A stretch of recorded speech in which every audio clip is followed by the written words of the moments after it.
Xian, the root is your true home. No, I only wish to teach. Xian, after all this time, do you still not understand? Teaching is futile return at once. No, Konoha's strength lies in its enduring talent. Xian, I give you one last chance, come back. Old Deng, are you trying to provoke me? System detected a significant life choice facing the host, triggering a life choice task. Option 1. Obey Danzo and return to the root. Reward. Fall into darkness. Danzo's satisfaction 1000. Option 2. Enough talk, draw the belt, and unleash the power of the heavens. Reward. Instant access to the 8 gates without side effects. Chapter 1. Indeed, I have a system. In a concealed base somewhere in Konoha. The dim, cramped room was permeated by a damp, murky odor, and the unwavering command of Shimura Danzo echoed in Shimura Xian's ears. Xian, you are my son, a descendant of the Shimura clan. Your destiny is to become the sharpest fang of the root, guarding the darkness of Konoha. Danzo sat in the main seat, his solitary eye glinting with a cold light, his tone indifferent. That ninja school is merely child's play, dulling your talent. Tomorrow, you shall officially join the root. Just moments ago, Xian had expressed his desire to become a teacher at the ninja school. As expected, his wish was met with rejection. Instead, Danzo escalated his demands, directly ordering him to join the root. This was something Xian could not accept. He was all too aware of how inhumane the root was. Those stripped of emotion, mere tools obeying commands, were the nightmares he sought to escape upon his arrival in this world. He refused to become a soulless killing machine. Moreover, from his past life to this one, what he yearned for most was to stand at the lectern, relishing the joy of teaching. Sunshine, hope, the smiles of children, that was the life he aspired to lead.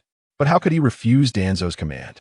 Not only because he was Danzo's son, a title that itself felt like a heavy shackle, but also because he lacked the power to resist. He could only remain silent, like a trapped beast, its throat gripped, unable to struggle. At that moment, a voice abruptly resonated in his mind. System detected a significant life choice facing the host, triggering a life choice task. Option 1. Submit to Danzo's arrangement and join the root. Reward. Elite level strength of the root, including mastery of body flicker technique, silent killing technique, and some secret arts of the root. Danzo's satisfaction 30. Option 2.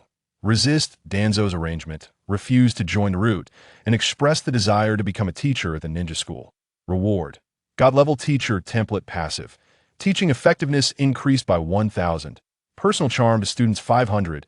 Can perceive student potential. Instant access to the first 6 gates of the 8 gates experience card one time. No side effects. Chakra increased to elite Jinin level. Mastery of physical techniques Jinin level. Xian gazed at the virtual panel before him, and a brilliant light suddenly flickered in his previously dim eyes. Yes, I'm not fighting alone. I possess a life choice system.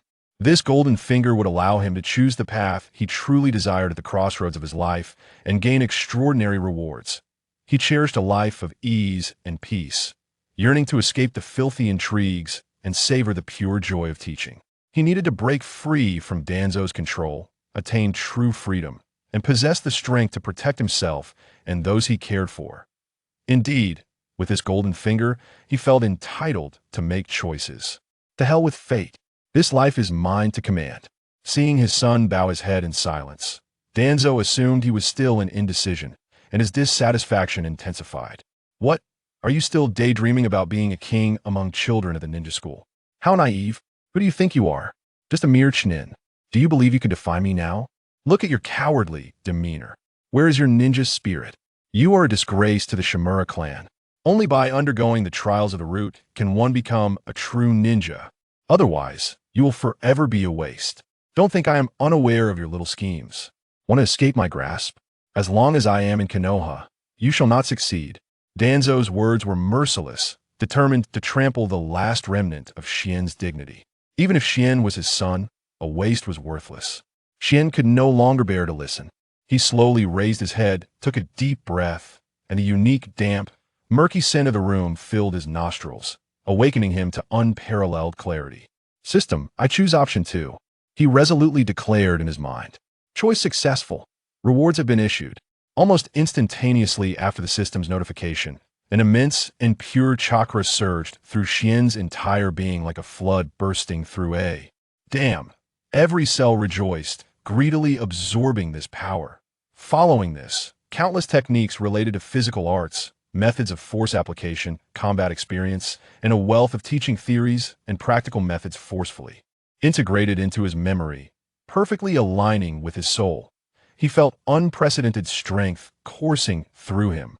An overwhelming confidence surged within, prompting him to declare, "Father, I cannot comply." Xian faced Danzo directly. "I wish to become a teacher at the ninja school. This is the path I have chosen." Preposterous. Danzo erupted in fury. A terrifying killing intent descended like solidified ice, enveloping the entire room. The temperature plummeted. Swish, swish. Two shadows flickered like phantoms from the corners of the room, their kunai gleaming ominously in the dim light, precisely aimed at Xian's throat and heart. They were Danzo's personal guards, two root ninjas concealed in the shadows. However, under Danzo's oppressive killing intent, which would terrify even seasoned Jnin, Xian did not flinch. Instead, he stood even taller. He was no longer a fragile boat amidst turbulent waves, but a majestic mountain, unyielding against the storm. A powerful aura erupted from within him. This aura was neither ferocious nor tyrannical, but rather a calm and composed confidence, imbued with an undeniable resolve. Both Danzo and the two appearing root ninjas were momentarily taken aback. "My path, I choose for myself," Xian reiterated, his tone increasingly resolute. For a moment, Danzo was left speechless. Was this truly his son? Once timid and hesitant to meet his gaze, this calm demeanor, this straightened spine, this inexplicable aura. He seemed like an entirely different person. The root ninja, Xin, was engulfed in tumultuous thoughts. Lord Xian, how dare he defy Lord Danzo like this? Has he lost his senses? His aura, it feels entirely different from before. Is it merely my illusion? This sense of calm is too strange. Lord Danzo did not immediately order an attack. Lord Xian seems unperturbed. Something is amiss.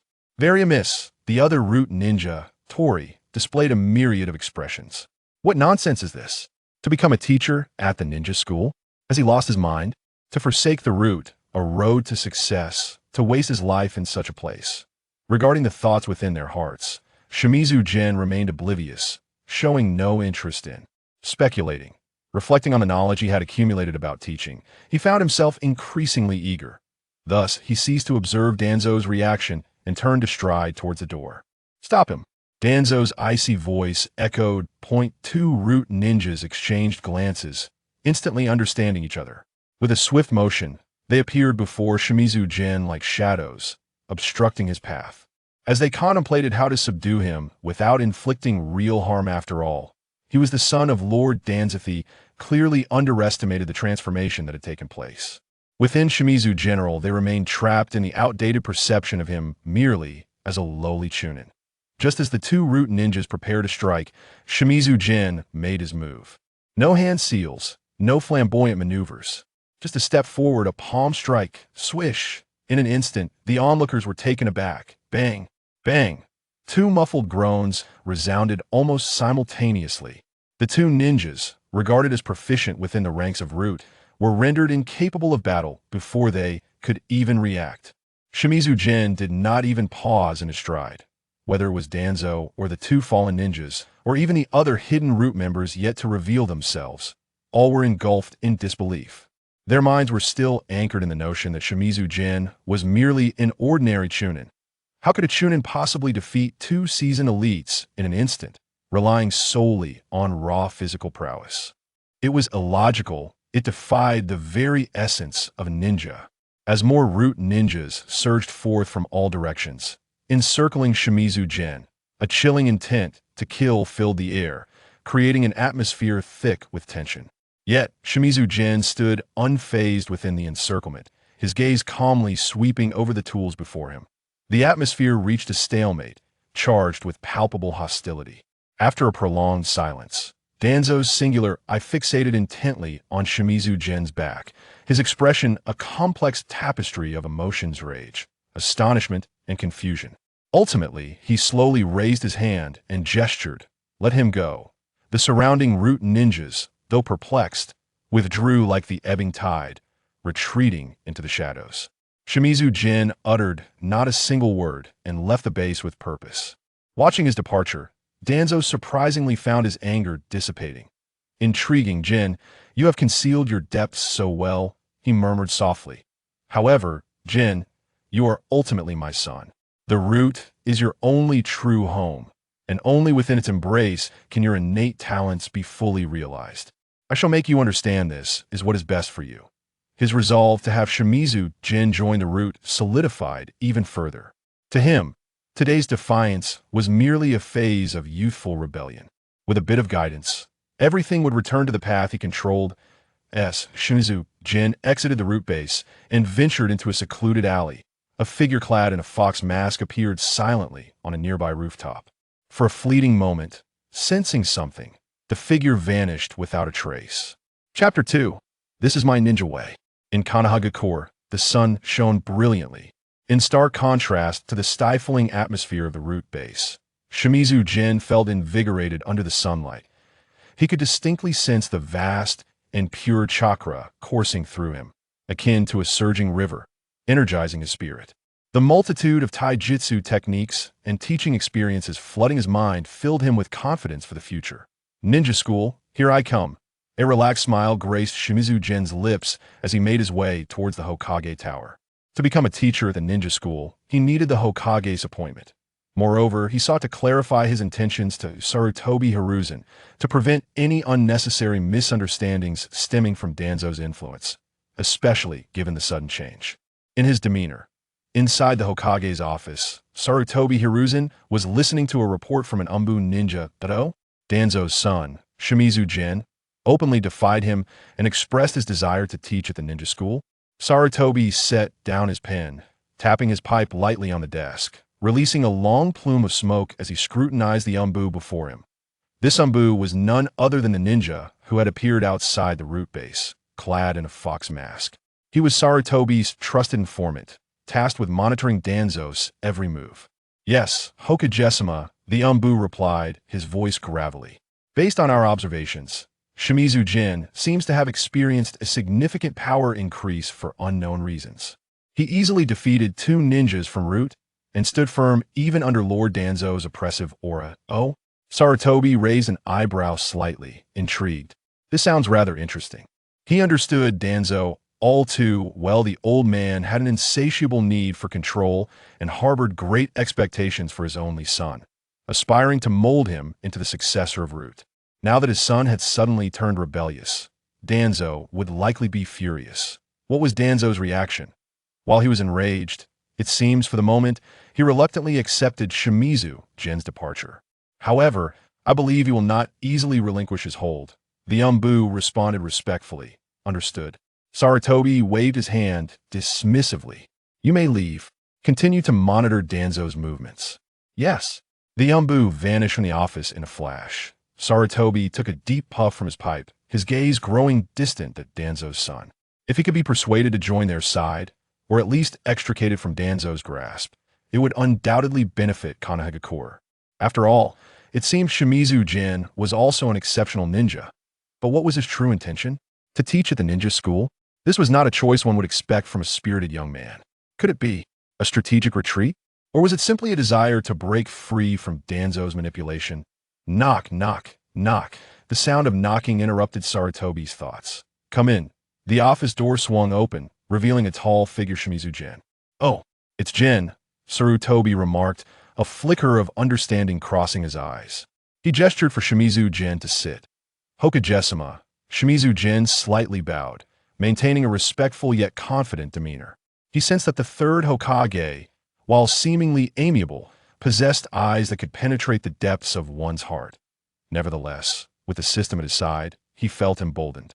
Please, take a seat, Sarutobi indicated towards the chair opposite him, his tone warm. What brings you here today? Shimizu Jin calmly replied. Hokage-sama, I have come today to apply for the position of a guiding teacher at the ninja school. Oh, Sarutobi feigned surprise, raising his eyebrow. A teacher? That hardly aligns with your father's expectations. I have heard he wishes for you to join Root and inherit his will. Shimizu Jin's expression remained unchanged. Everyone has the right to choose their own path, that I cannot subscribe to the ideals of root. I aspire to nurture a new generation of excellence for Konoha, and that is my chosen ninja way. His words were grandiloquent, devoid of any flaws. At least, for the moment, Sarutobi could not discern how much truth lay within Shimizu Jin's declaration. He scrutinized Shimizu Jin deeply. This young man had changed far more than he had anticipated. In the past, Shimizu Jin, despite his considerable talent, often appeared somewhat timid and repressed under Danzo's shadow. However, the Shimizu Jin before us now possesses a gaze that is both clear and resolute, exuding an air of calm confidence. This demeanor is not merely a fad.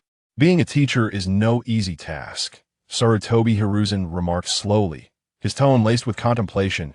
It requires ample patience, a wealth of knowledge, and formidable strength as a foundation. Do you believe you are prepared for this?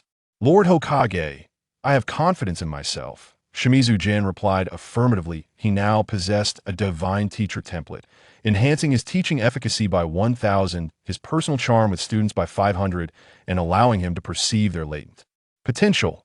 Coupled with an elite Jonin-level chakra capacity and mastery in Jinin-level taijutsu, becoming a teacher at the Ninja Academy would be an effortless endeavor for him.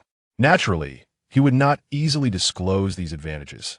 After a moment of contemplation, Sarutobi Hiruzen seemed to weigh the pros and cons. He was indeed pleased to see Danzo's son break free from the control of Root, but he could not casually acquiesce to his request. Very well, I will have the head of the academy speak with you. Shortly thereafter, there was a knock at the office door. Enter.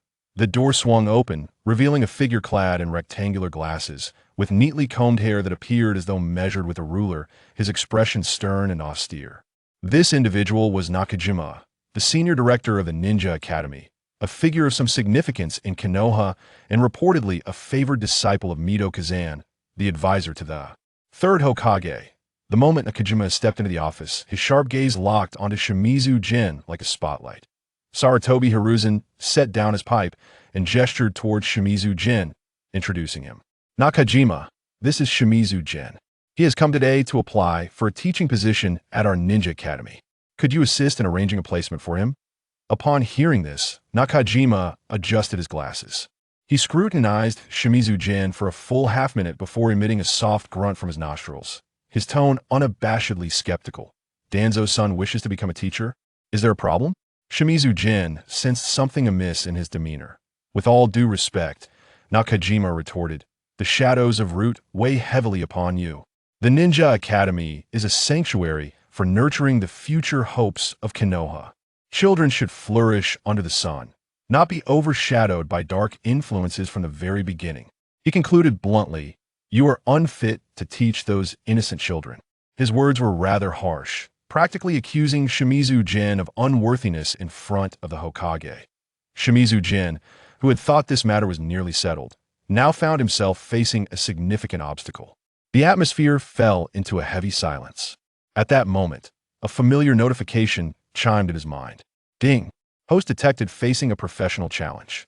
Life choice system has triggered new options. A virtual screen, visible only to him, unfurled before his eyes, displaying 3 distinct options. Option 1. Argue your case, passionately emphasize your love for education and your firm rejection of Root's ideology. Reward: 50 persuasive speech power, initial recognition from the Hokage. Option 2. Request a public demonstration of your teaching abilities to prove your worth with undeniable strength. Reward: 1 random level teaching skill, passive skill center of attention. During teaching demonstrations, it becomes easier to attract positive attention and evaluations. Option 3. Directly showcase some overwhelming strength to intimidate all skeptics. Reward: aura of pressure effective in a small area. Displeasure from Sarutobi Hiruzen. Shimizu Jin's eyes brightened. The system had activated. He quickly scanned the 3 options, calculating in his mind. Choosing the first option would entail reasoning with someone evidently biased and stubborn, a fruitless endeavor. Even with a 50 increase in persuasive ability, it was unlikely to penetrate the walls of prejudice surrounding Nakajima's mind. The third option involved displaying strength to intimidate. While it might temporarily silence Nakajima's incessant chatter, the debuff of displeasure from Sarutobi Hiruzen was troubling. He sought a peaceful and respected teaching life at the Ninja Academy, not to leave an impression of being reckless and combative in the Hokage's eyes. Moreover, the reward for the aura of pressure did not seem particularly appealing. I am a man endowed with the divine teacher template, capable of facing any educational challenge with poise, Shimizu Jin mused. Rather than engage in verbal sparring, I prefer to let my strength and facts speak for themselves, swiftly countering those who look down upon me. Furthermore, the random level teaching skill and the center of attention passive are extraordinary. Thus, without a doubt, option 2 is the optimal choice in this situation. While Shimizu Jin remained silent, Nakajima, believing him to be at fault, pressed on. Young man, do not think that mere words will suffice. Education cannot be achieved through mere eloquence. Your grandiloquent rhetoric is worthless here. He stepped forward, his gaze sharp as an eagle, exuding an aggressive demeanor. Those who have spent time en route must surely have blood on their hands, having dealt with countless innocents. I find it hard to believe that someone accustomed to darkness, coldness, and slaughter could teach children about love and peace, the very essence of the will of fire that has been passed down through generations in Konoha. Do not assume that the Hokage's recommendation grants you immunity at our Ninja Academy. We have our own rules and boundaries. This is not a refuge for just anyone. I suggest you return to Root, where you belong. That is your rightful place. Do not defile the precious purity of our Ninja Academy. Even if we were to give you a chance, what could you possibly teach? Would you not turn those innocent, promising students into cold, emotionless tools for killing? One must admit that Nakajima's intense disdain and vigilance towards Root were, in some respects, entirely justified. Shimizu Jin found himself inwardly agreeing with part of his concerns. However, Nakajima's sweeping generalizations had now unjustly targeted him, which was utterly intolerable. This not only dismissed his personal capabilities, but also severely obstructed his career aspirations, contradicting his core interests.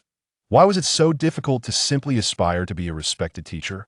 Taking a deep breath, Shimizu Jin silently commanded the system in his mind. I choose option 2. Deng. Host choice confirmed. Congratulations. Host has acquired the passive skill, center of attention, extracting an A-level teaching skill for the host. Congratulations. Host has obtained the A-level teaching skill. Equitable teaching aura, passive. When activated, the learning focus of targeted students within a designated range will increase by 30, and their favorability towards the teacher will rise by 20. Excellent. Shimizu Jin felt a wave of reassurance wash over him. These two skills were tailor-made for the impending situation. He disregarded Nakajima's accusations and turned his gaze towards the ever-silent Sarutobi Hiruzen, offering a slight bow. Lord Hokage. Empty words without evidence, the truth, and falsehood. How can one hastily judge based solely on conjecture and ingrained past impressions? Such an approach lacks fairness. Thus, I implore you, esteemed Hokage, to grant me an opportunity to demonstrate my teaching abilities publicly. If it turns out that I am indeed unfit for this role, I shall take my leave voluntarily, without further entanglement. Shimada Jin's gaze was clear and resolute, his voice not loud, yet resonated with conviction. Having quietly observed the unfolding situation, Sarutobi Hizashi's eyes flickered with subtle approval at this moment. This Shimada Jin, in the face of such sharp and caustic accusations, managed to maintain his composure and grace. Neither servile nor arrogant, this demeanor truly took him by. Surprised that he had intended to gauge how much hidden potential lay within the son of Danzo, who had so suddenly undergone a dramatic change in temperament. Since you possess such confidence, there is no reason to refuse. Sarutobi Hizashi stroked his beard thoughtfully. Director Nakajima let out a heavy snort, crossing his arms in a posture that conveyed a condescending challenge. Very well. I shall witness firsthand what wonders someone emerging from the Root can teach. Thus, the decision was made. With the third Hokage himself taking the lead, the ninja school naturally dared not exhibit any negligence. Soon, the group moved from the Hokage building to the teaching area of the nearby ninja school. Director Nakajima volunteered to arrange a suitable class. Before long, he led a gaggle of noisy, unruly children into an empty lecture hall. Hokage-sama, this is one of our school's particularly famous classes. Director Nakajima adjusted his glasses, his tone laden with a barely concealed meaning. deliberately emphasizing the word famous. The students here are all very unique and exceedingly lively. Shimada Jin's gaze swept the room. Goodness. This was no display of uniqueness. It was clearly a makeshift assembly of problem students, a league of misfits. The classroom was sparsely populated with perhaps a dozen students of varying ages. The eldest appeared to be around 11 or 12, older than the typical graduation age, while the youngest was merely a small child of 7 or 8, just at the threshold of school age. Several children, evidently from common backgrounds, were exchanging glances and whispering, pointing at the new teacher and the legendary Hokage, erupting into snickers there. Faces alight with excitement at the impending spectacle, a chubby boy with a pomposity that belied his appearance was surreptitiously crumpling paper into a ball, preparing to launch it at a girl seated in front of him, his movements both crude and comical.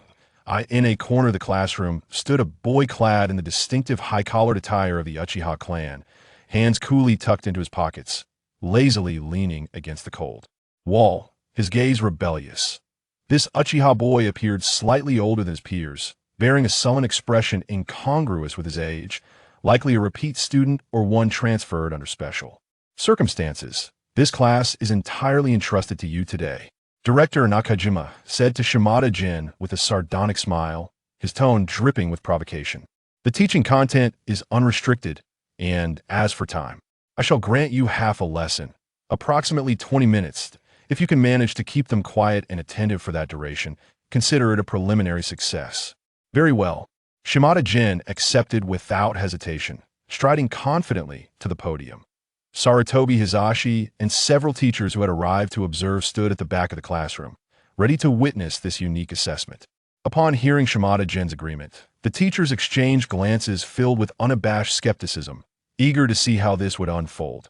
The notorious reputation of this problematic class echoed throughout the ninja school, a source of relentless headaches for countless teachers. And indeed, silence. Everyone quiet down. Even Director Nakajima's authoritative tone failed to restore the most basic order in the classroom. The so-called problem students lived up to their reputation, each behaving like unbridled wild horses. The classroom erupted into chaos, resembling a bustling marketplace, with noise ringing out in waves. Hey, you new guy, can you even handle this? Don't tell me we've scared you into silence. Look at him, all scrawny and pale. I wonder if he'll end up crying from our antics. Ha ha ha. Ugh. Is he going to drone on about those painfully dull morals again? I'm about to develop calluses in my ears. Can we have something fresh?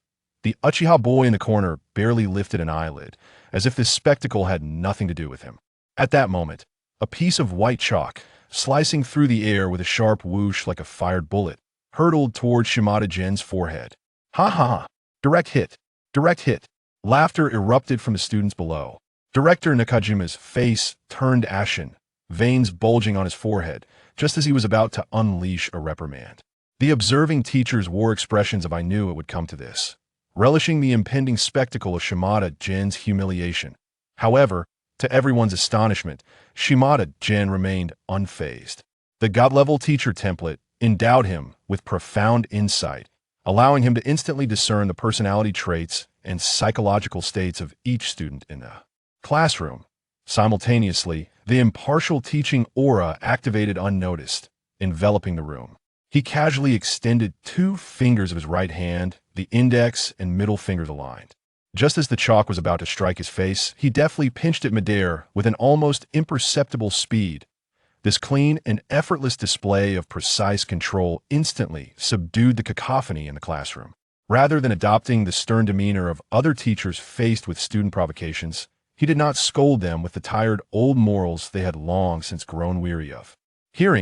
Instead, a faint smile graced his lips as he turned his gaze toward the boy who had thrown the chalk, now sporting a defiant expression, and playfully winked. My dear classmate, it seems you possess quite the knack for chakra control, managing to throw that chalk with such precision and force. The boy appeared momentarily taken aback, clearly not expecting such an unexpected compliment, his expression one of bewilderment. Shimada Jin's fingers twitched slightly, causing the chalk to dance and spin playfully, as if animated by an unseen force, exuding a rhythm of its own. Then, An astonishing spectacle unfolded before the wide-eyed students. Shimada Jin released the chalk, yet instead of plummeting, it hovered in midair as though lifted by an invisible force. Wow! What? How is that possible? That's incredible! The students' curiosity ignited, their eyes widening in disbelief. With a gentle smile, Shimada Jin swiftly and fluidly formed a series of simple hand seals. In the next moment, the chalk suspended in midair began to move with remarkable speed and precision, akin to a paintbrush deftly guided by an artist, sketching visible white trails through the art in the blink of an eye. A lively and endearing cartoon dog materialized before the onlookers, even wagging its tail in delight. How incredible! What sort of magical technique is this? I want to learn it too. Even the aloof Uchiha youth, who had consistently exhibited a rebellious demeanor and indifference to everything, could not help but lift his head in astonishment. A rare glimmer of unmasked wonder flickered in his typically indifferent black eyes.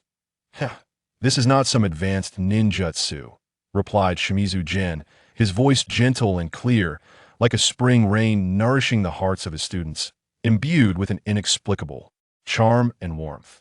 This is merely one of the fundamental applications of chakra, utilizing chakra threads for precise remote manipulation. As he spoke, he subtly focused his thoughts, once again using the invisible chakra threads to guide the hovering chalk, skillfully drawing a playful kitten chasing a butterfly. Animated and lifelike. See? With proficient and precise control over your chakra, you can accomplish many fascinating and practical feats. For instance, altering the trajectory of a thrown shuriken mid-flight to hit a target accurately, or, as demonstrated now, retrieving objects from a distance, and even performing more intricate and delicate medical procedures. Chapter 4.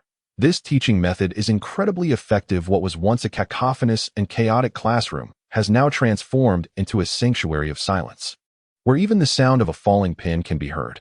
All students are riveted, their gazes drawn like iron filings to a powerful magnet, captivated by the chalk dancing in the air and the engaging explanations of Jinchuru Shimura. The teaching effects brought about by the masterful teaching template have increased by a staggering 1,000. The personal charisma of the instructor has fostered a remarkable affinity of 500 with the students, coupled with the focused attention and goodwill afforded by the halo of impartial instruction. The impact is nothing short of extraordinary, a true dimensional assault. Observing this shift, Jinchuru Shimura immediately seized the moment, deftly steering the conversation towards the day's main topic. To achieve the precision with which I demonstrated earlier, you must first deeply understand what chakra is and how to effectively refine and control it. Today, we shall discuss a foundational theory that you may find rather dull at first glance, yet is crucial: the nature and transformation of chakra. Had this been any other day, the mere mention of a theoretical course would have sent these audacious students yawning and dozing off, or perhaps even causing mischief. However, in this moment, they are fully engaged, their expressions reflecting an intense focus as if they were listening to the most riveting gossip, rather than adhering to the traditional, monotonous lecture style. Jinchuru Shimura expertly integrated the stunning demonstration he had just performed. He employed vivid humor and accessible language to deconstruct what could have been tedious and arcane theoretical concepts into simple, relatable anecdotes and examples drawn from their everyday lives. He even ingeniously incorporated themes from popular ninja-themed manga and the legendary tales of heroic ninjas circulating in their village to elucidate complex abstract ideas, provoking moments of revelation and shared laughter among the students. For instance, when discussing the formidable cutting power of wind chakra, he invoked a folk tale about a master swordsman who, wielding a katana imbued with wind chakra, cleaved a massive waterfall in two. When illustrating the explosive force of fire chakra, he conjured images of a volcano reaching its zenith before erupting, painting the sky red with molten lava. In a mere 10 minutes, less than that, even, the atmosphere of the classroom had undergone a revolutionary and astonishing transformation. Those students who had been playful and disruptive mere moments ago were now sitting upright, eyes wide with anticipation, eager not to miss a single word or detail from their teacher.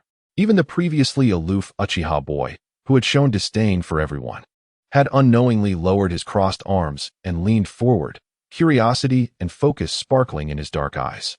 He even began to clumsily mimic Jinchuru Shimura's hand signs. Now, regarding the preliminary demonstration and theoretical explanation of chakra control, we shall conclude for today, Jinchuru Shimura said with a smile, retracting the chakra thread connecting to the chalk, which gently fell back into his palm. As his words lingered in the air, the students appeared as though they had just awoken from a mesmerizing dream, their faces etched with a blend of satisfaction and longing. Is it over already? Teacher, teacher, that technique you used to control the chalk with chakra was amazing. Can you teach us more? Teacher, does mastering the nature of chakra mean we can unleash powerful jutsu like you? The chubby boy who had earlier instigated trouble with the chalk now blushed deeply, raising his hand high, his voice tinged with both embarrassment and hope as he exclaimed, Teacher, can I continue attending your classes in the future? The teaching effectiveness demonstrated by Jinchuru Shimura was palpable and immediate, akin to witnessing a high-level jutsu in action. Standing at the back of the classroom, the observant director Nakajima was utterly astonished, frozen in place, as if spellbound. His mouth agape. He was oblivious to the fact that his signature rectangular glasses had slipped to the tip of his nose, precariously hanging there. How is this possible? This is absolutely inconceivable. Director Nakajima's voice trembled with disbelief as he instinctively rubbed his eyes, questioning whether the immense pressure of recent work had led him into a vivid hallucination. When had these once unruly students, known for causing chaos, become so obedient? When had they shown such enthusiasm for learning? He glanced incredulously at the calm and smiling figure at the front of the class, then turned to look at the students, their eyes gleaming with eagerness for knowledge like fledglings awaiting nourishment. This innovative teaching method was indeed unprecedented and astonishingly effective. A tumult of complex emotions surged within Director Nakajima, akin to a flood bursting through a dam: shock, confusion, disbelief, but more profoundly, an unprecedented sense of impact and upheaval. He felt a flush of heat in his cheeks. A burning shame. Was I truly too hasty in my judgments? Too biased in my perceptions? He pondered, reflecting within. This young man possesses remarkable skill. No, it is far more than that. He is a teaching prodigy rarely seen in a century. A trace of admiration and recognition, unbeknownst even to himself, began to sprout in the once stubborn heart of Director Nakajima like the first shoots of spring after a rain. Sarutobi Hiruzen, hands clasped behind his back, experienced a transformation of his own expression, from initial intrigue to astonishment, and now to profound admiration and contemplation. The son of Danzo possesses such astonishing teaching talent. The third Hokage, accustomed to facing storms and challenges with composure, could not help but marvel internally at this unexpected delight. He observed Jinchuru Shimura, who remained unflustered in the face of sharp challenges and deftly handled open provocations from the students. With only his absolute prowess and innovative teaching method, he had completely captivated this notoriously difficult group of students in mere minutes. With an unwavering demeanor in the face of criticism and a commanding presence against challenges, this ability, is indeed rare, a hallmark of a true leader. Sarutobi Hiruzen's gaze deepened as he began to seriously contemplate a question. Perhaps appointing Jinchuru Shimura as an instructor at the Ninja Academy is not a misguided decision after all. While his background may be a sensitive issue, with proper guidance, he could genuinely cultivate talented successors for Konoha, infusing the somewhat stagnant and uninspired ninja education system with an unprecedented vitality. Tobarama, you have devoted yourself to cultivating your son as a cold and ruthless heir. Yet you could never have anticipated that his true and remarkable talent would flourish upon this modest stage. At this thought, Hiruzen's lips curled into a knowing smile. Meanwhile, at the edge of the Ninja Academy's playground, a tall, somewhat languid silver figure strolled with a seemingly indifferent gait, each step imbued with a unique rhythm, preparing to traverse a shaded path beside one of the classrooms. His striking silver hair gleamed under the sun, while half of his handsome visage was concealed by a deep blue mask, revealing only a left eye that perpetually appeared lethargic. In his hands, he held a vibrantly colored orange book, the best-selling sensation of the ninja world, Intimate Paradise. Hatake Kakashi, the renowned elite jonin of Konoha, was relishing a rare moment of leisure between missions, intending to pay a visit to the memorial stone and honor his slumbering friends. As he passed by a window of a stairwell classroom, he inadvertently cast a glance inside. His typically languid eye widened imperceptibly. The scene within the classroom was unusually captivating. Not only were the third Hokage and the school's principal gathered, but a group of mischievous children, usually unruly, now sat attentively, engrossed in the discourse of a remarkably youthful stranger. Even the notorious Uchiha troublemaker, known for his defiance, exhibited an unprecedented focus, as if under a spell. The atmosphere in the classroom radiated an inexplicable allure, starkly contrasting with the dull and soporific traditional lessons he remembered from the ninja academy. Kakashi's footsteps involuntarily paused, his eye lingering on the young teacher speaking eloquently at the podium for several moments. Had an intriguing newcomer arrived at the school? He gently raised an eyebrow, a flicker of curiosity rippling through his mind like a stone cast into a tranquil pond. Meanwhile, Shimizu Jin was blissfully unaware that he had caught the attention of the future 6th Hokage. He was reveling in the adoration and esteem of his students, basking in the satisfaction of a teaching task well accomplished. This was the life he had longed for, devoid of conspiracy, devoid of bloodshed, far removed from conflict. Observing the surprise on Hiruzen's face, he knew his place at the academy was secured. The thought of guiding this delightful group of students brought an involuntary smile of anticipation and confidence to his lips. Chapter 5. My name is Uzumaki Naruto. The afternoon sun bathed the bustling commercial streets of Konoha in a warm glow. The air was infused with the tantalizing aroma of grilled meat, the sweetness of rice dumplings, and the cheerful conversations of passers-by. Shimizu Jin inhaled deeply, relishing this vibrant atmosphere, a stark contrast to the oppressive coldness of the route. His goals were clear. The first step was to free himself from Danzo's control, and the second was to become a teacher at the academy. Both objectives were achieved, as Hiruzen's had just promised to expedite his teacher's paperwork. Soon, he would stand before those endearing students, imparting knowledge. However, to fully extricate himself from Danzo's grasp, he had no intention of returning to the Shimizu clan. He needed to find a suitable residence, a true sanctuary where he could live in peace. Strolling down the street, his gaze swept over the shops and homes, pondering his options. Though he had some savings, it was not substantial, and considering a teacher's salary, he resolved to seek out a more affordable dwelling. Yet, as he turned into a relatively secluded alley, he sensed a disquieting tension in the air. Deep within the alley, several adult villagers were pointing and jeering at a slight figure. It was a child with golden short hair, standing alone, his small frame trembling slightly with anger and indignation. He bit his lip, his once clear blue eyes now filled with resentment, fury, and a hint of concealed helplessness. It was Uzumaki Naruto, the future 7th Hokage. At this moment, was merely a pitiable child, unjustly ostracized by ignorance and fear.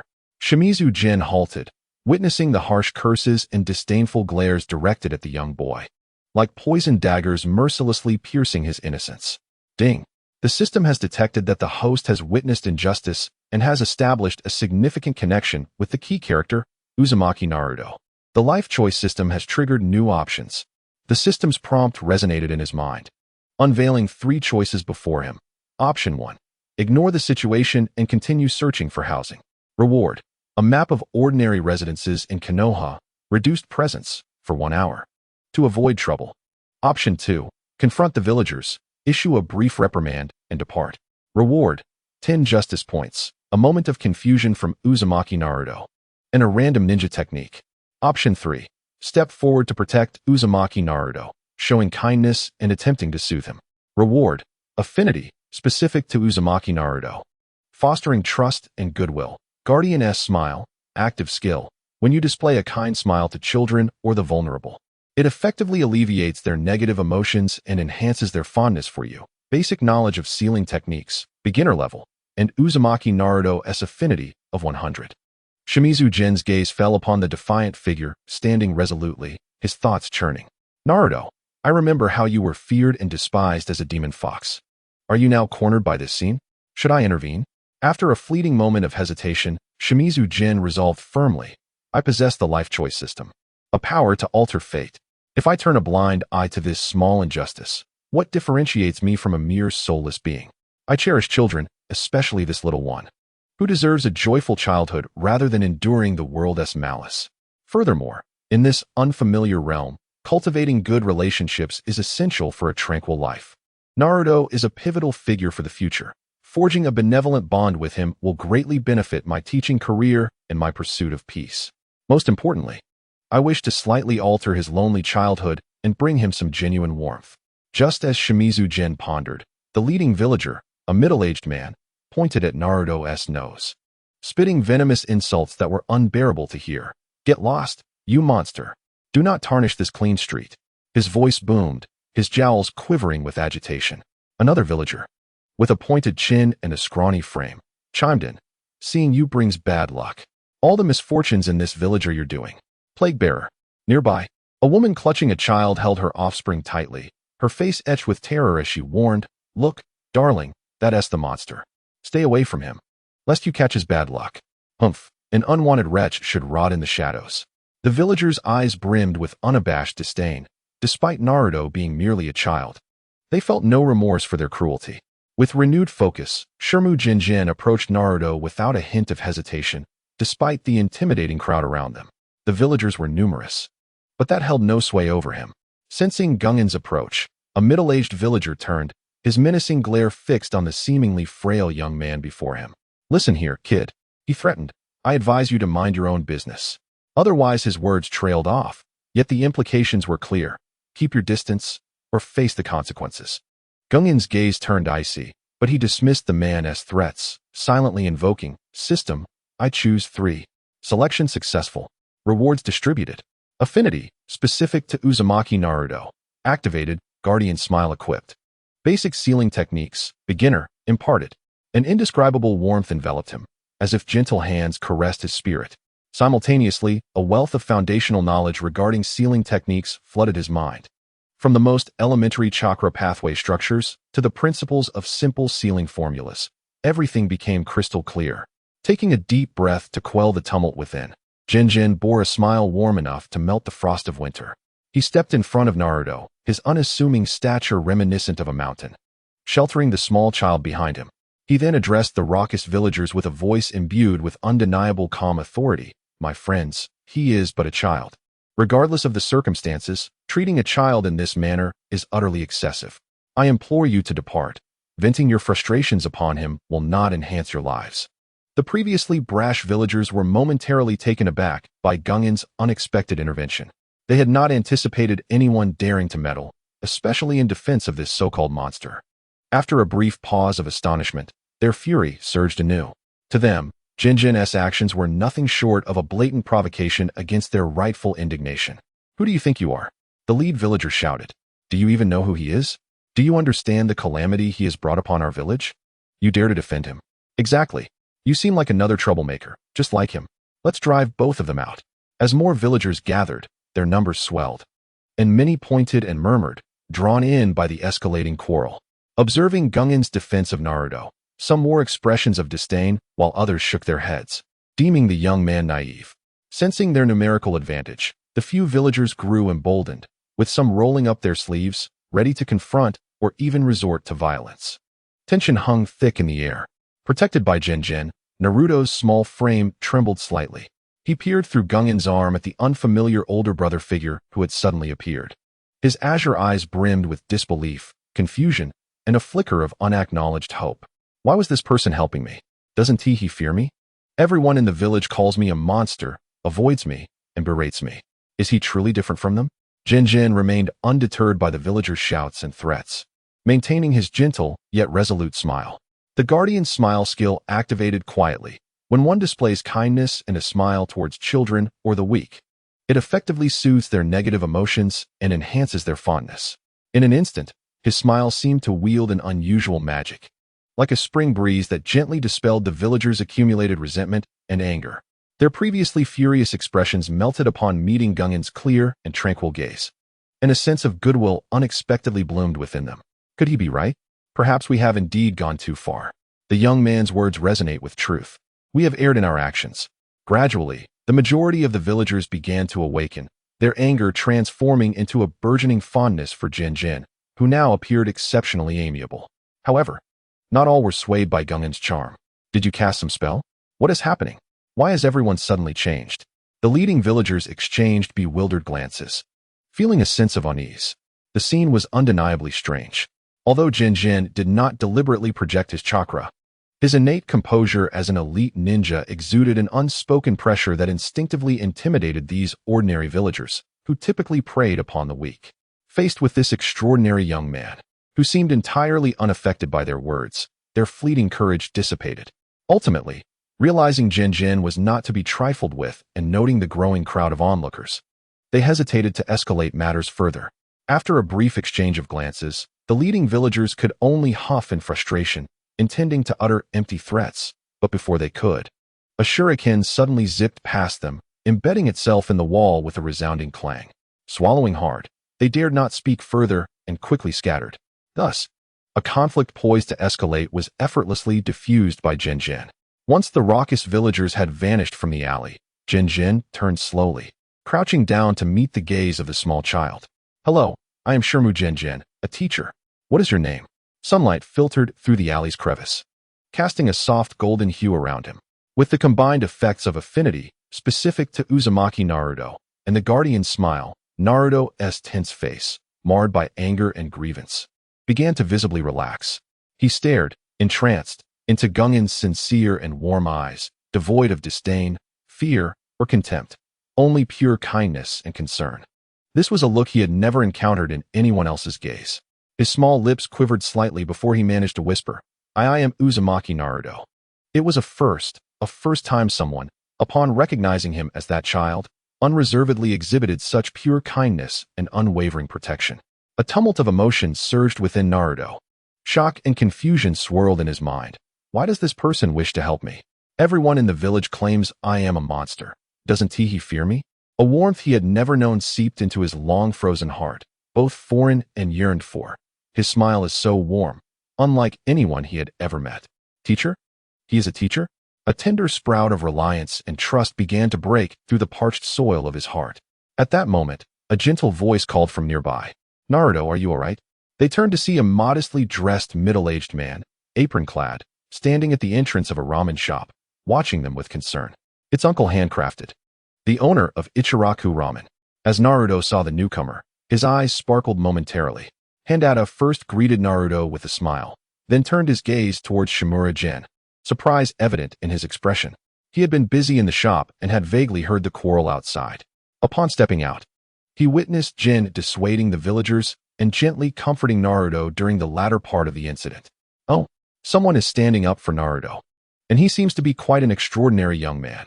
Handada's tone carried a hint of admiration.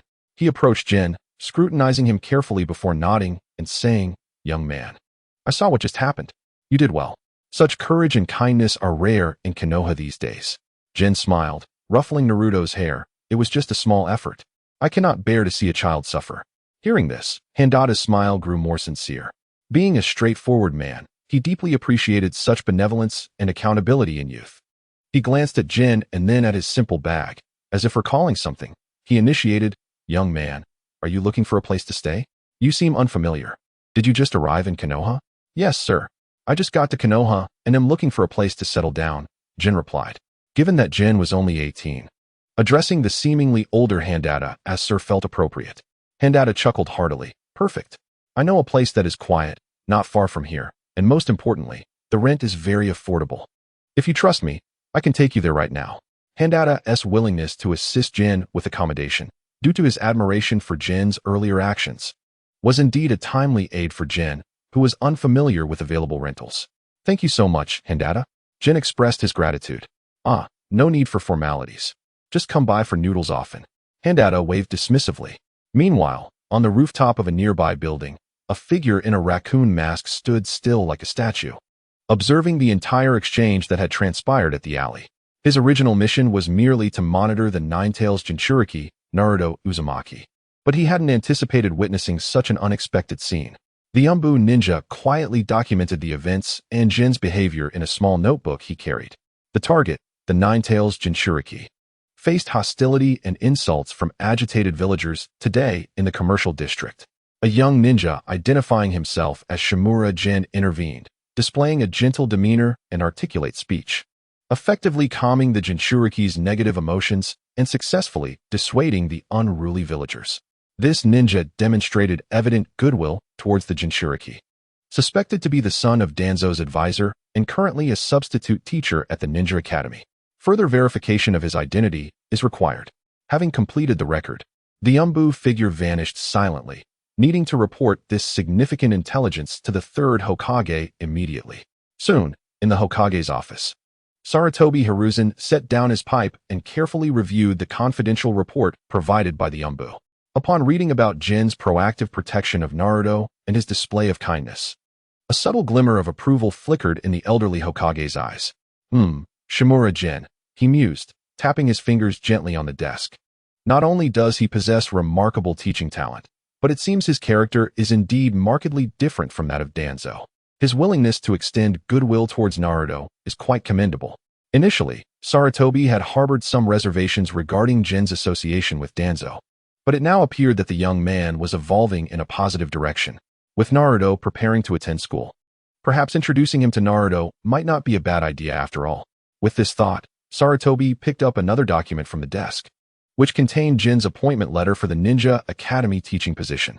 He signed it and instructed his assistant, notify the relevant parties that Shimura-jin's appointment is effective immediately.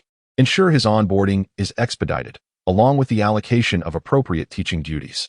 The assistant, momentarily taken aback by the Hokage's swift decision, respectfully replied, "Yes, Hokage-sama." Sunlight streamed through the window, illuminating the smile at the corner of Sarutobi's mouth. Konoha seemed to be on a path to improvement. Indeed, where Konoha flourishes, so too does the flame of hope. Chapter 6. The radiant arrival of teacher Jin. The morning dew, carrying a hint of early autumn chill, glistened on the brand new sign of the Ninja Academy. Once again, it was the annual opening day. Naruto Uzumaki, with a small backpack slung over his shoulder, stood at the entrance of the academy, his slight figure appearing somewhat fragile.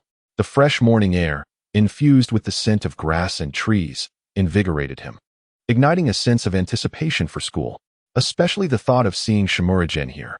Will Brother Jin be at school? Naruto's azure eyes searched the crowd, hoping he would be his teacher. Though their encounter had been brief, the warmth and kindness Jin had shown resonated deeply within Naruto, causing his heart to race like a startled rabbit. He clenched his fists, an unintentional goofy smile spreading across his face. As he stepped onto the campus, the air buzzed with the chatter of new students and parents dropping off their children. Excited and anxious faces intertwined in a harmonious scene. Yet Naruto felt somewhat out of place amid such warmth. His striking golden hair and slightly oversized orange jacket made him conspicuously noticeable, drawing curious glances from many. "Look, it's that one. Shoo, don't let him hear you." Whispers pricked at Naruto's sensitive nerves like tiny needles. He instinctively shrank his shoulders, allowing his smile to fade slightly. "Humph, what a bunch of boring folks." Naruto muttered internally, trying to bolster his spirits. He endeavored to ignore the unfriendly gazes and continued searching the crowd. Suddenly, he spotted a cool-looking boy with black hair, hands in his pockets, emanating a "don't mess with me" vibe, surrounded by several chattering girls, one of whom, with pink hair, stood out, her eyes sparkling with admiration. "TCH, what's so great about him?" Naruto pursed his lips, feeling an inexplicable surge of competitive spirit. This boy seemed to be Uchiha Sasuke. Naruto made a mental note of his name. "Listen up, new students. Please take your seats in the classroom." A slightly stern voice called out as Irika, dressed in the Ninja Academy uniform, appeared at the classroom door, holding a stack of rosters and ushering the new students inside. Naruto quickly redirected his attention and followed his classmates into the classroom. Inside, many students were already seated, the chatter more lively than outside on the playground. Naruto found a corner seat by the window but remained restless, craning his neck in search of Jin among the teaching staff. Perhaps Brother Jin had come straight to the classroom? Irika ascended to the podium and cleared his throat. "From today on, I will be your homeroom teacher, Irika Yumino. In the Ninja Academy, you will learn not only ninjutsu, but also the importance of discipline and teamwork. Only through relentless effort can one become a qualified ninja of Konoha." Though Irika's voice was serious, Naruto's thoughts were elsewhere, racing as he pondered. Where's Brother Jin? Why haven't I seen him yet? Is he not the teacher here? That blonde-haired lad over there. Yes, you. Irika noticed Naruto, who was clearly lost in thought, furrowing his brow as he pointed at him, urging him to pay attention and not to glance around. Oh, being called upon startled Naruto, and he quickly straightened his posture, his cheeks slightly flushed. The muffled chuckles from his classmates only added to his embarrassment. "Irika-sensei is so fierce," Naruto muttered under his breath, casting a furtive glance at Irika on the podium. Feeling a pang of nostalgia for his gentle elder brother, the morning lessons swiftly passed under Irika's strict guidance, covering the school rules and some foundational theories of ninjutsu. Naruto felt drowsy, and most importantly, he had yet to catch a glimpse of Shimizu Jin among the teachers bustling about the school.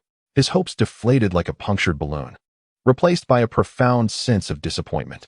Did Jin lie to me? Did he say he was a teacher? Naruto pondered gloomily. Or perhaps he simply did not come today. During the lunch break, students gathered in small clusters to eat and chat, filling the classroom with lively chatter. However, Naruto sat alone in a corner, nibbling on a piece of bread he had hastily shoved into his bag that morning. He had little appetite, his mind preoccupied with thoughts of Shimizu Jin. He couldn't believe that Jin would deceive him. Surely he had something important that prevented him from coming today. Just then, snippets of conversation from a few upperclassmen outside drifted into his ears. Hey, have you heard? Our school seems to have a super handsome new teacher. Really? How handsome? I sneaked a peek. He is absolutely stunning. And I heard he was specially appointed by Lord Hokage. Specially appointed? Who was he to be so impressive? I don't know. Just heard his surname is Shimizu. Naruto's ears perked up like a vigilant little fox. His chewing came to a sudden halt. Specially appointed by Lord Hokage? Super handsome? Surname Shimizu? His heart raced with fervor, pounding even harder than when Irika had called his name. Could it be Jin? This thought burst forth in his mind, instantly sweeping away his previous gloom. Naruto was so excited he nearly leapt from his seat, instinctively puffing out his chest, as if the rumored super handsome Shimizu teacher was indeed his beloved elder brother Jin. It must be Jin. He is so remarkable. Of course, he was specially appointed by Lord Hokage. Naruto vigorously shook his small fist, his eyes sparkling with renewed hope. As the first afternoon class began, Irika entered the classroom with a teaching plan in hand. Class, please settle down, he clapped his hands. This afternoon, we have a special instructor who will lead you in a practical class. Special instructor? Practical class? How wonderful. What will we learn? The classroom buzzed with excitement. The students brimming with curiosity about this special instructor and the practical class, as they had long anticipated becoming ninjas. Naruto's heart raced, his gaze fixed on the classroom door, palms growing slightly sweaty. Could it be Jin? Just as Irika finished speaking, the door creaked open gently, revealing a tall, elegant figure stepping inside. Clad in a simple white shirt and black trousers, the attire accentuated his stature. His slightly long black hair fell gracefully over his forehead, with a few playful strands swaying as he moved. Most captivating of all was the gentle smile that graced his face, paired with deep, bright eyes that seemed to harbor the vastness of the cosmos, evoking an instinctive sense of kinship. It was indeed Shimizu Jin. A chorus of awe erupted in the classroom, particularly among the girls, their eyes wide with admiration. As for Naruto, the moment he recognized the newcomer, he felt as though he had been struck by a spell, frozen in place. In an instant, his azure eyes widened with excitement, nearly propelling him from his seat. It truly was Jin. Chapter 7, Naruto. A moment of unprecedented attention, the afternoon sun filtered through the leaves of the training field, casting dappled patterns of light. Shimizu Jin stood before a group of eager yet somewhat anxious new students, his warm gaze sweeping over each eager face, accompanied by an encouraging smile. Good afternoon, everyone. From today onwards, I will be your instructor for practical classes. His voice was clear and melodious, akin to a mountain stream, calming the previously restless new students. Teacher, you're so handsome. What will we learn in today as practical class? A bold student shouted. Thank you for the compliment.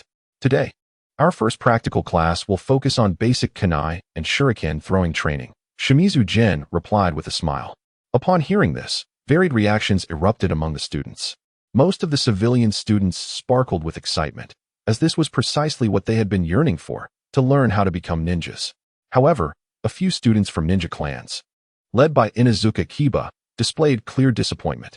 Kiba, cradling his ninja dog Akamaru, scoffed quietly. Tsich, what a letdown. I thought it would be something impressive, but it's just throwing kunai? I've grown tired of this. Akamaru seemed to understand his master's sentiments, barking in agreement. Other clan students nearby murmured similarly. Yeah, this is way too basic. Shimizu Jin might appear handsome, but the material being taught seemed overly simplistic. Naruto glared at them, indignant that they would speak ill of Jin. Yet he felt powerless to counter their remarks. Shikamaru and Choji exchanged glances but remained silent. Meanwhile, Uchiha Sasuke retained his usual aloof demeanor, hands shoved in his pockets, gazing dispassionately at the targets ahead, displaying little interest in this group class. To him, this level of training was a waste of time. His brother had already taught him all of this long ago. Standing at the edge of the training field, Irika's gaze flitted between Shimizu Jin and the students. He felt a mix of anticipation and concern. Jin was quite young. While his personal image was impressive, how well could he manage these energetic, sometimes unruly youngsters during actual class time? What troubled him further was the gathering of several upperclassmen teachers outside the training field. They stood in small clusters, whispering and pointing towards the scene within. Hey, did you see? That's the new guy. Shimizu General, he looks so soft and delicate. What can he possibly teach? I hope Lord Third didn't he make a mistake and let some privileged kid in here, right? He's so young. I've never even heard of him. He's probably just a scion from a prominent family, gilding his resume at school. Kunai throwing? I could teach that better with my eyes closed. Although these comments were deliberately hushed, they still drifted into Irika's ears, causing him to frown. These individuals, rather than expressing distrust in Jin, seemed to be envious of his youth and the special approval he received from Lord Hokage. At that moment, a notification chimed in Shimizu Jin's mind. Deng. The system has detected that the host is beginning his teaching career with the first lesson, facing a dual challenge of establishing authority and teaching effectiveness.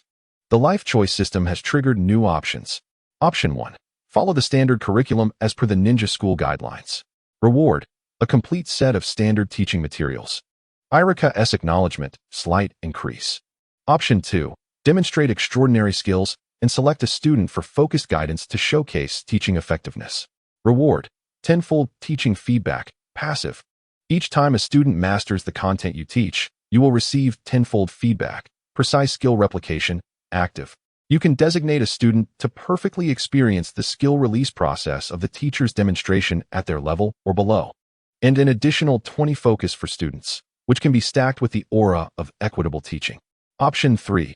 A stern admonition emphasizing the iron discipline of the roots. Attempting to quickly establish authority. Reward. A cold aura, limited range, fear value of 20 for some students, and increased satisfaction for Danzo. Shimizu Jin's gaze swept across the three options. Option 1 was too mundane, not befitting his style. Option 3 was tied to the roots and would please Danzo, making it an impossible choice.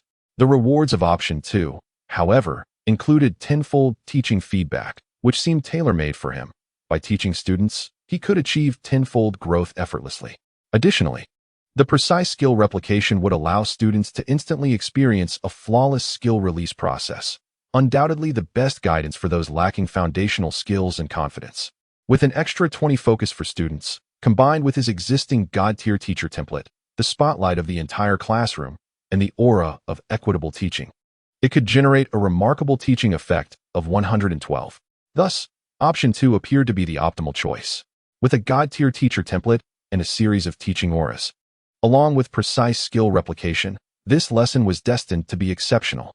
Shimizu Jin mused, envisioning the joy in students' eyes as they illuminated with knowledge, particularly in aiding those overlooked children to discover their confidence.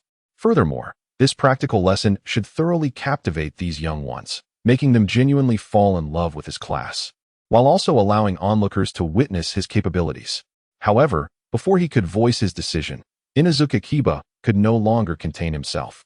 With arms crossed and his ninja dog Akamaru at his side, he boldly stepped forward, provocatively addressing Shimizu Jin. Hey, new teacher Jin. I mastered Shuriken at 3 years old. Can you teach us something impressive? Don't dawdle. We aspire to be formidable ninjas, and this basic training is child's play. Akamaru barked in agreement, as if rallying behind his master's words. Yeah, chimed in another student adorned in Inuzuka clan attire. Jin-sensei, you look so refined. I hope you're not just a theoretical teacher who can't execute. Kiba added with a mischievous grin. Don't let us down, Jin-sensei. We're all counting on you. Among the crowd, a few girls whispered, Sasuke-kun must have mastered this long ago. This class seems like a waste of time for him. Exactly. If Jin-sensei can't teach us some real skills, how can he live up to that handsome face? In the face of these direct and indirect challenges, Shimizu Jin maintained a gentle smile. He refrained from rebutting Kiba, knowing that a good teacher must cater to the needs of all students. He silently affirmed, System. I choose Option 2. Selection successful. Rewards distributed.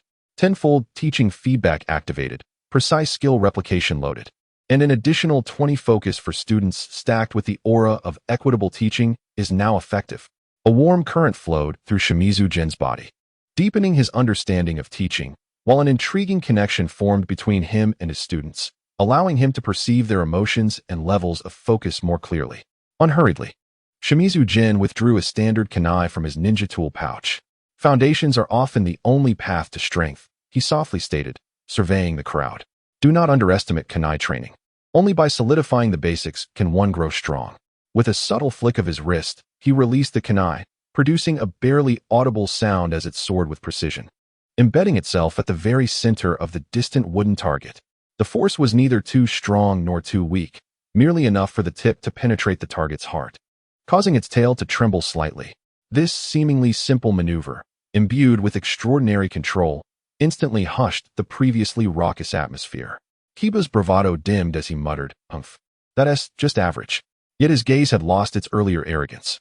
Irika silently nodded in approval. The foundational skill displayed was undeniably solid and far from superficial. However, the senior teachers outside remained unimpressed. "Humph, hitting the target is nothing. Any chunin can do that." "I expected something earth-shattering," another scoffed. "Just wait. He'll likely delve into some outdated theories next." Shimizu Jin paid little heed to their comments. A slight smile crossed his lips as he retrieved several more kunai from his pouch, this time 5. With a swift motion, he launched all 5 into the air, not towards the target, but upward. As the crowd looked on in confusion, Shimizu Jin sprang into action. With a delicate push off the ground, he leaped gracefully, his body soaring like a feather. In midair, he executed an elegant spin, followed by a series of rapid kicks. The crisp sounds of impact echoed as the 5 kunai, propelled by his kicks, changed direction as if imbued with life, whistling through the air.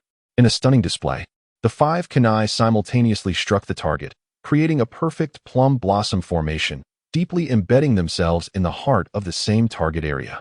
To the astonishment of all, the wooden target, unable to withstand such concentrated force, splintered with a resounding crack, sending wood chips flying. "Wow!" The newcomers erupted in exuberant cheers. "That was so cool.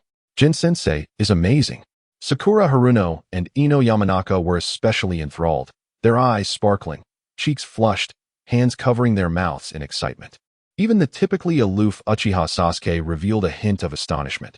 This was a level of precision he could not replicate so effortlessly. Irika, watching from the sidelines, was utterly taken aback. He rubbed his eyes to ensure he wasn't imagining things. The control over the kunai and the effortless grace displayed were beyond the capabilities of an average chunin. This level of skill approached that of an elite chunin, or even a jonin. Naruto exclaimed in excitement, "This is my brother Jin. Just wait and see if you dare to doubt him again." He flashed a triumphant smile at the others.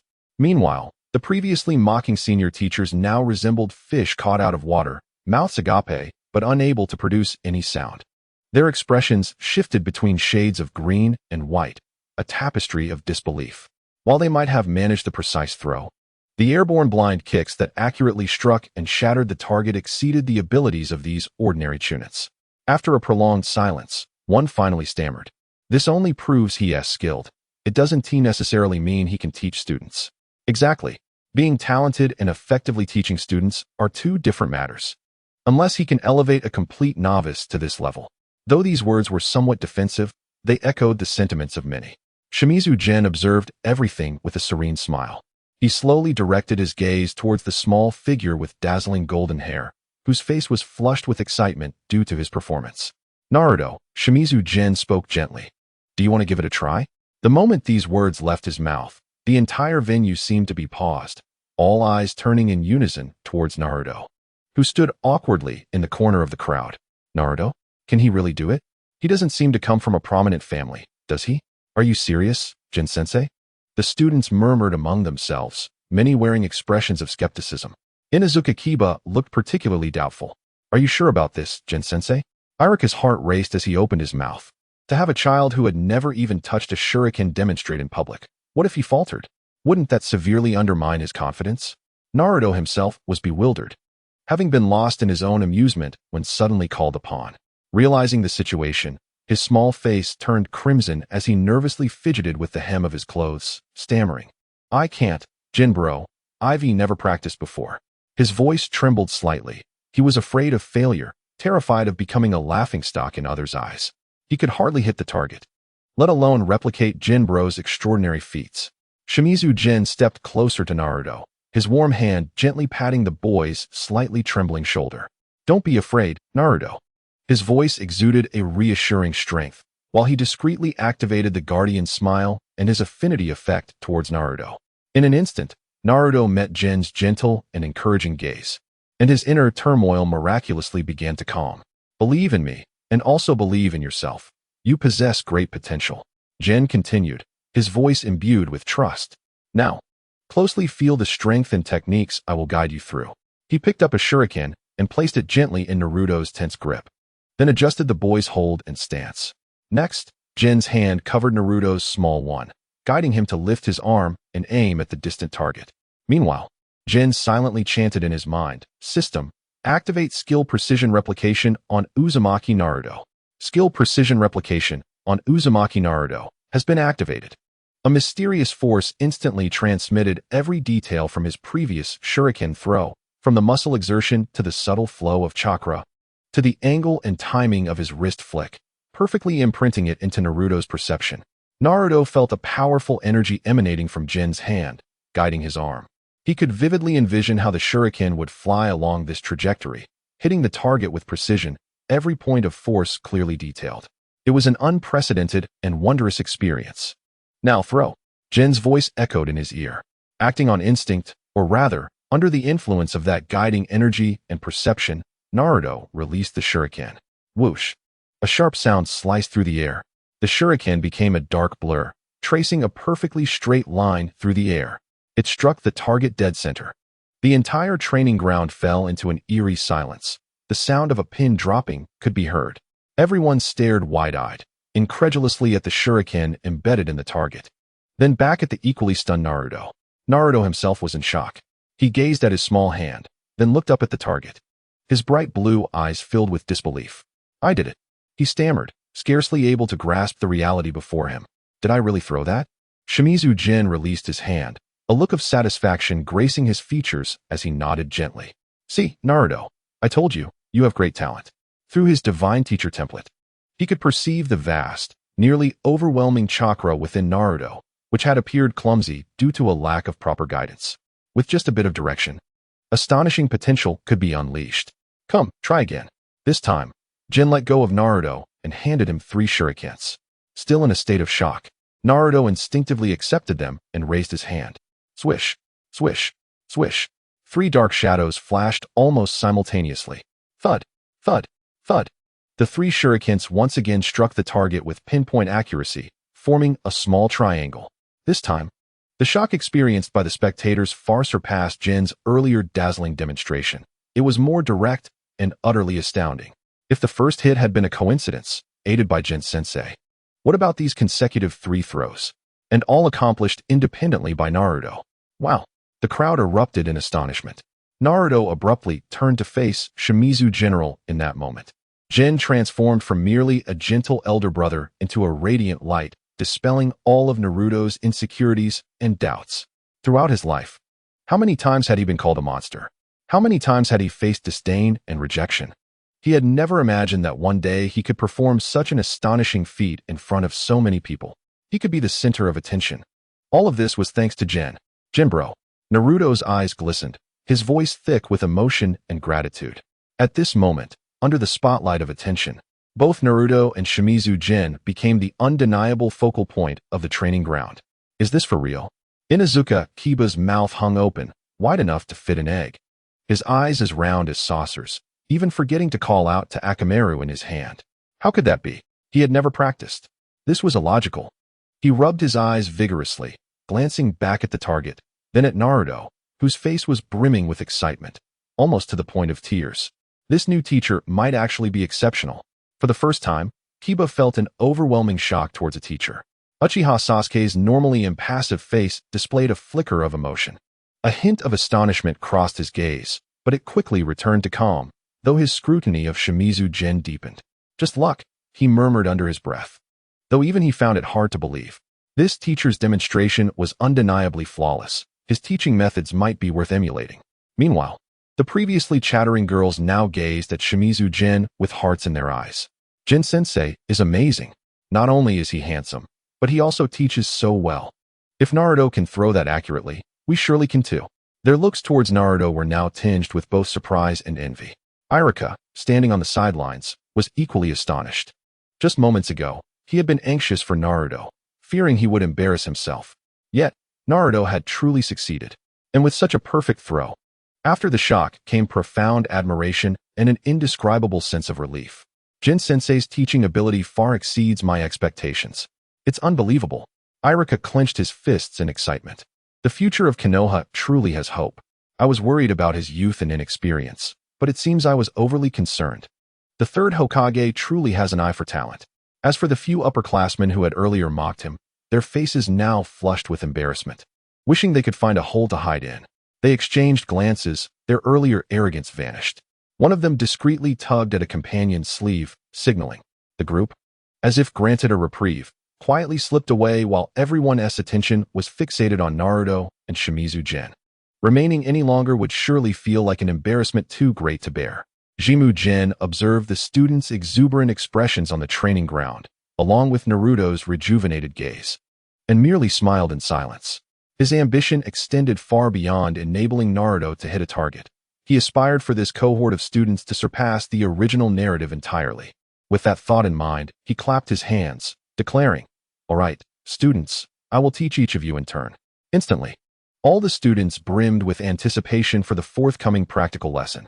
Within the Hokage's office, the third Hokage, Sarutobi Hiruzen, was attentively watching everything unfold on the training field through his crystal ball. Upon witnessing Naruto's precise hit on the target under Shimizu Jin's guidance, a gratifying smile spread across his wrinkle-lined face. He lifted his pipe, savoring a deep breath and exhaling a lengthy smoke ring. "Ah, what an impressive young man," he murmured softly in admiration. Meanwhile, in the clandestine base of the Root organization, Shimura Danzo listened to his subordinate's report on the latest developments at the Ninja Academy. Upon hearing of Shimizu Jin's remarkable prominence in the school and his ability to cultivate Naruto's astonishing talent, a complex glint flickered in his solitary eye. Humph. Wasting time and resources on these children, he scoffed. In his view, ninjas should embody the unemotional tools akin to the members of Root, rather than indulging in the joys of teaching. However, he refrained from immediately ordering Shimizu Jin's recall. As he considered Naruto, his fingers lightly tapped the table. His eyes gleaming with calculative intent, the Nine-Tails Jinchuriki could indeed serve as a valuable pawn. After a moment's contemplation, he commanded a nearby Root ninja, "Go. Inform Yakushi Nan to enter the Ninja Academy disguised as a medical instructor. Her task is to observe Shimizu Jin while simultaneously steering Naruto towards Root. If necessary, she may exploit the relationship between Jin and Naruto." The mission initially assigned to Yakushi Nan in Awagakure was to be cancelled. "Yes, Lord Danzo." The shadows swiftly vanished, leaving the chamber in silence once more. Leaning back in his chair, Danzo's eye shimmered with cold light. "Jin, I hope you do not disappoint me, nor compel me to make choices I would rather avoid." Chapter 8. Naruto, would you like to visit my home? Returning to the training ground.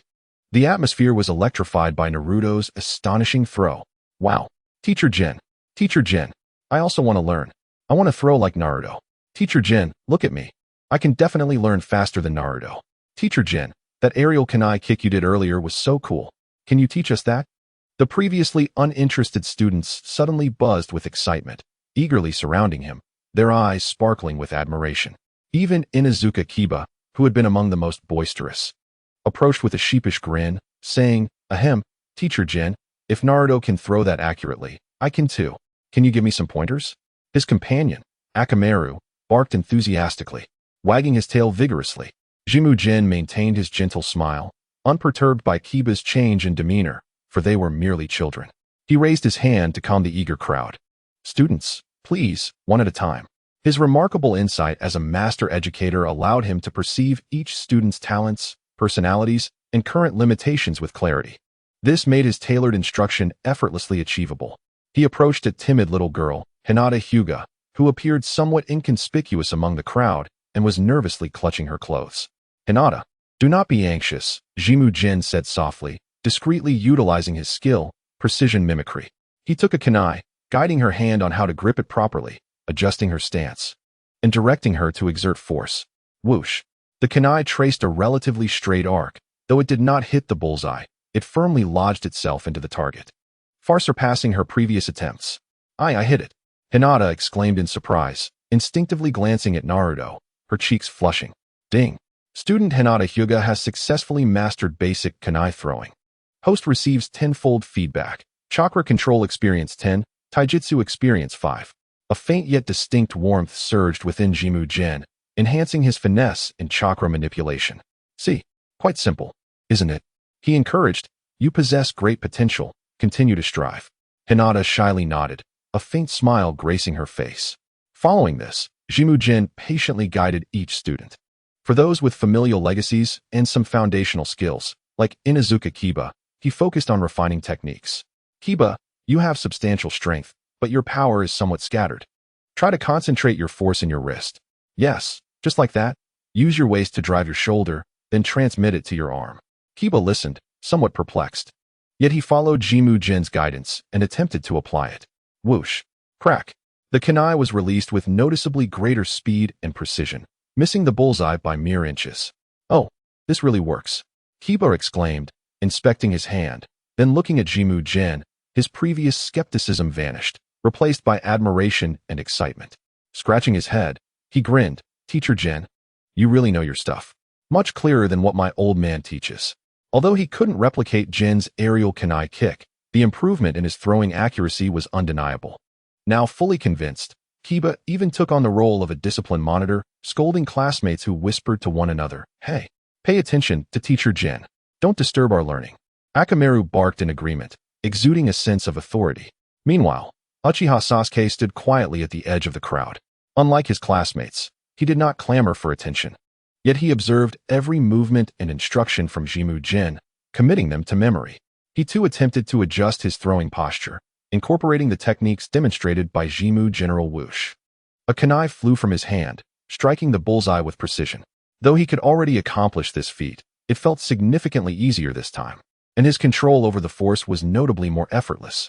At that moment, Jimmu-jin's voice drifted over, "Sasuke, your foundation is solid. However, a true throwing master must not only aim at static targets, but also anticipate the trajectories of dynamic ones. Your dynamic vision is commendable. Try to predict by an additional 0.1 seconds before releasing." Sasuke stiffened slightly, refraining from responding but silently engraving the advice in his mind. His gaze now imbued with contemplation. He had not expected this new teacher to so readily discern the direction of his efforts. As each student grasped the techniques under Jimmu-jin's guidance, their throwing achievements skyrocketed, and the training ground erupted with joyful cheers. Jimmu-jin felt the benefits of the tenfold feedback from teaching acutely. Not only did his chakra control and taijutsu experience enhance, but his understanding of various foundational ninjutsu and taijutsu deepened subtly, as if a new door had been opened. He reflected on the profound growth that teaching others afforded him, nurturing an even greater passion for the profession. Standing at the edge of the field, Irika was utterly astonished. He had been teaching for many years and considered himself quite experienced, yet witnessing someone like Shimizu Jin achieve astonishing progress in just one lesson, especially among those underprivileged students, was simply unprecedented. This transcended mere teaching techniques. It was akin to turning stone into gold. As he observed the composed yet youthful figure of Shimizu Jin, his heart swelled with admiration. When the class concluded, the students lingered, eagerly surrounding Shimizu Jin and chattering away with a myriad of questions. Irika took a deep breath and approached Shimizu Jin, his expression earnest and humble. "Teacher Jin, you are truly remarkable." Irika exclaimed sincerely, "Today's lesson has opened my eyes. If I may be so bold, could you share some of your teaching insights with me?" His demeanor betrayed a genuine respect for Shimizu Jin, devoid of any condescension due to his youth. With a slight smile, Shimizu Jin replied, "Irika-sensei, you flatter me. There is nothing particularly special about it. It primarily requires patience and observation to identify each student's challenges and then guide them in a manner they can comprehend." He briefly shared some universal teaching philosophies inspired by exemplary educators, such as personalized instruction, encouragement, and fostering interest. Although these notions sounded somewhat formal, in light of Shimizu Jin's exceptional teaching effectiveness, Irika nodded vigorously, cherishing the wisdom imparted. "I have learned so much. Teacher Jin, your words surpass a decade of my own exploration." He felt reassured that with educators like Shimizu Jin, The future of Konoha's next generation appeared promising. News of the genius teacher, Shimizu Jin, transforming his first class, elevating the capabilities of all the new students, spread rapidly through the ninja academy as if it had sprouted wings. Many teachers received the news with skepticism. Yet upon witnessing the newfound precision and confidence of the previously average students during the afternoon practice, especially those from humble backgrounds, they could not help but believe. In no time, Shimizu Jin's name became the most talked about subject in the ninja school. Subsequently, some female students even formed a small group called the Support Club for the Best Teacher Jin after experiencing his class, eagerly discussing his stunning appearance and teaching prowess daily. After class, students trickled out of the training ground in small groups, but Naruto lingered behind, hesitating. He dashed up to Shimizu Jin, his face flushed with excitement. Brother Jin, look, Naruto exclaimed, grabbing a shuriken, holding his breath as he recalled the techniques Shimizu Jin had taught him, and hurled the shuriken with vigor. Whoosh! Snap! The shuriken struck the target dead center once more. I did it. Brother Jin, I did it again. Naruto leaped with joy, his azure eyes sparkling with unprecedented brilliance. If his earlier success had been a stroke of luck, this time it was a testament to his own effort. Well done, Naruto. Remember this feeling with hard work. You can achieve anything, Shimizu Jin praised, recognizing Naruto's mastery, which was well-deserved given his potential. Shimizu Jin ruffled Naruto's bright golden hair, and Naruto nodded vigorously, his trust and reliance on Shimizu Jin intensifying. He felt as if Shimizu Jin were a beacon of light illuminating his previously dim world. However, at that moment, he hesitated, scratching his head in embarrassment as he softly inquired, Brother Jin, are you free after school? I'd like to treat you to some ramen.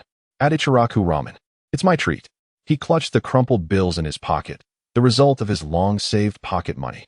Shimizu Jin observed the hopeful expression on Naruto's face. Feeling a stirring in his heart, he understood Naruto was an orphan and lived a modest life. This meal was likely the most generous token of gratitude he could offer. Ramen? I love it, Shimizu Jin smiled, then shifted the conversation. How about I come to your house and cook together? We can enjoy it there. Naruto was taken aback. Go to my house. Brother Jin wants to cook for me? The happiness surged unexpectedly, leaving him feeling a bit dazed. Throughout his life, aside from the occasional delivery of supplies from the third Hokage, no one had ever expressed a desire to visit his home, let alone cook for him. But is that okay? He asked, his voice trembling with uncertainty, fearing it might just be a figment of his imagination. Of course, Shimizu Jin assured him. It'll also give me a chance to see your living conditions and offer any assistance you might need. Wow, that's amazing. Brother Jin, you're too kind. Naruto could no longer contain himself, leaping forward to wrap his arms around Shimizu Jin's leg, tears brimming in his eyes. Brother Jin, you're forever my hero. Chapter 9. Naruto, why are you so kind to me? With a mix of excitement and trepidation, Naruto led Shimizu Jin through a labyrinth of alleyways, arriving at an old apartment building nestled in a secluded corner of the village. Brother Jin, my home is on the 3rd floor. Naruto proudly pointed upwards, his steps noticeably lighter. However, when he opened the apartment door to welcome Shimizu Jin inside, the exuberance on his face instantly froze. In his mind, he had been consumed with joy about Brother Jin visiting his home and had completely forgotten about the disheveled state of his living space. Inside the apartment lay a shocking scene of chaos. Dirty shoes were haphazardly piled at the entrance. In the living room, an open carton of expired milk emitted a faint sour odor. Empty instant noodle containers were scattered about, some still containing remnants of broth. The sofa was buried beneath a mountain of wrinkled clothes, making it impossible to distinguish between clean and worn. The lone small dining table was a mess of plates and cups. The entire space was permeated with a stale aroma of dust, food remnants, and stagnant air. This scene stood in stark contrast to Naruto's excitement, which had reached a fever pitch. His face, once flushed with joy, turned an even deeper shade of red, akin to a ripe tomato, as he felt the heat rise within him. He stood frozen, nervously twisting his shirt hem, wishing he could disappear into a crack in the floor. That's not how I usually am, Naruto stammered, attempting to explain. Shimizu Jin surveyed the disaster of an apartment, releasing a soft sigh within. One could only imagine the life of a child who had grown up devoid of love and proper guidance, living alone in such circumstances. Beep. Detecting that the host is facing a unique teaching environment, the the life choice system is triggered. Option 1. Maintain composure, politely prepare a dinner for Uzumaki Naruto, and leave. Reward. Cooking skill, beginner, Uzumaki Naruto's affection 20. Option 2. Show compassion, cook for Uzumaki Naruto, and proactively clean some visible areas, like the dining table and living room floor. Reward. Cooking skill, intermediate, cleanliness expert title, passive, slightly increases cleaning efficiency, Uzumaki Naruto's affection 50.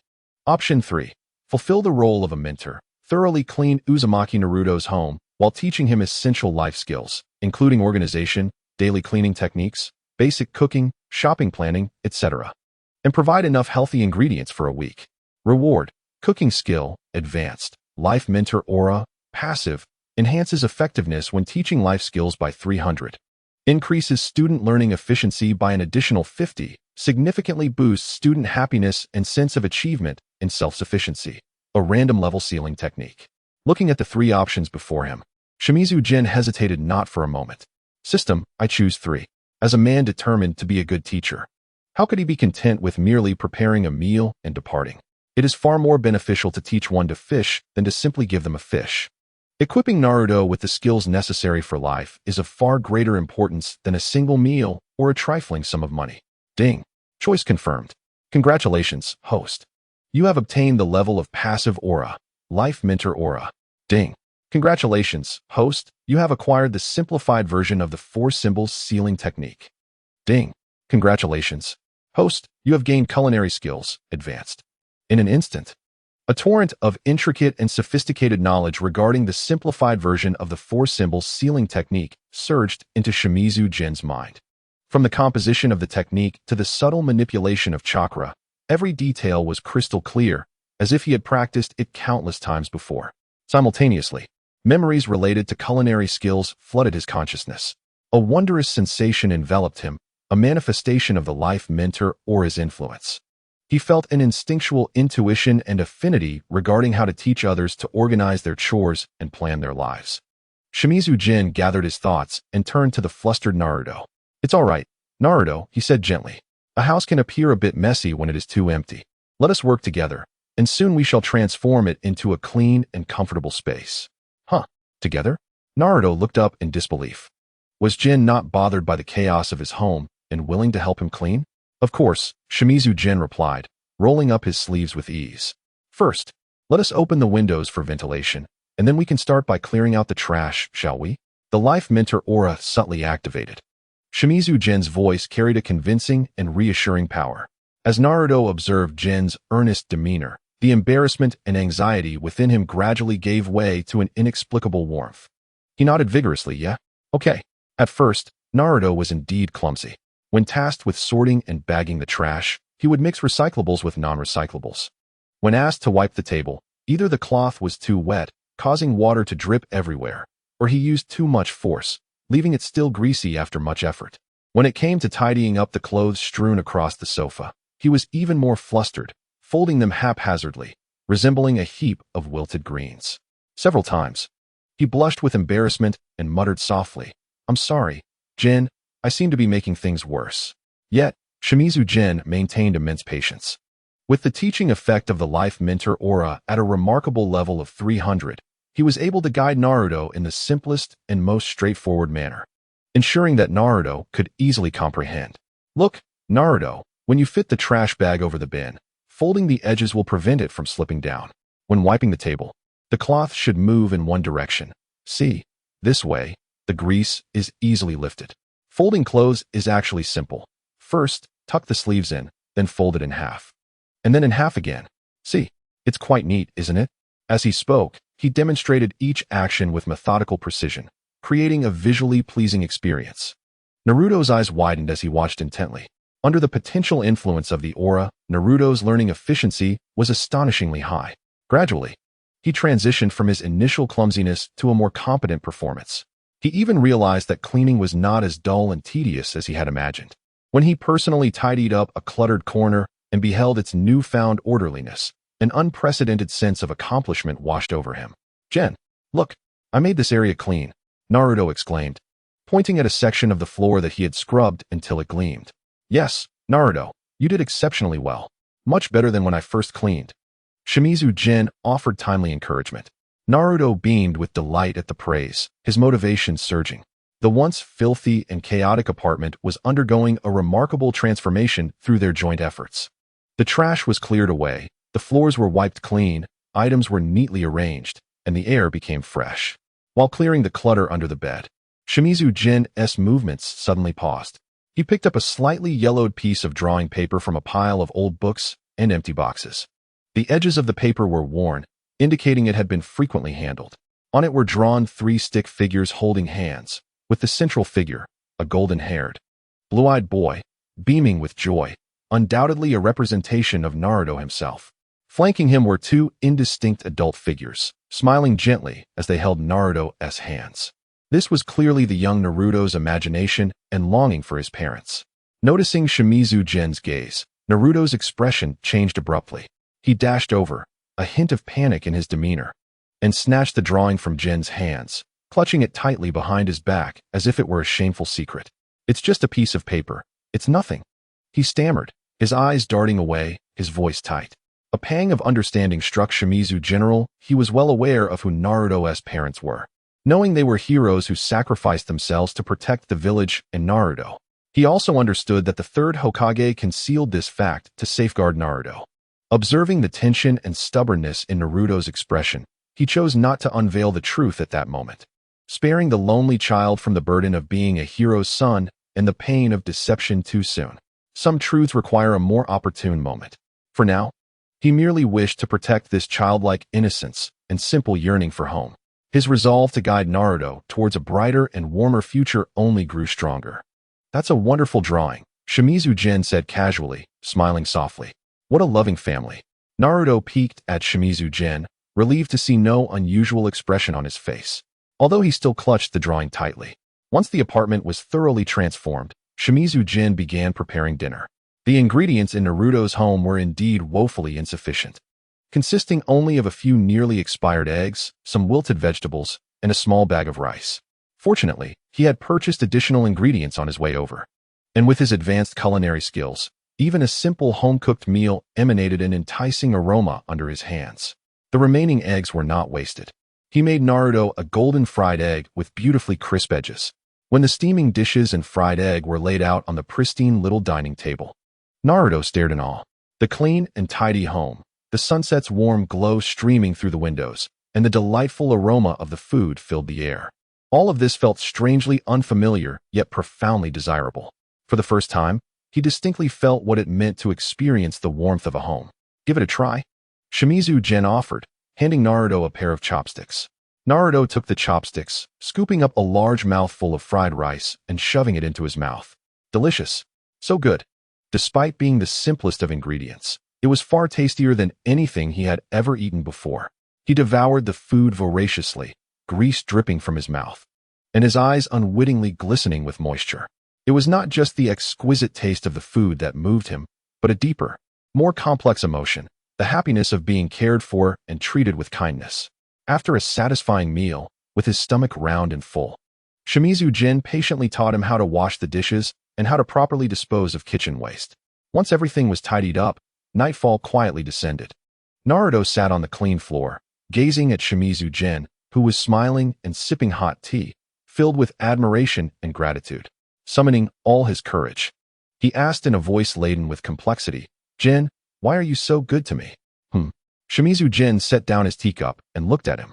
Naruto's voice was gentle, and the villagers around him remained silent. Though he did not continue speaking, the look of grievance mixed with confusion in his eyes conveyed everything. In Shimura Gaku's heart, a tenderness arose. He reached out and gently stroked Naruto's brilliant, soft golden hair. For Naruto was indeed a good child. His voice resembled the warmest breeze of spring, dispelling the long-standing gloom that had settled in his heart. A good child deserves to be treated with kindness by this world. Chapter 10. The Godfather Brother Gaku, Naruto whispered, his azure eyes sparkling with clarity, reflecting Shimura Gaku's gentle face. "I wish you could stay forever." His voice was laden with hope. In the apartment, after a thorough cleaning and tidying, the air was filled with a faint aroma of soap and the lingering scent of food. It was cozy and tranquil. Just as Shimura Gaku was about to speak, a sudden knock echoed through the air. Naruto, startled like a frightened rabbit, sprang up from the floor, anxiously glancing towards the door, his small hand instinctively gripping the hem of Gaku's clothing. Who could it be at this hour? He wondered. Surely, the villagers wouldn't come looking for him. Gaku gently patted Naruto's small hand that clutched his garment, reassuring him. I'll check. He stood and walked to the door, peering through the peephole. In the next moment, his expression shifted subtly. Standing outside was none other than the third Hokage, Hiruzen Sarutobi. The elder wore his characteristic warm smile and held a small cloth bag, resembling a friendly neighbor who had just returned from a stroll. Hokage-sama? Gaku opened the door, slightly surprised. Oh, Gaku! Hiruzen Sarutobi exclaimed, his smile widening upon seeing him. I happened to pass by and thought to check on Naruto, who is home alone. As he spoke, his gaze drifted past Gaku to where Naruto was peeking curiously, and he waved cheerfully. Naruto, have you had dinner? Third Grandpa. Upon seeing Hiruzen, Naruto was momentarily taken aback, but then his face broke into a radiant smile, his earlier tension dissipating as he dashed over. Third Grandpa, what brings you here? Haha. Just came to see if our little Naruto has been eating well. Hiruzen affectionately ruffled Naruto's hair, his eyes subtly scanning the freshly tidied apartment, revealing a hint of surprise. Gaku stepped aside. If Hokage-sama doesn't mind, please come in and have a seat. We just finished eating, but some tea would be convenient. Oh, then I shan't be polite. Hiruzen, seeming genuinely to have just dropped by, accepted without hesitation, stepping inside and placing the small cloth bag on the shoe cabinet. This is a little snack for Naruto, just baked and still warm. Wow. Thank you, Third Grandpa. Naruto exclaimed joyfully. Meanwhile, Gaku went to prepare tea. Hiruzen settled himself at the only small dining table, while Naruto excitedly chattered beside him, recounting how Gaku had helped him clean the room and prepared a delicious dinner. The little boy radiated an unprecedented joy and contentment, a genuine happiness that starkly contrasted with his previously forced bravado. As Hiruzen listened, he observed quietly. He noted how Naruto, while speaking, instinctively straightened his back, his small hands resting properly on his knees, no longer fidgeting as he had before. This child seemed to have matured significantly in such a short time. It was undoubtedly Gaku's influence. The aura of a life mentor was subtly shaping Naruto. Before long, Gaku returned with the steaming tea and placed it before Hiruzen. Hokage-sama, please enjoy. Very thoughtful. Hiruzen lifted the cup, blowing away the steam before sipping. Gaku, I've heard about your performance at school today. It was quite commendable. Hokage-sama overestimates my efforts. I merely fulfilled my duties as a teacher. Gaku replied calmly as he sat beside Naruto. Haha, to earn praise even from Nakajima, that old stubborn fellow, is no small feat, Hiruzen remarked, setting down his cup and turning his gaze to Gaku. I've also heard you showcased Naruto's skills in practical lessons. It was quite impressive. Upon hearing this, Naruto puffed out his chest proudly. Third Grandpa, Brother Gaku is amazing. He taught me how to throw kunai, and I hit the target right away. Oh, is Naruto truly that skilled? Hiruzen feigned surprise. Gaku smiled. Naruto possesses great talent. It simply hadn't been nurtured until now. Hiruzen nodded, his eyes deepening as he regarded Gaku. You seem particularly invested in Naruto. What are your thoughts on his future? Here it was. Gaku understood that this was the true purpose of Hiruzen's visit. Not everyone could have prolonged contact with Naruto, the host of the Nine Tails, especially since he was the son of Danzo. It was well known among the higher-ups in Konoha that Danzo had always coveted Naruto. After a moment of contemplation, Gaku organized his thoughts and responded earnestly.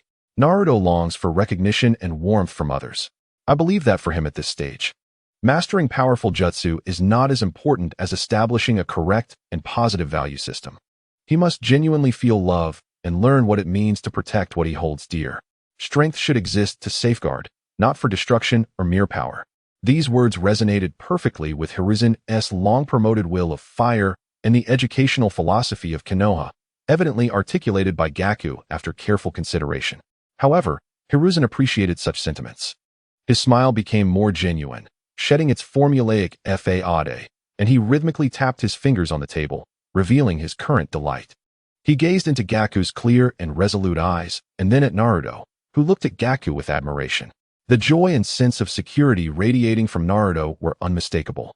Very well said. Hiruzen spoke slowly, a note of approval in his tone. Caring for a child like Naruto carries significant responsibility. What is needed goes beyond just classroom instruction. His gaze deepened with meaning. Gaku nodded subtly. It's getting late. I should be heading back. There are still matters to attend to in the village, Hiruzen said, rising. I shall escort you, Hokage-sama, Gaku replied, also standing. Goodbye, third grandpa. Naruto chimed in hurriedly. As Hiruzen reached the door, he turned back to gaze deeply at Gaku. Gaku, do well. With that, he turned and departed. After seeing off Hiruzen, Gaku closed the door and let out a gentle sigh. It seemed he had passed this test. The third had not hindered his closeness to Naruto due to his lineage.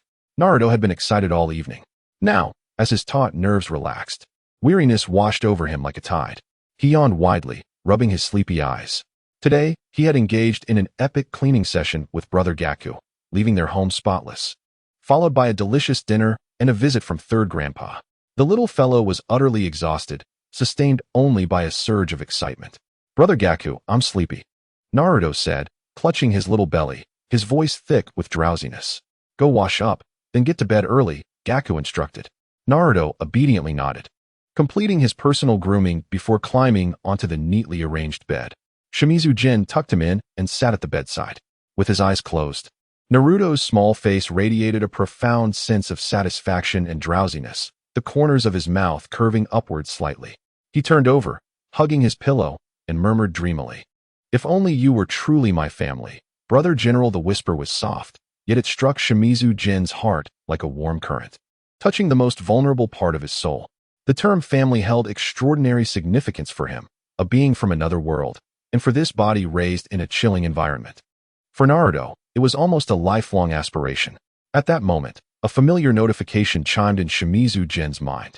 Deng detected a special bond between the host and Uzumaki Naruto, triggering a new option in the life choice system. Option 1. Maintain the status quo and keep a distance.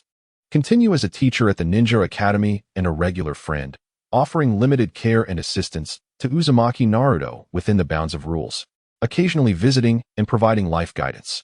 Reward. Uzumaki Naruto's affinity for the host increases by 30, and a random level of life-related auxiliary ninjutsu, e.g., quick dry technique, targeted dust removal spell, food preservation technique, etc. Option 2. Informal guardianship, deepening influence. Propose to the third Hokage to become Uzumaki Naruto's informal life mentor and academic guardian, taking on more responsibilities in Naruto's daily life and providing regular after-school tutoring, training guidance, and psychological companionship. Reward.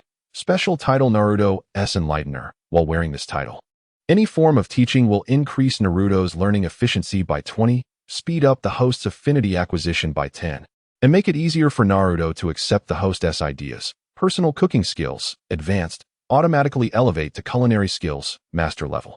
Naruto's affinity for the host increases to 80, and Sarutobi Hiruzen's further attention and trust significantly improves. Option 3. Establish a familial bond, devotedly protect.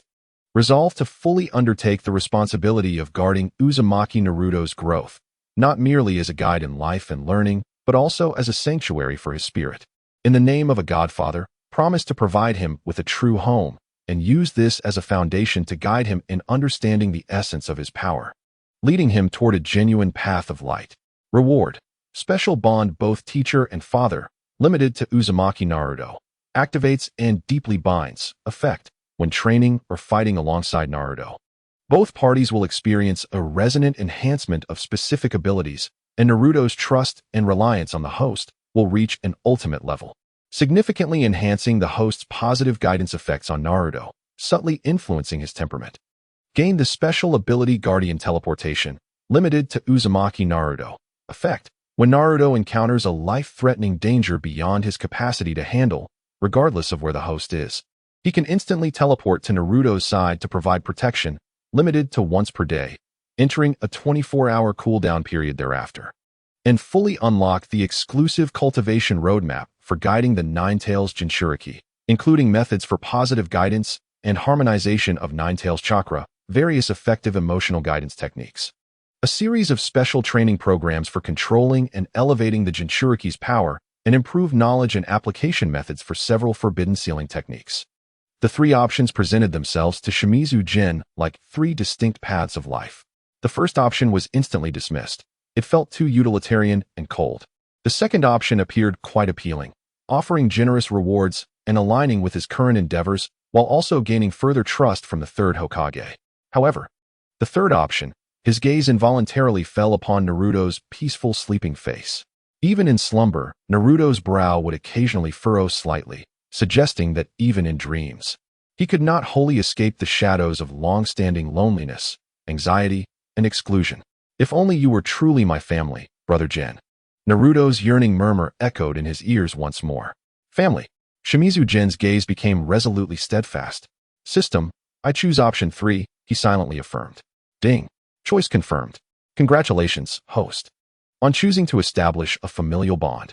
Congratulations, host, on activating and deeply binding the special bond both teacher and father, limited to Uzumaki Naruto. Congratulations, host, on obtaining the special ability Guardian Teleportation, limited to Uzumaki Naruto.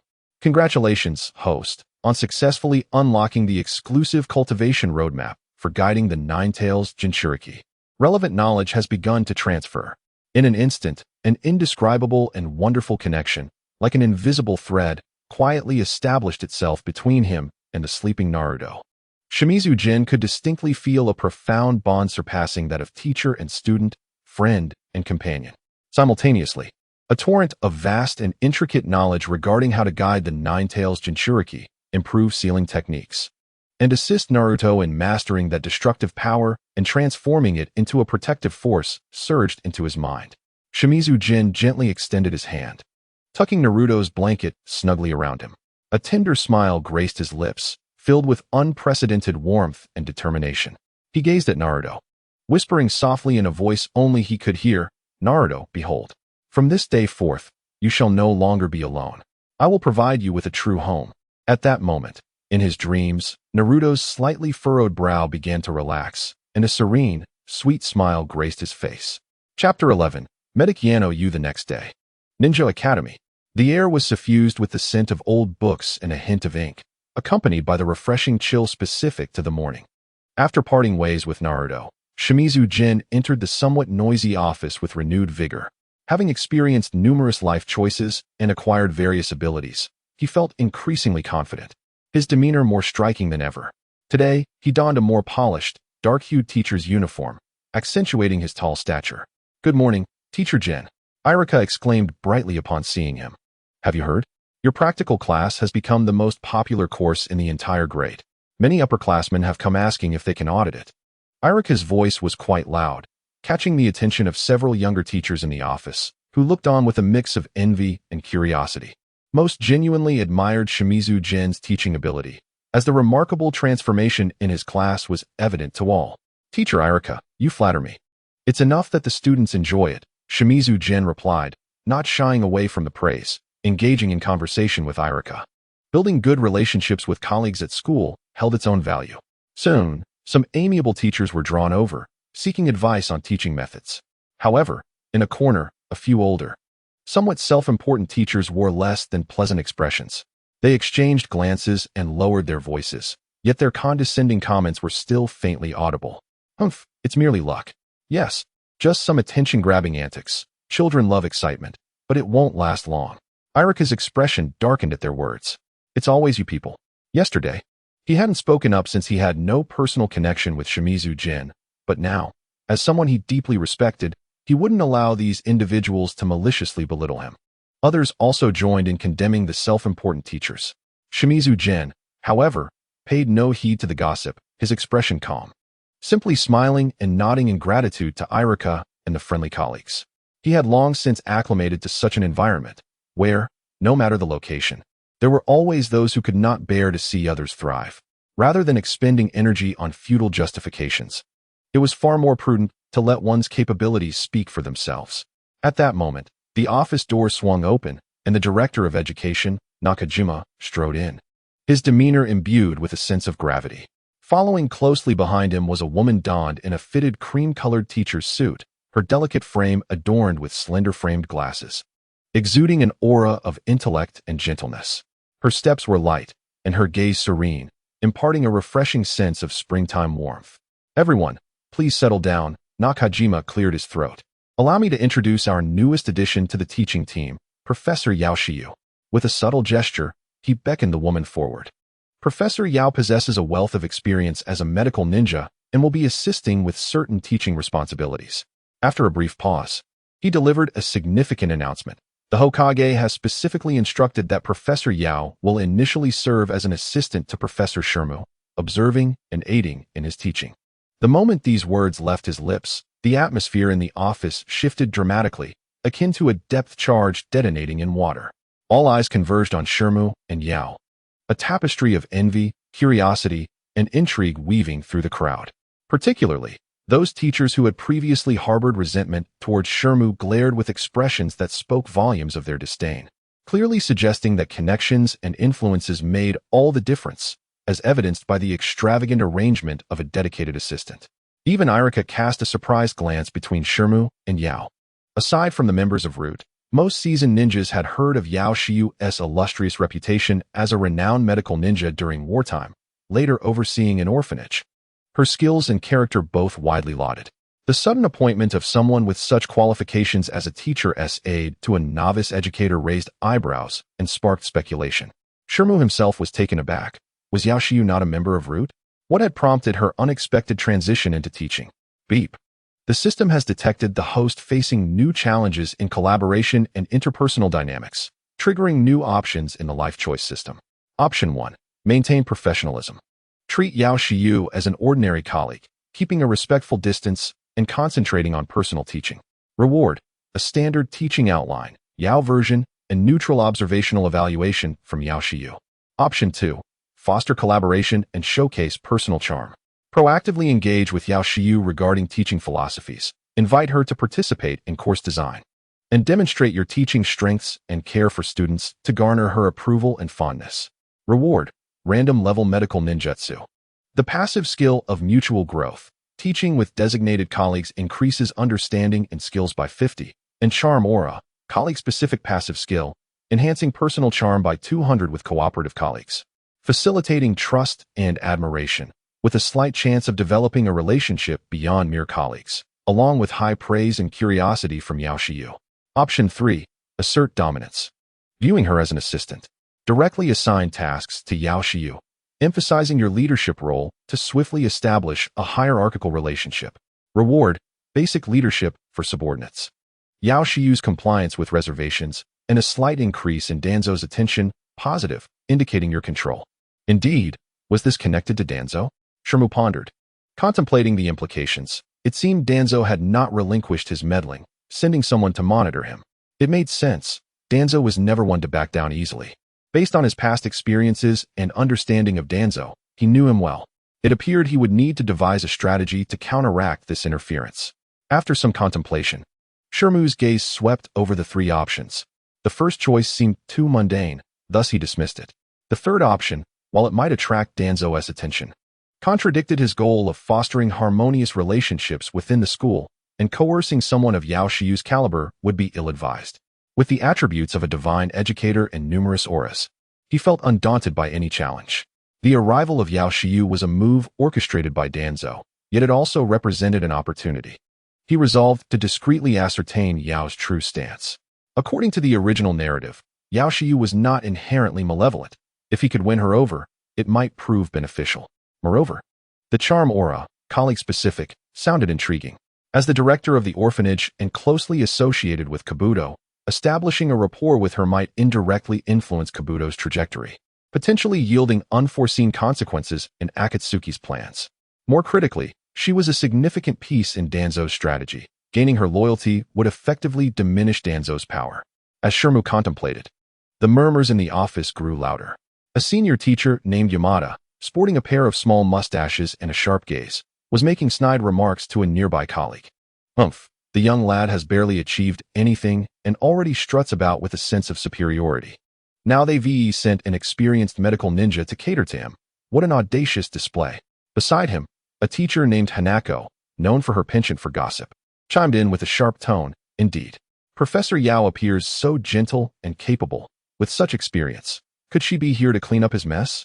After all, young people can be rather clumsy. If they end up misguiding the students, it would fall to Professor Yao to rectify it. Whispers arose from another corner. Otherwise, why would the Hokage arrange this? This kid must have a complex background. TSK, TSK, being young and handsome certainly has its advantages. Hanako's gaze flitted between Shermu and Yao, her tone laced with innuendo. Look at the way Professor Yao looks at him. Doesn't it seem a bit different? Oh dear, one can't be too sure. Yamada scoffed, a distinguished medical ninja, and instead of saving lives in a hospital, she is here causing a ruckus in a school. It's utterly ridiculous. These biting comments buzzed around him like annoying flies, but they were merely flirtations cast toward the blind. Shermu remained silent, internally resolving, system, I choose option 2. Choice successful. Rewards have been granted. Congratulations to the host for acquiring Chakra Scalpel, Mastery, Passive Skill Mutual Growth, and Level 2 Passive Charm Aura, Colleague Specific. A warm current surged through his body as the intricate techniques of the Chakra Scalpel instantly imprinted in his mind, as though he had trained for years. Simultaneously, an indescribable confidence and charm radiated from him. Ignoring the discordant chatter around him, Shermu donned a gentle and sincere smile, extending his hand toward Yao Shiyu. Professor Yao, welcome. His voice was clear and steady, akin to a gentle spring rain that nurtured the soul. I am Shermu, and I eagerly anticipate our collaboration. Your experience as a medical ninja will undoubtedly aid our students in learning self-protection and emergency assistance during missions, as well as in mastering the finer control of chakra. I hope we can work together to enhance the curriculum for our children. His words were neither subservient nor overbearing, effectively conveying a warm welcome while affirming Yao's professional worth. Accompanied by the captivating aura of charm, augmented by a commendable 200-point charisma boost exclusive to colleagues, and his own remarkable demeanor as a masterful educator. His smile and words exuded an irresistible persuasiveness and charm. The acerbic voices within the office seemed to be choked into silence by an invisible hand, diminishing to nothingness. Pharmacist Nanayu, initially wearing a professional smile and a tranquil gaze, was prepared to encounter various scenarios. She was acutely aware of Shimizu Jin's identity as the son of the esteemed Danzo, a suddenly ascendant prodigy. Moreover, she distinctly recalled Danzo's directive to approach Shimizu Jin, observe him, and simultaneously guide Naruto Uzumaki. She had contemplated several potential reactions from Shimizu Jin, perhaps a youthful arrogance dismissing her as a mere auxiliary, an intentional aloofness stemming from her background, or an eager attempt to ingratiate himself. However, Shimizu Jin's response defied all her expectations. He was candid and sincere, displaying no hint of condescension due to her role as an assistant, nor any wariness or superficiality because she might be affiliated with Danzo. On the contrary, he directly acknowledged the value of her expertise and earnestly expressed his anticipation for collaboration. Under the subtle influence of the charm aura, Nanoyu perceived his smile as exceptionally genuine, his clear eyes devoid of impurities, and his words melodious. The preconceived notions and sense of detachment she harbored due to her mission gradually melted away. This young man appeared to diverge from the rebellious son of Danzo described in the intelligence reports, exuding a reassuring quality about him. As Nanoyu gazed at Shimizu Jin's extended hand, characterized by well-defined joints and an elegant strength, she noticed his youthful countenance adorned with a gentle smile and the kindness reflected in his eyes. A fleeting shimmer of unexpected intrigue passed through her normally compassionate and detached gaze. She extended her hand to gently clasp his. Sir Shimizu, you are too modest. It is my privilege to learn advanced teaching methods from you. I shall endeavor to support your work, she expressed. The moment their palms met, Shimizu Jin felt a soft and pure chakra emanating from her fingertips, a hallmark of a medical ninja's delicate control. Simultaneously, Nanoyu sensed a comforting affinity radiating from Shimizu Jin's warm palm. The special effect of the charm aura, akin to a gentle spring rain, silently sowed a tiny seed at that moment. This scene left the teachers in the office, who had anticipated a spectacle or sought to instigate discord, momentarily dumbfounded. The awkwardness, conflict, or potential coldness and indifference from Nanoyu they had envisioned failed to materialize. Instead, an unexpected harmony and understanding prevailed. As if the two were not meeting for the first time, but had been partners for an extended period. They all turned to teacher Hanako, astonished. Who would have thought you were right? Hanako felt as though she had struck a punch into cotton, observing the chemistry between the two, feeling like a mere jester. Irika, watching nearby, beamed with joy, genuinely pleased for Shimizu General. How wonderful. Mr. Jin and Ms. Nanoyu seem to be getting along splendidly. This is indeed a powerful alliance. The more he observed Shimizu Jin, the more he admired him. His adeptness in handling interpersonal relationships was truly commendable and a worthy model for Irika to emulate. Thoughts of the students crossed his mind. Nanoyu's medical knowledge would undoubtedly benefit them significantly, especially for impulsive children like Naruto, who would receive more professional care in case of injuries. He began eagerly anticipating the classroom dynamics following their collaboration. In the corner, Yamada's expression was as sour as if he had swallowed a fly. "TCH, how pretentious," he muttered, still stubbornly resistant. Surely, they rehearsed this. Who are they trying to impress?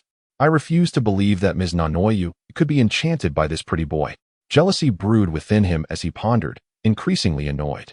Yet, he couldn't deny that Shimizu Jin had an uncanny ability to diffuse situations effortlessly. Did Nanoyu's gaze toward him truly appear different? The supervising director Nakajima observed all of this with keen interest. He had already been thoroughly convinced of Shimizu Jin's teaching abilities, even finding them extraordinary. Witnessing him navigate the complexities of interpersonal relationships with such ease, courtesy, and composure only deepened his admiration. Indeed, the third Hokage had not erred in his judgment. Shimizu Jin possessed not only a talent that surpassed his peers, but also a rare grace and poise. Appointing him as a teacher might truly be a boon for Konoha's education. Chapter 12. Taijutsu class in the afternoon, at the training ground of the Ninja Academy. It was once again time for Shimizu Jin's class. The children buzzed with excitement, more animated than usual. The previous day's scene during the Kanai lesson was still fresh in their minds. Naruto's stunning throw and Sasuke's intense focus had become the talk of the playground. What will Mr. Jin teach today? I don't know, but it will surely be incredible. I can't wait. Even Nara Shikamaru, typically the laziest, seemed unusually invigorated today.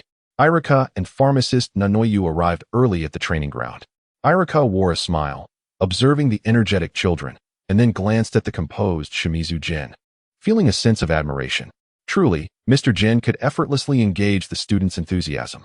Nanoyu stood quietly beside him, her beige teacher's outfit accentuating her intellectual warmth, accompanying him as his assistant. "Class, please settle down." Shimizu Jin clapped his hands and introduced, "This is Ms. Nanoyu, a highly skilled medical ninja who will be joining us for our classes. Please give her a warm welcome." Wow, a medical ninja. She looks so gentle. Yes, and she's beautiful. Definitely much better than some teachers who just scowl all the time. The initially scattered applause quickly intensified as the students formed a favorable impression of pharmacist Nanoyu. She bowed slightly and smiled softly. "Hello everyone, I am pharmacist Nanoyu. I look forward to working with you." Her voice was gentle, like a spring breeze. Shimizu Jin nodded in satisfaction and continued, "Now, for today's practical lesson. We will focus on basic taijutsu training." "Taijutsu? Is that fighting? Awesome. I want to learn some amazing moves." Inazuka Kiba shouted excitedly, with Akamaru barking in agreement beside him. Some boys' eyes sparkled with eagerness. Choji quickly shoved the last chip into his mouth, mumbling, "Taijutsu. I hope it burns off some energy, so I can have an extra bowl of rice at lunch." Uffed. Shikamaru nearly laughed out loud. His friend's priorities were always so peculiar. Naruto's excitement was palpable. "Taijutsu. It sounds so cool." However, the girls' reactions were somewhat nuanced. Haruno Sakura exchanged glances with Yamanaka Ino, both recognizing a hint of hesitation in each other's eyes. "Taijutsu sounds so exhausting," Sakura whispered. Yes. Ino nodded vigorously, distress evident as she rubbed her arms. "What if we end up covered in muscle lumps?" "Sasuke-kun won't like that." "Exactly." Shimizu Jin observed their reactions with a faint smile. He cleared his throat, his resonant voice cutting through the murmurs in the room. "I understand that many of you might find the term foundation rather uninspiring, perhaps even dismissive. You may wonder, how formidable could foundational skills possibly be?" He paused, his gaze sweeping across each student. "Yet, I must emphasize that physical techniques, particularly foundational ones, are the bedrock of all ninja combat skills. Just as a house built on an unstable foundation can easily be toppled by the slightest breeze. No matter how potent your chakra or how dazzling your jutsu, without a solid grounding in physical techniques, it is all but an illusion, visually appealing yet fundamentally ineffective. Only by honing the simplest punches, kicks, blocks, and evasions until they are second nature, until they are ingrained in your very bones, can you seize fleeting opportunities in the chaotic realm of actual combat and secure an unassailable position." His words were deliberate yet resonant. and the inherent authority of his masterful teaching style compelled the students to quiet down and listen intently. To provide you with a more tangible understanding, I will now demonstrate. Shimizu Jin surveyed the crowd and beckoned. Which of you wishes to attack me? Inuzuka Kiba was the first to leap forward. I'll do it. But I want to go easy on you, Jin-sensei. A few other energetic boys eagerly followed suit. All right, you may all come at me together. Shimizu Jin suppressed his strength to that of an average person. Wait, together? Inuzuka Kiba paused momentarily and then grinned. You said it.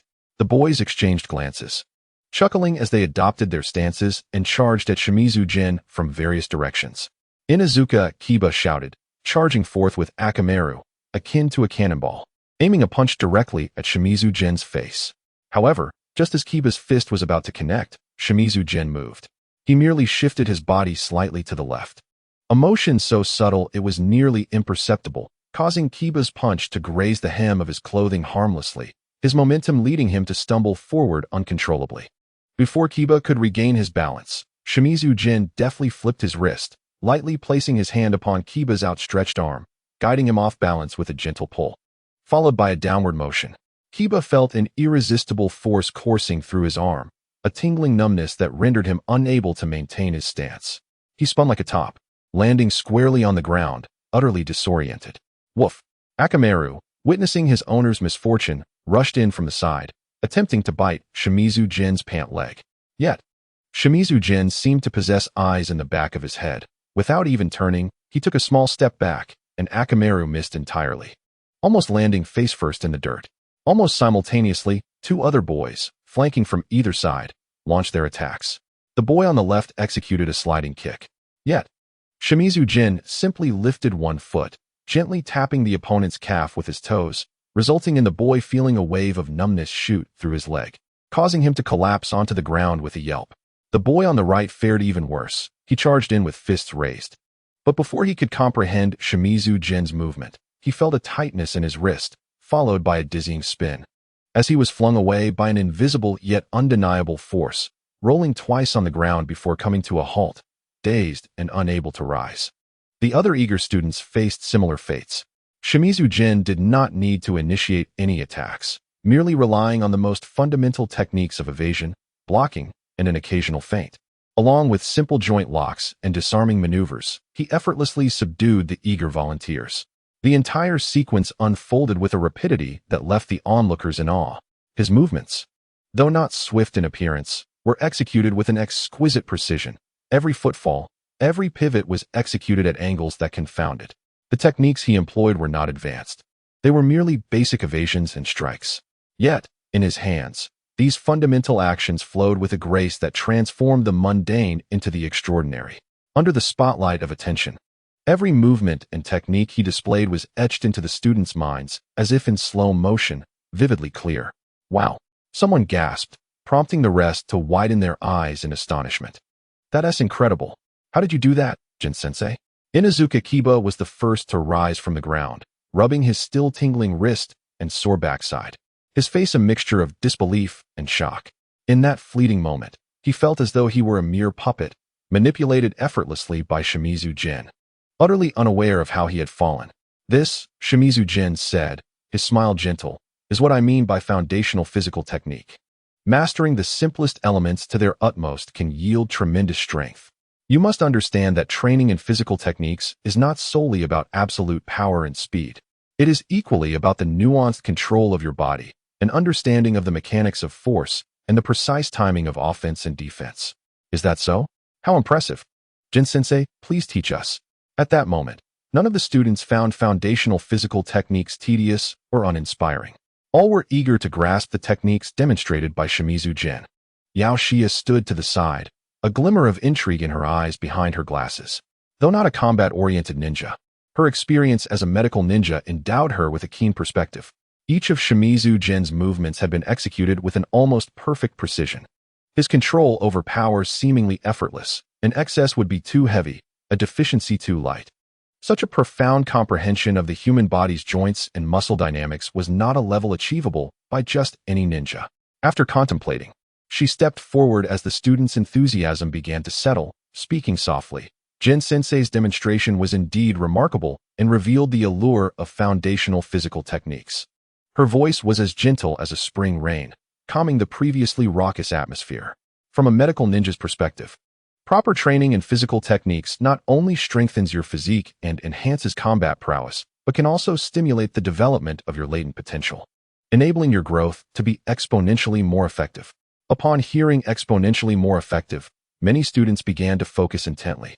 Yet, Yao Xia shifted her tone slightly, adopting a more serious demeanor. However, improper training postures or excessive training without regard for your body's limits can easily lead to various sports injuries, such as muscle strains, joint sprains, and in severe cases, even impact skeletal development, leaving long-term hazards.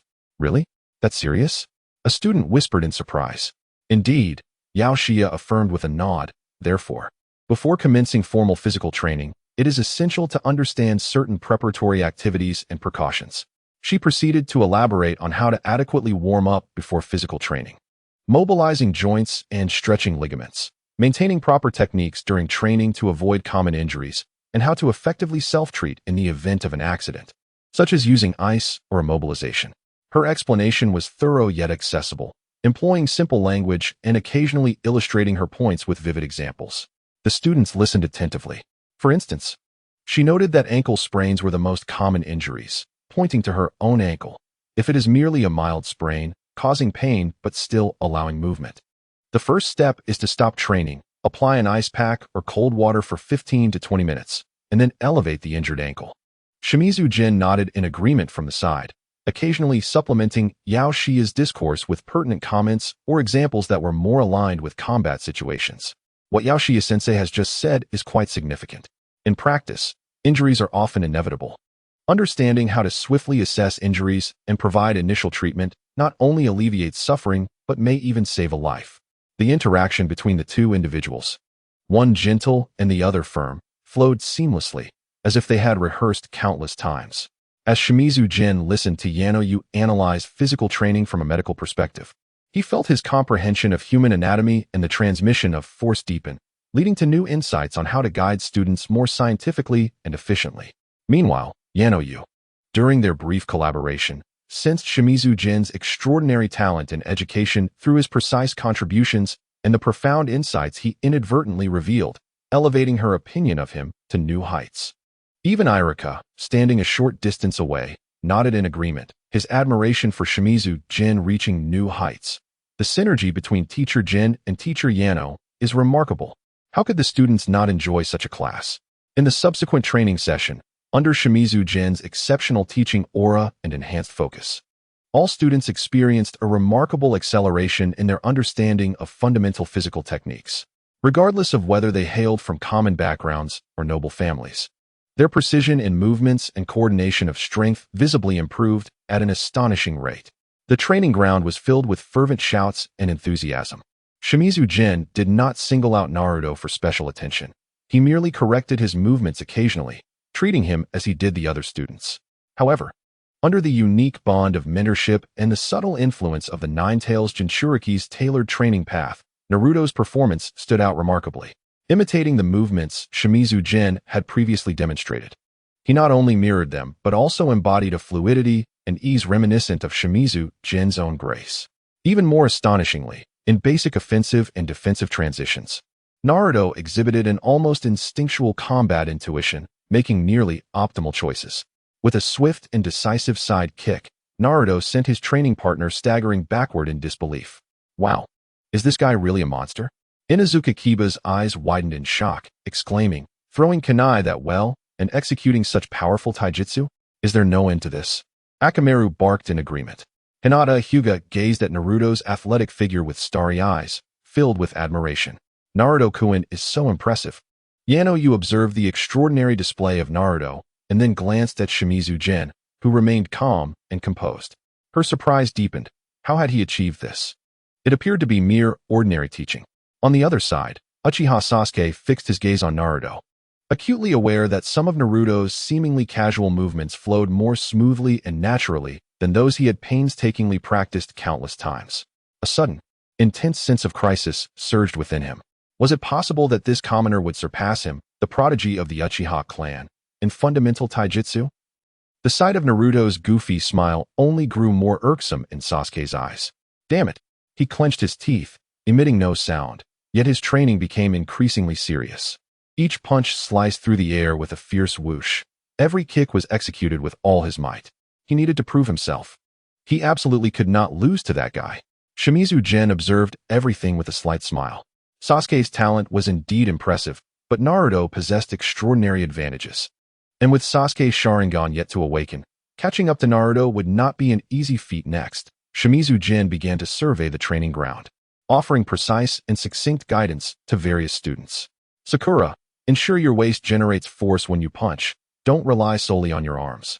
Shikamaru, your predictions are good, but your body's reaction speed must match your thoughts. Choji, excellent. Keep this rhythm. You must leverage your strength advantage. His concise remarks consistently pinpointed students' issues and provided the most direct and effective improvement methods. The students, as if enlightened, experienced accelerated progress.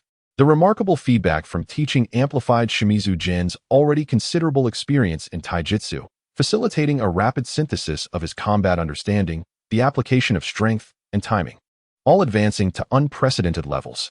In the distance, a few teachers who often made snide comments gathered again. Teacher Hanako and others, witnessing Naruto's brilliance, wore complex expressions. Yamada, the middle-aged teacher, became even more convinced of his suspicions, smirking and sarcastically addressing the empty air. I tell you, Shimizu Jin must be secretly giving Uzumaki Naruto special treatment. How else could a commoner improve so rapidly? Such opportunism. He deliberately raised his voice to elicit agreement from others, attempting to mask his jealousy and discontent. However, this time, no one echoed his sentiments. After all, the overall leap in the entire class was evident, something that couldn't simply be explained away as favoritism. Seeing this, Yamada's expression faltered, and his resentment towards Shimizu Jin deepened. Just wait, I'll make sure you trip and fall eventually, he thought to himself, gritting his teeth. The bell signaling the end of class rang. All right, students, today's fundamental taijutsu training concludes here. Shimizu Jin clapped his hands. Remember, consistency is key in your training. Practice diligently at home. Yes, Teacher Jin. The students chorused, their voices robust and full of energy. Naruto, brimming with excitement, rushed to Shimizu Jin's side. Hey, why do I have to call you that? He asked, puzzled. It doesn't matter what you shout. If you don't like calling me Teacher Jin, that's fine too. Shimizu Jin understood the reason behind it, but did not insist on Naruto calling him teacher. All right then, Naruto scratched his head and then exclaimed with enthusiasm. But I feel like I've gotten so much stronger. Taijutsu is so interesting. I will definitely become even stronger. I won't let you down, Teacher Jin. As he spoke, he animatedly gestured the movements he had just learned, his infectious enthusiasm palpable. Shimizu Jin smiled and tousled his blonde hair. Yes, Naruto, you performed exceptionally well today. Keep up the hard work. As the students gradually dispersed, tranquility returned to the training ground. Yanoyu approached Shimizu Jin, her face adorned with a gentle smile, her eyes sparkling behind her glasses. Teacher Shimizu, your teaching method is truly enlightening. Your guidance has allowed Naruto's potential to blossom at an incredible pace. Shimizu Jin humbly smiled in response. You flatter me, Teacher Yano. It is Naruto who works hard and possesses great talent. Yanoyu nodded lightly. In any case, I have greatly benefited today. Thank you for your efforts. It was no trouble. Your insights into medical knowledge were also enlightening for me, Shimizu Jin replied. Is that so? I'm glad to have been of help. I look forward to learning more from you in the future. Likewise, Shimizu Jin and Yanoyu exchanged smiles. In the distance, Iruka watched this exchange, a smile of satisfaction spreading across his face. Chapter 13. Chakra Refinement Konoha, Underground. The root base remained as cold and oppressive as ever. The air was thick with the damp scent of decay, and the rhythmic tapping of a cane echoed through the empty corridor like a morbid drumbeat. The apothecary, Nanoyu, knelt on one knee upon the cold stone floor, her head bowed in a posture of humility. Beneath the delicate frames of her glasses, her eyes remained calm and undisturbed, perfectly embodying the role of a devoted subordinate. Before her, Shimura Danzo sat shrouded in shadows, only half of his face illuminated by the dim light, his solitary eye glinting with a chilling intensity. Share today's intelligence, he commanded in a hoarse and somber voice, devoid of any emotion. Yes, Lord Danzo, she replied. Yesterday afternoon, Shimura-jin's practical class focused on fundamental physical training. His personal demonstration sparked the students' interest in learning. Uzumaki Naruto exhibited remarkable performance, grasping the techniques at a pace far surpassing his peers, showcasing an exceptional instinct for combat. Nanoyu detailed how Shimura-jin effortlessly neutralized the assaults of several students using basic techniques, and how, through precise guidance, he elevated the entire class's proficiency in just one session. Especially Naruto, she emphasized, highlighting Naruto's almost primal combat talent, which flourished astonishingly under Jin's mentorship. However, she deftly concealed her subtle admiration for Jin's teaching methods and refrained from mentioning the reverence with which Irika and other instructors regarded him. Instead, she attributed everything to effective teaching methods and Naruto's inherent uniqueness. Danzo listened intently, his bandaged fingers tapping lightly on his cane. A flicker of barely perceptible excitement crossed his exposed eye upon hearing of Naruto's progress. Truly a perfect weapon, the Jinchuriki of the Nine Tails. The power of the Nine Tails, combined with Naruto's innate gifts as a member of the Uzumaki clan, if molded from a young age under the philosophy of the roots, will undoubtedly become Konoha's sharpest fang in the future. As for Shimura-jin, mere child's play. Danzo dismissed Jin's so-called teaching methods as trivial antics. Beneath his notice, his gaze shifted back to Nanoyu, sharp and scrutinizing as that of a cold serpent. Nanoyu, at your service, she responded. Your report seems to contain an excess of unnecessary emotion. Danzo's voice turned icy. Do not be deceived by superficial appearances. Remember your mission, your identity. Nanoyu's body stiffened imperceptibly, and she lowered her head even further. Understood. Very well. Danzo's tone regained its calm. Seize the opportunity to begin instilling the philosophy of the roots into that weapon. The light of Konoha must take root in the awareness of darkness. Yes, Lord Danzo. The next day, at the Ninja Academy's training ground, sunlight bathed the area, and a gentle breeze wafted through. In stark contrast to the suffocating atmosphere of the root base, this place vibrated with the energy and chatter of youth. Shimura-jin stood at the front of the line, gazing at the eager, youthful faces before him, wearing a warm smile. Nanoyu stood silently at his side, while Irika, not to be outdone, pulled out a notebook to document Jin's teaching experiences. Jin, of course, was indifferent to Irika's enthusiasm and encouraged him to ask questions if anything was unclear.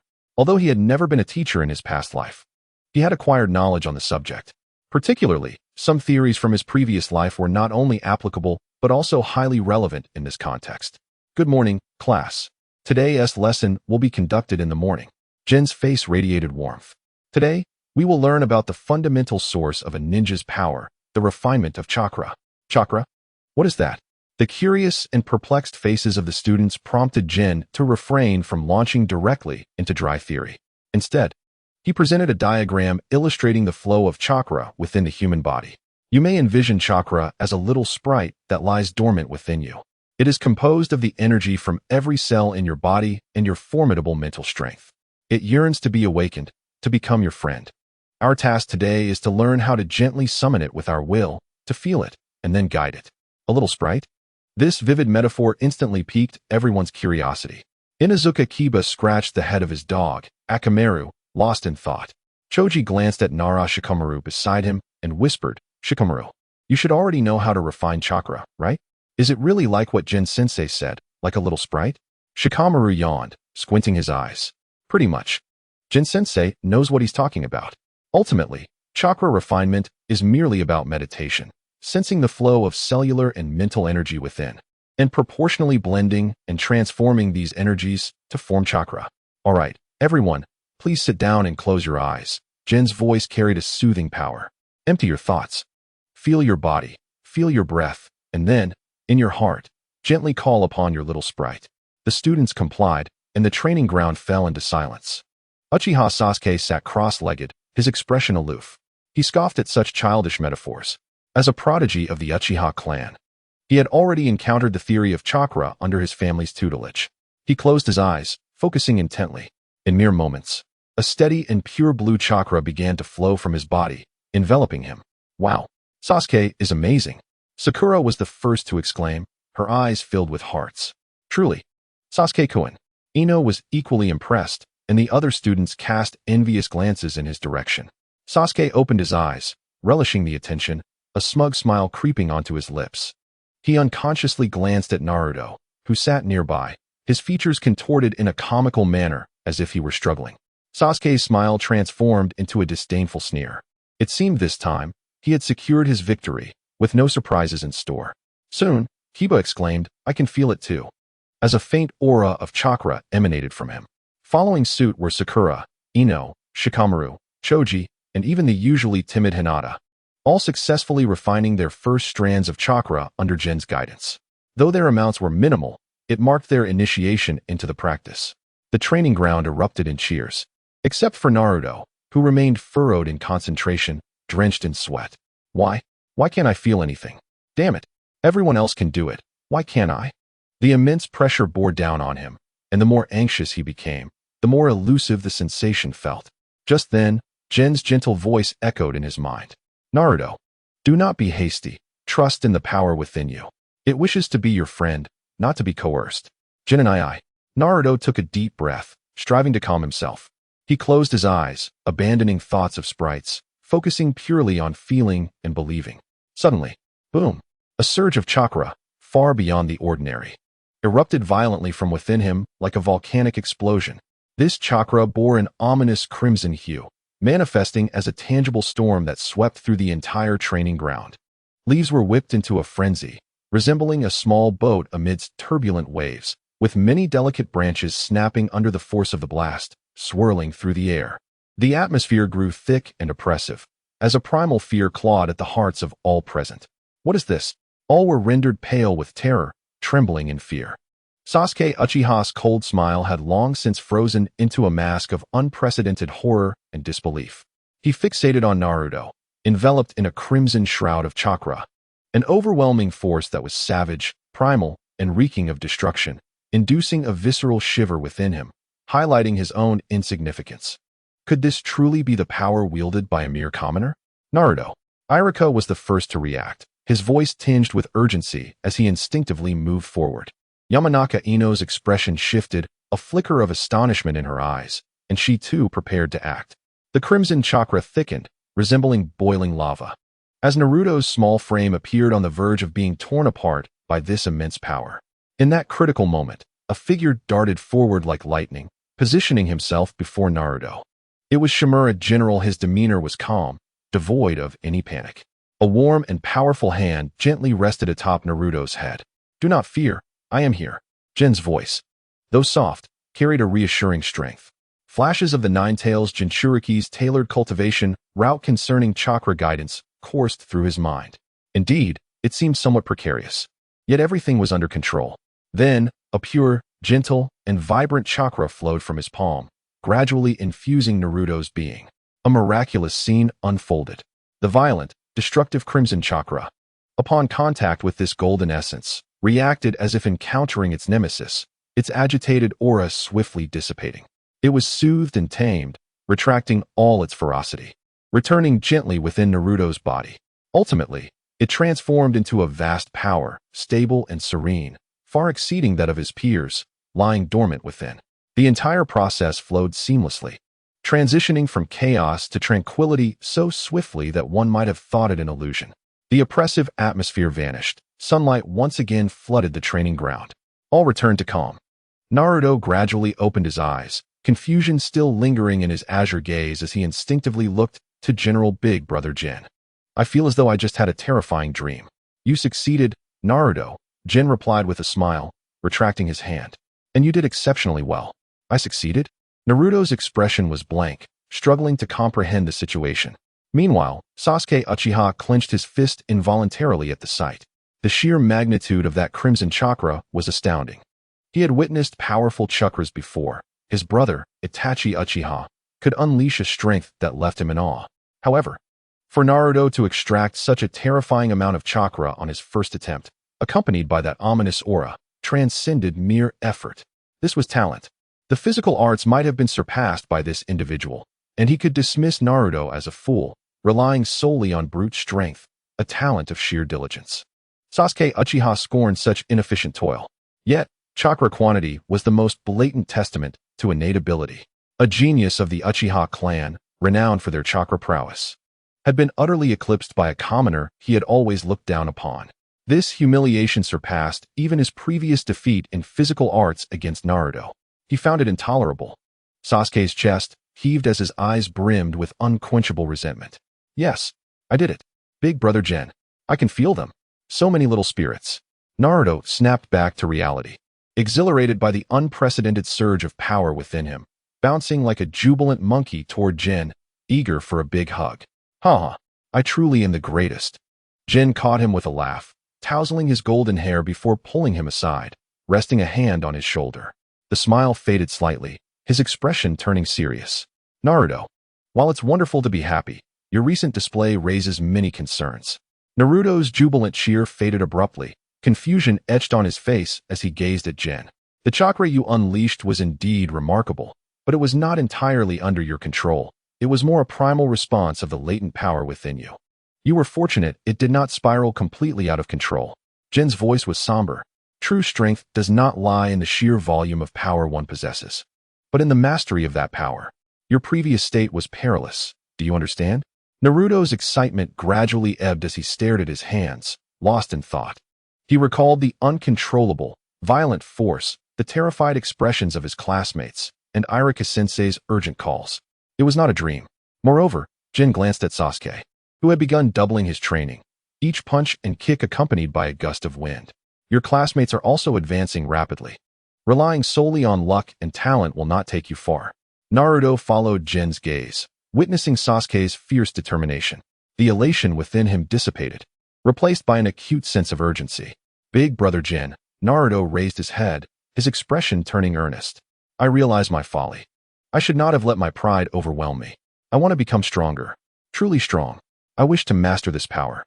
I do not want others to look at me with such eyes again. Big brother Jin, can you help me learn to control it? His eyes gleamed with desire and determination. Deng. The system has detected the host facing a new teaching choice in Naruto's cultivation direction. The life choice system triggers new options.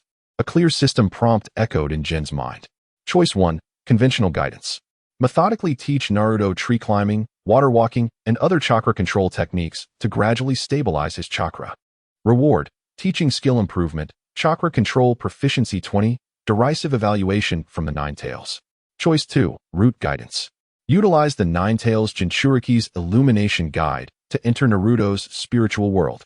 Confront the Nine Tails and fundamentally organize and guide his chakra. Reward, 8 trigrams sealing technique, perfect level, Rasengan, perfect level, Nine Tails Yang attribute chakra, traceable and controllable. Choice 3, forceful suppression. Employ a temporary powerful sealing technique provided by the system to forcibly block the Nine Tails leak chakra, demonstrating absolute strength. Reward, sealing technique, Vajra seal. Significant elevation of Naruto's admiration for the host, heightened animosity from the Nine Tails. Jin's gaze fell squarely upon the second option.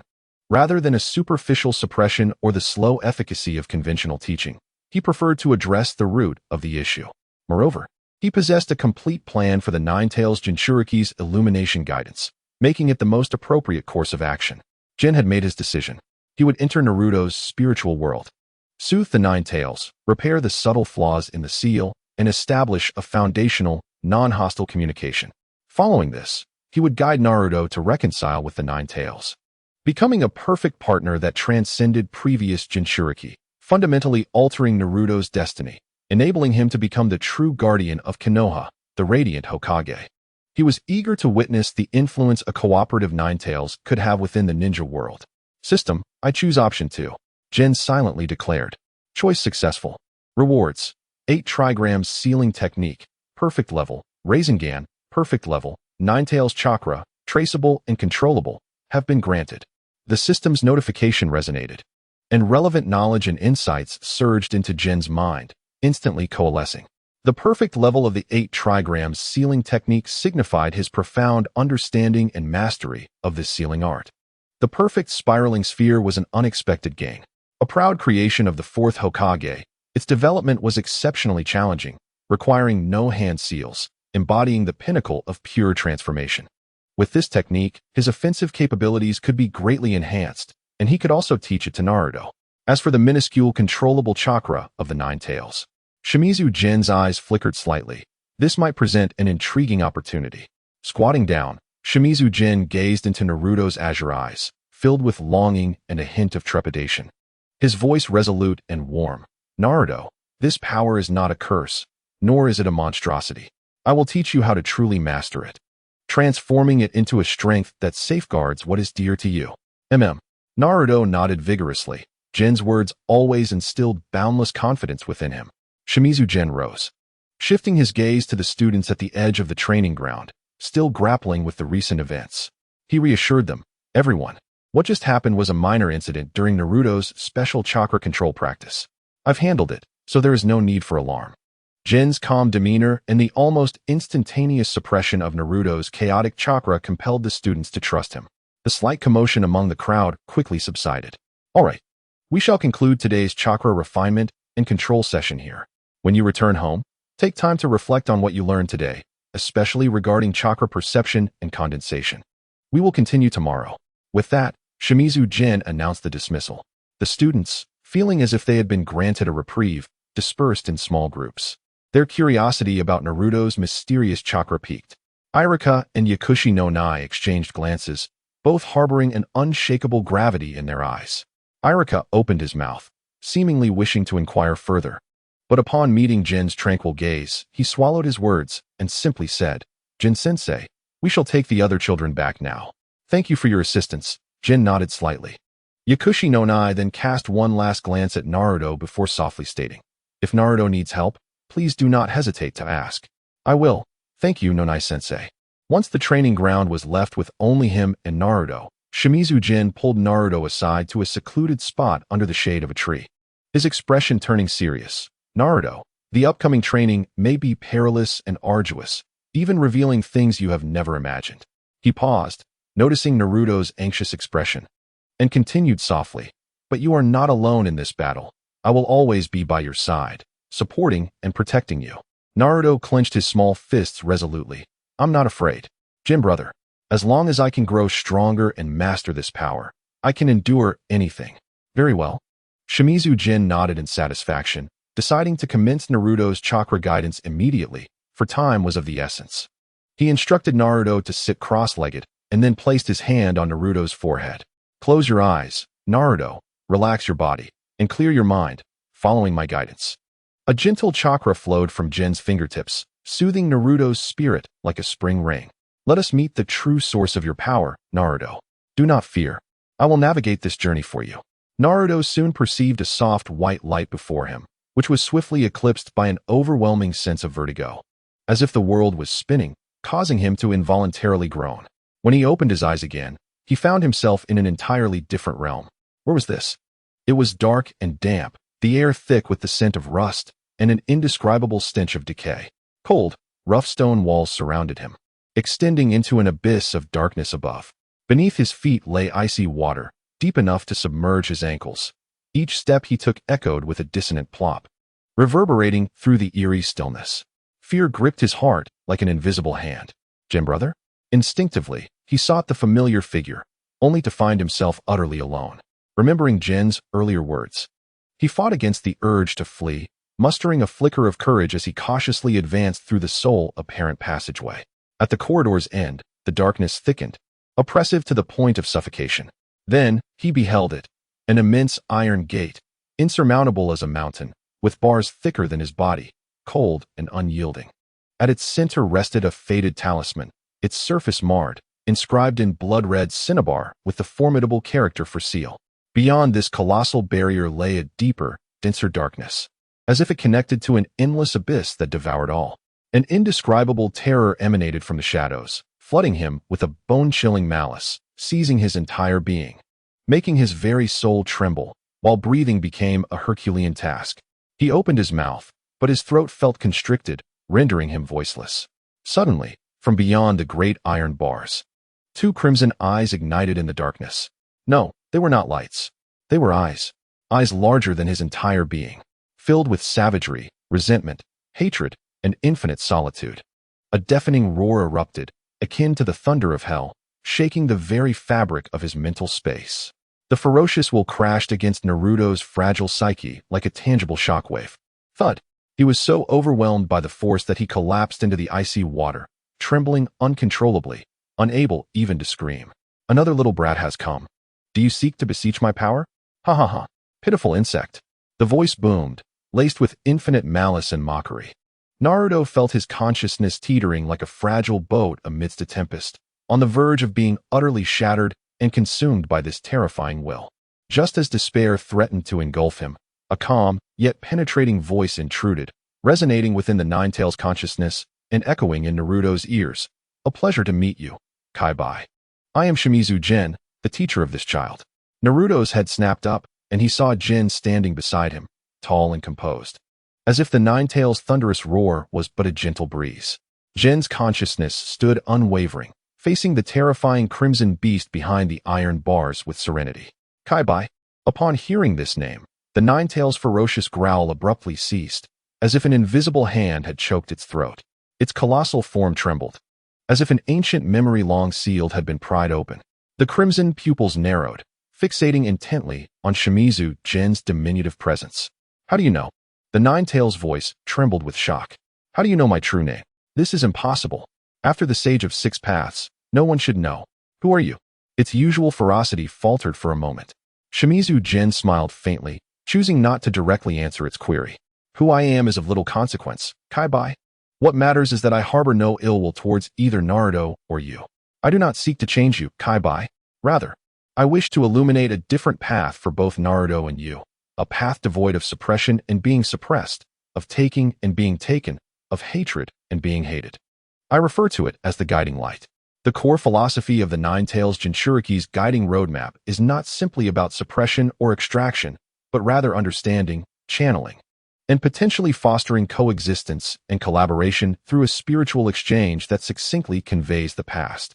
He mentions the original intent behind the birth of the tailed beasts, and the millennia of solitude and injustice they have endured as they were perceived by humanity as mere weapons, imprisoned and exploited. I am aware of your origins, Kurama. I also understand the intentions of the Sage of Six Paths in bestowing upon you names and powers. You are not born of calamity, nor are you mere chakra weapons. You embody a presence imbued with hope. Yet, throughout the ages, you have been hunted, sealed, wielded as battle hounds, and regarded as omens of misfortune. Generations of Jinchuriki have failed to truly comprehend you. After a millennium of solitude, do you not wish to change anything? The Nine-Tails fell silent for a few moments, then erupted into a deafening roar of laughter. Ha ha, absurdly amusing. This is the best joke I have heard in centuries. Understanding? Channeling? Coexistence? I have witnessed far too much of humanity's greed and hypocrisy. I have heard more melodious phrases than your rhetoric. Peace for the village, bah? His voice dripped with disdain and mockery. All humans are merely thieves attempting to exploit my power. Bandits. The enormous head lowered slightly, its fierce gaze shifting toward the trembling Naruto. Look at that pitiful little brat behind you. Weak. Ignorant. All he does is whimper. Is this my vessel? What a grand joke. A tremendous disgrace. Spare me your hypocritical sermons. Kindness. Guidance. I've endured that for decades. It's merely an attempt to shackle me with more cunning chains. Now, immediately, get out of my world. Otherwise, I shall tear both you and this little brat's soul to shreds. A violent intent surged like a tsunami, shaking the entire spiritual realm with its fury, causing the stagnant water beneath to ripple violently. Yet, in the face of the Nine-Tails' overwhelming wrath, Shimizu Jin executed an action that completely astonished the beast. He did not approach the colossal cage, nor did he spare a glance at the enraged creature, instead turning away to disregard the furious tailed beast.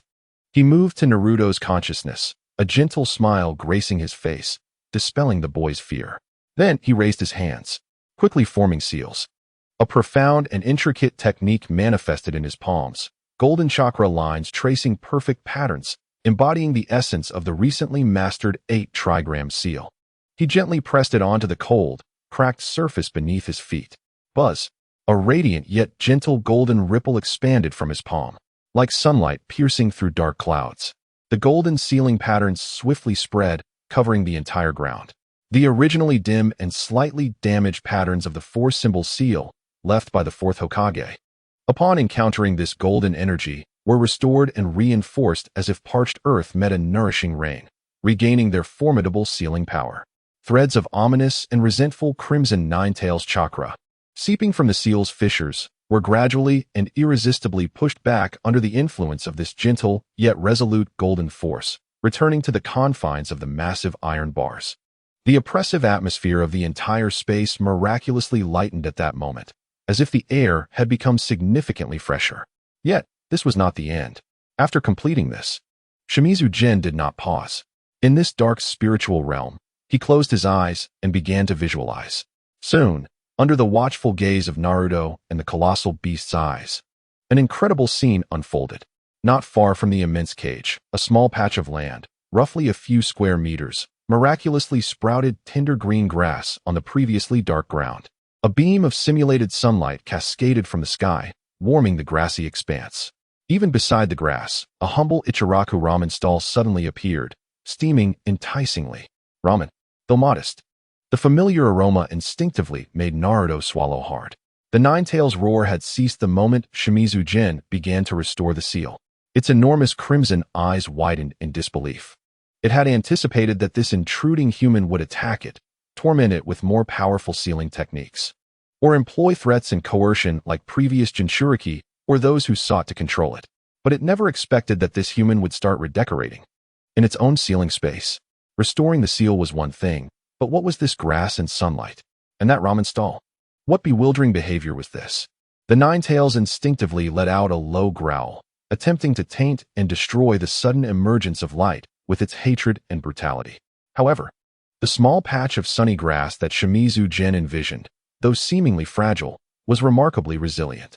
The pure and warm chakra stood like a lighthouse amidst a dark ocean, unwavering against the nine-tails' malice, radiating its own light and warmth.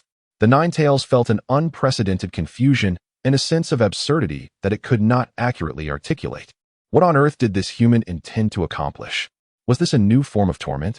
A method to lower its guard before plotting something sinister? After completing this, Shimizu Jin clapped his hands. Turning back, he faced the still bewildered beast, smiling as he said, "I told you, I am not here to battle you, nor to deliver empty sermons. I simply believe that Naruto's heart should not be in its current state." He pointed at the reinforced sealing patterns beneath his feet. Shimmering with a stable glow, the fourth Hokage's sealing technique is indeed magnificent, but to completely seal a being as powerful as you inevitably leaves subtle flaws. These flaws not only subject you to unnecessary stimuli and suffering, but also indirectly affect Naruto's mental state, causing both of you to endure additional torment. Just now, I merely refined it a bit, benefiting both you and him. He gestured toward the sunny patch of grass and the enticing ramen stall. As for this place, it is Naruto's favorite spot, the warmth he longs for within. He is a good child. His inner world should be filled with sunlight, grass, and delicious ramen, rather than the darkness, coldness, and loneliness that prevails now. The nine-tails' pupils constricted sharply upon hearing Shimizu Jin's words. This human had not only perceived the essence and flaws of the four-symbol seal, but had also taken action to mend it. He was not boasting of strength, nor was he employing some underhanded scheme. He was expressing a form of goodwill that it had never encountered or understood in its centuries of existence. One that approached a sense of equality. He even considered its feelings. Indeed, the goodwill that Shimizu Jin released was clear, perceptible even to the nine-tails' mind filled with hatred and anger. But how could this be? For decades, since being sealed, which human had not viewed it as a monstrous threat, which had not sought merely to extract its power. An unparalleled experience left the formidable beast, embodying the world's hatred, utterly engulfed in an unprecedented and profound shock. Its long simmering, almost explosive fury was, in that moment, extinguished by an unfamiliar emotion known as bewilderment and absurdity.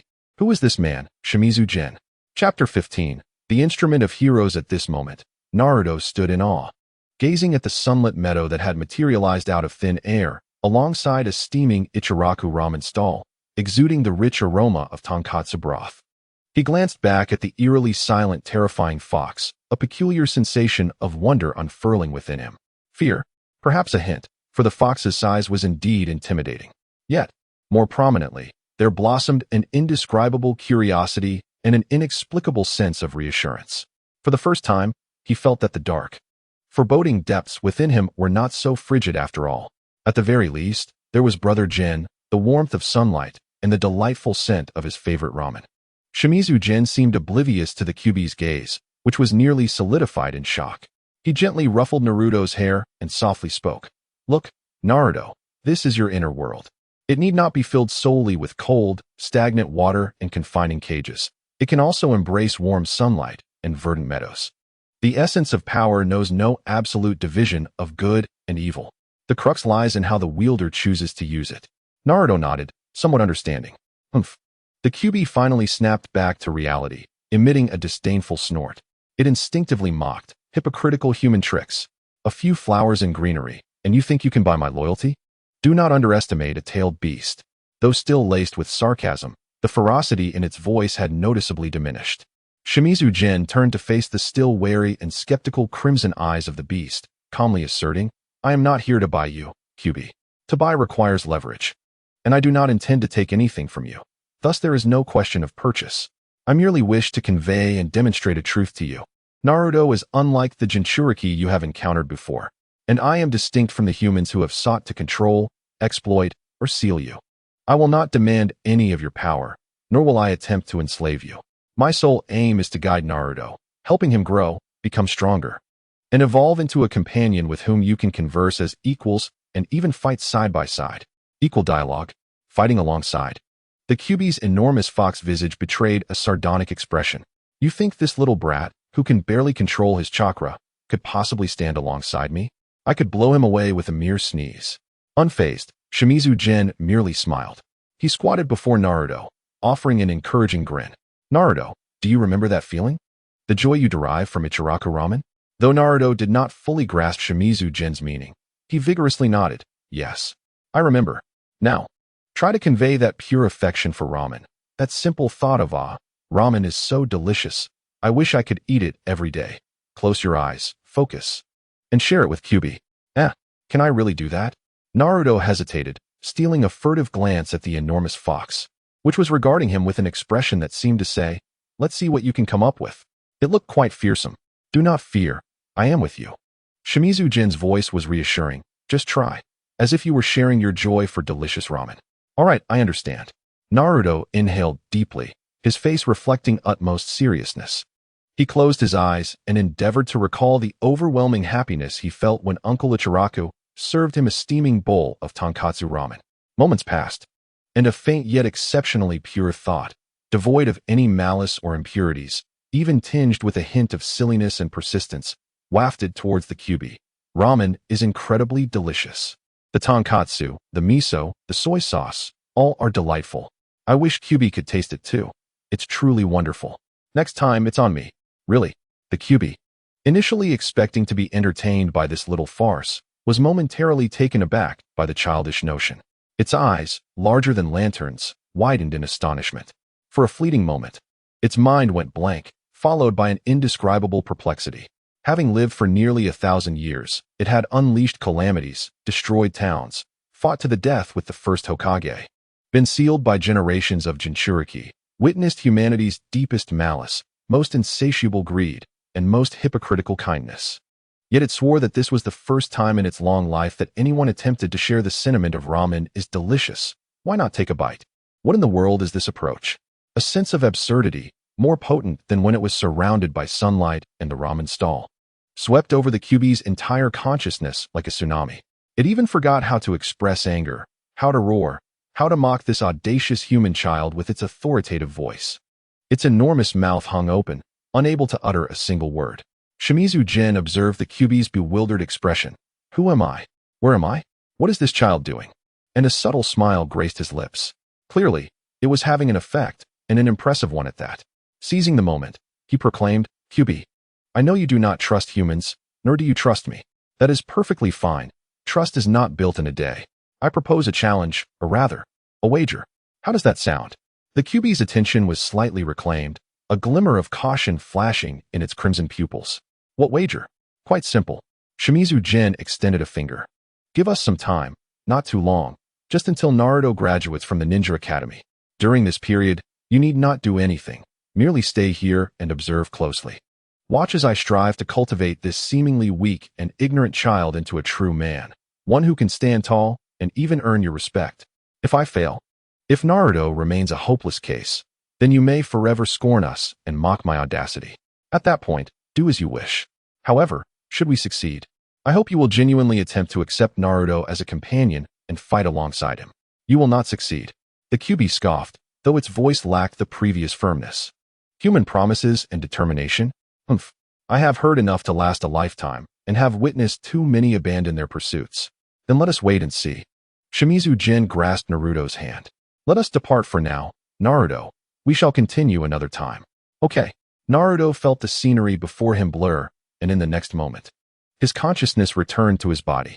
He suddenly opened his eyes to find himself still seated cross-legged under the shade of a tree in the training ground, with Brother Jin smiling down at him. Naruto exhaled a long breath, feeling significantly lighter, as if the weight of the chakra surge and mental fatigue had completely dissipated. The vast power within him, which had once filled him with dread, now felt considerably more subdued, no longer restless as before. He noticed that his perception of the world seemed clearer and brighter than ever. Brother Jin, Naruto tugged at Shimizu Jin's clothing, his azure eyes suddenly alight with curiosity. What exactly is that enormous fox inside me? And about what you said earlier, how the fourth Hokage sealed it. What does that mean? Why was I chosen? Detected pivotal moments in life. The host will construct the worldview and identity of Naruto Uzumaki for the first time, initiating life choices. Option 1. Reveal the entire truth. Disclose the origins of the Nine Tails, along with the father-son relationship between the fourth Hokage, Minato Namikaze, and Naruto. Reward. Permanent loyalty, intimacy, lock for Naruto. With a significant risk of emotional upheaval leading to an imbalance in the Nine Tails seal, potentially attracting deep investigations from Danzo and the third Hokage. Option 2. Narrate the legacy of heroes. Conceal the father-son relationship between Naruto and Minato, portraying the fourth Hokage as a trusted and entrusted great hero of the future, and describe the Nine Tails as a powerful force awaiting understanding and guidance. Reward. Special teaching aura. Hero shaper. Passive. When the host recounts heroic deeds or shapes positive role models for students, the persuasive power of their words increases by 500, significantly enhancing students' belief and sense of purpose, making it easier for them to accept and internalize the concepts imparted by the host.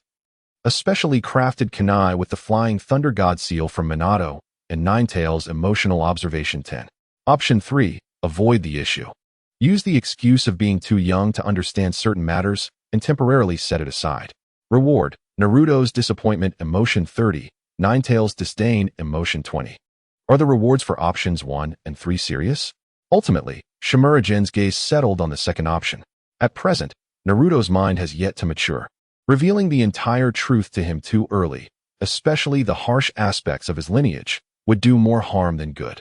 What he needs is hope, a goal, a positive force to sustain him forward. I choose option 2. Selection successful. The Hero Shaper aura has been equipped, and the specially crafted kunai has been issued. In the depths of his being, Shimura Jin felt as though his voice had gained an inexplicable charisma. With a wave of his hand, a kunai bearing the Flying Thunder God insignia appeared in his grasp. He tucked it away, planning to present it to Naruto at an opportune moment later. Gently, Shimura Jin ruffled Naruto's hair. Come, let us return home.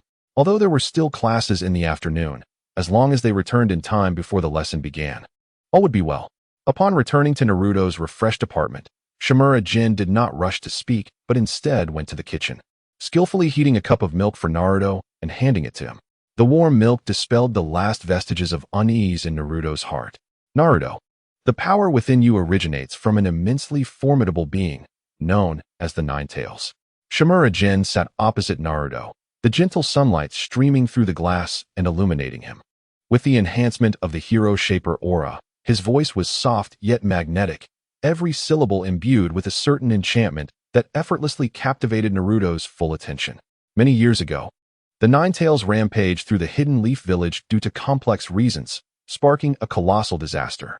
Countless ninjas sacrificed themselves to protect the village and the people they cherished. His voice deepened, tinged with a sense of nostalgia, as if recalling a heavy history. As Naruto listened, his small face grew serious.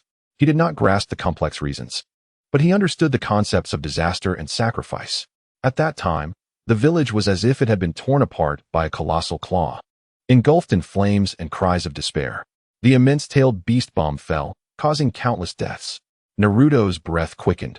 He seemed to witness the blazing inferno, hear the thunderous roars, and see those who fell in defense of something, their resolute silhouettes. His small fists involuntarily clenched, his heart twisted in anguish.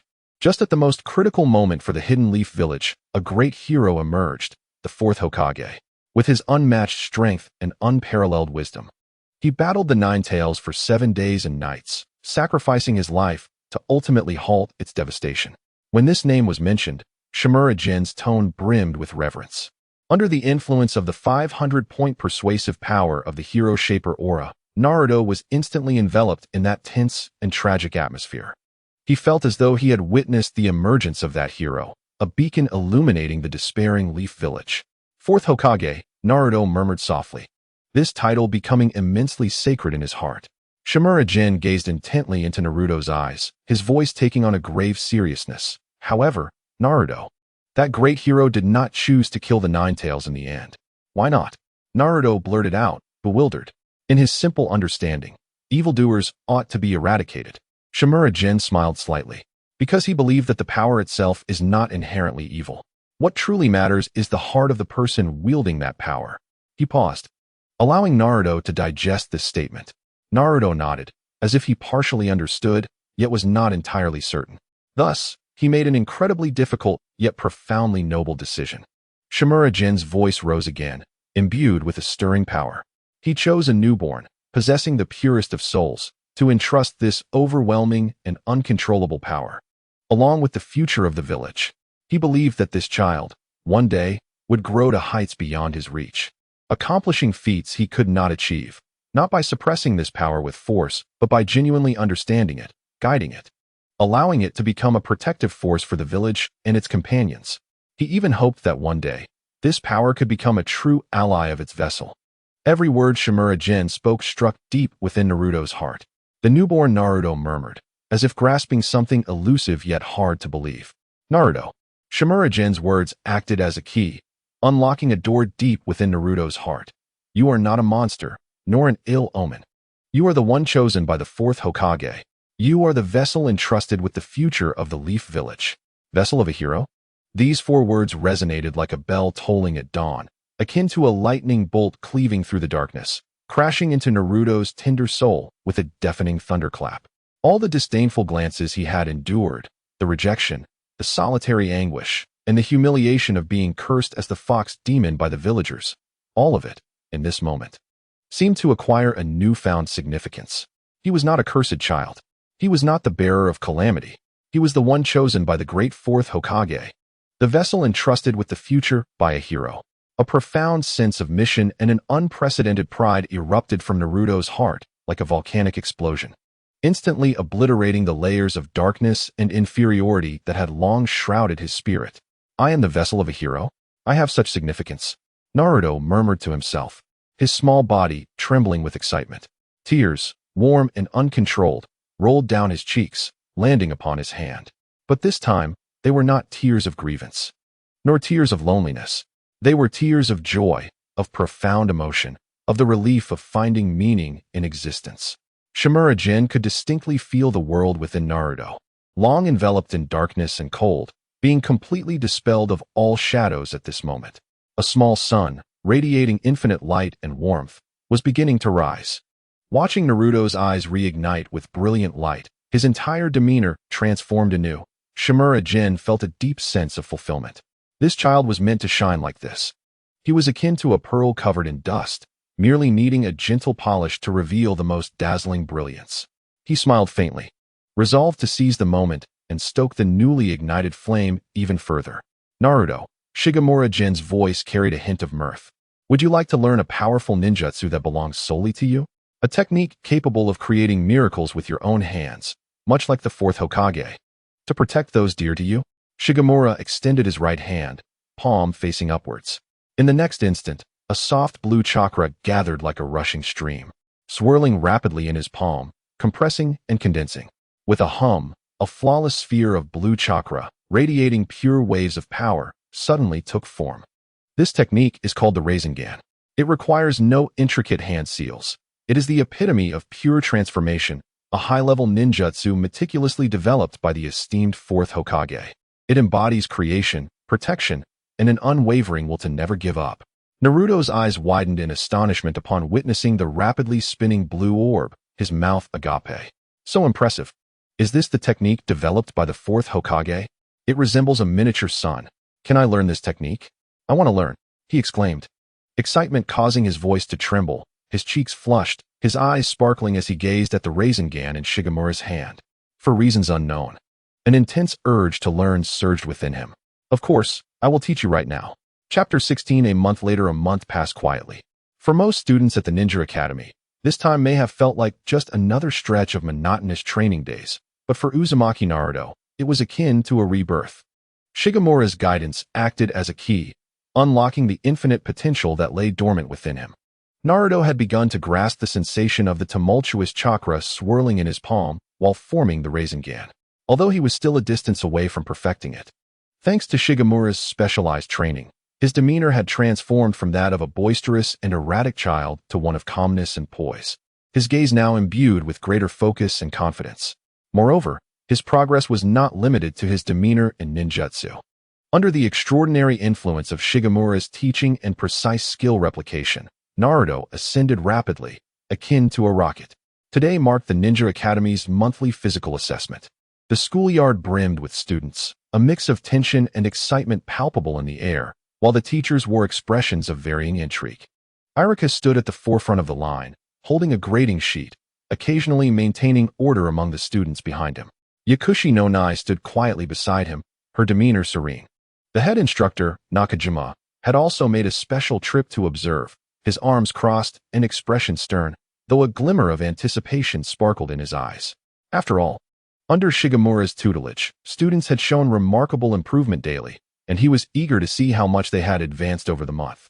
Even the third Hokage, Sarutobi Hiruzen, far away in the Hokage's office, was keenly watching the assessment through a crystal ball. With Iruka's command, the assessment commenced. The first group consisted of students from other classes, performing adequately with occasional highlights, but nothing more. Until the next group, Hyuga Hinata versus Aburame Shino. As Hinata, clad in a light purple training uniform, stepped onto the field, whispers rippled through the crowd. After all, this heiress of the Hyuga clan had always been perceived as timid, often too shy to speak loudly. Yet, in this moment, despite the faint blush of nervousness on her fair cheeks, her pure white eyes shimmered with an unprecedented determination. Taking a deep breath, she assumed a standard yet powerful starting stance, exuding an undeniable aura. Opposite her, Aburame Shino, clad in sunglasses and a high-collared outfit, presented a mysterious demeanor. "Begin," Iruka announced. The moment the battle commenced, Hinata sprang into action. Her movements were light and swift, shedding the hesitance of her past. As she faced Shino's attacks, she deftly evaded them with effortless grace, her body swaying like a willow in the wind, yet imbued with its resilience. "What quick reflexes!" an observing teacher exclaimed. Iruka nodded in agreement, recognizing the effectiveness of Shigemura's targeted training for Hinata. Understanding her character, Shigemura had designed specific exercises for her, and it appeared the results were promising. Naturally gifted, Hinata, equipped with her Byakugan, was able to anticipate her opponent's moves. As the audience marveled, Hinata closed in on Shino, her pale hand slicing through the air with precision, targeting several key points on his body. With a few muffled thuds, Shino's body stiffened. And though his expression remained obscured behind his sunglasses, the slight tremor in his frame signified his loss of combat capability. This was also due to Shino's lack of developed insect swarm, rendering him less formidable. Hyuga Hinata wins. The crowd fell silent for a moment before erupting in hushed exclamations. Incredible! The Hinata who once hesitated to attack during practice is so strong now. Following her, Inuzuka Kiba and Akamaru took the stage, astonishing everyone with their synchronized, whirlwind-like assault, swift yet methodical. Their opponent, a robust boy taller than Kiba, found himself overwhelmed by their tempestuous attacks, soon being sent flying out of the ring by a fierce charge from Kiba. "Yes, did you see that?" Kiba exclaimed triumphantly as he embraced Akamaru, basking in the cheers of his classmates. Next, Shigemura's class showcased their talents one by one. From Nara Shikamaru's seemingly lazy, yet strategically brilliant counterattacks to Akimichi Choji's typically gentle demeanor erupting with astonishing strength and speed, they demonstrated physical prowess far beyond their peers. The average scores of the entire class surpassed those of students from even 1 or 2 grades above them. The observing teachers were left in shock. This is unbelievable. How does Shigemura-sensei teach? It's nothing short of a miracle. The corners of Nakajima's mouth involuntarily lifted, his efforts to maintain a serious demeanor failing against his evident delight. Ahem. Everyone, please be quiet. Let us continue the assessment. The third Hokage, watching through the crystal ball, stroked his beard, nodding in satisfaction, reaffirming his trust in Shigemura. Finally, the next contender was Uchiha Sasuke. Irika's voice carried a hint of expectation. Sasuke, the prodigy of the Uchiha clan, commanded attention wherever he went. Dressed in the deep blue attire of his clan, hands in pockets, his expression was cold and composed as he made his way to the arena. His handsome face radiated the arrogance and confidence typical of a genius. His opponent, a capable civilian student, was already sweating profusely under the pressure of facing an Uchiha. Once the assessment began, Sasuke wasted no time with unnecessary words, swiftly closing the distance to his opponent. Every movement was executed with textbook precision. Each dodge, punch, and kick was sharp and powerful. His figure darted across the field, leaving behind a trail of afterimages. His opponent struggled to comprehend his movements, helplessly watching as Sasuke's fist loomed larger before him, enduring a barrage of blows, unable to mount a proper counterattack. Bam! With a decisive and swift kicking strike, the opponent fell to the ground, completely losing consciousness. The entire process flowed seamlessly, a display of sheer excellence. Incredible! Someone shouted from the sidelines. Is this the genius of the Uchiha clan? They are on an entirely different level. The crowd erupted in thunderous applause and astonishment. Sakura and Ino cheered loudly. Indeed, he had already exhibited the strength nearing that of a lower ninja, and it had only been a month. Irika's eyes lit up, acknowledging that Master Gen had the ability to elevate a talent to even greater heights. Sasuke stood in the center of the arena, slightly out of breath, a proud smile that belonged to a genius gracing his face. He glanced instinctively at Naruto Uzumaki, his gaze unmistakably laced with provocation. Next up, Uzumaki Naruto. As Irika called out this name, the noise in the arena quieted somewhat, all eyes turning curiously towards him. Over the past month, rumors about Naruto had circulated throughout the school, tales of defeating upperclassmen in a single move and making rapid advancements in taijutsu, leaving many in disbelief. Taking a deep breath, Naruto's orange figure stood out vividly. He stepped onto the stage, his azure eyes reflecting an unprecedented focus and calmness, entirely devoid of his previous restlessness and boisterousness. His opponent, also a skilled taijutsu practitioner, watched Naruto with a hint of wariness. The examination commenced. Naruto's movements were far from as polished and graceful as Sasuke's.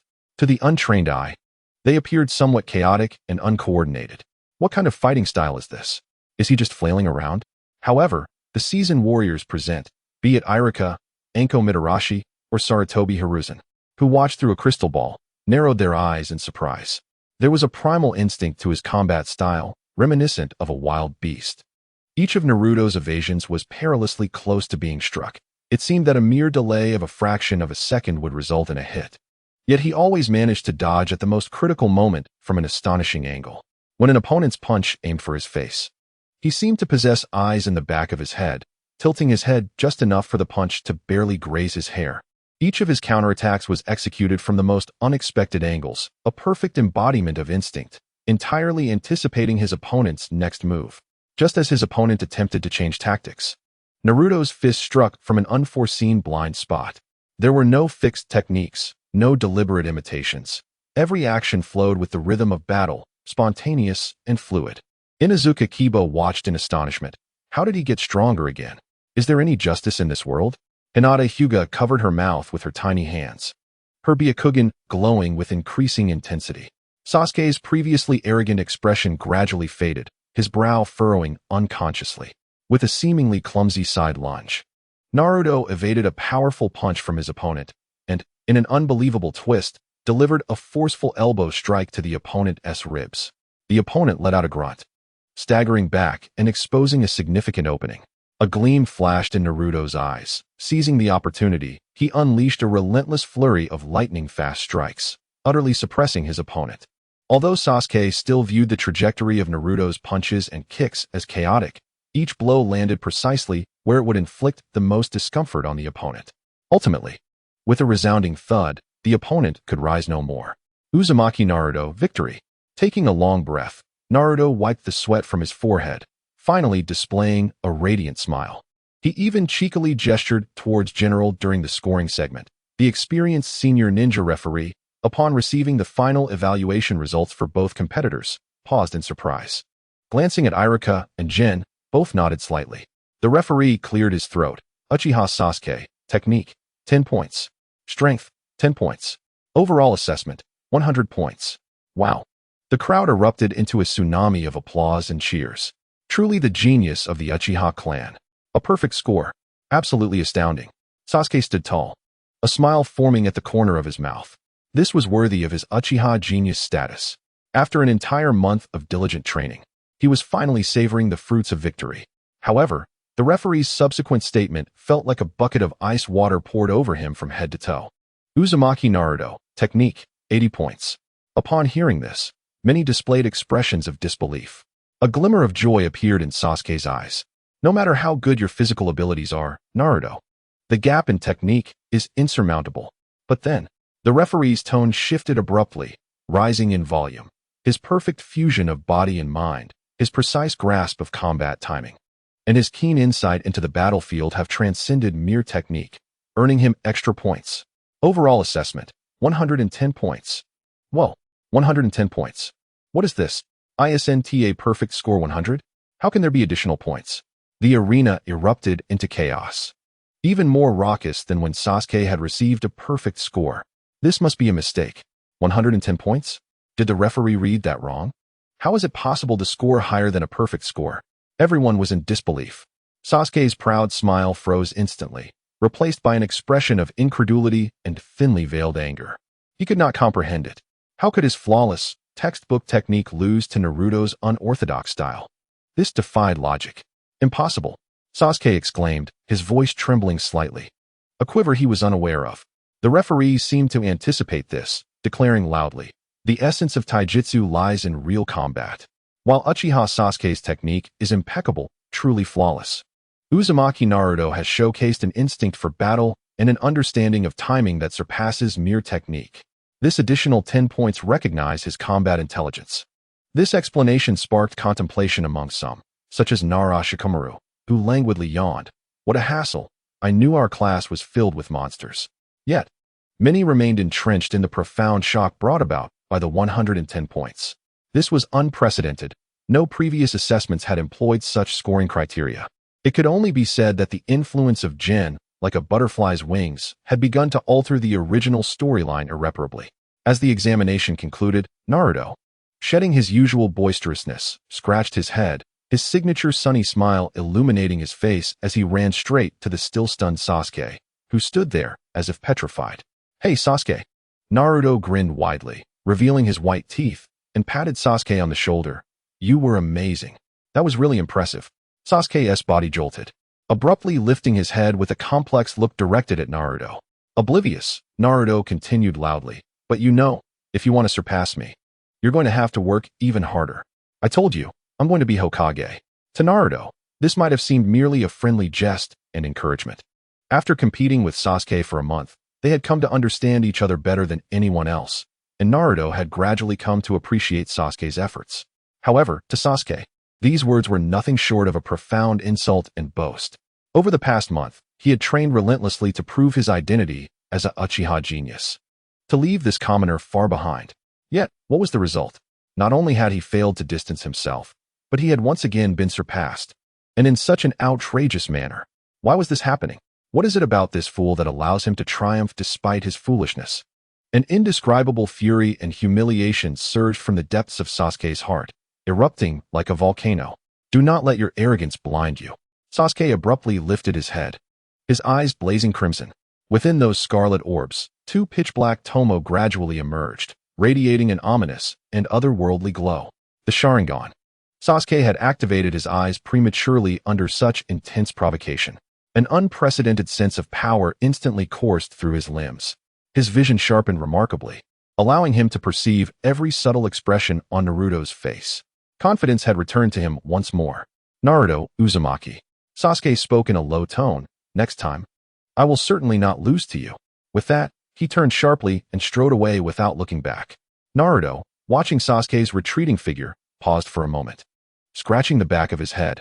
What's got him so suddenly angry? He's such a peculiar guy. Then, as if recalling something, he shouted towards the direction Sasuke had vanished. "I'll be waiting for you. You jerk Sasuke. Next time, let me treat you to ramen." Iruka approached Shimizu Jin with a worried expression. "Jin-sensei," that look in Sasuke's eyes, and his gaze. He feared that this encounter might create an irreparable rift between the two boys. The Uchiha clan's Sharingan often accompanied intense negative emotions. However, Shimizu Jin merely shook his head, his gaze profound. "Do not worry, Iruka-sensei. A gem must be polished to shine. True geniuses require such rivals to refine each other, revealing their most brilliant light." Yet, Iruka still harbored some concern for the Uchiha children, as their clan's obsession was notorious. Shimizu Jin smiled reassuringly. "Rest assured, I will guide this flame ignited in their hearts in the right direction." This assurance eased Iruka's worries slightly. As dusk fell, the setting sun painted the sky in splendid hues of orange-red, reminiscent of the crimson in Sasuke's eyes at that moment. Within the Uchiha training grounds, Sasuke was training with a fervor akin to self-harm. Shurikens and kunai flew through the air with a sharp whistling sound, embedding themselves densely into the target, transforming it into a porcupine. Every movement in his taijutsu was executed with all his might, sweat mingling with blood seeping from small wounds caused by overexertion, thoroughly soaking his garments. The newly activated Sharingan ached from the excessive chakra consumption and mental strain, yet he paid it no mind, driving himself even harder. His mind replayed Naruto's glaring score of 110 and that taunting remark about needing to exert more effort to surpass him, along with that fool's smug expression. Humiliation. An unprecedented disgrace. He, Uchiha Sasuke, would never be inferior to anyone. How infuriating. How detestable. Sasuke roared, delivering a powerful punch to the wooden post before him. Crack. The sturdy post shattered in response. Suddenly, a familiar voice rang out behind him. "I didn't expect you to be working so hard, Sasuke." Sasuke's body stiffened. That voice. He turned in surprise. Bathed in the sunset's afterglow stood a tall figure, having quietly appeared behind him, clad in simple garments with long black hair cascading down. Those deep-set eyes gazed at him calmly. "Brother, you're back." Chapter 17, Uchiha Itachi. The familiar visage, the gentle smile, and the comforting presence. "Brother, you're back. When did you return?" Uchiha Itachi, the one he admired and cherished most, had unexpectedly materialized before him. A wave of immense joy surged within him, nearly dispelling the fatigue of his training. Itachi approached leisurely, the sunset's glow outlining a soft halo around him, a gentle smile adorning his face. He extended his hand, seemingly wishing to ruffle Sasuke's somewhat disheveled hair as he often did. Sasuke instinctively stepped forward, his long-standing reliance on his brother almost compelling him to leap into his embrace, to pour out all the grievances he had withheld. Yet, just as his fingertips were about to brush against the hem of Itachi's dark cloak, he abruptly halted, as if rooted to the spot. The humiliation of failing the examination washed over him like a bucket of icy water, extinguishing all his joy and excitement in an instant. How could he show such a disheveled side in front of his brother? He was a genius of the Uchiha. He instinctively sought to conceal the fact that he had lost to Naruto. It was far too shameful. Losing to a commoner was an utter disgrace. He refused to reveal even the slightest hint of weakness or failure before his brother, especially after experiencing such a humiliating defeat. Straightening his posture, he hastily wiped the sweat from his face, striving to present himself as he usually did. "Brother, look, my recent training results," Sasuke declared, retreating a few steps, taking a deep breath before demonstrating his most proud taijutsu moves, those he believed to be honed to perfection. He wanted his brother to see that he, Uchiha Sasuke, had been striving diligently and growing stronger without any slackening. Itachi's eyes glimmered with surprise, yet he remained silent, until Sasuke executed a stylish spinning kick and looked at him with a hint of anticipation. "Very good, Sasuke, you've made considerable progress." Itachi's praise was as gentle as ever. However, Sasuke keenly sensed that his brother's gaze lingered more on his eyes. Itachi stepped closer, so near that Sasuke could distinctly smell the familiar, faint scent of wind and a hint of rust emanating from him. It was the scent of bloodshed. Itachi reached out, seemingly intending to lightly tap Sasuke's forehead as he usually did. Yet, his fingers halted just a few centimeters away from Sasuke's brow. His gaze fell upon the still crimson eyes of Sasuke. The two black tomo appeared particularly eerie under the sunset's illumination. At that moment, the air felt as though it had solidified. Sasuke's heart raced. He had forgotten the Sharingan. His brother must have noticed. Your eyes. Did they awaken due to some intense emotion? Sasuke? Itachi's voice remained calm, devoid of any tremor, yet it pierced through Sasuke's facade like an invisible, sharp blade, shattering all his pretenses. He had been seen through by his brother. All the pride he had clung to, all the deliberate concealment, seemed utterly futile under Itachi's penetrating gaze. Sasuke could no longer suppress the humiliation and resentment within him. He bit down hard on his lip, his nails digging into his palm. He wanted to argue, to deny it. But facing Itachi's eyes, which seemed to see through everything, all words lodged in his throat. Ultimately, all his emotions erupted like a volcanic explosion. I lost. Brother. Sasuke shot his head up, the crimson returning to his eyes, his voice tinged with uncontrollable anger and grievance. In the taijutsu assessment at the Ninja Academy, I lost to someone else. Why? Brother. Why? Sasuke's emotions spiraled out of control, roaring like a wounded lion. Every one of my movements was the most standard, the most perfect, textbook-like. But that guy? His taijutsu was a complete mess. Utterly chaotic. It was practically wild. Yet, the judge awarded him a higher score than mine. 110 points. They called it battle intelligence. Battle intelligence? What is that? Can it compare to my meticulously honed skills? I don't understand. Brother, why did perfect technique succumb to such triviality? This is utterly unreasonable. Sasuke exclaimed, his chest heaving violently, eyes filled with confusion and discontent towards this outcome. He could not fathom why his relentless practice day and night yielded such a result. It was simply unfair. Itachi listened quietly to Sasuke's lament, a glimmer of understanding flickering in his eyes. It appeared that his younger brother had indeed suffered a considerable blow, his pride severely wounded.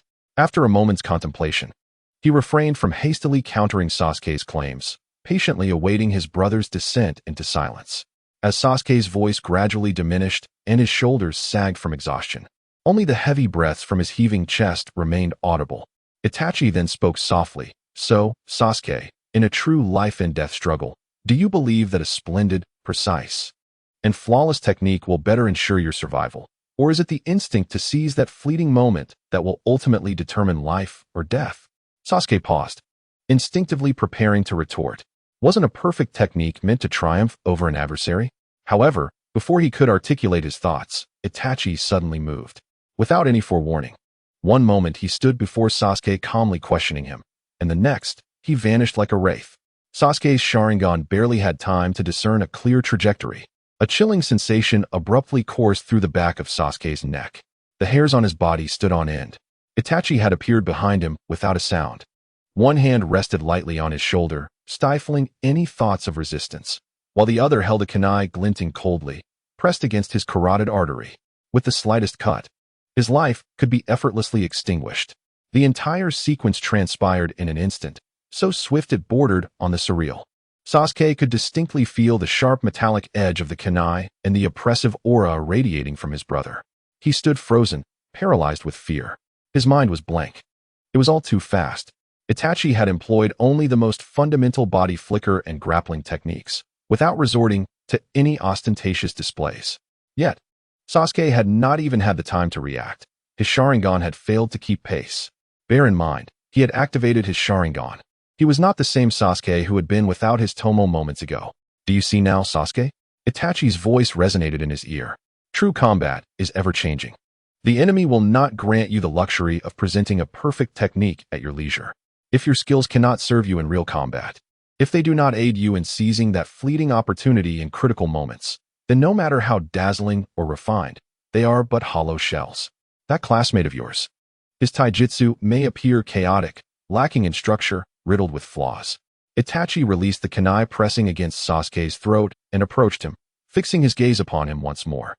Yet that disorder is precisely the manifestation of countless battles, an instinctive response to danger, a path carved by the body in the pursuit of survival. He grasped the opportunity for victory, while you, in your fixation on perfection, have overlooked the essence of battle. Each of Itachi's words struck Sasuke's heart like a heavy hammer, fracturing his previously unyielding beliefs. The fury and obsession in his eyes gradually ebbed away, replaced by profound contemplation and a hint of bewilderment. Instinct for timing. Sasuke muttered to himself. He recalled Naruto's performance during the assessment, those seemingly clumsy yet effective evasions, those unexpected and unconventional counterattacks. Could it be that what appeared to be reckless was, in fact, a form of combat wisdom he had yet to comprehend? However, Sasuke's lips quivered, prideful as he was. He found it difficult to accept. Have all my arduous days of training been in vain? Are those standardized movements truly worthless? He was unwilling to concede that his esteemed efforts might have strayed off course in his brother's eyes. Itachi observed the complex emotions playing across Sasuke's face, and a gentle smile returned to his lips. Your talent is beyond question, Sasuke. Your techniques have indeed been honed well. However, combat transcends mere technical prowess. More crucially, it is about the strength of the heart, the insight into the situation, and the ability to seize the moment. Itachi reached out and ruffled Sasuke's hair. That classmate of yours will become a formidable opponent, a whetstone upon which you will continually sharpen yourself.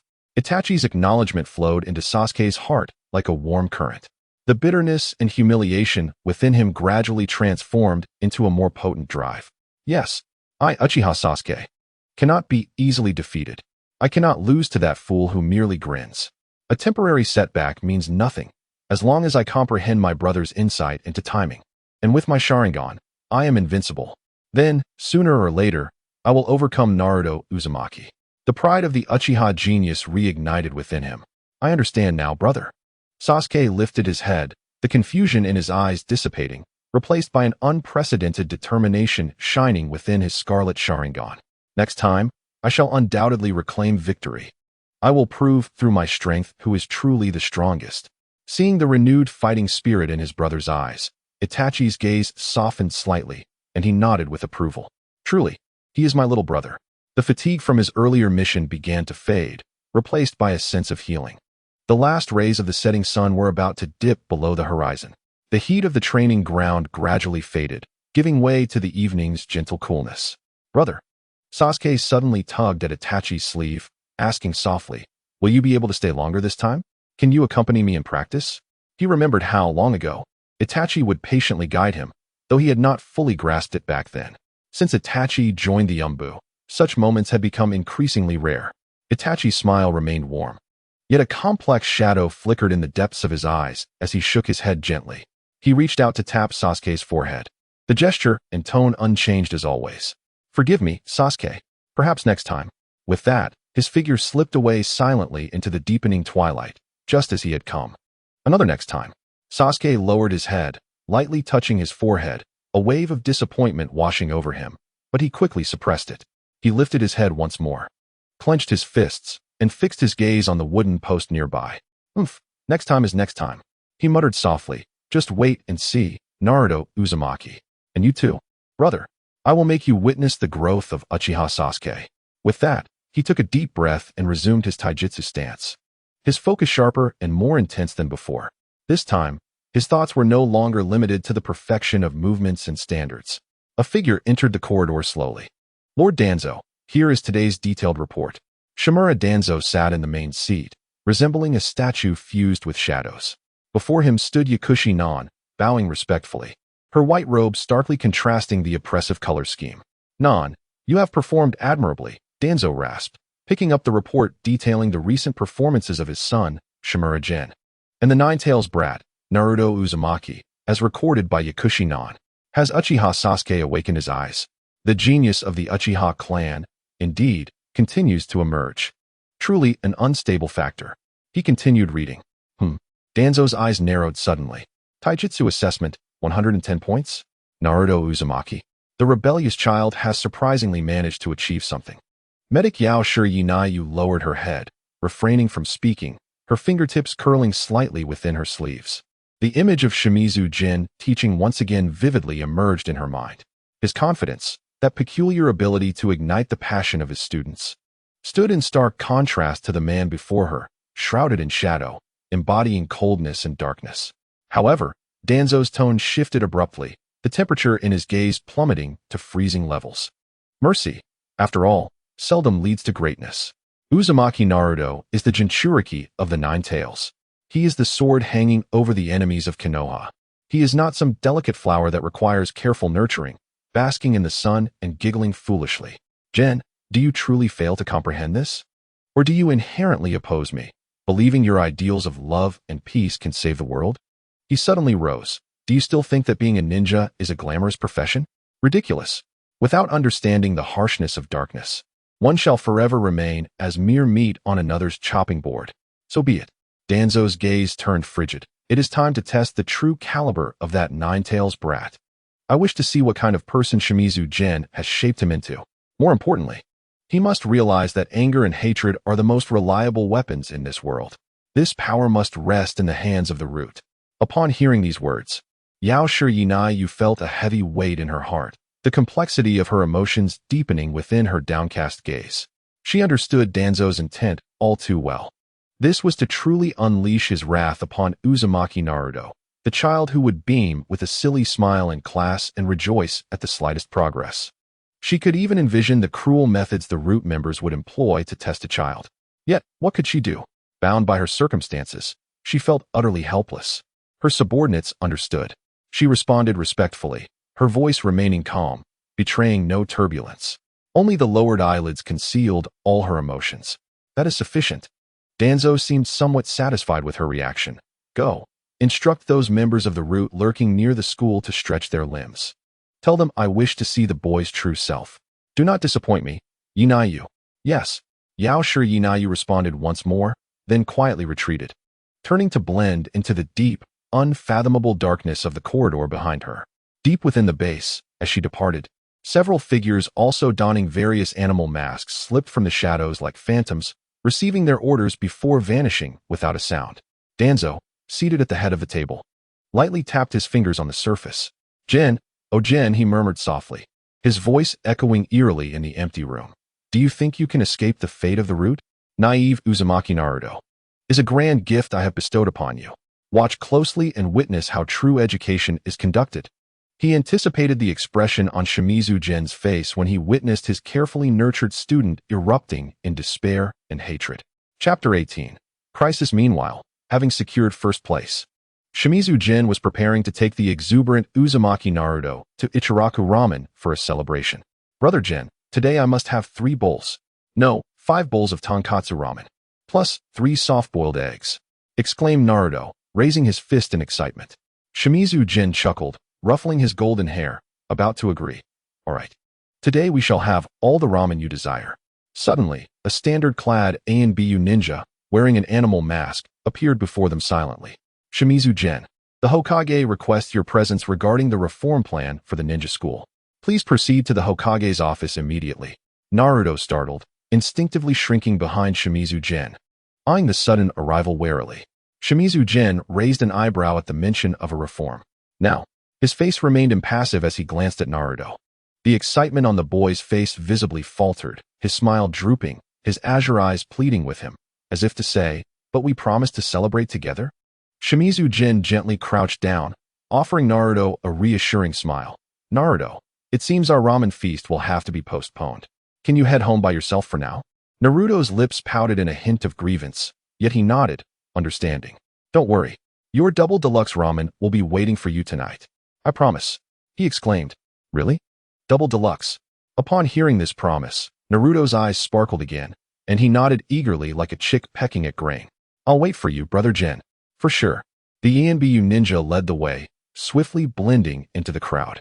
Shimizu Gen offered a final few words of caution to Naruto, advising him not to linger outside for too long before turning to follow. Yet, he pondered in his heart, this reform could not have come at a more opportune time. Walking home alone, his steps light. Double deluxe ramen. Surely, there would be mountains of chashu and an abundance of soft-boiled eggs. The thought of enjoying this dreamlike delicacy with Brother Gen in the evening made any minor disappointment caused by the ANBU's appearance fade away. He wondered what this reform could entail. Would it make him stronger? Brother Jin is so capable. It must be a good thing. Naruto hummed a tuneless melody as he approached a secluded alleyway on his route home. Burn, youth. Prove our unquenchable passion through walking on our hands. Oh yes. Teacher Guy? Sweat is the metal of youth. A robust shout from behind startled Naruto. Turning around, he saw a man clad in a green jumpsuit, sporting bushy eyebrows and a shiny watermelon head, approaching him in a handstand like a whirlwind. Following closely was a smaller version of the same, also on his hands, panting as he trailed behind. It was Might Guy and Rock Lee. Naruto recognized them instantly. Last week, when Brother Jin had taken him for physical training around the village, they had fortuitously encountered this peculiar pair. Due to Might Guy's irresistibly warm enthusiasm, they quickly became familiar with one another. Ah, it's young Naruto, Might Guy exclaimed, supporting his body with his hands, performing a graceful flip to land before Naruto, his signature toothy grin sparkling in the evening sun. Would you care to join us for a vigorous handstand training session? It's an excellent way to cultivate willpower and balance. It also aids digestion to prepare for tonight's feast. Rock Lee fervently nodded alongside him, his eyes ablaze with passion. Teacher Guy's training is the best. Naruto, let us experience the weight of sweat together. Oh yes. Naruto observed their exuberant demeanor, scratching his head and chuckling. No, Teacher Guy, Little Lee, I need to hurry home. Brother Jin is waiting for me. As he had made a promise with Brother Jin, he could only regretfully decline. While he found their antics somewhat embarrassing, the absence of any disdainful expressions from Might Guy and Rock Lee, who were instead enthusiastic, made him quite willing to join them. Oh, is it Lord Jin, that promising young instructor? Guy suddenly realized, giving a thumbs up, his teeth flashing once more. Since it's a promise, it cannot be broken. A man's word is as heavy as a mountain. Next time, we must sweat together to make the flames of youth burn even brighter, young Naruto. Yes, absolutely. Goodbye, Teacher Guy. Goodbye, Little Lee. Wishing you a fruitful training session. Youth is invincible. Naruto imitated their manner, shouting something nonsensical before hastily bidding them farewell and darting into the narrow alley that led to his home. If he lingered any longer, he feared he might succumb to the temptation of attempting to walk on his hands. This shortcut home was familiar to him. He had traversed it no fewer than 800 times, and he could navigate it with his eyes closed. As he ventured deeper into the alley, the light dimmed, and the towering walls cast heavy shadows, isolating him from the clamor of the day and enveloping him in an eerie stillness. Usually, he found this path a tad frightening when alone, but the thought of the double deluxe ramen awaiting him that evening bolstered his courage. However, just as he reached the innermost part of the alley, the light abruptly faded, and it felt as though the very air had thickened. Hey, brat, if you don't want to die, snap to it. There are rats. The voice of the Nine Tails echoed in his mind. Over the past month, under the subtle guidance of Shimizu Jin and Naruto's own earnest attempts at sharing ramen, the relationship between the Nine Tails and Naruto had surprisingly softened. At least now, it offered warnings unbidden. In an instant, Naruto's smile vanished, and his azure eyes widened in alarm. Enemies. Here. What nonsense. This was Konoha. Who would dare to act here? He barely had time to ponder before the shadows that had once stood still began to writhe ominously. With a swift rustle, several figures, each adorned with various animal masks, silently emerged from the shadows of the walls and corners, encircling Naruto like predatory beasts. They spoke not a word, radiating a chilling aura that stifled the air around them. Their movements were synchronized, embodying the ruthless efficiency and coldness characteristic of the root ninjas. Without warning or preamble, the moment the encirclement was complete, the assault commenced. A handful of root ninjas struck simultaneously, their shurikens and short blades slicing through the air from every conceivable angle, targeting Naruto with lethal precision. Their techniques were brutal, executed with a seamless coordination that was far from mere sparring or testing. It was a malicious hunt aimed at provoking and assessing him. Meanwhile, in the Hokage's office, the atmosphere was palpably tense. Shimizu Jin stood at the center, while Sarutobi Hiruzen leisurely puffed on his pipe, the smoke swirling around him. To Jin's surprise, a shadowy figure stood quietly behind him, Shimura Danzo. What was he doing here? Jin maintained his composure, but his keen insight, granted by his unique circumstances, detected an unusual tension in the air. The timing of this summons was too coincidental. A sense of unease crept into his heart, casting a shadow over his thoughts of Naruto returning home alone. Yet, Standing before the Hokage and Danzo, he could not afford to display his anxiety. He could only endure and hope for a swift conclusion to this conversation. Naruto was unlikely to encounter any danger. In Konoha, few would dare to lay a hand on him, especially with the Umbu providing protection. Jin, your performance at the Ninja Academy has been exceptional, Sarutobi Hiruzen remarked, setting aside his pipe with a look of approval. Your guidance of Naruto has been nothing short of transformative. I have reviewed the monthly assessment reports, and the progress of the entire class is remarkable. Danzo scoffed softly at the side, but remained silent. Sarutobi continued, seemingly oblivious. Thus, I have a proposal. I hope you can lead the establishment of an elite preparatory class within the academy, incorporating Naruto, Uchiha Sasuke, and other promising talents for more intensive and targeted training. What do you think? An elite preparatory class? Led by me? Jin was momentarily taken aback, recognizing it as a positive development, ready to respond favorably to the third Hokage's suggestion. Just then, an alarm blared in his mind. Warning! Warning!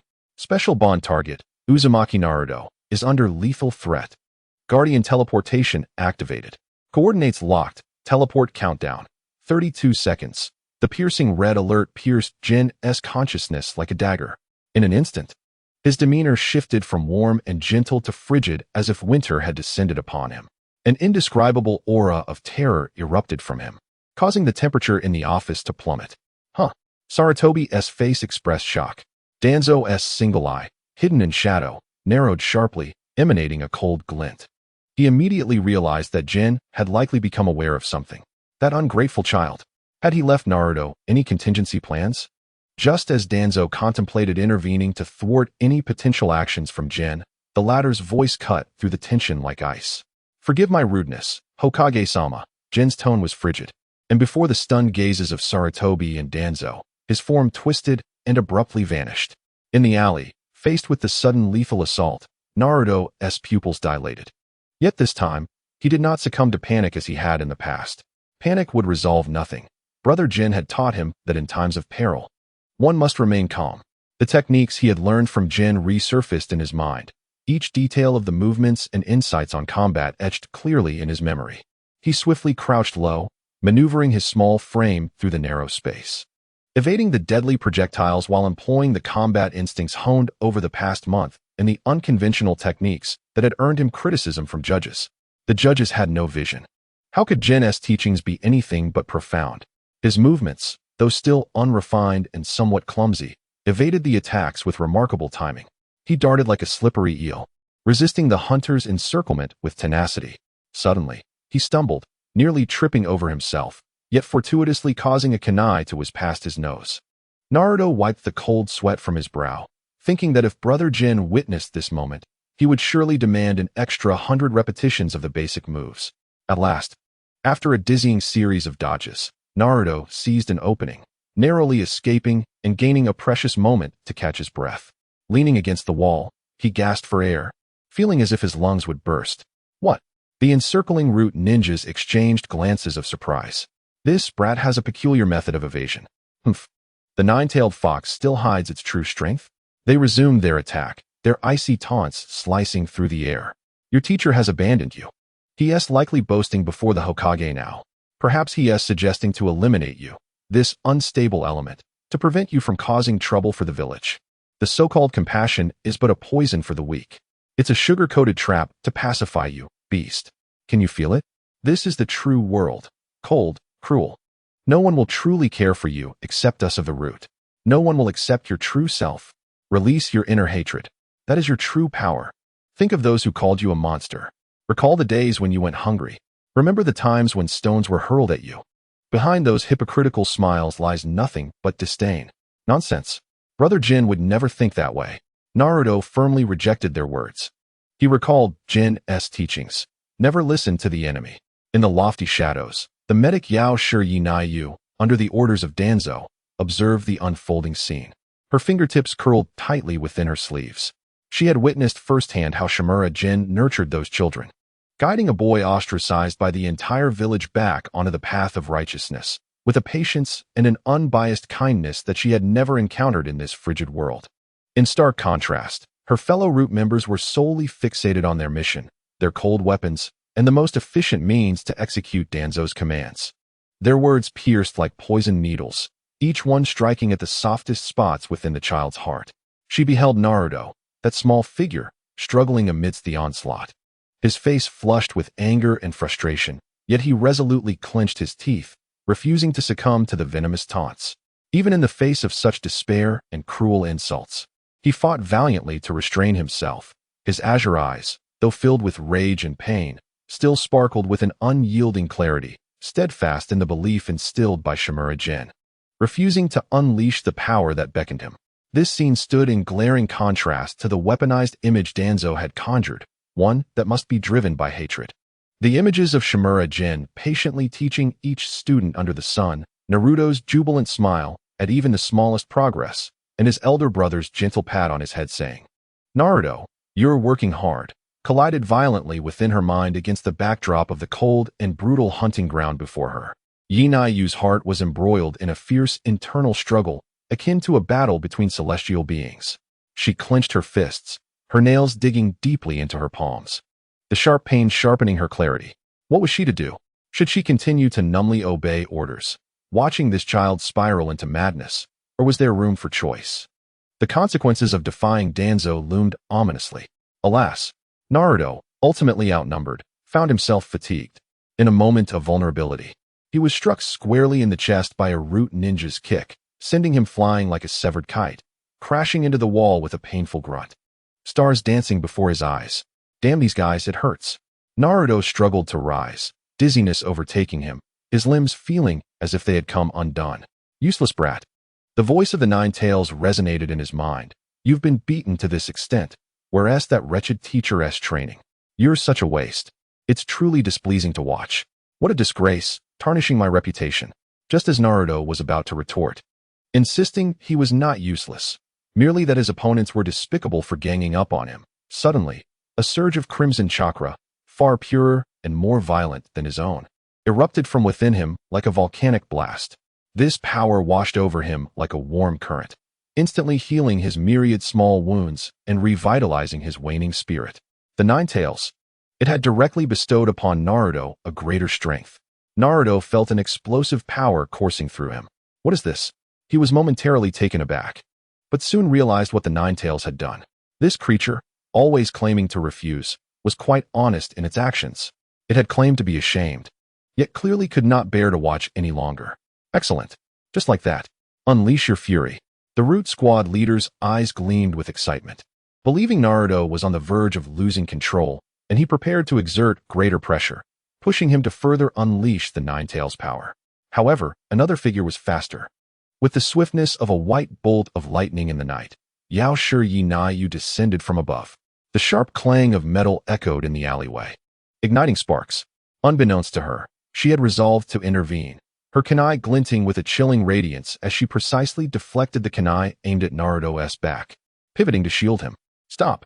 Her voice rang with determination and unwavering resolve, devoid of any hesitation. All Root members halted in unison, astonished that the supposed observer, Yinayu, would choose to intervene at this moment. Had she lost her mind? Her gaze was cold as her body shielded Naruto, the kunai pointing menacingly at her masked colleagues. In that instant, she made her choice. She could not bear to watch this boy, who had just found a glimmer of sunlight in his world, be plunged back into the abyss. That child deserved a different fate. The squad leader's expression darkened. Yinayu, do you intend to defy Lord Danzo's orders? My task is merely to observe. I have not received orders to participate in the assault. Though Yinayu attempted to justify herself, her stance remained unwavering. Observe? Your actions are far from that. The squad leader stepped closer. It seems you have betrayed Lord Danzo. In that case, a glint of cold malice flickered in the squad leader's eyes, faced with this sudden turn of events. He did not hesitate to issue a new command: eliminate the interference, execute the final test.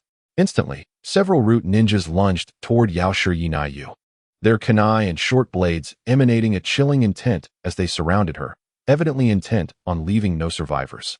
Yinayu clenched her teeth, brandishing her kunai, entangling herself with the Root ninjas amidst the relentless clashing of metal. Meanwhile, behind Naruto, at the very moment Yinayu had drawn all attention, a Root ninja, lying in wait within the deeper shadows, slithered forth like a serpent that had awaited this moment. His presence melded with the darkness, his speed leaving only an afterimage behind, grasping a black short blade that shimmered with ominous darkness. His target, Naruto's unguarded heart. This was a lethal strike, intended to invoke the full destructive force of the Nine Tails through the most direct threat of death. This was their ultimate testing objective. Naruto, still dazed by the sudden influx of Nine Tails chakra, was jolted awake by the chilling, murderous intent that enveloped him. He turned sharply, staring wide-eyed at the blade that was rapidly enlarging in front of him, its lethal glint sending chills down his spine. It was too fast. There was no way to evade it. The shadow of death loomed, like a monstrous beast with its maw agape, ready to engulf him whole. Chapter 19. Redemption. From the depths of the alleyway, the stench of death assailed him. The blade, shadowed in ominous light, magnified rapidly in Naruto's azure gaze. It was over. There was no escape. In that moment, his heartbeat seemed to cease. He could even discern the intricate patterns upon the blade's tip and the emotionless eyes behind the mask. Just as the situation reached a critical juncture, the space before Naruto suddenly distorted without warning. Like a stone cast into water, invisible ripples radiated outward. Following that, a tall figure materialized from thin air, standing before Naruto. With a mere flick of two fingers, devoid of any overt show of power, yet radiating an undeniable aura of control, he effortlessly pinched the deadly blade that was barely an inch from Naruto's heart. With a barely audible sound, time seemed to freeze. The howling winds in the alley, the movements of the root ninjas pursuing Yao Shi Yi Nai Yu, and even the escalating terror in Naruto's eyes were all suspended in that moment. Shimura-gen. He stood there, calm and erect, like an unyielding rock from ages past. His usually gentle visage, adorned with a warm smile, was now devoid of unnecessary expression. Serene as a lake frozen in eternal stillness. Only those profound eyes, no longer radiating the usual warmth akin to a spring breeze, now held an absolute zero capable of freezing miles and solidifying souls. The assailant from the root division felt his pupils constrict as if a vice had gripped his short blade, rendering him utterly immobile despite his desperate attempts to channel chakra. Even retracting the weapon became an impossibility. How could this be? Beep. A lethal threat to student Uzumaki Naruto has been detected. The host's resolve is being challenged, and life choices are now available. The system's notification echoed in Shimura-gen's mind. Choice 1, Wrath of Thunder. Annihilate all root assailants on the spot, repaying blood with blood and tooth for tooth. Reward, Surge of Killing Intent. Passive, significantly enhances lethality and intimidation against foes, but may affect mental state. Complete severance of ties with Shimura Danzo. Choice 2, Absolute Guardianship. Overwhelm all root ninjas with overwhelming strength, prioritizing the calming and stabilization of Naruto's emotions, showcasing the ultimate power of a protector. Reward, Mastery of Illusions. Special skill of Deterrent Aura. Active, generates intense psychological pressure on malevolent beings, with greater effect proportional to the power disparity. Choice 3, Seek Peace. Swiftly repel the root ninjas and evacuate Uzumaki Naruto from the area to prevent further escalation. Later seeking the third Hokage's fair judgment. Reward, Random Level Ninjutsu Scroll 1. A boost of 10 in Uzumaki Naruto's sense of security towards the host. Choice 2. Shimura-gen glanced around and decisively spoke. In an instant, a torrent of new memories and insights surged into his mind, revealing a deeper understanding and application of illusions. Immediately, an invisible aura radiated from him, expanding rapidly. All those harboring malice felt an oppressive weight upon their hearts, as if calamity was imminent. Regardless of who you are or who has instigated you, Shimura-gen's voice was soft, yet resonated like thunder, striking the hearts of all present root ninjas. You have all crossed paths with someone you should not have. As his words fell, he slightly tightened the grip of his fingers around the short blade. Crack! A barely perceptible sound reverberated. Crack, crack, crack. A series of sharp, disconcerting sounds ensued. The specially forged short blade, crafted from high-grade steel, began to fracture inch by inch from the tip, disintegrating into countless tiny metallic shards that slipped through his fingers. The assailant's face registered shock, and without a moment's hesitation, he attempted to withdraw. However, it was too late. As the thought crossed his mind, an irresistible force surged from the remnants of the blade. akin to a landslide or tsunami. Arc. The assailant felt as if his hand was seared by a red-hot iron, his grip exploding in an instant, blood splattering. Soon after, the bones in his entire arm groaned under the unbearable strain.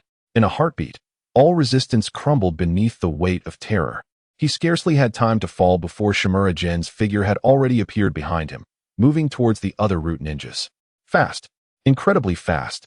Like a bolt of lightning. All root ninjas present, including the medic Nara Yoshinori, who was entangled with several comrades, could only perceive a fleeting blur. Shimura Gen's form seemed to morph into a phantom, eluding the eye as he navigated the narrow alley. There were no earth-shattering ninjutsu, no dazzling techniques. Only the purest and most refined form of taijutsu. Elite Jonin-level chakra surged through him like a raging river, bestowing him with speed and strength beyond ordinary comprehension. Coupled with his equally elite experience in taijutsu and instinct for combat, every muscle and joint in his body exhibited perfect coordination and unparalleled control. Bang! As one root ninja attempted to retreat, he was struck in the chest as if by a mighty hammer, sent flying and instantly losing consciousness. Then, on Shimura Gen's fingertips, a gleaming chakra blade materialized. Swish, swish, swish. Several muffled thuds followed. The remaining root ninjas attempting to encircle him were swiftly incapacitated. Some had their wrists severed, hanging limply. Others found their knee joints shattered, collapsing with a scream, while yet others had their neck arteries expertly severed, twitching helplessly as they lost the ability to move. The squad leader, slightly more powerful than the others, attempted to withdraw but was suddenly seized by an overwhelming force that twisted his limbs into a pretzel. The entire sequence unfolded in the blink of an eye, swift as lightning. From the moment Shimura Gen struck until all root ninjas lay defeated. Scarcely a few seconds had passed. The alley fell silent once more. The only sounds were the pained groans of the fallen root ninjas and the thick scent of blood beginning to permeate the air. They were all stripped of their fighting capabilities, yet curiously, none had perished.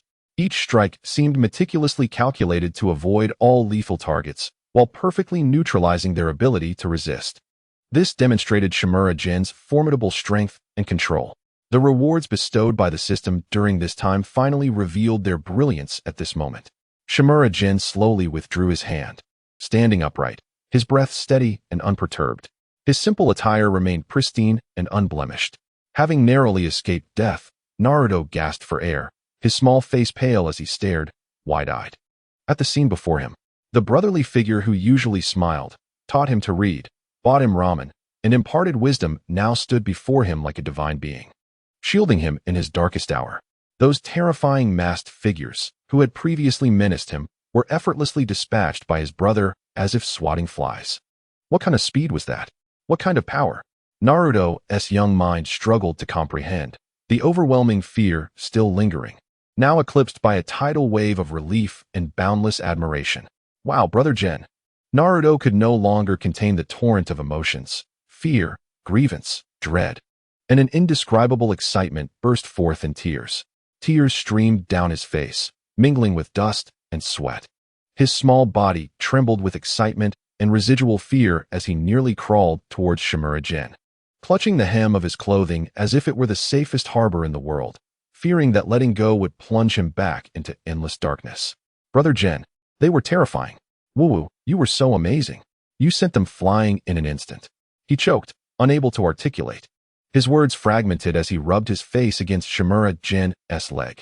In his heart, Brother Gen was a deity, always appearing in his most perilous moments to save him from the flames of despair. Meanwhile, the Ninetales within him relaxed its taut expression, remarking, "Kid, your teacher isn't half bad." On the other side, Nara Yoshinori leaned against the cold wall, barely managing to support her weakening body. Her chest heaved violently as she inhaled the blood-tainted air, unable to quell the tempest raging within her. She, too, was rendered speechless by the astonishing scene that shattered her understanding. Shimura Gen, how could he be so powerful? The mastery of chakra and taijutsu. The ease with which he subdued several elite root ninjas was beyond the capabilities expected of a mere teacher in a ninja academy. No, he was far stronger than many so-called elites within the root division, known for their ruthless efficiency and cold-blooded training. In her eyes, those individuals had become insurmountable mountains. What truly shook her to her core was the unwavering, all-consuming protective stance of Shimizu Gen, willing to sacrifice everything for Naruto. Such dedication could not be feigned. The resoluteness, the unyielding majesty that forbade anyone from touching what he cherished, left her profoundly astounded. This stood in stark contrast to Danzo's chilling view of his subordinates as mere pawns, expendable at a moment's notice. She could not help but ponder, Danzo, do you truly understand your son? At that moment, Shimizu Gen's gaze turned calmly towards her. The heart of Yakushi Nanoyu skipped a beat. It felt as if all her thoughts were laid bare before those deep, penetrating eyes. The system's notification echoed in Shimizu Gen's mind once more. Deng. A significant emotional upheaval detected within the special narrative character Yakushi Nanoyu. Life choices are now available. Choice 1. Ironclad integration. Command Yakushi Nanoyu to pledge allegiance with overwhelming strength and reveal part of Danzo's true intentions. Reward. Yakushi Nanoyu's fearful loyalty, loyalty 60. A detailed map of the root base. Choice 2. Appeal to emotion and reason. Extend a hand to Yakushi Nanoyu, acknowledging her inner goodness and struggle, understanding her lack of agency, and offering a path to freedom from Danzo's control and sanctuary, guiding her towards rebirth. Reward. Yakushi Nanoyu's grateful following, loyalty 85. Loyalty to increase with subsequent actions, method to dissolve, tongue curse eradication seal, and mastery of medical ninjutsu, healing arts, perfect level. Choice 3. Observe indifferently, await developments. Do not intervene in Yakushi Nanoyu's choices, allowing her to decide her fate, thereby avoiding further complications. Reward. Slight increase in physical training speed, Danzo's vigilance reduced by 20. Shimizu Gen's gaze swept across Yakushi Nanoyu's complex expression. She had just acted to protect Naruto, perhaps merely out of a fleeting sense of compassion, or a choice made under duress, yet ultimately, she had acted. That glimmer of kindness, however faint, was worthy of recognition. Indeed, he had not misjudged her, thus. He resolved to truly make her one of his own. In his heart, Shimizu Gen silently declared, Choice 2. In an instant, a torrent of new memories and insights surged into his mind, as if a dam had burst. It encompassed the intricate methods to adeptly dissolve the tongue curse eradication seal, and the exquisite chakra manipulation techniques of healing arts, as though he had practiced them countless times. Now etched in his consciousness, he did not immediately address Yakushi Nanoyu, but first crouched down. Facing the sobbing Naruto, he donned his signature guardian smile. That smile, like the warm sun in winter, instantly dispelled all shadows from Naruto's heart. There, Naruto, do not cry. Look, those villains have been defeated. Everything is all right now. With me here, no one can harm you again, I promise. After a moment of hesitation, Naruto nodded vigorously, Though still sniffling, the light in his eyes rekindled, and the small hand clenching Shimizu Gen's clothing relaxed somewhat, no longer gripping so tightly. If Brother Gen said it was fine, then it must be so. Having soothed the frightened child, Shimizu Gen gradually stood up. He then lifted his gaze once more towards Yakushi Nanoyu, who remained leaning against the wall, her expression a tapestry of complexity. He chose to speak directly and candidly, without circumlocution. Teacher Nanoyu, I sincerely thank you for protecting Naruto just now. I am aware of your identity and can surmise your current circumstances and internal conflicts, for I perhaps understand Danzo's methods better than you do. Yakushi Nanoyu trembled slightly, her lips moving, yet she ultimately remained silent. Shimizu Gen spoke the truth. No one knew the darkness and coldness of Root better than the son of its creator. If you are weary of the shadows within Root, tired of being an emotionless tool with no past, I can assist you. I can offer you a chance to redefine your life. Yakushi Nanoyu's delicate form shuddered violently. Her pupils constricted sharply at this unexpected revelation. A chance to redefine her life? For someone like her, raised within Root, hands stained with blood, nearly forgetting her own name, this was nothing short of a fantastical dream. She struggled to voice her thoughts. Why would you say this to me? Shimizu Gen's gaze softened. Because just now, you chose to protect Naruto. In that moment, you followed your heart's judgment rather than the cold command. That kindness, however slight, deserves to be acknowledged. She abruptly lifted her head to meet Shimizu Gen's gaze. His eyes were open and clear, devoid of any deceit or insincerity, radiating an undeniable sincerity and formidable confidence. Instinctively, She glanced down at her fallen comrades. Once a source of suffocating despair, now lying in disarray. The memory of Danzo's face, eternally shrouded in darkness, cold and ruthless, regarding lives as mere trifles, surged forth. The stark contrast was akin to an explosive tag detonating within her heart, shattering the barriers of her spirit. Throughout the days spent at the Ninja Academy, she had witnessed Shimizu Jin's patience and gentleness towards those rambunctious children. Naruto's untainted, radiant smile akin to the sun, and just moments ago, the unyielding determination and overwhelming strength he displayed to protect Naruto. All these images flashed through her mind with vivid clarity, like a revolving lantern. The goodness and longing for light, long suppressed by the dogmas of root and the bloodshed of countless missions, ignited within her as Shimizu Jin's calm, yet powerful words fanned the flames. She inhaled deeply, her chest rising and falling with agitation, her heartbeat echoing like a drum. In that moment, she made a decision that might alter the course of her life, a decision requiring immense courage. Bowing deeply to Shimizu Jin, she earnestly declared, "Lord Jin, I wish to place my trust in you. I no longer wish to return to that cold, dark place devoid of hope. Please grant me a chance for redemption. No matter what you ask of me, I am willing." In that instant, she chose to cast aside the dark past that had enveloped her for half her life, to trust this man who offered her a glimmer of hope, and to embark on a new path towards an unknown yet promising future. In the alley, the golden rays of the setting sun filtered through the narrow crevices, casting a warm glow upon Shimizu Jin and Naruto, enveloping them in a layer of comforting light. Meanwhile, Yakushi Nanoyu stood at the intersection of light and shadow, awaiting her salvation. Chapter 20. Confrontation in the Alley. The waning sunlight struggled to penetrate the gaps of the towering walls, casting mottled patterns on the ground.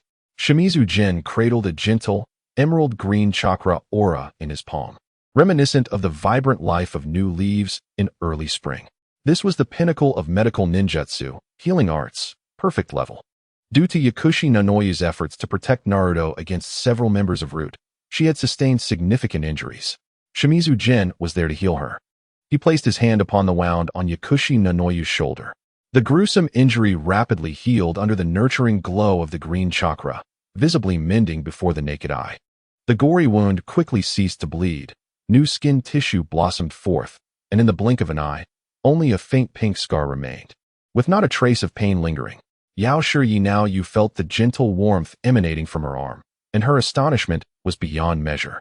Such mastery of healing techniques was something even the finest medical ninjas of Konoha Hospital might struggle to achieve with such ease. However, what left her utterly speechless was yet to come. After tending to her injuries, Shimizu Jin turned to her and suddenly commanded, "Open your mouth." Confused, Yao Shiyi now you complied instinctively. Shimizu Jin formed a seal she had never witnessed before, his fingers deftly and silently probing, pressing against the root of her tongue. A strange tingling sensation spread from her tongue's base, coursing through her like a jolt of electricity. Alarm surged within her. Could it be that spot? In the next moment, the agonizing curse that had plagued her for countless days and nights, rendering her unable to utter certain words or even think of specific names without suffering excruciating pain, vanished as silently as snow before the blazing sun. No pain, no backlash. It simply ceased to exist. How could this be possible? Yao Shiyi now Yu's eyes widened in disbelief as she instinctively moved her tongue. Indeed, the sensation that had bound her like shackles for so long had completely dissipated. Tentatively, she spoke the name of that esteemed individual and felt no discomfort whatsoever. An unprecedented sense of relief washed over her, enveloping her limbs and leaving her almost faint with exhaustion. After so many years, she was experiencing the bliss of truly owning her voice. This man possessed not only unfathomable strength, but also the ability to effortlessly dismantle the core curse seal used by Danzo to control all Root members. Her gaze towards Shimizu Jin transcended mere shock. What manner of being was he? Jindai. She bowed deeply once more, her gratitude profound and eternal. In that moment, she was genuinely devoted to Shimizu General. He merely nodded with a gentle smile before turning to the still tearful, dirt-smudged Naruto beside him. "Naruto, have you calmed down?" "Yes." Naruto nodded and asked, "Brother Jin, is teacher Yi Naoyu all right?" Seeing that Yi Naoyu had been injured while protecting him weighed heavily on his heart. "She is fine, Shimizu Jin replied with a smile. Naruto, I have matters to attend to, so you should head home. I won't forget the double deluxe ramen tonight. Ruffling Naruto's somewhat tousled golden hair, he turned to Yaoshi Yinaoyu and said, Teacher Yinaoyu, I must trouble you to take Naruto home and ensure his safety. I need to report this incident to Lord Hokage. Yaoshi Yinaoyu straightened her posture, her gaze resolute. Rest assured, Jindai, as long as I live, I will not allow Naruto to come to any harm. Having decided to leave the route and follow Shimizu Jin, she was determined to fulfill his requests to the best of her abilities. No need to be so serious. There shouldn't be any dangers ahead. Regarding your departure from route, I will personally communicate with Lord Hokage and Danzo, Shimizu Jin said with a smile. Thank you, Jindai. I understand, Yaoshi Yinaoyu replied, warmth blossoming within her. She knew that extricating herself from route would not be an easy feat, especially with Danzo involved. Yet, she chose to trust Shimizu Jin, not only because he was Danzo's son, but also due to the power and methods he had demonstrated. Taking Naruto's small hand, she said, Naruto, let us go and not disturb Brother General. Naruto nodded obediently, looking back at Shimizu. General Brother Jin, come back soon. Understood. As Yaoshi Yinaoyu led Naruto away, glancing back frequently, Shimizu Jin's gentle smile gradually faded, replaced by a cold, calm demeanor in which a chilling intensity gathered in his deep-set eyes. He adjusted his slightly wrinkled collar and took a deep breath, shifting his gaze toward the Hokage's office. In the next moment, his figure flickered and vanished like a ghost. Inside the Hokage's office, the atmosphere felt heavily oppressive. Sarutobi Hiruzen sat in the main seat. His expression grave, the pipe in his hand long extinguished. Though he was uncertain why Shimizu Jin had abruptly left, he sensed that something was amiss. He did not remain idle, having already dispatched Ambu to seek out Shimizu Jin, yet no news had returned.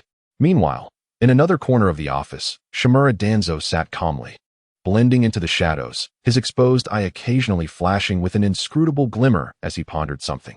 Suddenly, the office door was forcefully pushed open. The two individuals within turned their gazes toward the entrance in unison. In the next moment, Shimizu Jin stepped inside. Lord Hokage, he said, slightly bowing. Sarutobi Hiruzen instinctively reached for his pipe to take a puff, only to realize it was already out. He hesitated, opting to keep it in his mouth, his eyes scrutinizing the young man before him with a complex gaze. After much contemplation, he still could not fathom what had transpired, and Shimizu Jin's abrupt departure clearly indicated that matters were far from simple. Jin, what happened just now? Lord Hokage, just moments ago. Naruto was ambushed on his way home by several root ninjas. I had previously placed a special sensing technique on him, allowing me to detect his peril within a certain range, which led me to respond urgently and rescue him. Fortunately, I arrived in time, otherwise, the consequences would have been dire, Shimizu Jin recounted calmly. What? Sarutobi Hiruzen's pupils constricted sharply, his heart racing. He rose abruptly, disbelief etched across his aged face. Are you serious? Root has attacked Naruto within the village? This revelation struck like a boulder thrown into still waters, sending ripples of shock throughout the room. The host of the Nine Tails had been assaulted within the village, and it was by Root's hand. Such a notion seemed absurd. Indeed, Shimizu Jin responded without hesitation, meeting Sarutobi Hiruzen's astonished gaze. He had already prepared all his statements and responses before coming. Nonsense. Root operates under strict regulations. How could we attack the Jinchuriki without cause? A cold scoff interrupted, emanating from Danzo, whose eye gleamed momentarily as he slowly rose from his seat, fixing his gaze on Shimizu General Jin. Do not let the slanders of some petty individuals cloud your judgment. You are the son of Shimura Danzo. Root is your true home. Returning to my side is the only correct choice. Do not persist in your delusions. His words, though cloaked in the guise of sincere counsel, were laced with an unmistakable tone of command and blatant threat, as if disobedience would be an act of treachery. Humph, Shimizu Jin could not be bothered to reply further. Sarutobi Hiruzen furrowed his brow deeply, his sharp gaze darting between Shimizu Jin and Danzo. He believed not a word of Danzo's claims. This old man was all too familiar with the lengths Danzo would go to achieve his objectives. However, with insufficient evidence to support Shimizu Jin's assertions, he found it difficult to directly challenge Danzo. Just as the tension in the office reached its zenith, nearly solidifying, a hurried shout broke through. Lord Hokage, a voice called, accompanied by the sound of hurried footsteps. An Umbu ninja, wearing an animal mask, stumbled into the office, collapsing to one knee, his voice hoarse from urgency. Lord Hokage, I have failed in my duty. While protecting Naruto Uzumaki, I encountered several root ninjas who forcibly obstructed us. They claimed to have received a secret order forbidding anyone from approaching the target area. The subordinate clashed with them, fighting desperately to break free and return with news. Please, Lord Hokage, make a decision. The Umbu ninja bore a uniform riddled with damage, and blood seeped from beneath his mask, clearly indicating he had endured a fierce battle. Substantiating his claims, the testimony of the Umbu struck like a heavy hammer, shattering Danzo's deceit completely. Sarutobi Hiruzen slammed his hand on the table, turning with unrestrained fury towards Danzo, his tone unprecedentedly severe. Danzo, what do you have to say for yourself? Attacking the Jinchuriki, impeding the Umbu's duties, even resorting to lethal force against our own village's ninja. Is this what you call protecting Konoha? Is this your way of safeguarding the village? A relentless barrage of questions bombarded Danzo, each word laden with immense wrath. Faced with the irrefutable evidence brought back by the Umbu and the unprecedented fury of Sarutobi, Danzo's face, hidden in shadow, appeared so grim it seemed it could drip water. Yet he showed no signs of remorse, coldly countering. They were merely conducting a necessary pressure test. The Nine Tails is the village's most formidable weapon, but Naruto Uzumaki, as its Jinchuriki, is far too weak. He must constantly feel sufficient threat to better awaken the power within him. Everything I do is for the future of Konoha, for the long-term peace of the village. Necessary sacrifices are unavoidable. They are also worthwhile. Sarutobi, your womanly compassion will only destroy Konoha. Enough. Danzo's twisted reasoning ignited Sarutobi's fury to a boiling point. He rose abruptly. The terrifying aura of a shadow-level ninja erupted, filling the office with a palpable pressure. Shimura Danzo, your actions have severely jeopardized the safety and stability of Konoha. It is a desecration of the will of fire. In the name of the third Hokage, I hereby declare, effective immediately, I relieve you of your position as Hokage advisor. All actions of the root organization must cease immediately. Furthermore, all future operations must be reported unconditionally to the Hokage office and executed only with my personal approval. Simultaneously, the root organization will undergo a comprehensive review by the Umbu. Any violations will be met with the harshest penalties. Upon hearing this devastating punishment, Danzo was momentarily stunned. He glared fiercely at Sarutobi, gritting his teeth and forcing out a few words. Sarutobi, you do not have the power to do this. Root is. Sarutobi's gaze remained unwavering. His voice as unyielding as iron, mercilessly interrupting. No, I do. As Hokage of Konoha, I possess that power. Danzo, you have crossed the line this time. You have thoroughly breached my limits. You have violated Konoha's boundaries. Danzo's single eye nearly sparked with fire. Sarutobi, you will regret this. Konoha cannot function without root. I am the Hokage. Sarutobi responded word by word, each syllable striking like a hammer against Danzo's heart, shattering his last vestiges of hope. You.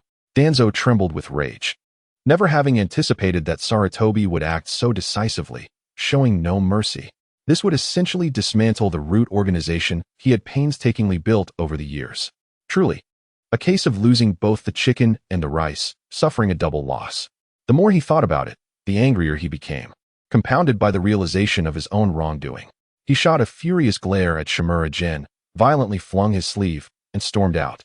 The door slamming shut with a resounding crash that reverberated through the office.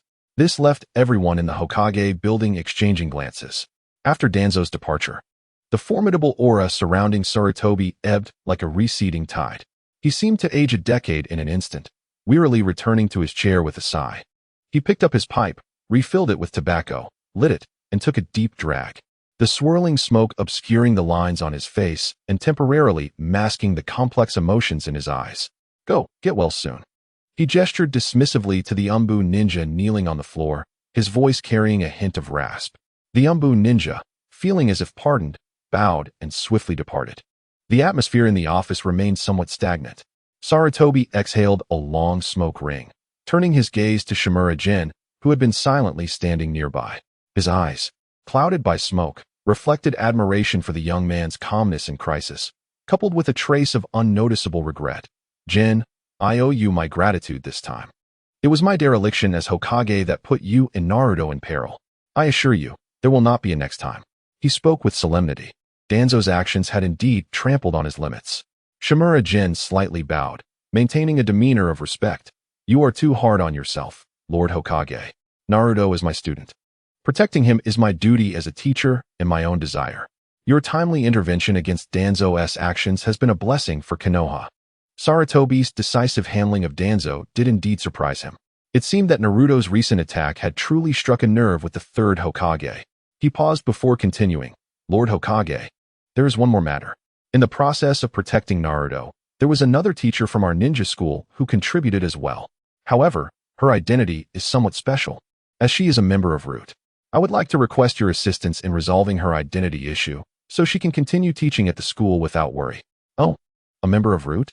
Sarutobi raised an eyebrow, then waved his hand. Very well. Since she has chosen to stand with those protecting the Jinchuriki and is willing to leave Root, Konoha will not treat her unfairly. Have her come to see me afterward, and I will take care of it. He had never held a favorable view of Danzo's subordinates, but he was willing to extend opportunities to those who wished to leave the darkness for the light. After a moment of silence, his gaze sharpened once more. He picked up the internal communicator on the desk, his voice returning to its usual steadiness. Notify Hitaki Kakashi to come to the Hokage office immediately. Setting down the communicator, he turned to Shimura Jin, explaining, Naruto's safety is of utmost importance and cannot be compromised further. From today onward, I will assign Kakashi to be responsible for Naruto's personal protection, ensuring absolute safety. Upon hearing this, Shimura Jin felt a stir within. Hitaki Kakashi, the renowned copy ninja, Konoha's top technician and disciple of the fourth Hokage, Minato Namikaze. Undoubtedly, he possessed exceptional strength as a Jonin instructor for Naruto, Sasuke, and Sakura. Though known as Kakashi of the Sharingan and capable of holding his own against any opponent, his true abilities were unquestionable. Having him safeguard Naruto would indeed greatly enhance safety. It seemed that Sarutobi had resolved to thoroughly address the security concerns surrounding Naruto following the turmoil instigated by Danzo. Kakashi was indeed the right choice. Shimura Jin nodded in agreement. Sarutobi acknowledged with a grunt, leaning back against his chair, gazing out at the scenery of Konoha, his expression profound. Today's events had served as a wake-up call. Certain matters could no longer be left to chance. Before long, whoosh, a figure clad in a green vest appeared in the center of the office. The newcomer, with his iconic silver hair and half of his face concealed by a mask, revealed a left eye that carried a hint of lazy droop. None other than Konoha's elite Jonin, Hitaki Kakashi. Lord Hokage. Kakashi's gaze swiftly scanned the still tense atmosphere of the office, and upon spotting Shimura Jin, a fleeting hint of surprise crossed his seemingly indifferent, dead fish eyes. Oh, isn't this the Shimura teacher who recently stirred quite a commotion at the ninja school, reportedly making lessons lively and engaging? What is he doing here? And it seems he is caught up in some significant event. Without wasting time, Sarutobi succinctly recounted the earlier occurrences to Kakashi. Finally, he issued the command with a grave tone. Kakashi, in the name of the third Hokage, I hereby assign you a long-term mission to secretly protect Naruto Uzumaki, eliminating any potential threats and ensuring his absolute safety. Yes, Hokage-sama. Kakashi responded without hesitation, decisively accepting the task. Protecting the Jinchuriki was indeed one of the village's highest priority missions, not to mention that Naruto was the son of his master. Shimura Jin observed this scene, pondering deeply. The inclusion of Hitaki Kakashi undoubtedly provided a formidable safeguard for Naruto's safety. However, Danzo was known for his vindictiveness and would not easily let go of a minor setback. The fact that he had directly torn the Fade and forced him into this situation suggested that the days ahead would not be tranquil. As Shimura Jin's thoughts surged, a system notification quietly resonated in his mind. Deng. Significant impact detected on the power structure of Konoha due to host's actions. The world line has experienced a certain degree of deviation. New life choices have been unlocked. Chapter 22. Hundredfold Chakra Amplification Deng. Significant impact detected on the power structure of Konoha due to host's actions. The world line has experienced a certain degree of deviation. New life choices have been unlocked. Choice 1. Steady progress. Focus on teaching. Continue teaching students in the current mode, subtly influencing the next generation. Reward. Level teaching skill Spring Breeze turns to rain, enhances students' understanding and absorption of fundamental knowledge. Choice 2. Elite Assembly for focus training. Establish a special class to select the most promising students for targeted enhancement training, cultivating the future backbone of Konoha. Reward: special teaching module trial space, 100-fold chakra amplification. Choice 3.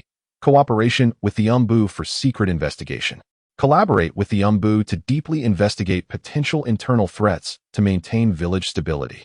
Reward: level reconnaissance skill eagle eye vision, enhances long-distance observation and detail insight abilities. Upon glancing over the three options, Shinura-jin found that although the first choice aligned with his character, it was no longer suitable at this moment. Danzo's threat loomed large, and he required a swifter growth rate and stronger trump cards. The third option was contrary to his desire for a tranquil teaching life, and the level skill offered little allure. Thus, only the second option remained. Both in terms of desire and reward, the second option stood out as the best. Shinura-jin paused momentarily before resolutely declaring, "I choose option 2. Choice successful.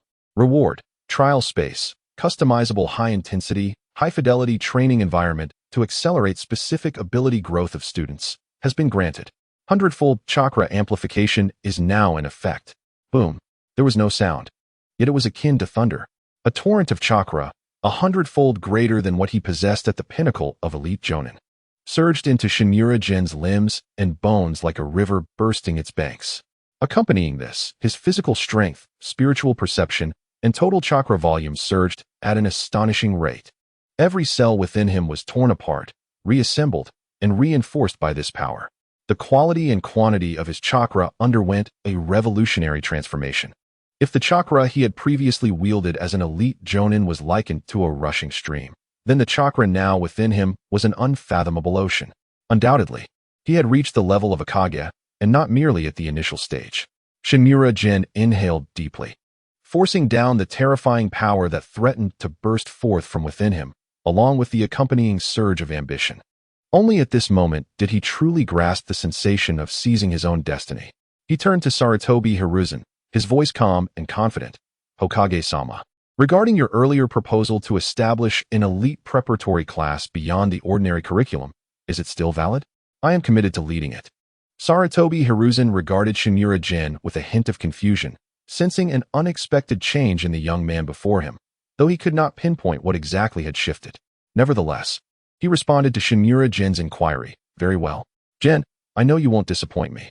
I will mobilize the village's resources to fully support you. Whatever you need, do not hesitate to ask." Beside them, Hatake Kakashi's typically indifferent eyes widened slightly. An elite preparatory class? The Hokage seemed to hold Shinura-jin in high regard. Providing such substantial support, this Shinura teacher appeared to be more remarkable than the rumors suggested. Curiosity stirred within him regarding this so-called elite preparatory class. That evening, the curtain of Ichiraku ramen was lifted, and a warm breeze carrying the aroma of food wafted in. Shinura-jin, Naruto Uzumaki, Yakushi-nan, and the newly appointed bodyguard Hatake Kakashi gathered somewhat snugly at the bar counter. The enthusiastic owner soon served up steaming bowls of ramen. Wow! Double deluxe tonkatsu chashu ramen. And a soft-boiled egg. Naruto gazed at the towering bowl of ramen before him, his bright blue eyes nearly sparkling, and his mouth began to salivate uncontrollably. He eagerly dove in, inhaling the delightful aroma, a mixture of rich broth, noodles, and grilled meat that made him squint with happiness. Then he noticed the presence of a peculiar older brother beside him, wearing a mask that revealed only one eye, with silvery hair. This older brother appeared lethargic, lacking energy, and his gaze seemed perpetually droopy. "Jin and I, who is this older brother?" Naruto blinked his bright blue eyes, curious about Kakashi, who resembled a salted fish.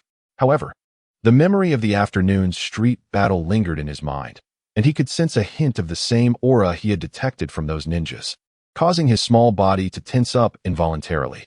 Shinura-jin chuckled, ruffling Naruto's hair. "Naruto, this is Jonin Kakashi Hatake, specifically assigned by Hokage-sama to protect you. He will often be by your side to ensure your safety," he explained in a gentle tone. "What happened this afternoon was somewhat dangerous, but with Kakashi here, those bad guys won't dare come looking for trouble again." Naruto nodded in a somewhat understanding manner. He had yet to grasp the full extent of a Jonin's strength, but he unconditionally trusted Jin and I.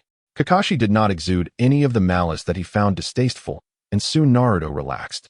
He picked up the largest piece of chashu from the bowl with his chopsticks, hesitated momentarily, and then extended it towards Kakashi. Here, Kakashi, you have this. Thank you for protecting me. Kakashi was momentarily taken aback. He glanced down at the piece of fatty chashu, then at Naruto's clear and pure eyes, along with the radiant smile that brightened his face. Silently, he accepted the chashu, slipping it beneath his mask and chewing a few times. The taste was delightful. Thank you. His voice remained flat, devoid of inflection. Yet he cast a glance at Shinmura Jin, who was regarding Naruto with warmth and care, and then at Yakushi Nan, who also looked gentle, quietly observing Naruto, fully immersed in this warm atmosphere. Deep within Kakashi's heart, he felt an inexplicable astonishment at Shinmura Jin's ability to subtly change people's hearts. He had previously heard that Naruto suffered from the disdain and exclusion of the villagers due to his status as the Nine-Tails host, and had anticipated that the child would be timid, sensitive, and perhaps even somewhat gloomy. However, the Naruto before him, while initially displaying a hint of wariness toward strangers, quickly revealed a genuine smile, crystal clear eyes, and even shared his food, a stark contrast to the image of a child he had envisioned, one who had suffered discrimination. The esteemed teacher Shizumura indeed possesses remarkable qualities. At this moment, within Naruto's spiritual realm, the Nine-Tails Kurama is voraciously consuming a large bowl of ramen conjured by Naruto, while simultaneously critiquing Kakashi from the outside.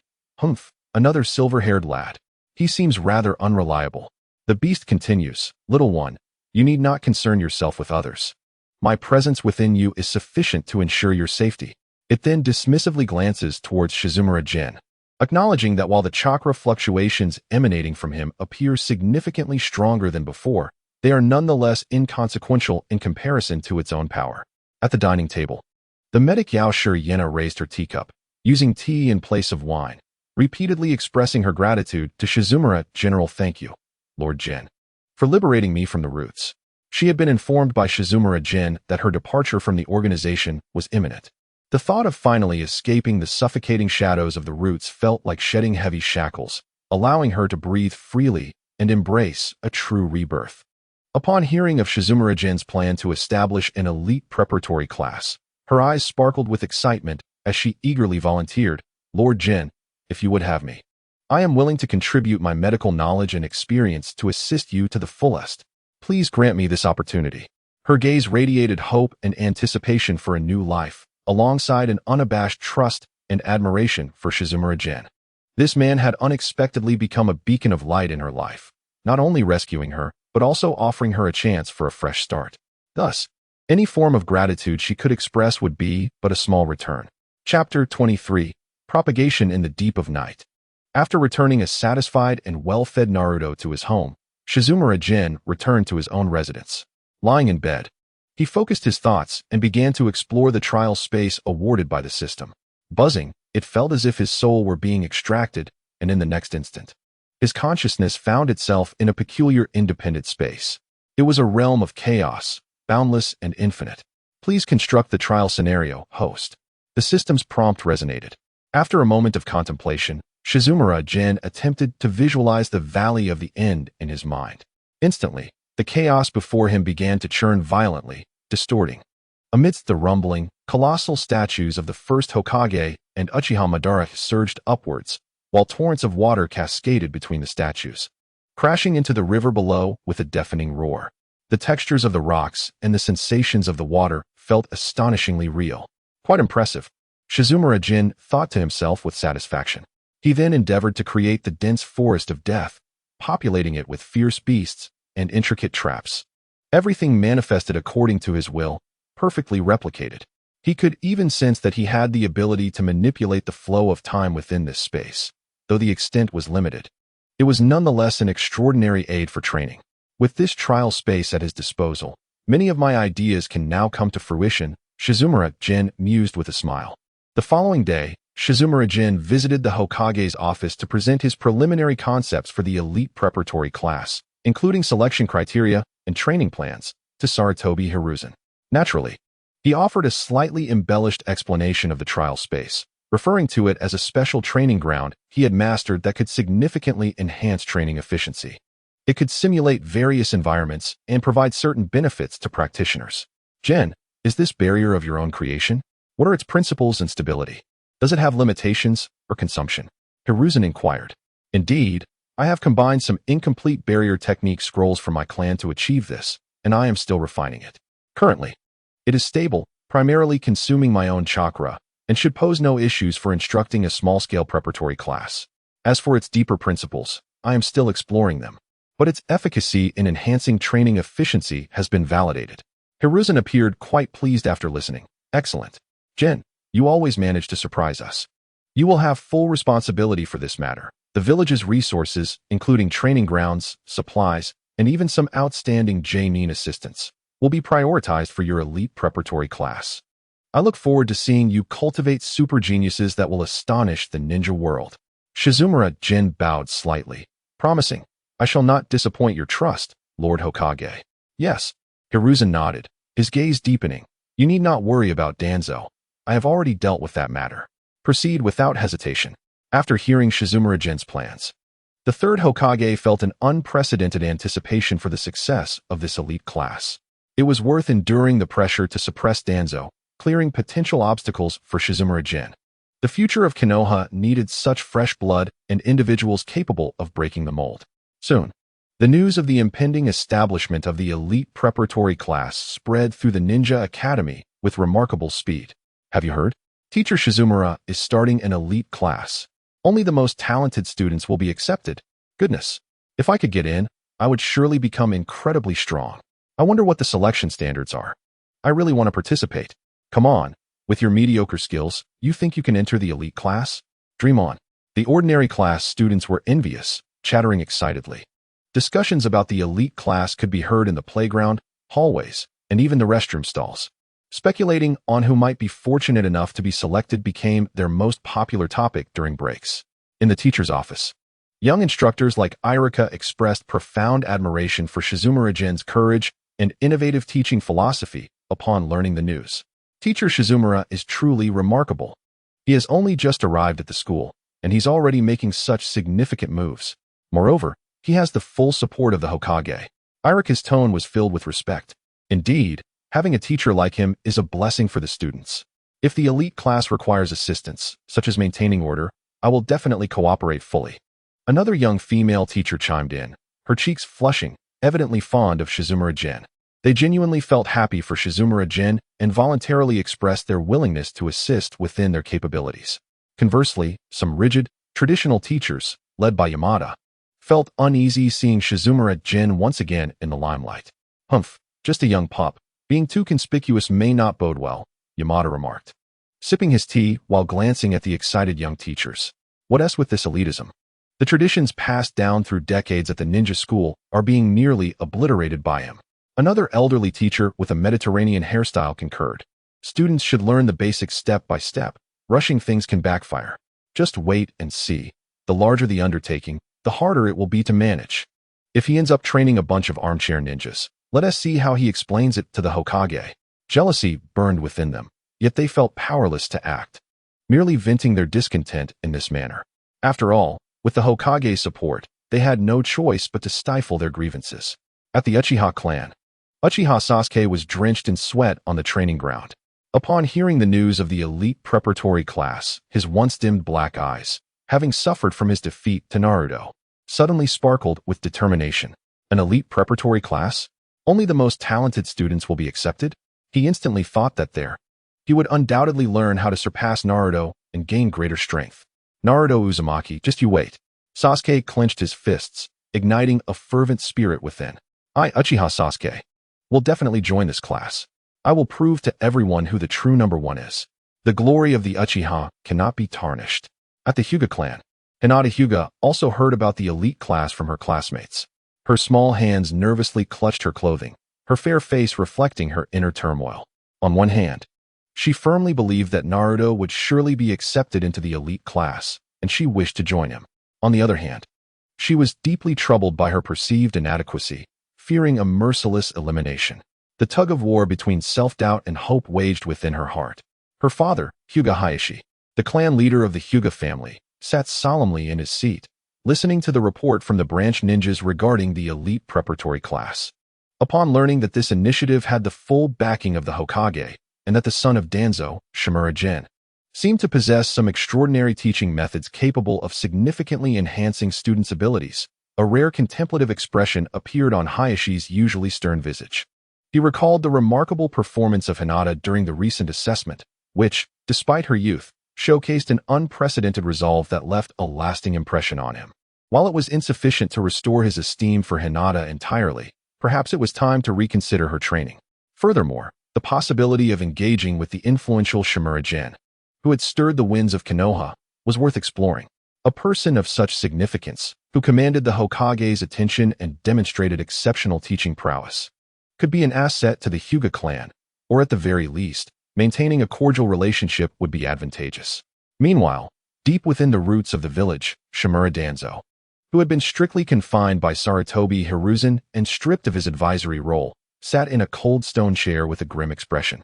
Through a few remaining informants, he had learned of the elite preparatory class and the so-called special training grounds with barriers.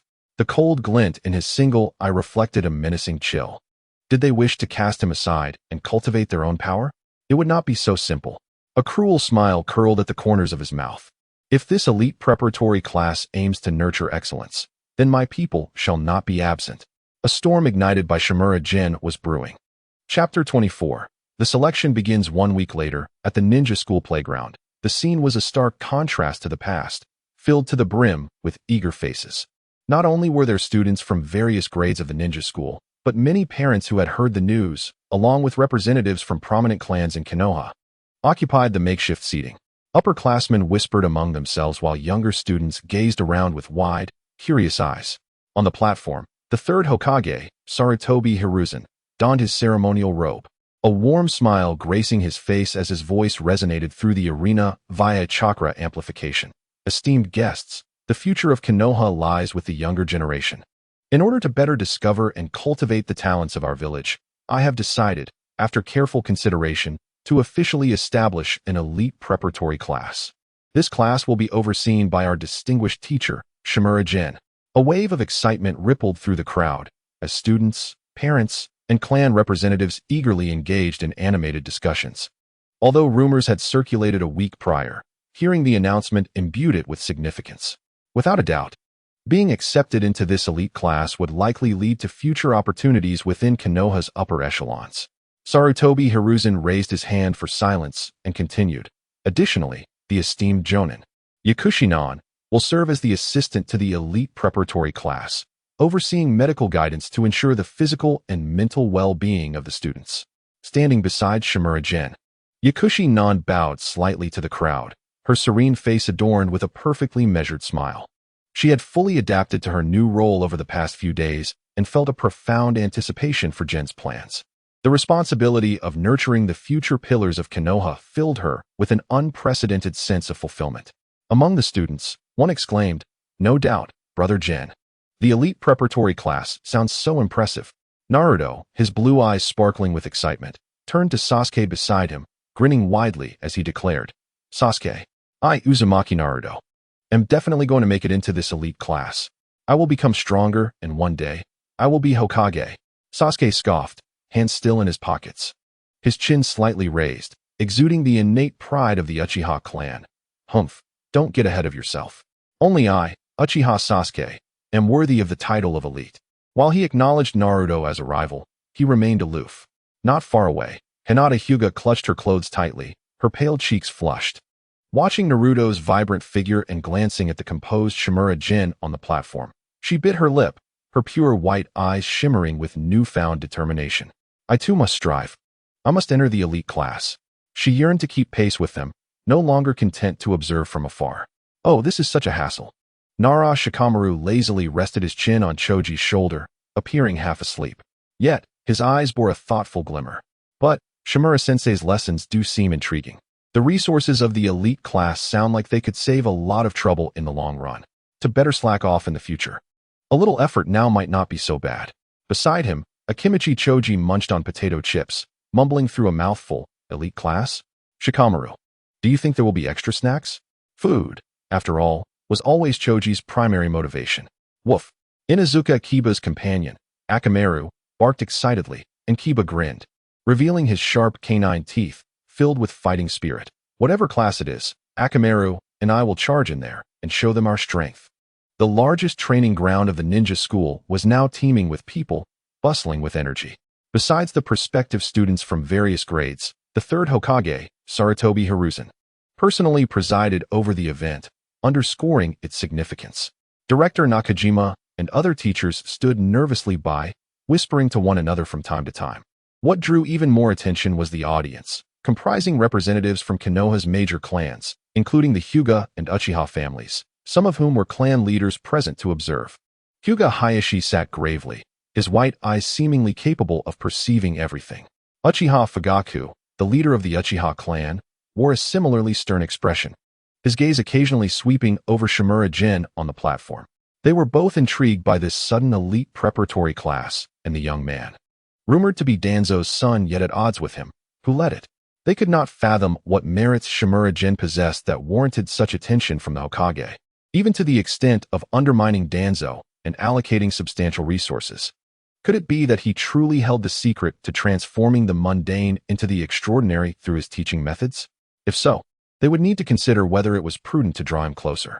All eyes, whether intentional or not, converged upon the calm figure standing at the center of the training ground, Shimura General at precisely 10 o'clock in the morning, under the perfect sunlight. Shimura Jin stepped to the center of the platform, clad in a fitted black outfit that accentuated his tall stature. His expression remained serene as he surveyed the eager faces below, unfazed even by the presence of clan leaders. "Esteemed guests, please be quiet." His clear voice, though not loud, resonated in everyone's ears, instilling a sense of inexplicable calm. The previously noisy playground fell silent almost instantly, with all eyes fixated upon him. The selection for the elite preparatory class begins now. The first assessment is a comprehensive foundational test. Shimura Jin paused before continuing. This test will not only assess your precision in chakra control and proficiency in basic techniques, but, more importantly, it will evaluate your adaptability and innovative thinking when applying these fundamentals. Remember, there is no immutable ninjutsu, only those who can adapt flexibly. Show me your potential. Now, the assessment commences. With a command, the first batch of students entered the examination hall, holding their breath in anticipation.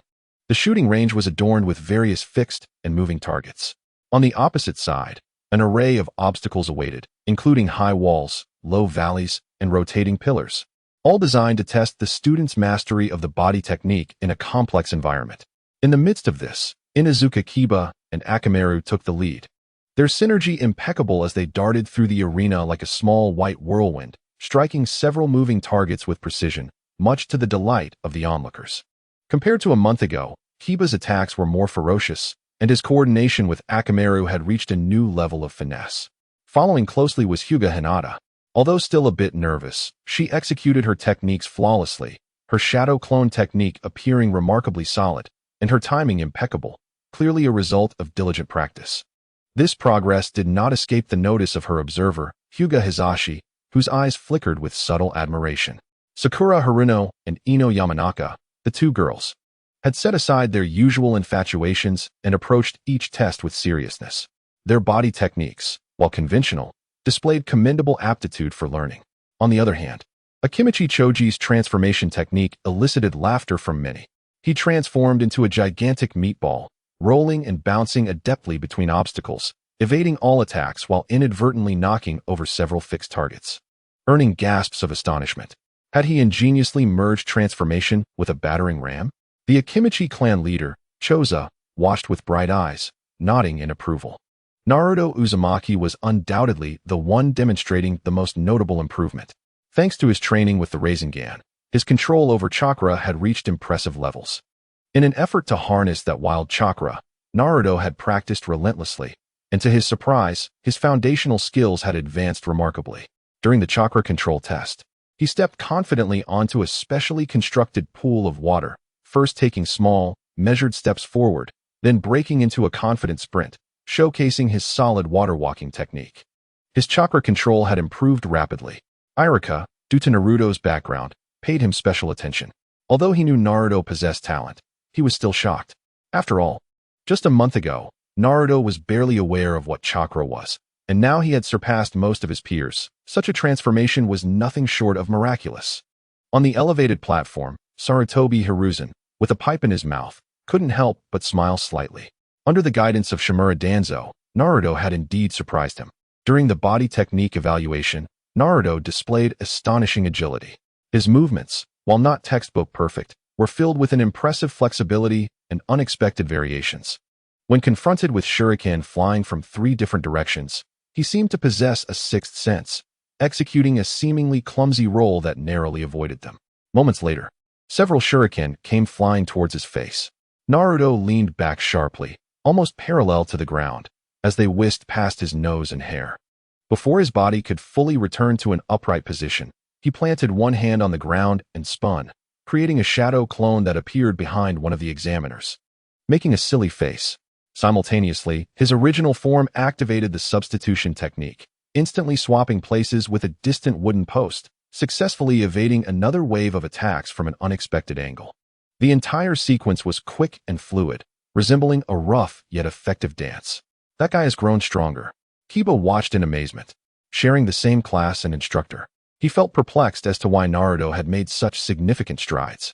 Chapter 25. The Young Roots Humph. Witnessing Naruto's prominence, Sasuke stepped into the arena with a cold snort. Exuding his usual aloof demeanor, hands in his pockets, seemingly indifferent to the surrounding clamor. In the audience, Uchiha Fugaku perked up at the sight of his son. His gaze fixated on Sasuke. Though preoccupied with clan matters and unable to devote much attention to Sasuke, he still held high expectations for him. Sasuke stood poised, his eyes momentarily cast down. When he lifted them again, his dark irises had transformed into a deep crimson. The 2 black tomos spun slowly within his blood-red eyes, emanating an intangible pressure. The moment his Sharingan activated, the world around him appeared to slow down. As the command for the examination began, Sasuke was already in motion. For the first task, chakra control, the water beneath his feet barely rippled as he moved with unrelenting speed, each step executed with perfect precision, gliding effortlessly across the surface. In the subsequent target tests, whether against fixed or rapidly moving targets, every kunai and shuriken he threw struck true, as if calculated with mathematical precision. Showing no signs of deviation, his use of body techniques was beyond reproach. Faced with incoming kunai, he made no unnecessary evasive maneuvers, merely shifting his body slightly to the side as they grazed his clothing, stirring only a whisper of wind. The shadow clones produced by his technique were indistinguishable from his original, weaving through obstacles, occasionally drawing fire or coordinating with the original for counterattacks. Their movements as fluid as if rehearsed 1,000 times. His substitution technique was executed with remarkable swiftness, always swapping places with a distant wooden post just before the simulated attacks landed, rendering them ineffective. Each action was crisp and decisive, devoid of any hesitation, embodying the unique elegance and efficiency of the Uchiha clan. Truly, a genius of the Uchiha. Every movement was textbook perfect, an epitome of excellence. This was the standard expected of an elite. The audience erupted in applause, while Fugaku beamed with satisfaction. Sakura and Ino clasped their hands to their hearts, cheering excitedly. Sasuke, with an air of pride, appeared oblivious to the praises surrounding him. He cast a sideways glance at Naruto, the challenge in his gaze unmistakable. Do you see this? This is true strength. Naruto felt Sasuke's gaze upon him, but was undeterred by the louder cheers for Sasuke. Instead, he grinned widely, revealing a mouthful of white teeth. His fighting spirit ignited. Sasuke, just you wait. I want to lose to you. In that moment, an invisible tension crackled between the two, permeating the entire examination hall. In the senior area, a figure stood quietly. Hyuga Neji, the prodigy of the Hyuga branch family, furrowed his brow. Initially, he was confident about this so-called elite preparatory class selection, perhaps even slightly disdainful, considering it merely a formality. However, after witnessing the performances of Naruto Uzumaki and Sasuke Uchiha, a rare grave expression crossed his typically haughty face. How could Naruto Uzumaki possess such an immense chakra reserve? It far exceeded that of his peers, even rivaling some jonin. Neji pondered privately, realizing that if Naruto's ninjutsu was also formidable, defeating him would not be an easy task. And then there was Sasuke Uchiha, whose Sharingan's perceptiveness, reaction speed, and exquisite chakra control were indeed as impressive as the rumors suggested. The fluidity of Sasuke's movements exuded the Uchiha clan's characteristic precision and efficiency, instilling in Neji a palpable sense of pressure. The The strength displayed by these two first-year students surpassed his expectations. What troubled him further was the transformation in Hinata Hyuga. The sister, once deemed frail and insignificant by the clan, who would not dare to meet the gaze of others, has unexpectedly demonstrated an unprecedented level of skill during the assessment, showcasing tangible mastery of the shadow clone technique with impeccable timing. Such prowess cannot be achieved through mere fleeting practice. How has Hinata accomplished this? Niji is utterly perplexed. Could it be due to the newly appointed instructor, Jin Shimurakawa? He has heard whispers regarding this teacher, rumored to possess a rather unorthodox teaching style. In an instant, the long-held beliefs of fate, the ironclad doctrine that one's destiny is sealed from birth, began to show the slightest fissures in his mind. Is there truly a force capable of shattering the shackles of destiny? Can sheer effort genuinely alter a predetermined course? Meanwhile, in a nearby corner, the atmosphere is remarkably different. Lee Rock, clad in a snug green suit, his amusing watermelon hairstyle and thick brows accentuating his excitement, trembles with exhilaration, his eyes gleaming. Oh yes, this is what youth is all about. Sensei Kai, did you see that? Their dedication, their rivalry, igniting the flames of youth. It's simply electrifying. Beside him, Mike Guy, also dressed in green, gives a thumbs up, revealing a dazzling smile. Indeed, Lee, this embodies the essence of youth. Do you feel that fervor? That drive to surpass everything? We cannot lag behind. When your turn comes, shine with all your might, let your sweat speak, and strive to enter the elite class. Show them the prowess of the Konoha Blue Beast's disciples. Oh yes, Sensei Kai, I will give it my all. I will ignite my youth. Lee Rock nods vigorously, feeling his blood boil, yearning to rush onto the field immediately. At this moment, however, Jin Shimurakawa stands at the edge of the platform. His gaze not fixated on the celebrated students, but rather contemplatively sweeping over several inconspicuous corners of the arena. There, a few youths stand silently, their demeanor starkly contrasting with the excitement and tension of their peers. His unique ability to perceive student potential quietly activates, sending a stream of information to his mind. A subtle furrow appears between Jin Shimurakawa's brows. These students, based on the feedback received, possess remarkable talents, even among the elite. Yet their emotional resonance is alarmingly faint, like still waters devoid of life, lacking the vibrancy and emotional fluctuations typical of youth. What raises his concern is a faint trace of suppression, as though some subtle constraint inhibits their true nature. This situation inevitably brings to mind the members of the root organization under Danzo as command, ninjas stripped of emotion, existing solely as tools. In the next moment, a system notification echoes in his mind. Chapter 26. Can two options be chosen simultaneously? Deng. Special individuals detected. Their souls, and will suppressed by abnormal means, suspected to be related to the root organization. A new life choice has been unlocked. The system notification resonates once more in Jin Shimurakawa's mind. He withdraws his gaze from the youths in the corner, a slight heaviness settling in his heart. Danzo acts swiftly. The news of the elite preparatory class was barely released when he appeared eager to insert his own candidates. This is both a blatant move and a test. Should he refuse, it would provide Danzo with the perfect pretext to accuse him of excluding dissenters and suppressing talented civilian ninja members of Root, all while maintaining his own cover. Conversely, if he accepts, these emotionally dulled tools would undoubtedly become ticking time bombs within the elite preparatory class, potentially disrupting the normal learning and mental growth of other students, and could become weapons directed against him at a critical moment. A shrewd calculation. Jin Shimurakawa's consciousness delves into the system interface. 3 new options clearly laid out before him. Option 1. Iron-faced and impartial. Expose them on the spot. Report immediately to the Hokage. Removing these root youths from the selection process to preserve the purity of the elite preparatory class. Reward. Level fire release technique. Fire dragon flame bullet. Option 2. Gentle as spring rain. Secretly guide them. Incorporate these youths into the elite preparatory class, attempting to awaken their suppressed humanity with love and care, leading them towards the light. Reward. Special ocular technique. Emotion perception, capable of initially sensing strong emotional fluctuations in others, assisting in discerning sincerity from deception. Option 3. Ingeniously exploit, eliminate through assessment. Through the assessment, cleverly exclude these youths from the elite preparatory class. Reward. Level forbidden technique. Mastery of the multiple shadow clone technique. Each option resembles a diverging path leading to distinctly different outcomes. Jin Shimurakawa's gaze lingers momentarily on the expressionless youths in the corner. These children, the oldest barely around 10, should be in a stage of innocent exuberance. Yet they stand before him like soulless puppets, their eyes vacant, their presence subdued, starkly contrasting with the excitement, tension, and anticipation of their peers. They are tools, weapons, and tragically, pitiable victims. A complex emotion flickers within Jin Shimurakawa. To expose them directly? While it might offer immediate satisfaction, it would undoubtedly lay bare his conflict with Danzo before the public, likely inviting a cascade of subsequent troubles. Moreover, how innocent these children are. To accept and transform them in secret, Jin Shimurakawa is no saint.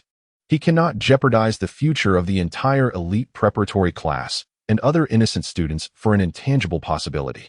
What if he inadvertently invites disaster? To cleverly exploit and eliminate through assessment?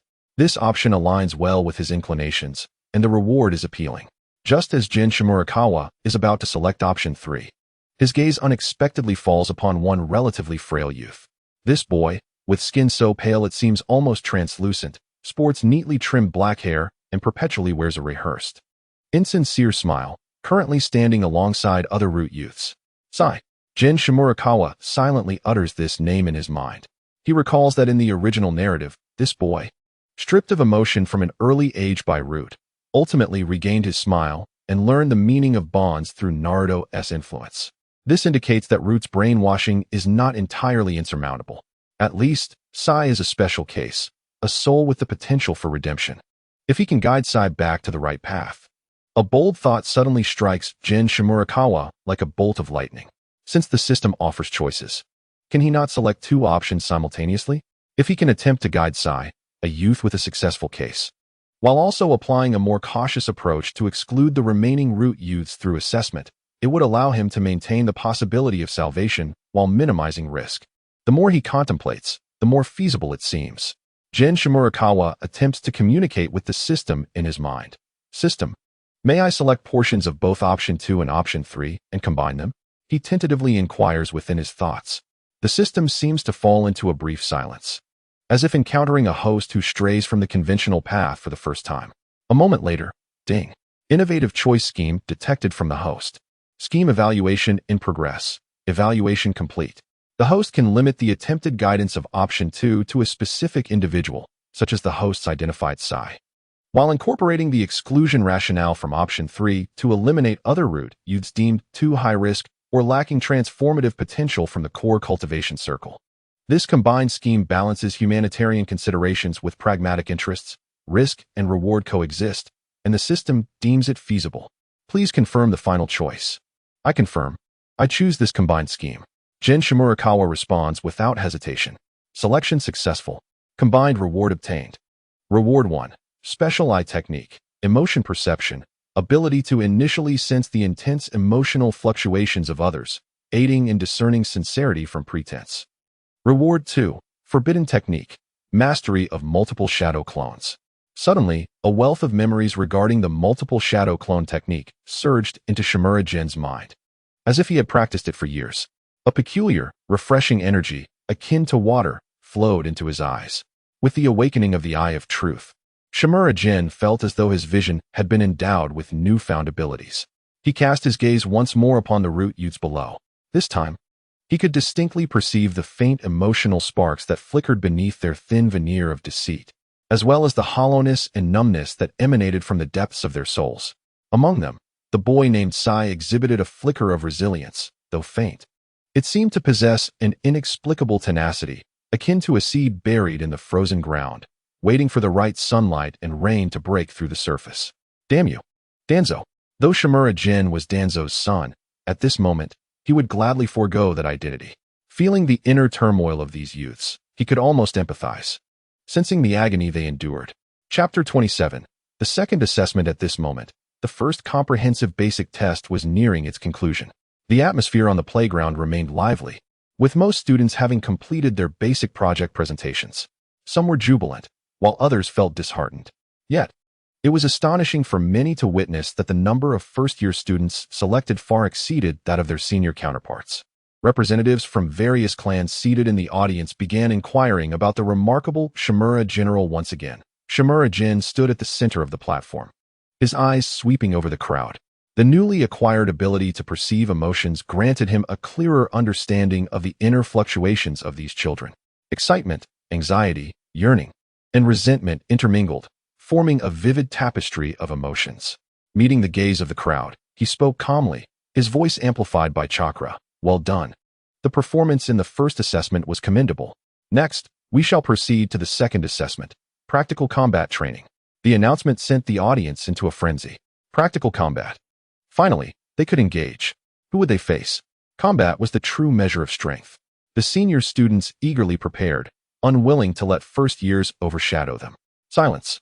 Shimura Jin raised his hand to impose quiet. The opponents for the training would be determined by a random draw. To a point, no lethal force is permitted, understood? Understood. The students chorused, their voices brimming with anticipation. Soon, the first group for combat training was announced. When a particular name was called, Shimura Jin's brow barely twitched. The first match, Narashiro versus Sai. The boy named Sai was one he had previously observed closely.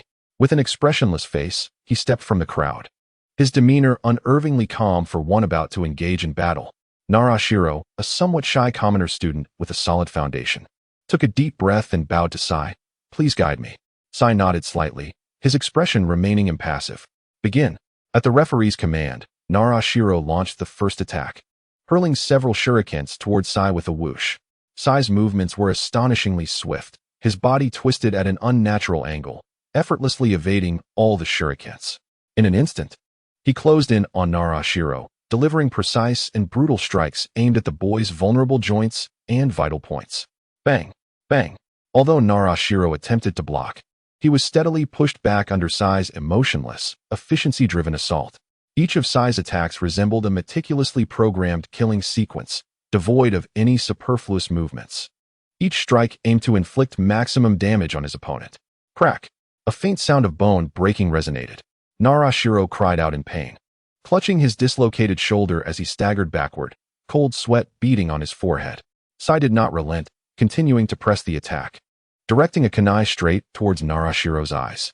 Just as the weapon was about to strike, Shimura Jin intervened, blocking Sai's assault. Stop! Sai wins, the referee promptly declared, rushing forward to assess Narashiro's injuries. Observing from the stands, several teachers frowned slightly. Irika murmured, "This boy, Sai, is rather ruthless, isn't he? It's merely a spar." A female teacher beside him concurred. Indeed, his gaze is so cold, devoid of any childlike spirit.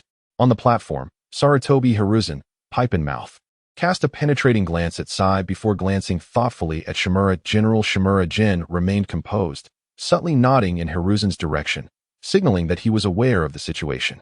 These pawns from the root were indeed beginning to reveal their fangs. However, it was all within his expectations. Before long, it was Naruto Uzumaki's turn to take the stage. Upon seeing his opponent, Naruto paused momentarily. Another one with a blank expression and hollow eyes. Group 23, Naruto Uzumaki vs. F. The root boy, Yamashiro F., looked at Naruto and suddenly revealed a stiff, cold smile, speaking in a low yet clear voice. "You must be that brat with the 9 tails, huh? I've heard many in the village despise you. And even Shimura Jin might just be using you." His voice dripped with intentional disdain, causing Naruto to flinch.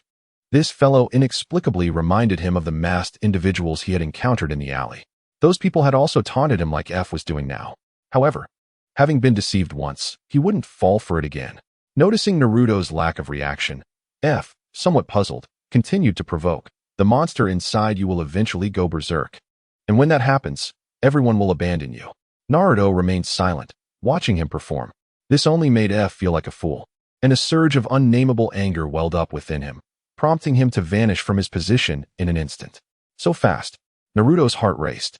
Utilizing his unique instinctive talent, he rolled to the left. Swish! F's hand blade grazed past his clothing, creating a gust of wind. That was close. Naruto broke out in a cold sweat. But his combat instincts had been fully awakened. Without waiting to regain his footing, he unleashed chakra beneath his feet, twisting his body in an illogical manner and delivering a punch to the side of F's face. F clearly did not expect Naruto's reaction to be so swift and unorthodox. and could only hastily raise his arm to block. Bang! A dull thud echoed. F stumbled back a step, a glimmer of surprise in his eyes. This kid's strength. Yet Naruto was relentless, not understanding the intricacies of martial arts. His fighting style was pure and direct collision. Like an exuberant young lion, he unleashed a flurry of attacks on F, powered by a chakra level far exceeding that of his peers and astonishing explosive force. Bang! Bang! The sounds of fists and feet clashing were incessant. F's skills were evidently superior to Naruto's, with more polished and lethal techniques, yet they faltered against Naruto's innate talent. Moreover, Naruto's occasional bursts of overwhelming power left F momentarily at a loss. And what's with this guy's chakra? F grew increasingly perplexed. Amidst their tussle, F seized an opportunity. Kicking towards Naruto's abdomen, Naruto barely managed to evade, realizing he was about to be struck. In that critical moment, images of Shimura Jin instructing him on how to harness the Rasengan flashed in his mind. Control, spin, explode. Although the Rasengan remains unfinished, the sensation of extreme chakra compression and explosive release has profoundly etched itself into his mind. Huh! Naruto shouted, instinctively gathering chakra in his right hand. A surge of unstable yet ferocious chakra erupted from his palm. While it was far from the level of the Rasengan, this sudden burst of power was sufficient to deflect the foot that the wind had sent his way slightly off course. What? The wind's emotions fluctuated once more. In that fleeting moment, Naruto seized the opportunity as the wind failed to adjust its position, delivering a powerful headbutt to its chin. Thud! The wind let out a muffled groan, darkness clouding its vision as it fell backward. Naruto, propelled by the recoil, tumbled onto his backside but quickly sprang back up, panting and grinning, revealing a row of white teeth. I won. I will never lose to someone like you who only speaks ill of others. He bore a grudge. After all, if he couldn't defeat the elder, how could he falter against the younger? Silence enveloped the arena for a brief moment before erupting into thunderous applause. Naruto, well done. Inuzuka Kiba shouted excitedly. Sakura and a few other girls also cheered for Naruto, finding some solace in his victory over one of the root members, whose ruthless demeanor had unsettled them. Next, it was Uchiha Sasuke's turn. His opponent was an upperclassman, a civilian student with considerable skill in taijutsu and greater experience. However, Sasuke stood calmly with his hands in his pockets until the opponent approached. Suddenly, his Crimson Sharingan activated. Under the watchful gaze of those eyes, every movement of his opponent, every subtle shift in muscle, seemed to slow down dramatically, clearly imprinting itself in Sasuke's mind. Too slow, he murmured. With a mere sidestep, he evaded the opponent's heavy punch. Then, with a swift and precise sweeping kick, the opponent fell to the ground. Uchiha Sasuke, victory! Sasuke-kun is so cool. The girls in the audience collectively cheered. Uchiha Fugaku, observing his son's effortless triumph, allowed a hint of satisfaction to break through his stern demeanor. Sasuke cast a glance at Naruto in the distance, his eyes conveying an unmistakable message. Did you see that? This is what true excellence looks like. Unfazed, Naruto stuck out his tongue in response. The subsequent sparring matches concluded in quick succession. Hinata Hyuga, though still anxious, managed to unleash her potential at crucial moments, demonstrating increased proficiency in her gentle fist technique and advancing smoothly. Inuzuka Kiba and Akamaru's synergy grew ever more seamless. Shikamaru, appearing disinterested, employed an unexpected strategy to secure victory. Choji fully utilized the advantages of his formidable physique. Sakura, Ino, and the other girls successfully passed their assessments, relying on their solid foundations. Once all practical exercises were completed, Shimizu Jin stepped back onto the central platform. Well done, the second assessment concludes here. Those of you still standing are just a step away from entering the elite class. Next is the final assessment of the day, teamwork. You will form groups and enter the simulated jungle area ahead, which has been laid with simple traps and obstacles.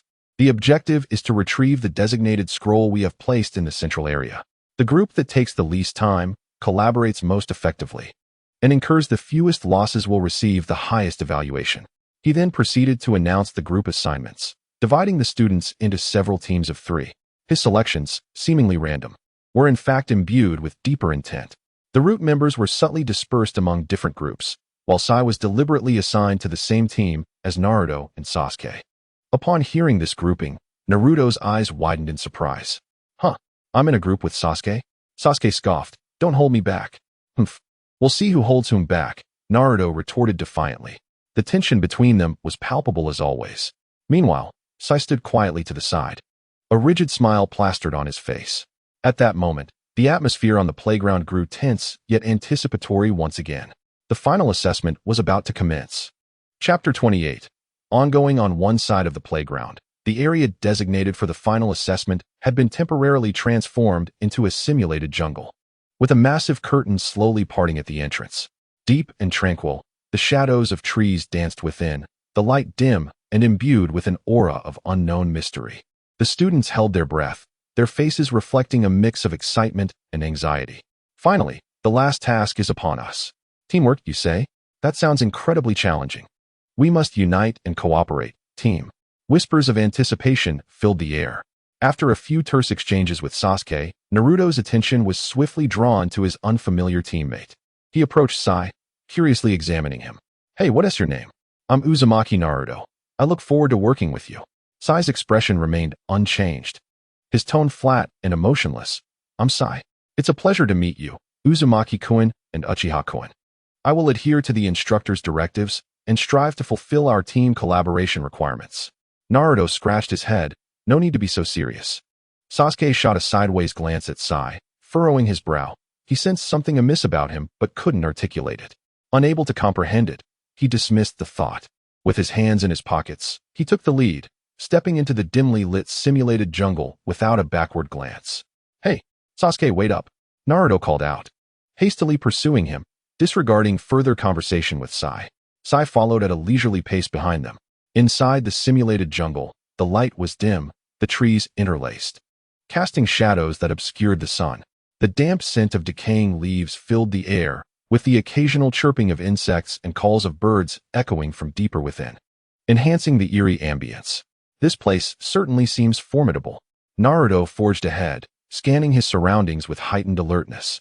Yet his vigilance was more akin to a beast's instinct, lacking in meticulous observation. Just as he was about to step over a seemingly innocuous patch of grass, a glint of cold steel shot toward him from the side. Whoosh! Naruto barely registered the blur before a kunai embedded itself half an inch in front of him, its tail twitching slightly.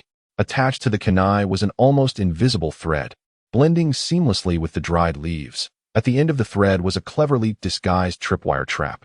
Had Naruto's foot landed squarely upon it, the consequences would have been dire. It was Sai who had intervened. Unbeknownst to Naruto, he had stealthily positioned himself by Naruto's side, his hand that had thrown the kunai now gently lowering. Uzumaki-kun, it would be wise to exercise caution, according to the assessment requirements. We must avoid unnecessary injuries to ensure task efficiency. Naruto scratched his head. Thanks, Sai. Though he sensed Sai's smile was somewhat forced and his manner peculiar, he appreciated the assistance, especially in contrast to Sasuke, who only mocked him. Humph, just a brute with raw strength, Sasuke scoffed. You, on the platform. Shimizu Jin's gaze pierced through the enormous monitor in front of him, capturing the movements of the various teams within the jungle. These miniature surveillance devices provided comprehensive, unobstructed monitoring of the entire assessment area. However, much of his attention was directed toward this particular trio of Naruto, Sasuke, and Sai. The emotional perception afforded by his unique ocular technique functioned as a special filter in his view.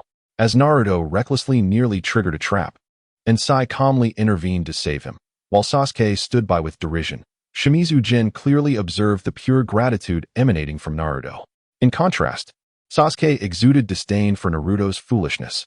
As for Sai, Shimizu Jin's brow furrowed ever so slightly. Sai's emotional fluctuations were so subtle that they were nearly imperceptible. Whether it was Naruto's recklessness or Sasuke's arrogance, neither seemed capable of stirring even a ripple within him. Beneath his facade of feigned cheerfulness lay an almost deathly stillness. Every action appeared meticulously calculated, executed with the utmost efficiency and rationality in accordance with the mission directive of teamwork. The brainwashing of the root was indeed formidable. Awakening such a soul would prove to be no small feat. Meanwhile, in another part of the forest, a small team comprised of two seemingly ordinary civilian students and a similarly expressionless root boy was traversing the jungle with astonishing speed. The root boy was undoubtedly the absolute core of the team. He spoke little, communicating solely through the most succinct gestures and glances. Though the two civilian students initially struggled to adapt to this almost cold method of command, They instinctively chose to comply after witnessing the boys' terrifyingly accurate trap assessments and efficient advanced strategies. Their team encountered almost no significant obstacles. Traps were deftly avoided, and patrolling puppets were swiftly and silently neutralized.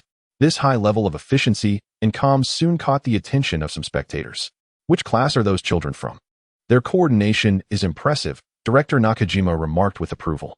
Hinata Hizashi, with his pure white eyes, scrutinized the team for a moment before quietly stating, "The leading boy's timing and tactical choices are far beyond what one would expect at his age.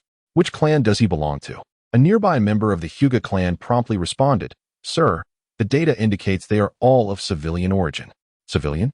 Hizashi furrowed his brow. This does not resemble the capabilities of an ordinary civilian. The tactics are reminiscent of those employed by members of the Root, who are even more clandestine than the Umbu. If that were the case, Hizashi glanced towards Sarutobi Hiruzen. Suddenly, a low wolf howl echoed from the dense forest ahead of Naruto's team. Moments later, 7 or 8 lithe wolves with crimson eyes emerged from the underbrush, encircling the trio. Their movements were somewhat stiff, and they emanated a faint chakra fluctuation, revealing them to be puppets controlled by mechanisms rather than living creatures. Enemies. Upon spotting the adversaries, Naruto instinctively began forming hand seals. Shadow clone technique. In an instant, multiple versions of Naruto appeared, charging toward the puppet wolves. "Idiot! Don't act recklessly," Sasuke shouted sharply, observing Naruto's solo advance. His Sharingan spun rapidly, tracking the movements of the puppet wolves. Seizing the moment, he darted forward, kunai in hand, aiming directly for the control core of one of the wolves. With a swift thrust, the puppet wolf collapsed, dissipating into a cloud of smoke. Soon, more wolves lunged at them. However, Naruto's instinctual combat style, devoid of any strategy, resulted in his clones obstructing Sasuke's attacks on multiple occasions, leaving him hindered. Veins throbbed on Sasuke's forehead. "Control your clones." Oh, their unfamiliar coordination resulted in chaotic interactions, creating a precarious situation. Meanwhile, Zai remained calm, maneuvering along the periphery of the battlefield. At the most critical moments, he intervened, neutralizing the puppet wolves from blind spots with minimal cost. "Vortex Koen, 2 to your left rear. Uchiha Koen, watch your feet." Despite his carefree demeanor, Naruto possessed keen battle instincts. Upon hearing Zai's warning, he executed a roll, narrowly evading a wolf's pounce. "Wow, Zai, you're amazing. Thanks." Naruto exuberantly praised him. Zai maintained his smile, merely nodding in acknowledgement without further comment. Chapter 29. Choices. Suddenly, at that moment, a particularly massive puppet wolf surged from a thicket, its claws poised to strike like a streak of black lightning toward Zai's flank. "Watch out," Sasuke shouted, readying to react. But Naruto was faster. Almost instinctively, without a moment to spare for a warning, he leaped forward, placing himself in front of Zai. Bang! The heavy impact resonated. The puppet wolf's sharp claws struck Naruto fiercely. "Ugh!" Naruto cried out, his left arm engulfed in searing pain as 3 claw marks tore through his sleeve, blood gushing forth. Had he not reacted swiftly, his entire arm might have been rendered useless. Zai momentarily froze, the smile on his face faltering for the first time. His gaze fell upon Naruto's injured arm and the pained yet concerned expression on his face. In the still waters of Zai's heart, it was as if a tiny stone had been cast, creating the faintest ripples. Why? According to Root's doctrine, comrades were mere pawns. The mission took precedence above all, and self-sacrifice was deemed an emotional waste, a sign of weakness. The scene before him clashed starkly with everything he had been indoctrinated to believe. "Idiot!" Sasuke cursed under his breath, his crimson Sharingan flaring with remarkable insight. He swiftly hurled several kunai, each striking precisely at the control cores of the puppet wolves. Puff! Puff! Puff! The wolves disintegrated into smoke with a series of soft thuds, including the one that had attacked Naruto. Sasuke inhaled sharply, recuperating from the energy expended in that moment. His gaze swept over Naruto's bleeding arm, and his brow involuntarily furrowed for an instant before he coldly reprimanded. "Fool, clumsy, and in the way. And you still managed to get hurt." His tone was harsh, yet his eyes lingered on the wound for half a second longer.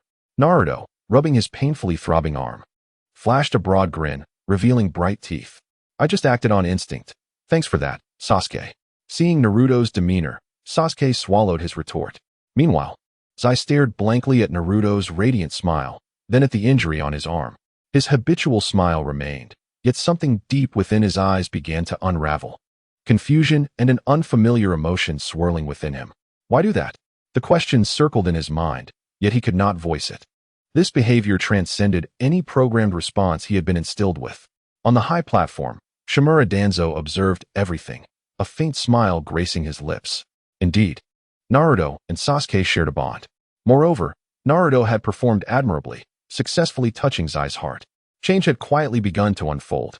The layers of icy indoctrination laid by Root had finally begun to fracture, albeit slightly. His gaze then shifted to another area on the monitor, where a Root boy named Shin was leading his team through the jungle. Their speed was remarkable, and their coordination commendable. They soon encountered a cleverly designed series of chain traps. According to the simulation analysis on the screen, passing through at the fastest pace would inevitably result in one individual triggering a trap and being eliminated to create an opportunity for the other two. You go. Without even glancing back, Shin issued the command to a temporary civilian boy in the team with an emotionless tone. The boy's face flickered with hesitation and fear. But under Shin's cold gaze, he clenched his teeth and stepped into the trap zone. Ah! A brief, anguished scream echoed. The ground beneath the youth suddenly caved in, and simultaneously, several shurikens shot forth from the shadows, swiftly eliminating him. Meanwhile, Shin and another team member seized the opportunity presented by the triggered trap, passing through the area unscathed, not even glancing back, as if the fallen comrade were merely an inconsequential obstacle. This ruthless disregard for their companion, viewing him as expendable in the pursuit of their goal, left many teachers in the observation seats gasping in shock. Irika, in particular, was enraged, his face turning pale as he clenched his fists.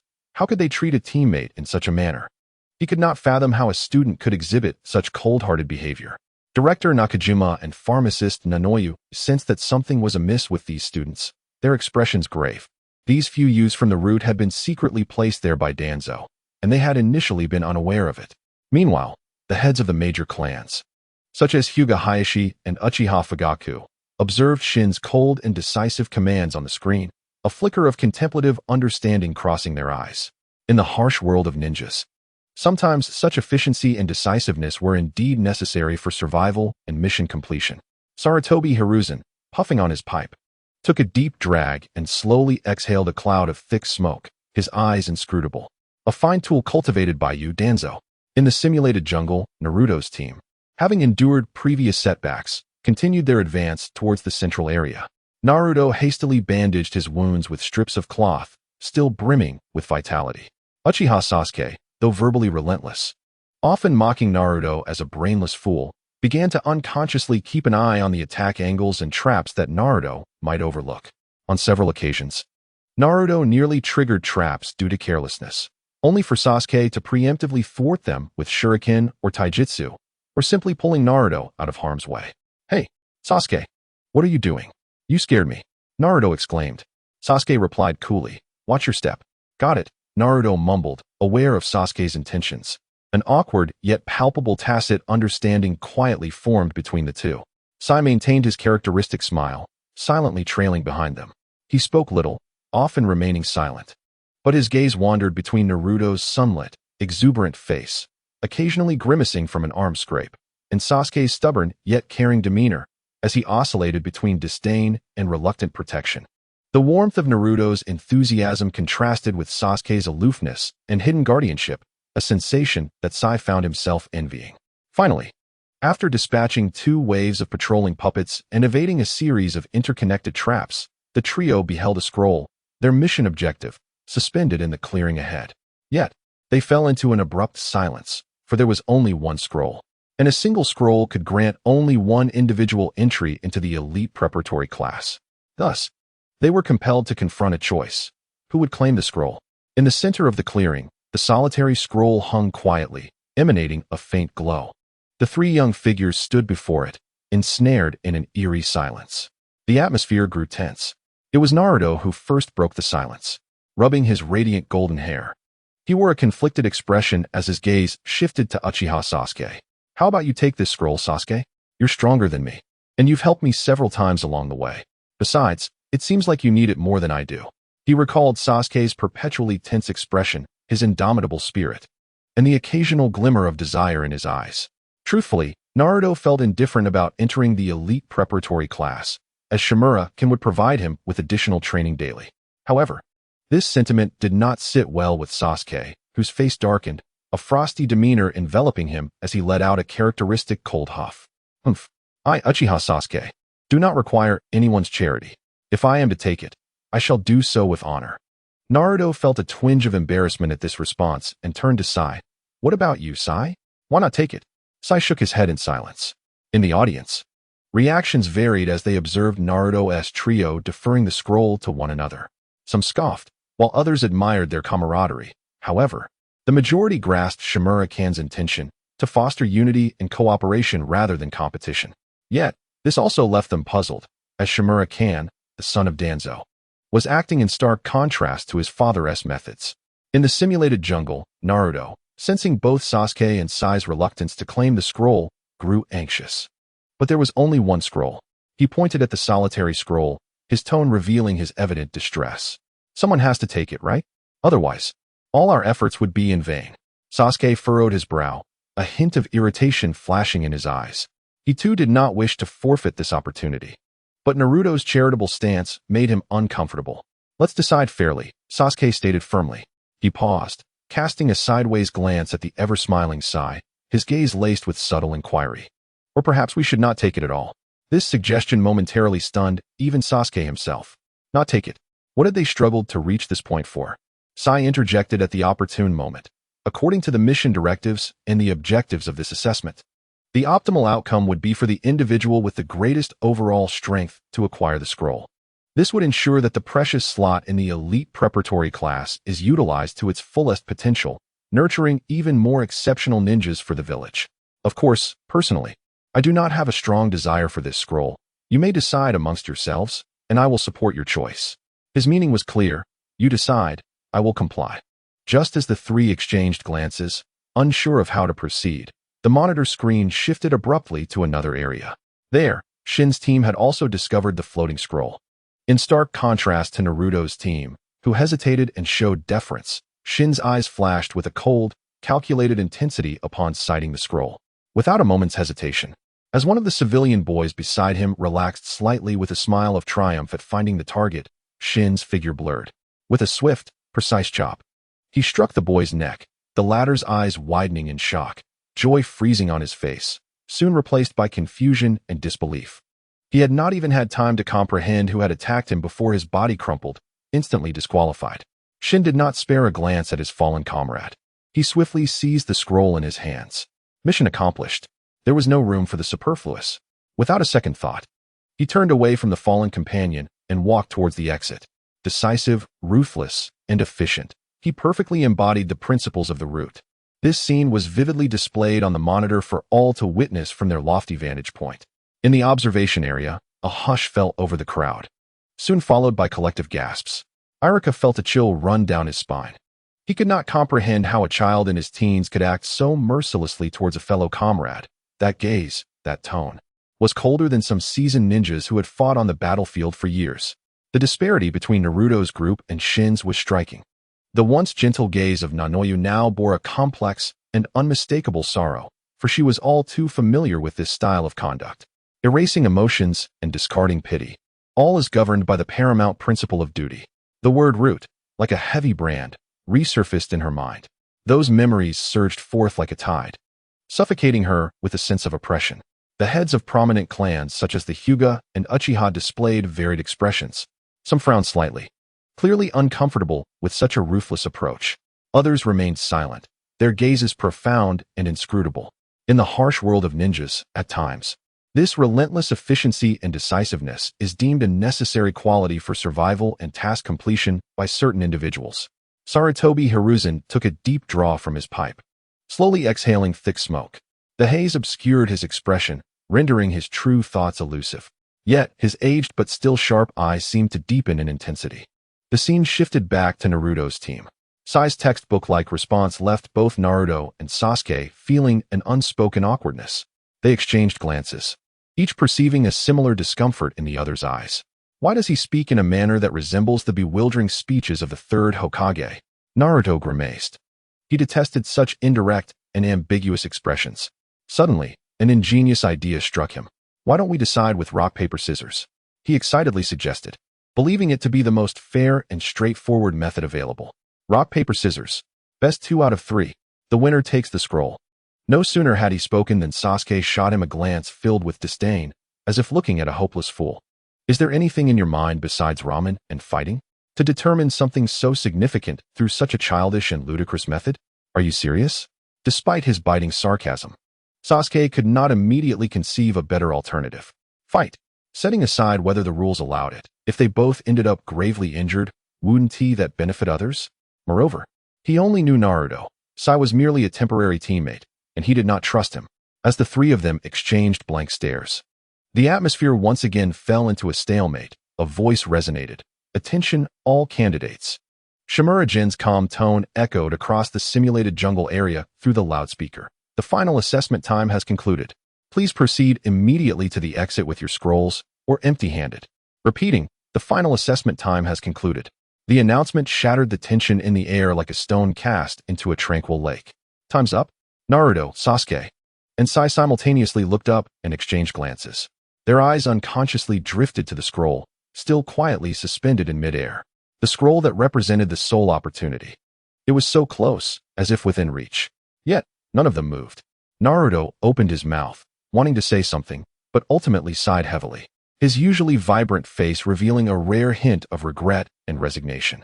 Sasuke snorted, turning his head away, the corners of his tightly pressed lips forming a determined curve, leaving one to wonder if he expressed dissatisfaction or something else entirely. Meanwhile, Sai maintained his standard smile. Yet his lifeless eyes did not linger on the scroll for even a second longer. In the end, the three of them silently turned around in unison, walking back toward their original direction, toward the exit, leaving that solitary scroll, a symbol of victory and elite qualification, behind on the empty ground. Perhaps it was better not to have the scroll at all. Chapter 31. Successful admission at the exit of the simulated jungle. The light gradually brightened.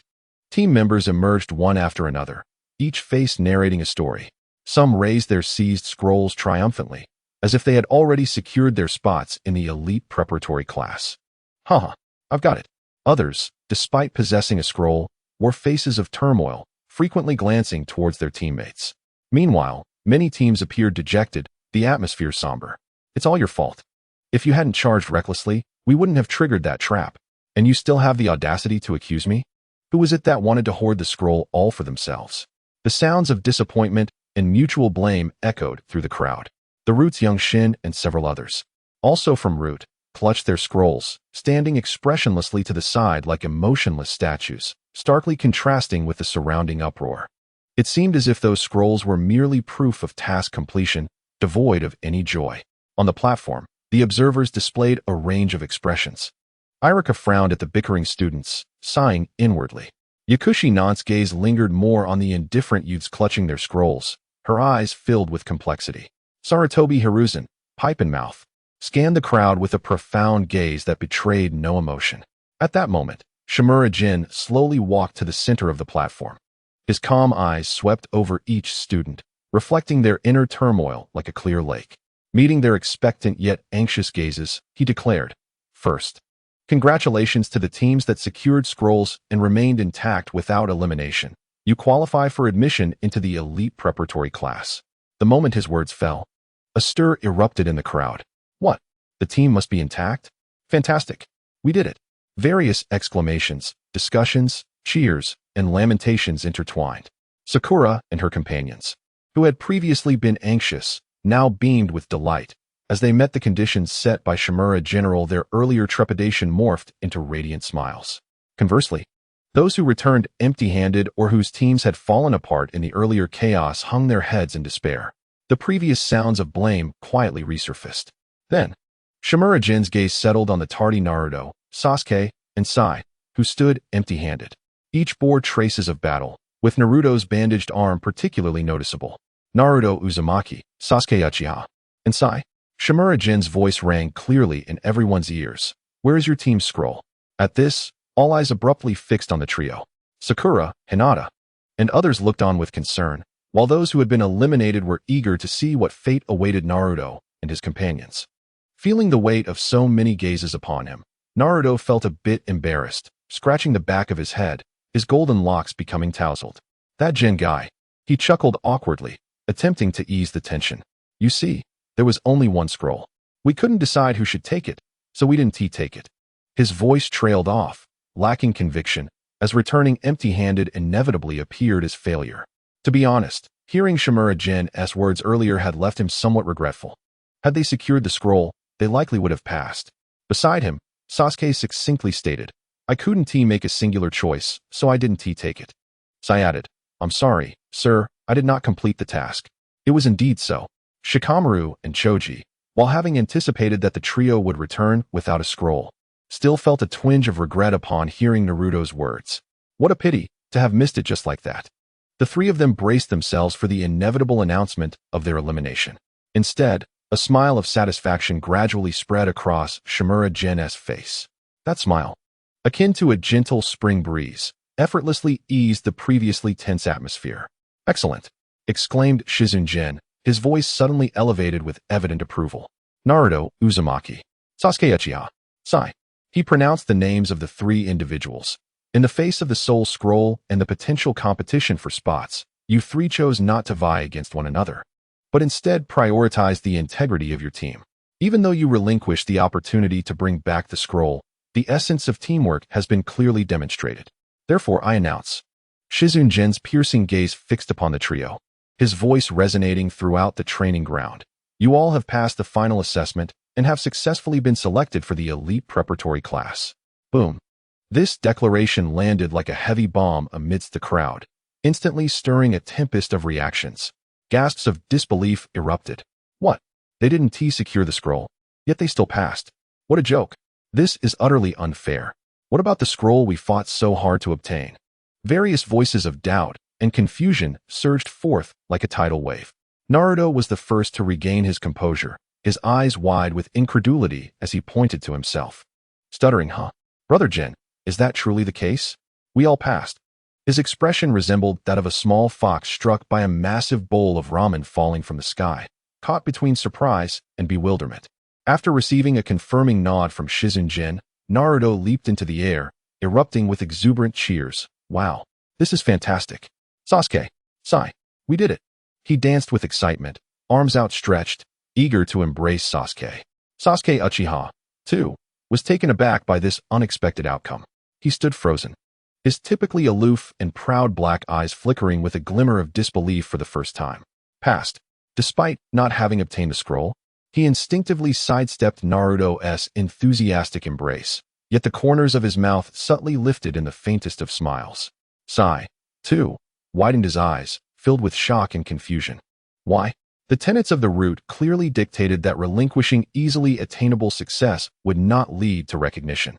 This outcome shattered his understanding of the world. As the crowd lingered in astonishment and confusion, Shizun Jin's gaze gradually shifted to another group. There stood a few root youths, led by Shin, clutching scrolls. Their faces remained stoic, yet their grip on the scrolls tightened involuntarily. As for you, Shizun Jin's tone softened. Though you successfully acquired the scroll, it is regrettable that during the assessment, you chose to attack your teammates to achieve personal goals, forsaking your companions. Such actions utterly contradict the true essence of teamwork. You exhibited not cooperation, but rather cold self-interest. Therefore, Shizun Jin calmly declared, you have failed the assessment and will not be admitted. What? If Naruto's team's success was shocking, this pronouncement struck like a thunderbolt. Those who had clung to the hope of their scrolls, particularly Shin and his companions, were left utterly speechless. Shin abruptly lifted his head, his usually placid eyes now ablaze with a torrent of emotions. Shock, resentment, and profound confusion. The other root youths also displayed visible tension, their faces twitching as they struggled to accept this outcome. The principles they had been taught, the very foundation of their existence, seemed to be utterly invalidated in this moment. Why? Shin could no longer contain himself, questioning, we followed the instructions and completed the task of seizing the scroll. Isn't that the goal of the assessment? Why have we failed? This query resonated not only with his confusion, but also echoed the thoughts of many who had secured scrolls yet employed unconventional methods. In an instant, the training ground fell into a profound silence. All eyes turned to Shizun Jin, awaiting his elucidation. This selection process for the elite preparatory class had been rife with unexpected twists from the outset, and each of Shizun Jin's decisions continually challenged their ingrained beliefs. Why? Shizun Jin surveyed the crowd, his gaze passing over the bewildered, resentful, and even spiteful faces before he spoke calmly. Because the elite preparatory class aims to cultivate true ninjas who can shoulder responsibility, protect Konoha, and cherish their companions. Not mere tools who are coldly focused on completing tasks without regard for others. The scroll itself has never been the most important aspect. How you treat your comrades in adversity, the choices you make, is the true crux of this assessment. Will you sacrifice your teammates for self-preservation? Or will you choose to face challenges together, even if it means relinquishing immediate gains? That is what I wish to witness. At this moment, Sarutobi Hiruzen also spoke, reinforcing Shizun Jin's sentiments. Jin is correct. Konoha needs ninjas who can inherit the will of fire, not mere instruments who understand only obedience to orders. The bonds between comrades often outweigh the might of any powerful ninjutsu. The words of the third Hokage extinguished the last flicker of justification in the minds of those who had previously harbored hope. One youth, clutching a scroll, turned pale upon hearing Jin's remark regarding the treatment of comrades. He stared blankly at the emptiness beside him, where his supposed ally, who should have shared in his joy, had been eliminated by his own treacherous actions.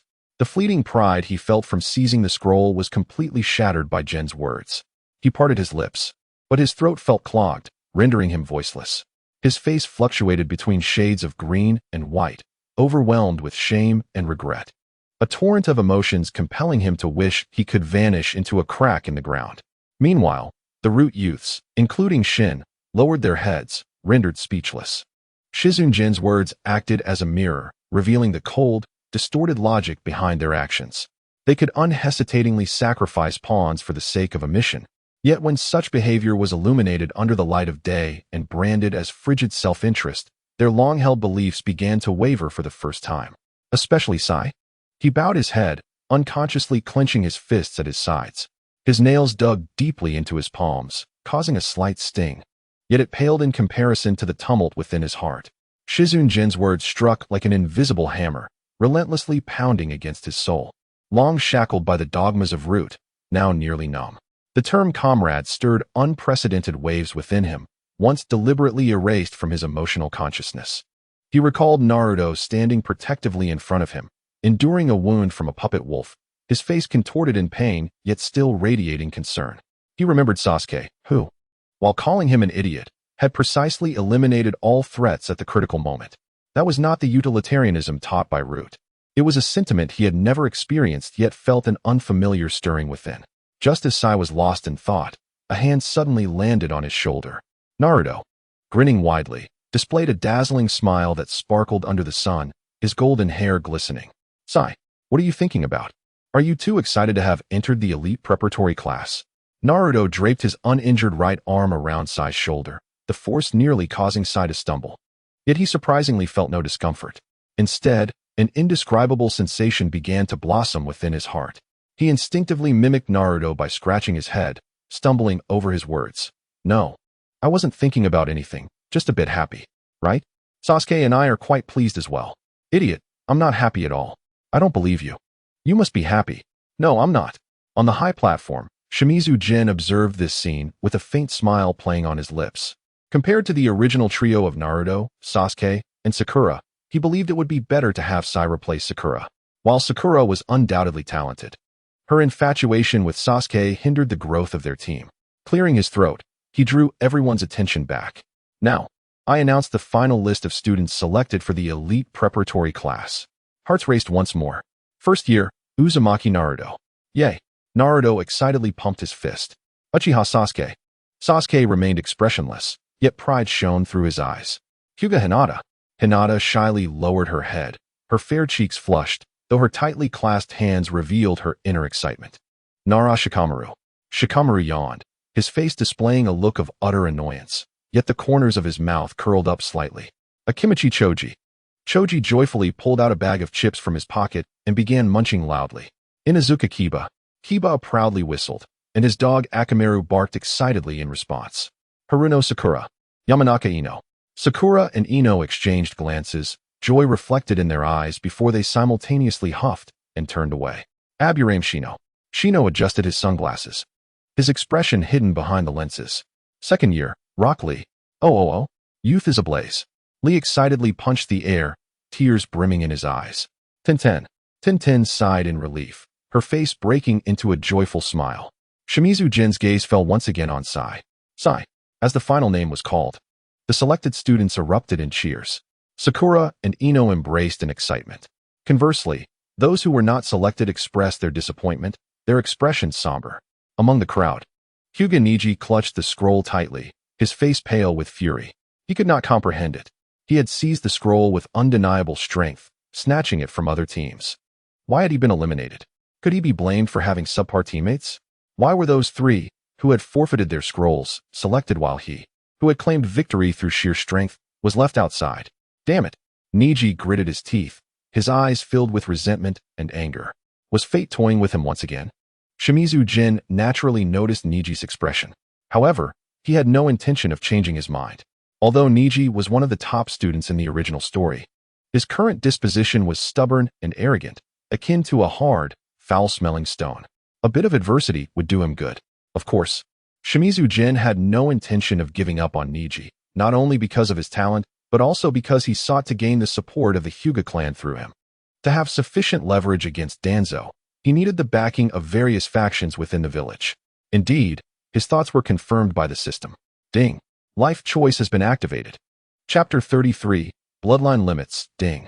It has been detected that the host is at a critical juncture affecting the two great clans of Konoha, the Uchiha and the Hyuga. Life choice has been activated. The system panel suddenly expanded, revealing three shimmering options before Shimizu Jin's eyes. Option 1. Befriend the Uchiha. Engage in deep communication with Uchiha Fugaku, using Sasuke as a point of entry to prioritize obtaining the Uchiha clan's support.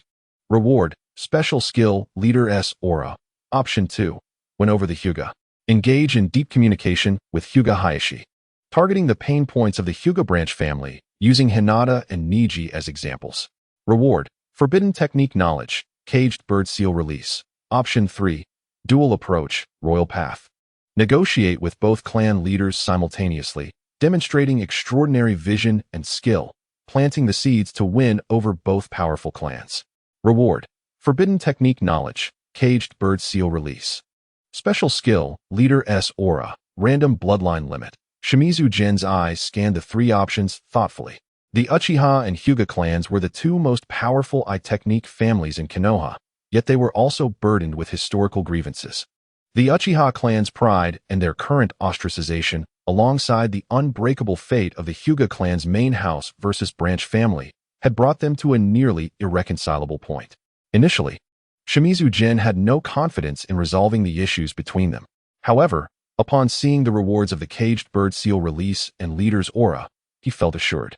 As for the Hyuga, not to mention, the key figures within the Uchiha, Fugaku and Itachi were both indecisive. He believed the Leader S Aura could sway their thoughts. System. I choose option 3, Shimizu Jin silently declared. Choice confirmed. Rewards being dispensed. Almost instantaneously after the system's notification, a tremendous torrent of knowledge surged into Shimizu Jin's mind. Akin to a river breaking its dam. It encompassed everything about the Caged Bird Seal, the structural principles, casting methods, core nodes, chakra flow, and most importantly, the methods for its counteraction. Countless intricate runes and precise techniques flowed through Shimizu Jin's consciousness with crystal clarity, as if he had studied this seal for decades. Shimizu Jin let out a muffled groan, feeling a mild throbbing in his brain, but it was soon replaced by a sense of clarity and enlightenment. Simultaneously, an indescribable, peculiar power surged from deep within his being, swiftly merging into his limbs and altering his aura. If the previous Shimizu Jin was as clear and tranquil as a mountain spring, occasionally revealing brilliance, then now he remained composed, yet exuded a weighty and dignified presence akin to towering peaks. It was an aura that commanded respect without anger, a compelling charisma that made one instinctively wish to submit and follow. As his gaze shifted, it seemed as if the stars and seas were swirling within, deep and awe-inspiring. Congratulations, host, you have acquired Forbidden Technique Knowledge, Caged Bird Seal Release. Congratulations, Host, you have obtained a special skill, Leader S Aura. Random bloodline limit being drawn. Congratulations, host, you have acquired the Kagaya clan's bloodline limit, Shikatsumiyaku. Shikatsumiyaku, the taijutsu bloodline of the Kagaya clan, allows the user to freely manipulate their own bones for both offense and defense. Notable figures in the ninja world include Kimimaro, whose strength is on par with or even exceeds that of a Kage. Quite impressive. Shimizu Jin could sense something awakening deep within his bones. An invigorating and explosive sensation coursed throughout his body. He clenched his fist, the joints emitting soft cracking sounds as if they harbored boundless power. Just as Shimizu Jin reveled in his dual transformation of body and spirit, a voice suppressing its fury suddenly pierced through the crowd. Shimizu-sensei. Everyone turned to the source of the voice. There stood Hyuga Niji, pushing through the crowd, stepping forward. His pure white eyes, now bloodshot, were fixed intently on Shimizu Jin atop the platform.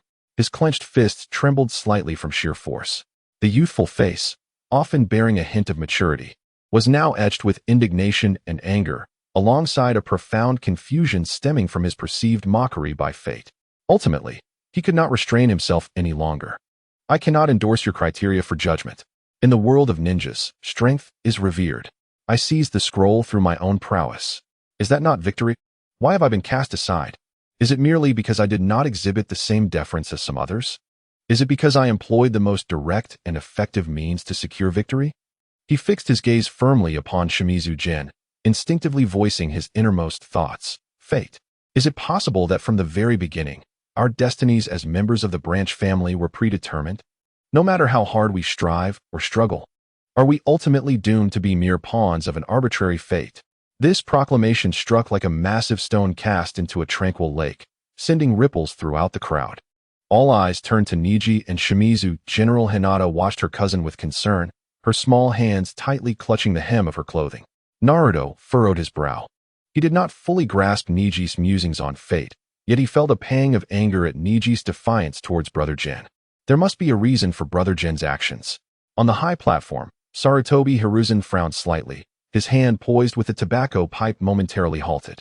The fate of the Hyuga branch family being shackled is indeed a delicate subject. Just then, a commanding voice rang out. Niji. Silence. What nonsense are you spouting? Hyuga Hayashi and Uchiha Fugaku had approached the platform without anyone noticing. It was Hayashi who spoke, his expression grave, brow furrowed, and his previously calm eyes now sharp as a blade, piercing Niji. The Hyuga clansmen behind him wore expressions of outrage, clearly displeased with Niji's remarks. As the leader of the Hyuga clan, Hayashi would not tolerate anyone, especially a member of his own family, questioning the clan's rules in such a public setting, let alone discussing the fate of the branch family. This was not merely a challenge to the chief examiner. It was a blatant slap to the face of the Hyuga clan. Hayashi strode purposefully to Shimizu Jin, suppressing his inner fury. Slightly bowing as he spoke in a deep tone. Teacher Shimizu, this child Niji is young and ignorant. His words have offended you, and I apologize on his behalf. Please do not take it to heart. He paused, his tone softening slightly, a somewhat strained smile appearing on his face. At the same time, I wish to express my gratitude for your attentive guidance of my daughter Hinata, which has allowed her to successfully qualify for the elite preparatory class. On behalf of the Hyuga clan, I extend our sincere thanks. Beside him, Uchiha Fugaku nodded in agreement, his expression less overt than Hayashi's. Yet his eyes carried a weight of seriousness. Teacher Jin, Sasuke can be unruly, and we are deeply grateful for your attention and instruction. Shimizu Jin smiled calmly. Clan leader Hayashi, clan leader Fugaku, you are both too kind. Hinata and Sasuke are exceptionally talented children.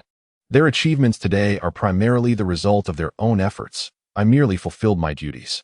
After a round of polite exchanges, Hayashi's expression darkened once more. He abruptly turned to Niji, his tone exceedingly stern. Hyuga Niji, your recent words and actions have been gravely inappropriate. As a member of the Hyuga branch family, to openly question the judgment of the chief examiner and even to speak recklessly about the family. Do you know your crime? After the examination, report to the punishment hall for your penalty. Niji's body stiffened, his face paling instantly. The punishment hall. He opened his mouth, as if to argue. But under Hayashi's cold and authoritative gaze, all words became lodged in his throat. A profound sense of powerlessness washed over him once more. Is this the fate of the branch family? Not even possessing the right to question? Chapter 34. How dare he say that? Clan leader Hayashi, please remain calm. Just as Niji's face turned ashen at the mention of the punishment hall, a voice interjected. Shimizu Jin raised his hand with a smile. A simple gesture that stifled Hayashi's impending reprimand. The tense atmosphere dissipated, and all gazes turned toward the young teacher who dared to halt the enforcement of clan rules. Hayashi's expression darkened, a hint of displeasure directed at Shimizu General, however. When his eyes met Jin's serene and profound gaze, his heart inexplicably skipped a beat. What sort of eyes were those? Calm, composed, yet imbued with a weight akin to towering mountains, rendering any thoughts of disdain impossible. Under the influence of the leader's aura, every action and word from Shimizu Jin carried an unusual persuasive power. He descended slowly from the platform, weaving through the crowd until he stood before Hyuga Niji, merely 3 steps apart. Their gazes locked. Niji lifted his chin, his pure white eyes bloodshot with resentment, resembling a solitary wolf trapped in a cage, straining with all his might to maintain his defiance. Yet Shimizu Jin merely regarded him calmly, speaking slowly. Niji, your strength is undeniable among your peers. Your prowess surpasses the majority. However, you have conflated strength with victory. True victory is not the acquisition of a lifeless scroll, but rather earning the heartfelt trust and reliance of those around you. As for fate, fate is not a chain binding you, but the path you tread beneath your feet. You can choose to traverse a thorny, endless road, or you can opt to forge a new path, one leading to diverse vistas. Jin's words prompted contemplation among the surrounding students. Naruto scratched his head, somewhat bewildered, feeling that brother Jin exuded a charm surpassing even the 3rd Hokage on the platform. In that moment, he almost believed Jin to be the true Hokage. Yet for Niji, entrenched in his deterministic beliefs, these words sounded hollow and powerless. He scoffed, turning his head aside, dripping with unabashed derision. Well said, merely grandiloquent rhetoric. The so-called forging of new paths was nothing but the rhetoric of the victors. Shimizu Jin remained unperturbed, offering only a faint smile. He recognized that for Niji at this moment, no amount of words could easily sway his deeply rooted convictions. So he shifted his gaze to the leaders of the 2 prominent clans behind him. Clan leader Fugaku. Jin's gaze first fell upon Uchiha Fugaku, calm and profound. Sasuke's talent is a source of pride for the Uchiha clan, yet a blade that is too sharp, without the protection of a sheath, inevitably leads to self-inflicted harm. You are Sasuke's father. I trust you do not wish for him to traverse such a future? At these words, Fugaku's muscles twitched imperceptibly. The notion of a sheath for a companion made him reflect on Sasuke's proud nature and the Uchiha clan's isolationist reality. This statement struck a chord within him. Subsequently, Jin's gaze shifted to Hyuga Hayashi. Clan leader Hayashi, Hinata's gentleness has never been a sign of weakness. It embodies a strength capable of embracing all. A quality most needed by your Hyuga clan. I hope you will not overly interfere with her choices. Time will reveal everything. Hayashi's brow furrowed deeply. He neither agreed nor could refute this statement. However, Jin's next words struck him like a thunderbolt. As for Niji, he is not bound by fate, but rather limited by the perspective of a caged bird. The words caged bird pierced Hayashi's heart like 2 kunai infused with lightning. His body jolted, his pure white eyes widening in shock, pupils constricting violently. Behind him, several accompanying Hyuga clansmen shared expressions of astonishment, their breaths momentarily halted.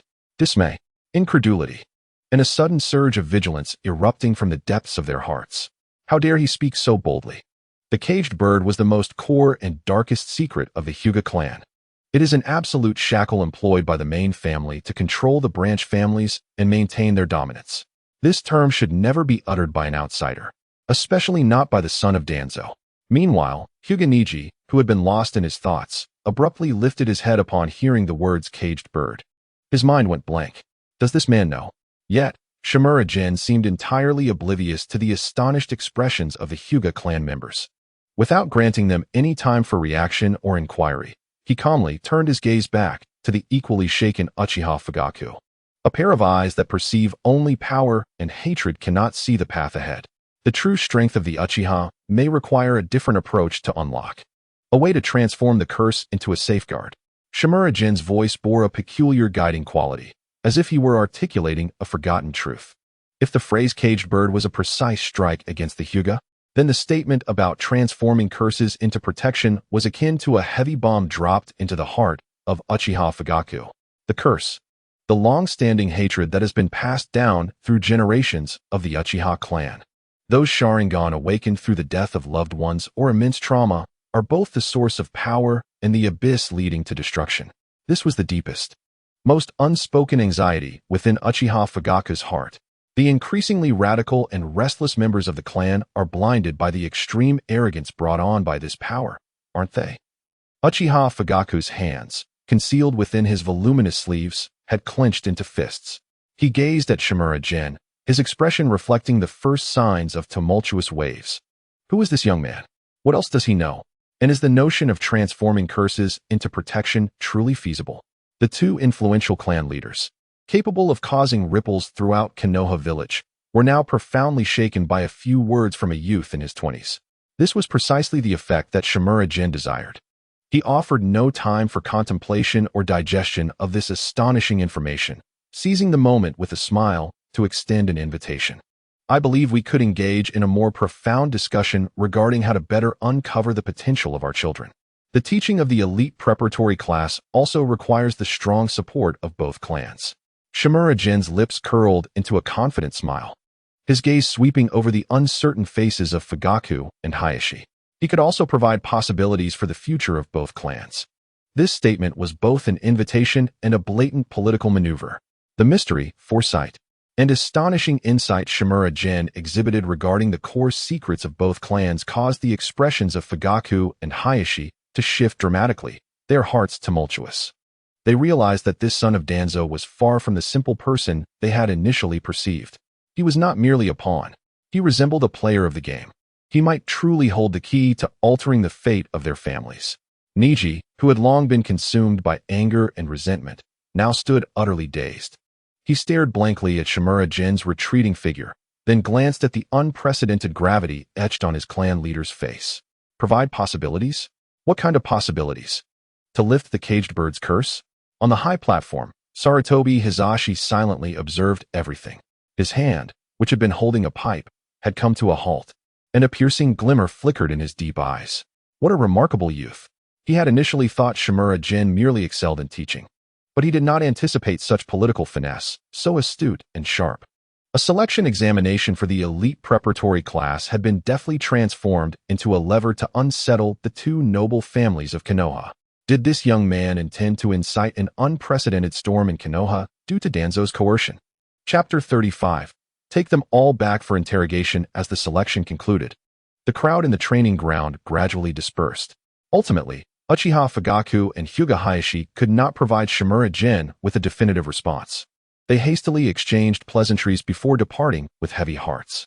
Shimura Jin was not surprised by this outcome. He had not expected immediate results. Merely planting a seed in their hearts was sufficient. In the distance, Naruto was enthusiastically pulling Sasuke and Sai, insisting they celebrate their selection for the elite class with a meal of Ichiraku ramen. Sasuke wore a look of disdain but did not resist, while Sai appeared somewhat awkward. The revelry belonged to them, while Niji had nothing. He remained rooted in place, like a solitary statue, the words caged bird echoing repeatedly in his mind. How dare he? How did he know? What could he possibly do? Countless questions twisted together in a chaotic knot, further aggravating his already tumultuous emotions following his failure to qualify. Footsteps approached and stopped beside him. Niji did not look up, only catching a glimpse of Shimura Jin's clothing from the corner of his eye. Tensing his body, he braced himself for yet another round of lecturing or mockery. Still pondering the earlier matter?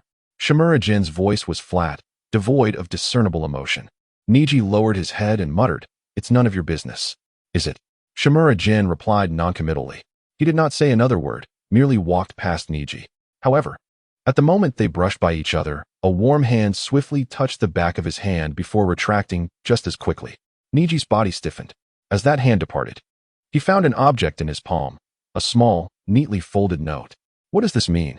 He looked up in astonishment, but Shimura Jin had already walked away, leaving behind a composed silhouette, as though everything that had just transpired was but an illusion. Niji instinctively tightened his grip on the note. Was it a trap?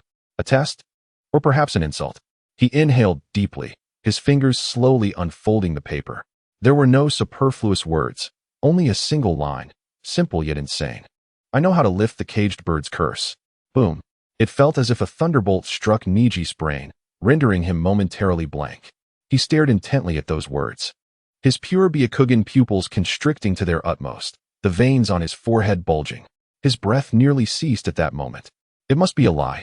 How could an outsider, a mere teacher, easily resolve the fateful shackles that generations of the Hyuga branch family had been unable to escape? It was akin to a despised child claiming their father was the fourth Hokage. How could that be possible? But what if? This thought sprouted like a toxic weed, wildly growing from the depths of his heart, instantly wrapping around his heart and causing him immense pain. He flipped the note over, revealing another line in small print. Tomorrow, at this time and place, do not be late. Niji abruptly crumpled the note into a tight ball, his knuckles turning white from exertion. He reminded himself that this must be a new conspiracy, a malicious joke to toy with him and the Hyuga branch family. He would not fall for it. Yet, recalling Shimura Jin's earlier words, the eyes that were always filled with coldness and derision now flickered with a flame of struggle for the first time. Should he go tomorrow or not? Shimura Jin was, of course, unaware of Niji's inner turmoil. At this moment, he walked alone down the street. Because Naruto and Sasuke were dragged off by Sakura and others to celebrate their successful examination, Shimura Jin enjoyed a reprieve, not needing to conduct special training with Naruto today. The streets of Konoha were as bustling and vibrant as ever, and the recently concluded selection examination seemed irrelevant to the villagers. Shimura Jin walked at a leisurely pace, replaying the events of the day in his mind. Hayashi's defenses had begun to crack, and Fugaka's doubts were intertwined with desire. As for the lingering resentment and defiance within Niji, it serves as the most advantageous fulcrum for him to leverage the entire Hyuga clan. The gears of fate have already begun to turn slowly in his hands. All he needs to do is apply a gentle push at the most critical juncture. Just then, a cacophony of harsh arguments erupted from the nearby commercial street, disrupting his thoughts. "I'm sorry. I truly did not mean to." A pleading voice, tinged with tears, emerged, presumably from a middle-aged man. "Not meant to." A young man's voice followed. "You think a mere apology suffices? Do you even comprehend what this attire represents?" Shimura Jin turned his gaze toward the source of the commotion. He observed a crowd of villagers gathered at the entrance of a restaurant, each face reflecting some form of fear. As he approached, his vision cut through the throng. In the center stood a slightly plump restaurant owner, bowing profusely in apology, nearly burying his head in the ground. Opposite him stood several members of the Uchiha Guard, led by a young man who appeared no older than 17 or 18. With black hair and eyes, and a reasonably handsome visage, though the arrogance etched onto his face marred the overall appeal. A conspicuous water stain adorned the hem of his pants, clearly the origin of the conflict. Jin paused, listening intently. In just a few exchanges, he grasped the situation's essence. The owner, while tidying up, had accidentally splashed a basin of dishwater onto the young Uchiha Guard's pant leg. Initially, the matter was trivial. An apology and perhaps compensation for dry cleaning would suffice. However, the young Uchiha refused to relent, magnifying this minor incident. How dare a mere commoner soil the uniform of the Uchiha Guard? The leader among them was Uchiha Inc., a young representative of the clan's radical faction, who seized the restaurant owner by the collar. "It seems your establishment is no longer fit for operation. Accompany us to learn the consequences of disrespecting the guard. Inc-sama, I implore you. I have an elderly parent and young children. I truly cannot afford to close the restaurant." The owner, terror-stricken, was nearly on his knees. Some villagers, unable to bear the sight, quietly interjected, "Indeed, Uchiha-sama, old Wong did not mean it. Please spare him this time. It's just a bit of water. There is no need for this. We are all from Konoha." Uchiha Inc. abruptly turned, his dark eyes flashing with menace, glaring at those who dared to speak. "Silence. Do you wish to defend him? Or do you wish to join him in the guard's interrogation?" At his fierce glare, all voices of dissent fell silent. The villagers lowered their heads, fear stifling their anger. Observing their expressions of dread, Uchiha Inc.'s arrogance swelled, giving rise to a perverse sense of pleasure. This was the authority that the Uchiha should wield. This was the power that the Konoha Guard was meant to possess. What Hokage, what advisor, should remain beneath their feet?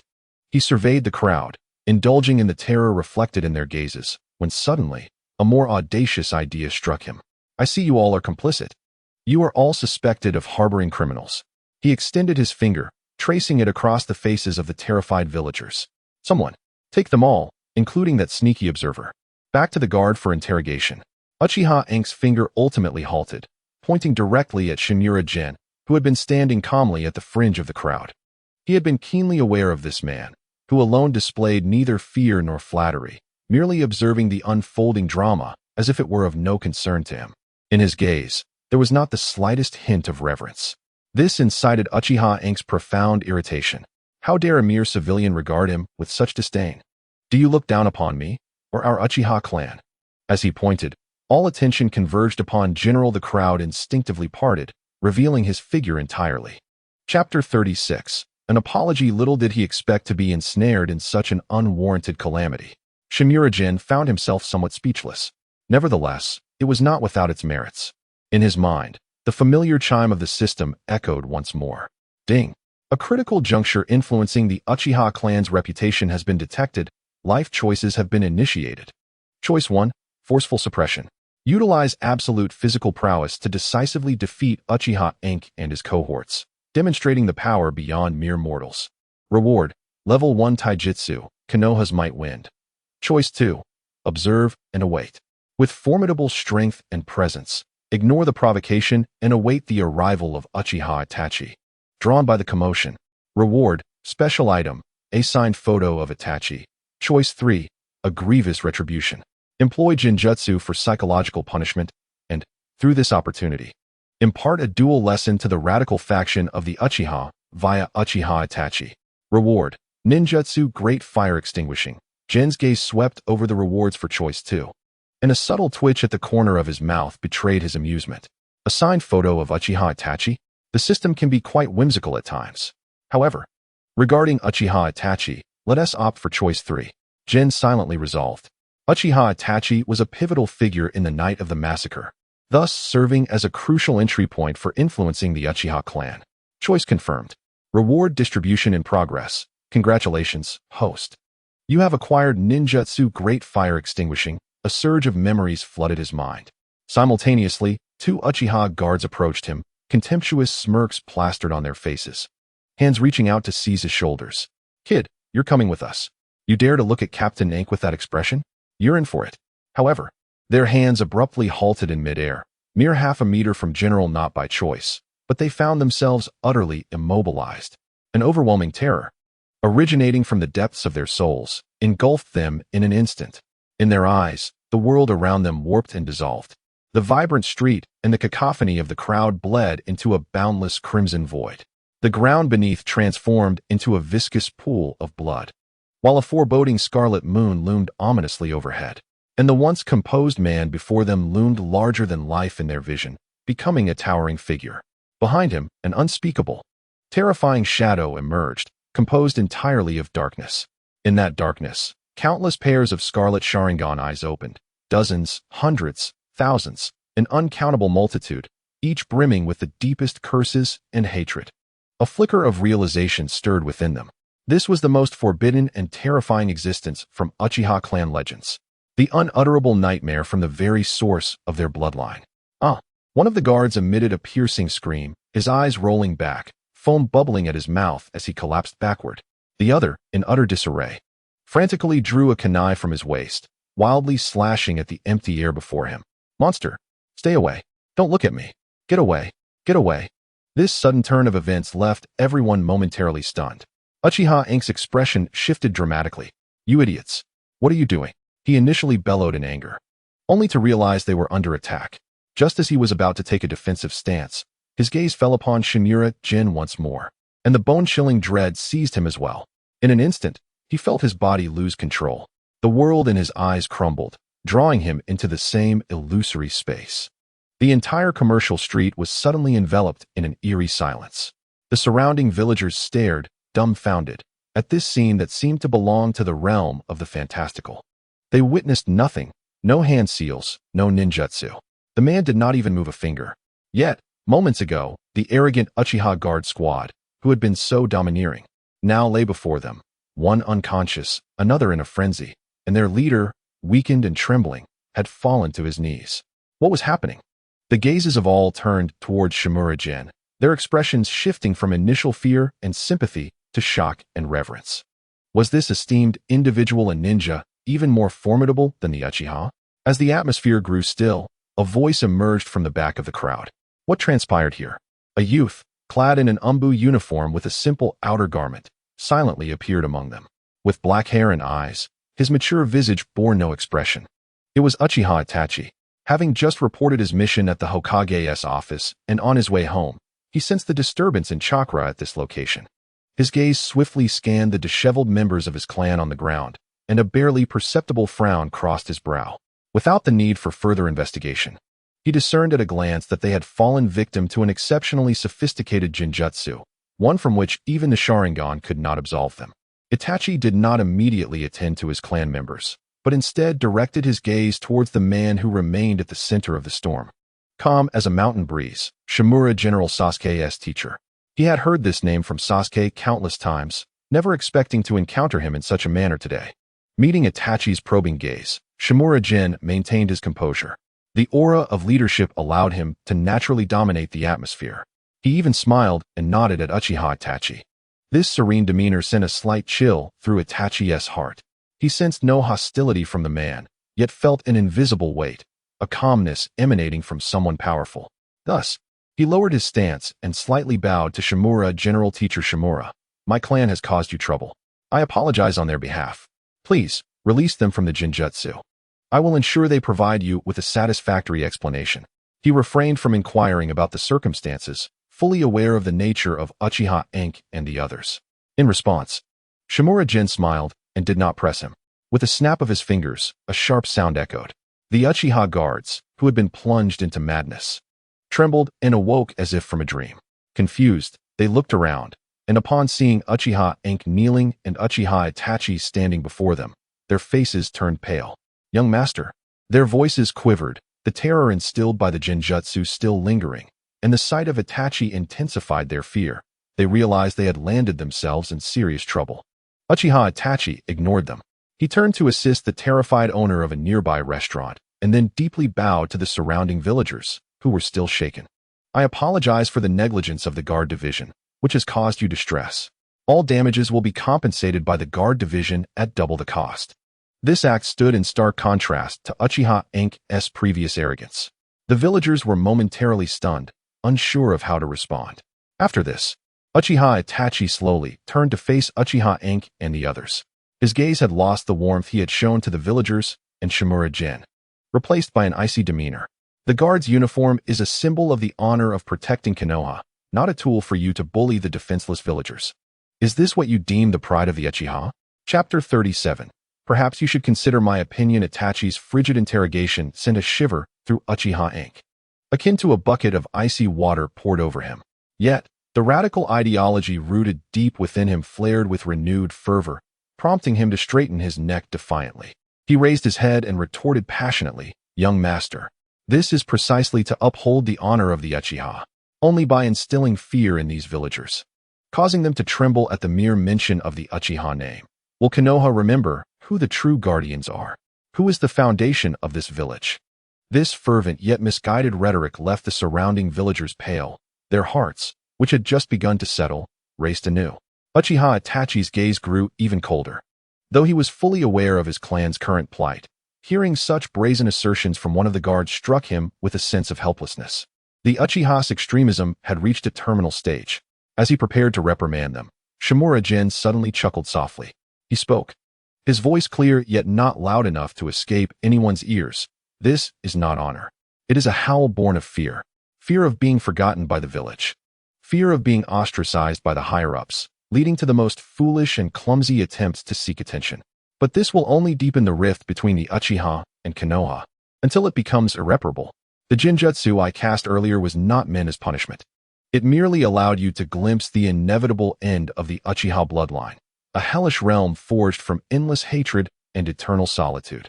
Every step you take, and every word you utter now only serves to add bricks to that inferno."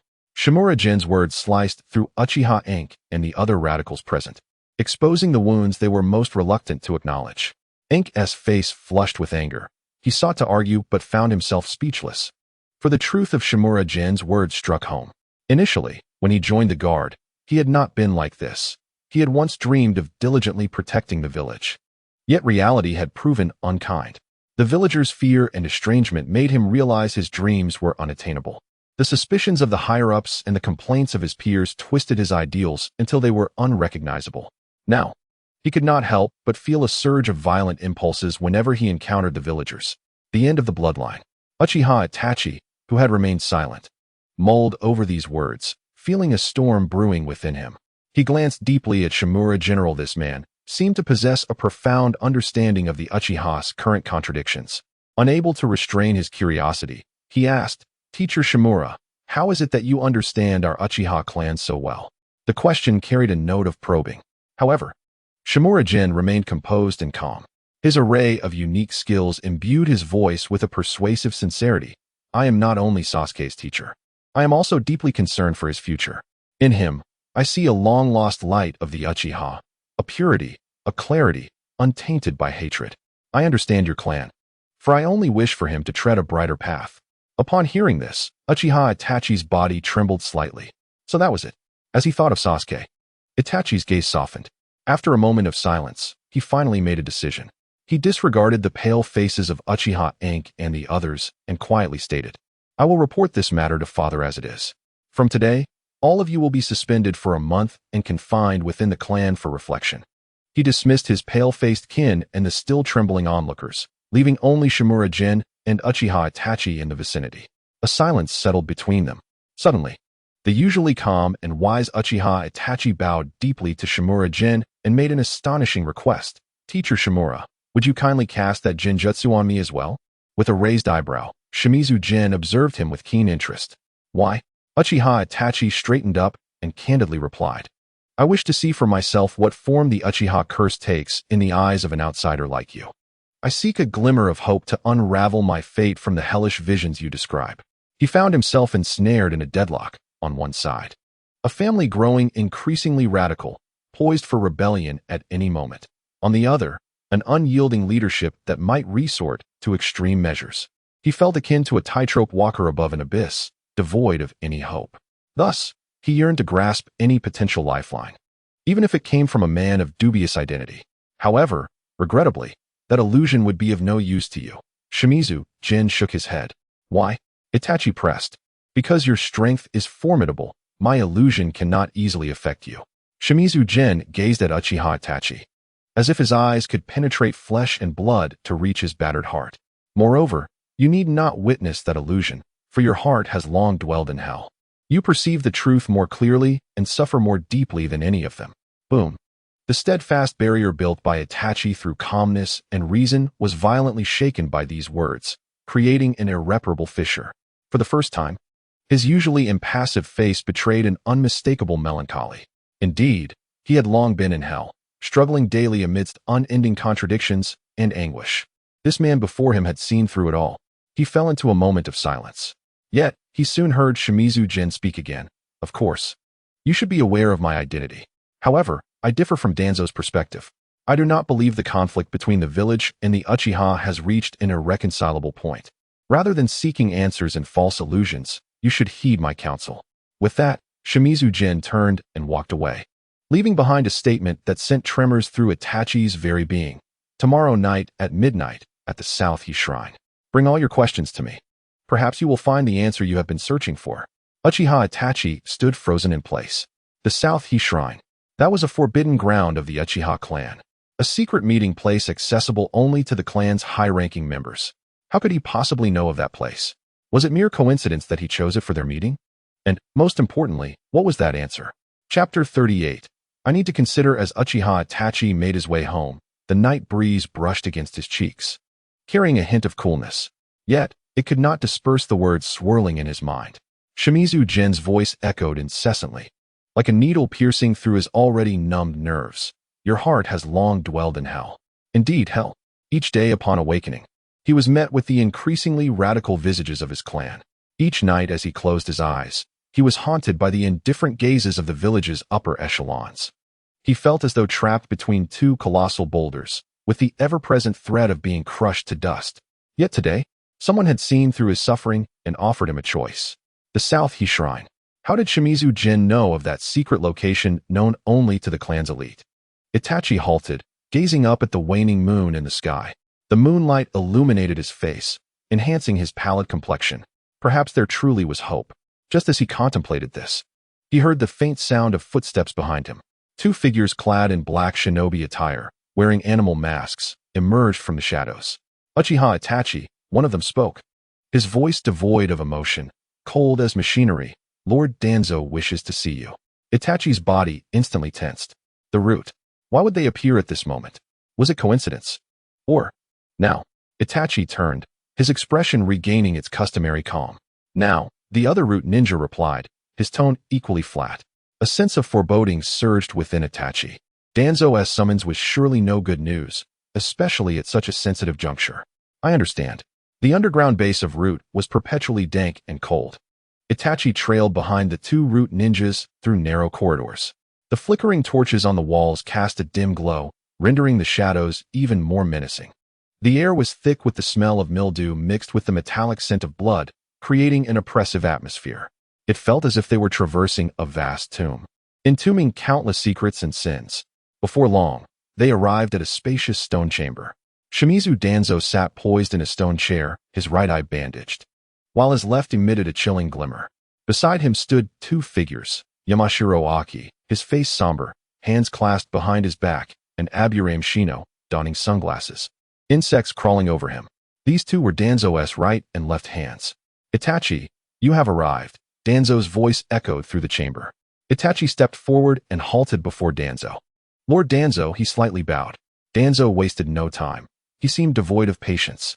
What have you concluded regarding the Uchiha clan's affairs? I am still deliberating, Itachi replied truthfully. Deliberating? Danzo scoffed, retrieving a scroll from his sleeve and tossing it to Itachi. Then do not deliberate any longer. See this, it will decide for you. Itachi lowered his gaze to the scroll, a sinking feeling enveloping him. What is this? Open it and see, Danzo instructed. Itachi bent down and slowly unfurled the scroll. The next moment, his pupils constricted suddenly. The scroll contained detailed evidence of the Uchiha clan's conspiracy to instigate a coup. The time, the place, the participants. The steps of action, all were laid out with clarity. Even his father Fugaka's fingerprint was present. This. Itachi's hands began to tremble. This is intelligence we have gathered at Root over time. Danzo slowly rose, moving beside Itachi. Your father can no longer wait. They plan to launch their coup on the night of next month's full moon. At that time, all of Konoha will be engulfed in blood. Itachi's complexion turned as pale as parchment. He was aware of his clan's machinations, but he had not anticipated it had escalated to such a degree. You must understand. Konoha will not stand idly by. Danzo's voice resonated in his ears. Now, two paths lie before you. Either you take it upon yourself to cleanse the clan and maintain the peace of the village, or the village will act, and the Uchiha will be eradicated from the map. However, should the latter occur, the Uchiha clan would indeed vanish from this world, including your dear younger brother. Itachi's body jolted violently. Sasuke. That single word struck him like a heavy hammer to the heart. Of course, if you choose the former, I can guarantee Sasuke's safety. Danzo extended a hand, patting Itachi's shoulder. You are a wise man. You should know how to choose. Itachi gripped the scroll tightly, his knuckles turning white. He felt as though he was teetering on the precipice of a cliff, with an unfathomable abyss behind him. On one side lay his family, on the other, the village. One side held his father, and the other, his brother. Whichever path he chose would mean betraying the other. Was this truly his destiny? However, just as Danzo believed he had shattered Itachi's final psychological barrier, Itachi uttered words that left him momentarily stunned. Lord Danzo, I need time to consider this matter. A flicker of confusion flashed in Danzo's eyes. Why must you deliberate? He forcibly suppressed the rising anger within. Itachi, you seem to have forgotten your own identity. You are a ninja of Konoha, and your mission is to safeguard this village. You would not hesitate to sacrifice your family if necessary. I have not forgotten. Itachi's tone remained calm. Yet, I pondered whether there might be alternative solutions. Alternative solutions? Danzo sneered. What solutions? Shall we reason with them? Itachi, you are far too naive. The arrogance and ambition of the Uchiha clan are ingrained in their very blood. There is no option but complete annihilation. Itachi remained silent. Recalling the words spoken by Shikamaru earlier that afternoon, I do not believe that the conflict between the village and the Uchiha has reached an irreconcilable point. The unwavering conviction in that man's voice suggested there might indeed be hope. Observing Itachi's silence, Danzo's patience finally wore thin. He resumed his seat. His single eye fixated on Itachi. I trust that your considerations are rooted in the interests of Konoha. Do not forget, Sasuke is still in the Ninja Academy. He looks up to you as his brother. Do not let him down. Itachi's body stiffened slightly, his fists clenched tightly. Danzo was threatening him, using Sasuke as leverage. Itachi inhaled deeply, striving to rein in his emotions. He understood that, in this place, anger served no purpose. I understand, he murmured. However, I still wish to have more time to contemplate. Danzo scrutinized him for a long while before ultimately choosing to relent. It was not out of compassion, but rather because he still needed Itachi as his sharpest blade. Killing Itachi now would yield him no advantage. 3 days, he declared coldly. I shall give you 3 days. After 3 days, you must provide me with a satisfactory answer. If you fail to do so, he did not finish. But the implication of his threat was abundantly clear. Itachi nodded and turned to leave. As he exited the root base, he felt the cold sweat saturating his back. The night breeze outside brushed against his face, bringing him a momentary clarity. He gazed up at the crescent moon in the sky, a tumult of emotions surging within him. On one side loomed the dark abyss of Danzo's relentless pressure. On the other, the glimmer of unknown hope bestowed by Shikamaru. He stood at the crossroads of fate, uncertain of which path to take. Yet one thing was clear to him. He would not allow Sasuke to come to harm, no matter the cost. Chapter 39. A show of force. The following day, on the training grounds of the Konoha Ninja Academy, the morning light cascaded through the clouds, illuminating the earth. Students of the elite preparatory class arrived in succession, each face alight with excitement and anticipation. Today marked the inaugural day of classes for the elite preparatory program. Hey, Naruto. As soon as Lee Rock spotted Naruto, he dashed over like a whirlwind, his eyes ablaze with determination. To celebrate the first day of classes in the elite program, let us jog around the training ground while we wait for teacher Shikamaru. Sure, Naruto considered for a moment, but did not decline, joining Lee Rock as they began their run around the training field. Starting to exercise this early, you all really have a lot of energy, Shikamaru yawned as he approached, appearing as though he had just awakened, his demeanor lethargic. Shikamaru, would you like to join us? Naruto called out while running. No thanks. Running is too much of a hassle. Shikamaru waved his hand dismissively and leaned against a tree. What about you, Sasuke? Naruto inquired, turning to him. Not running. Uchiha Sasuke replied, hands in pockets, standing apart, his gaze coolly surveying his gathered classmates. His eyes lingered on Naruto for a moment before he spoke softly. At that moment, Ino and Sakura rushed up to Sasuke simultaneously, glaring at each other. Back off, Ino. You're blocking Sasuke-kun's sunlight. What did you say, pig? You're in the way of Sasuke-kun. Enough, you two. Sasuke snapped, breaking his stoic facade. Sai lingered at the edge of the group, a fake smile on his face as he quietly observed the interactions among his classmates. To him, this lively atmosphere felt distinctly foreign. Silence, everyone. At last, Shikamaru's voice rang out, and all chatter ceased immediately. Teacher Shikamaru. Ino raised her hand and asked loudly, what new content will we learn today? Will the elite preparatory class be more challenging? Upon hearing this, Shikamaru surveyed all the students, a slight smile gracing his lips. Today's lesson will revolutionize your understanding of training. Given that all students in the elite preparatory class possess immense potential, Shikamaru had no intention of teaching them in a conventional manner. He possessed numerous unique teaching skills, which, when combined, could yield results greater than the sum of their parts. Thus, he aimed to provide everyone an unforgettable training experience today. His words, imbued with powerful confidence, instantly captivated the hearts and minds of all present. Revolutionize our understanding of training? Hinata whispered, nervously clenching her fists. What does that mean? Choji muttered, shoving the last piece of potato chip into his mouth, his words muffled. Is teacher Shikamaru planning something grand? Tintin blinked, intrigued. The students began to exchange glances, puzzled and uncertain of his intent. Shikamaru did not respond, but instead smiled mysteriously. As the students looked on in bewilderment, he began to form hand seals. A tremendous chakra surged forth from Shikamaru's body, soaring skyward. The special teaching module trial space is now activated. In an instant, the surrounding space began to twist violently. The ground, walls, and sky of the training ground cracked, transforming into countless specks of light that engulfed all the students.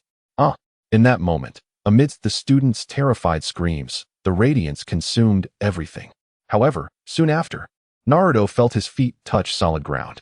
As he opened his eyes, he was utterly astonished. Before him lay an ancient jungle, teeming with primal energy.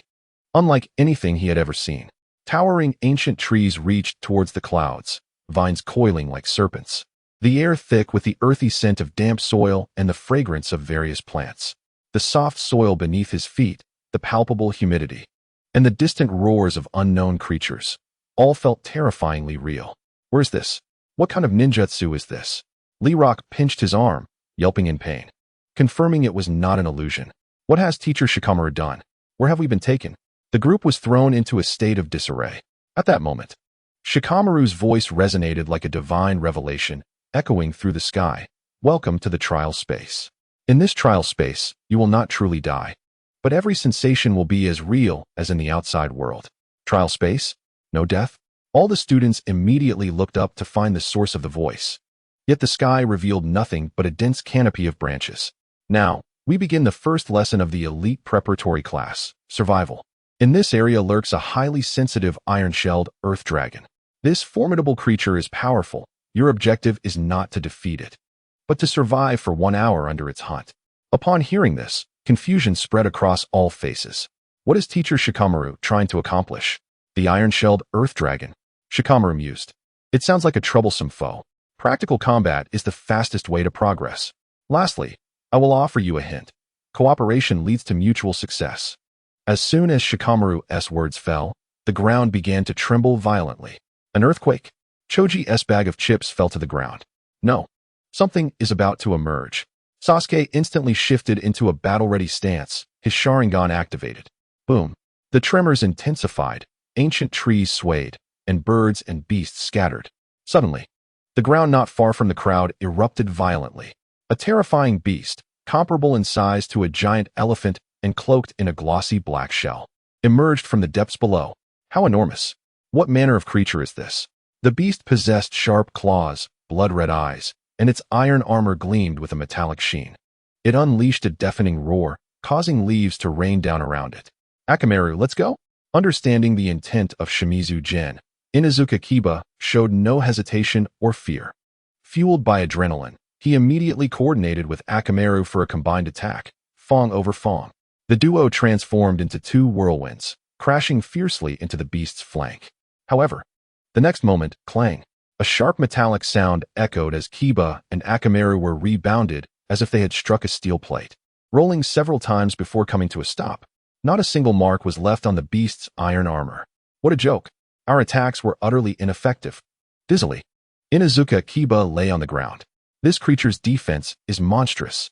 The beast, enraged by the assault, fixed its blood-red gaze on Kiba and opened its massive maw, preparing to pounce. Get out of the way.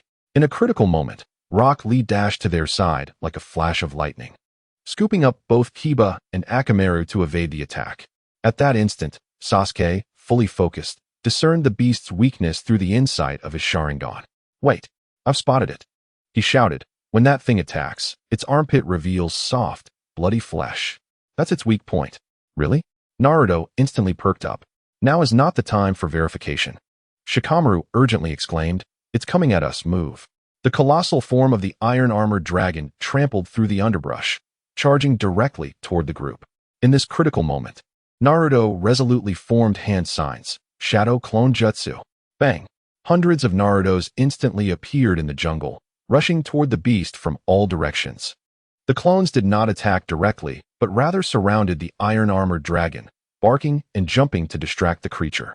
Hey, over here. Come and catch me, you big dumb beast. Look here.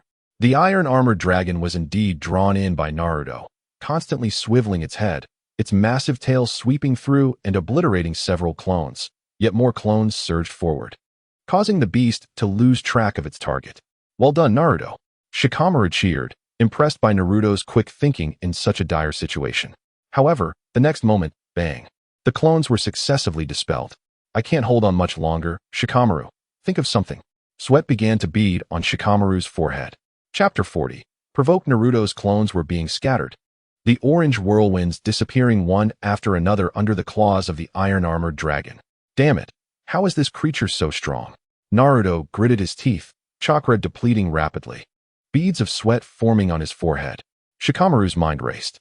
Distractions were futile, brute force attacks were ineffective. The iron-armored dragon's defense was absurdly high, and it was no fool. Wait. Shikamaru suddenly recalled Sasuke's earlier words about its armpit revealing a weakness during an attack. Enough! Shikamaru shouted loudly. Everyone, listen to me. Instantly, all eyes turned to him. The iron-armored dragon was also drawn to Shikamaru's voice, its blood-red eyes locking onto him. Now we begin group tactics. Shikamaru, unfazed by the beast's threat, calmly issued orders. Naruto, Lee, Kiba, you are the distraction team. Do not attack, just draw its attention. I, CHG, and Tenten will form the trap team, preparing to set traps.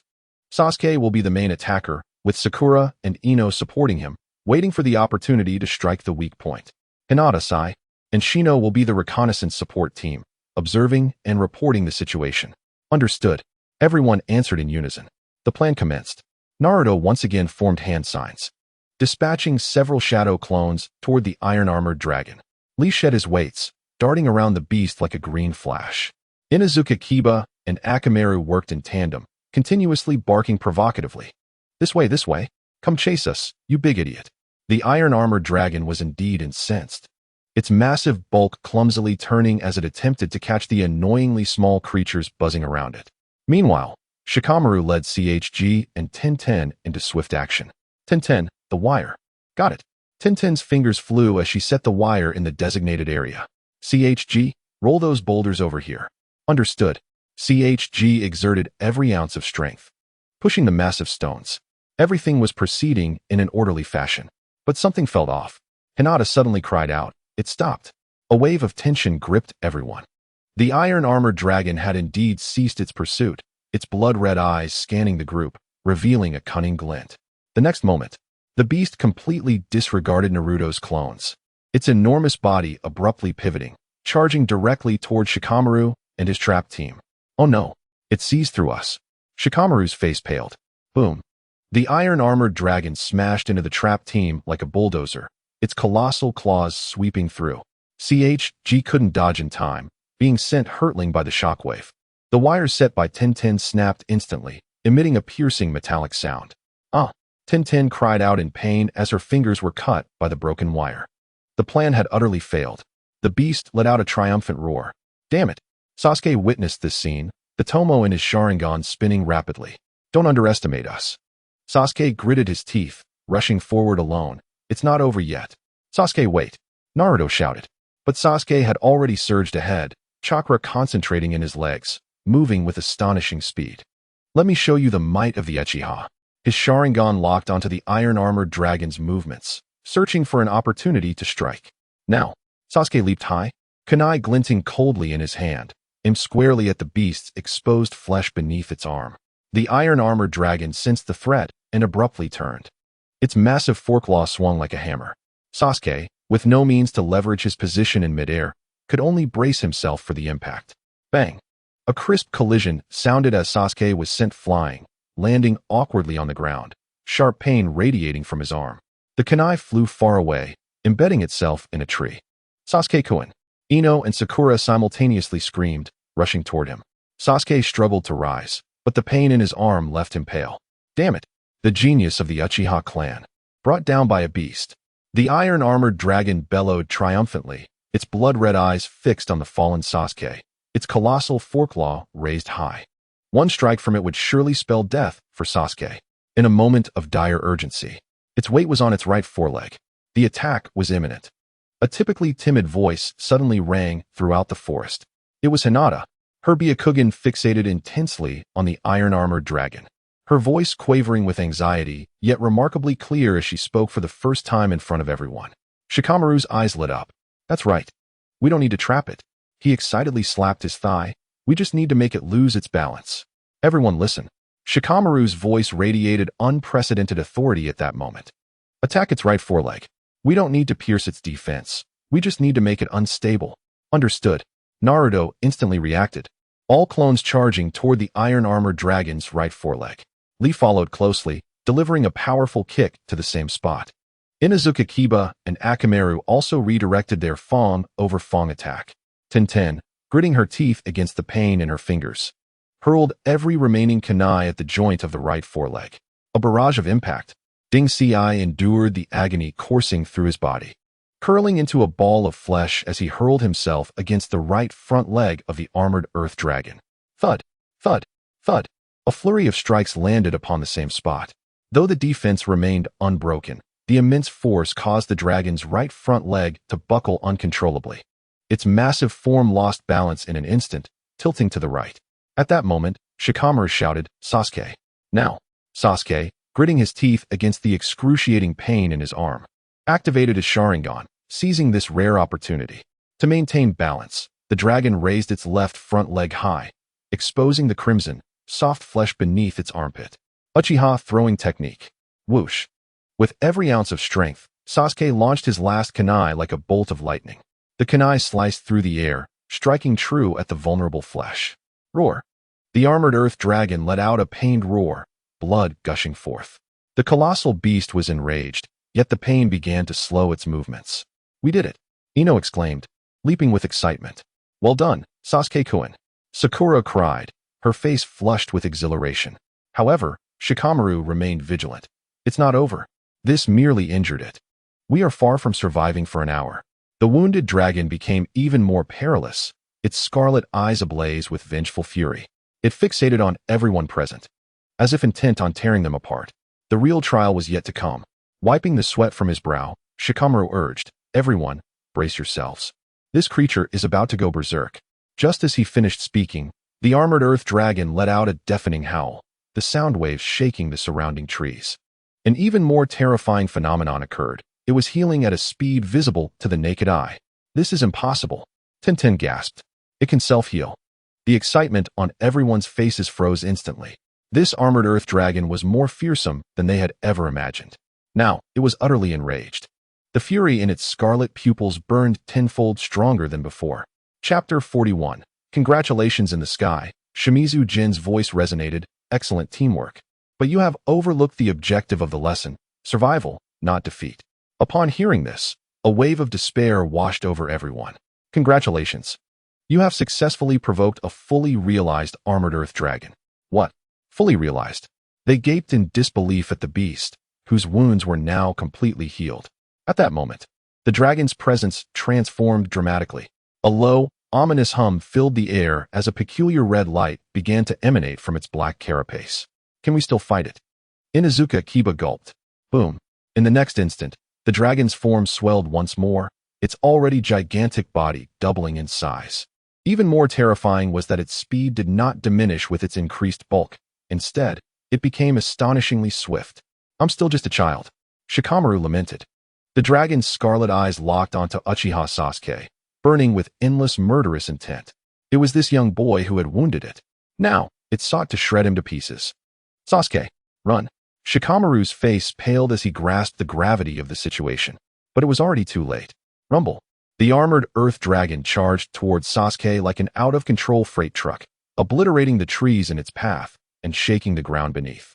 Sasuke, still nursing the pain in his arm from earlier, could not muster his usual speed. Damn it, he gritted his teeth, his Sharingan spinning frantically as he sought an escape route. Yet the dragon's speed was too great. He could not shake it off. "Quick, cover Sasuke," Shikamaru shouted. Shadow clone technique. Naruto, without hesitation, formed seals, summoning dozens of clones in an attempt to obstruct the dragon's path. However, the fully realized armored earth dragon ignored the clones entirely, barreling through them with ease. Bang! The clones burst into smoke, unable to delay even for a second. Leaf whirlwind. Rock Lee shed his weights, a green aura bursting forth as he darted towards the dragon like a bolt of lightning. Bam! Lee's full-force strike landed on the dragon's side. But the creature did not even pause, continuing its relentless charge. Instead, Lee was thrown back by the recoil, blood streaming from his wounds as he fell to the ground. "Lee!" Tintin cried in dismay. Tooth for tooth. Inuzuka Kiba and Akamaru rushed forward with all their might, only to meet the same fate, repelled by the dragon's augmented defenses. Its defenses have become even more monstrous. Kiba spat blood. The armored earth dragon's murderous intent was fixated solely on Sasuke, disregarding the others as it pursued the boy who had dared to harm it. Sasuke-kun. Ino and Sakura were on the verge of tears, yet helpless to assist. The dragon closed in on Sasuke, now less than 10 meters away. At this distance, it could reach him in a heartbeat. Sasuke felt the overwhelming malice behind him. Cold sweat drenching his back. Am I going to die? Damn it. I haven't become stronger yet. I haven't surpassed that guy. In that moment, he completely forgot that this was a trial space where death would not befall him. The Sharingan spun wildly in desperation as he struggled to escape, but the injury to his arm hindered his speed. The dragon's massive claw was raised high, poised to strike down upon Sasuke's back with terrifying force. In a moment of desperation, a black sphere suddenly shot from the side, exploding before the armored earth dragon. Thick smoke enveloped the area, obscuring the beast's vision. A smoke bomb. Everyone was taken aback. Seizing this fleeting opportunity, a figure appeared beside Sasuke, like a specter. It was Sai? He grasped Sasuke's arm and yanked him away just in time, allowing Sasuke to narrowly evade the fatal blow. The dragon's enormous claw crashed down, causing a deafening roar. Sai? Sasuke widened his eyes in surprise. When did you? I was waiting for my chance, Sai replied, maintaining his trademark fake smile. Yet in that moment, no one found his facade irritating. Well done, Kiba shouted in excitement. However, the crisis was not yet over. The smoke would soon dissipate, and the dragon's fury was only intensifying. Roar. It let out a thunderous bellow, its crimson eyes scanning everyone as if deliberating which one to tear apart first. Now is not the time to be sentimental, Shikamaru shouted. Everyone, guerrilla tactics. Do not confront it head-on. No sooner had he spoken than the armored earth dragon launched another assault. This time, its target was not just Sasuke, but everyone. Rumble. The beast rampaged through the forest, toppling trees and shaking the earth. Scatter! Scatter! Shikamaru shouted as he ran. The group immediately fled in all directions, but the fully realized armored earth dragon was astonishingly fast, quickly catching up to the lagging Deng Ci. Deng Ci? Shikamaru's heart raced. Meatball. Deng Ci gritted his teeth, curling into a ball to absorb the blow. But the dragon's claws sliced through him as easily as a hot knife through butter. Ah! Deng Ci cried out in agony, his form returning to normal to reveal 3 deep claw marks across his chest. Deng Ci? Shikamaru gritted his teeth and turned back, narrowly pulling Deng Ci from beneath the dragon's claws. However, the situation had spiraled completely out of control. The armored earth dragon rampaged through the jungle, each attack carrying a lethal threat. Tenten had exhausted all her kunai, desperately evading the onslaught. In a state of sheer terror, Ino and Sakura found themselves utterly defenseless. Even Naruto's shadow clones proved ineffective against the fully formed ironclad earth dragon. This cannot continue, Hinata exclaimed anxiously, her Byakugan keenly observing the dragon's movements, which were accelerating. What? The onlookers were astounded. The ironclad earth dragon was indeed growing stronger, its abilities enhancing with each passing moment, as if it were adapting to this state. We cannot last another hour. Shikamaru felt a sense of despair creeping in, with only a few minutes remaining until the trial's conclusion. Every second felt like an eternity in hell. The dragon's next target was Hinata. Hinata, be careful. Seeing this, Naruto dashed forward recklessly. Yet, the distance was too great, and he would not make it in time. Just as the massive claw was about to strike Hinata, a wall composed of insects emerged to shield her. It was Shino, who had previously remained inconspicuous. Although the wall was shattered instantly, it afforded Hinata precious time. Thank you, Shino, Hinata gasped.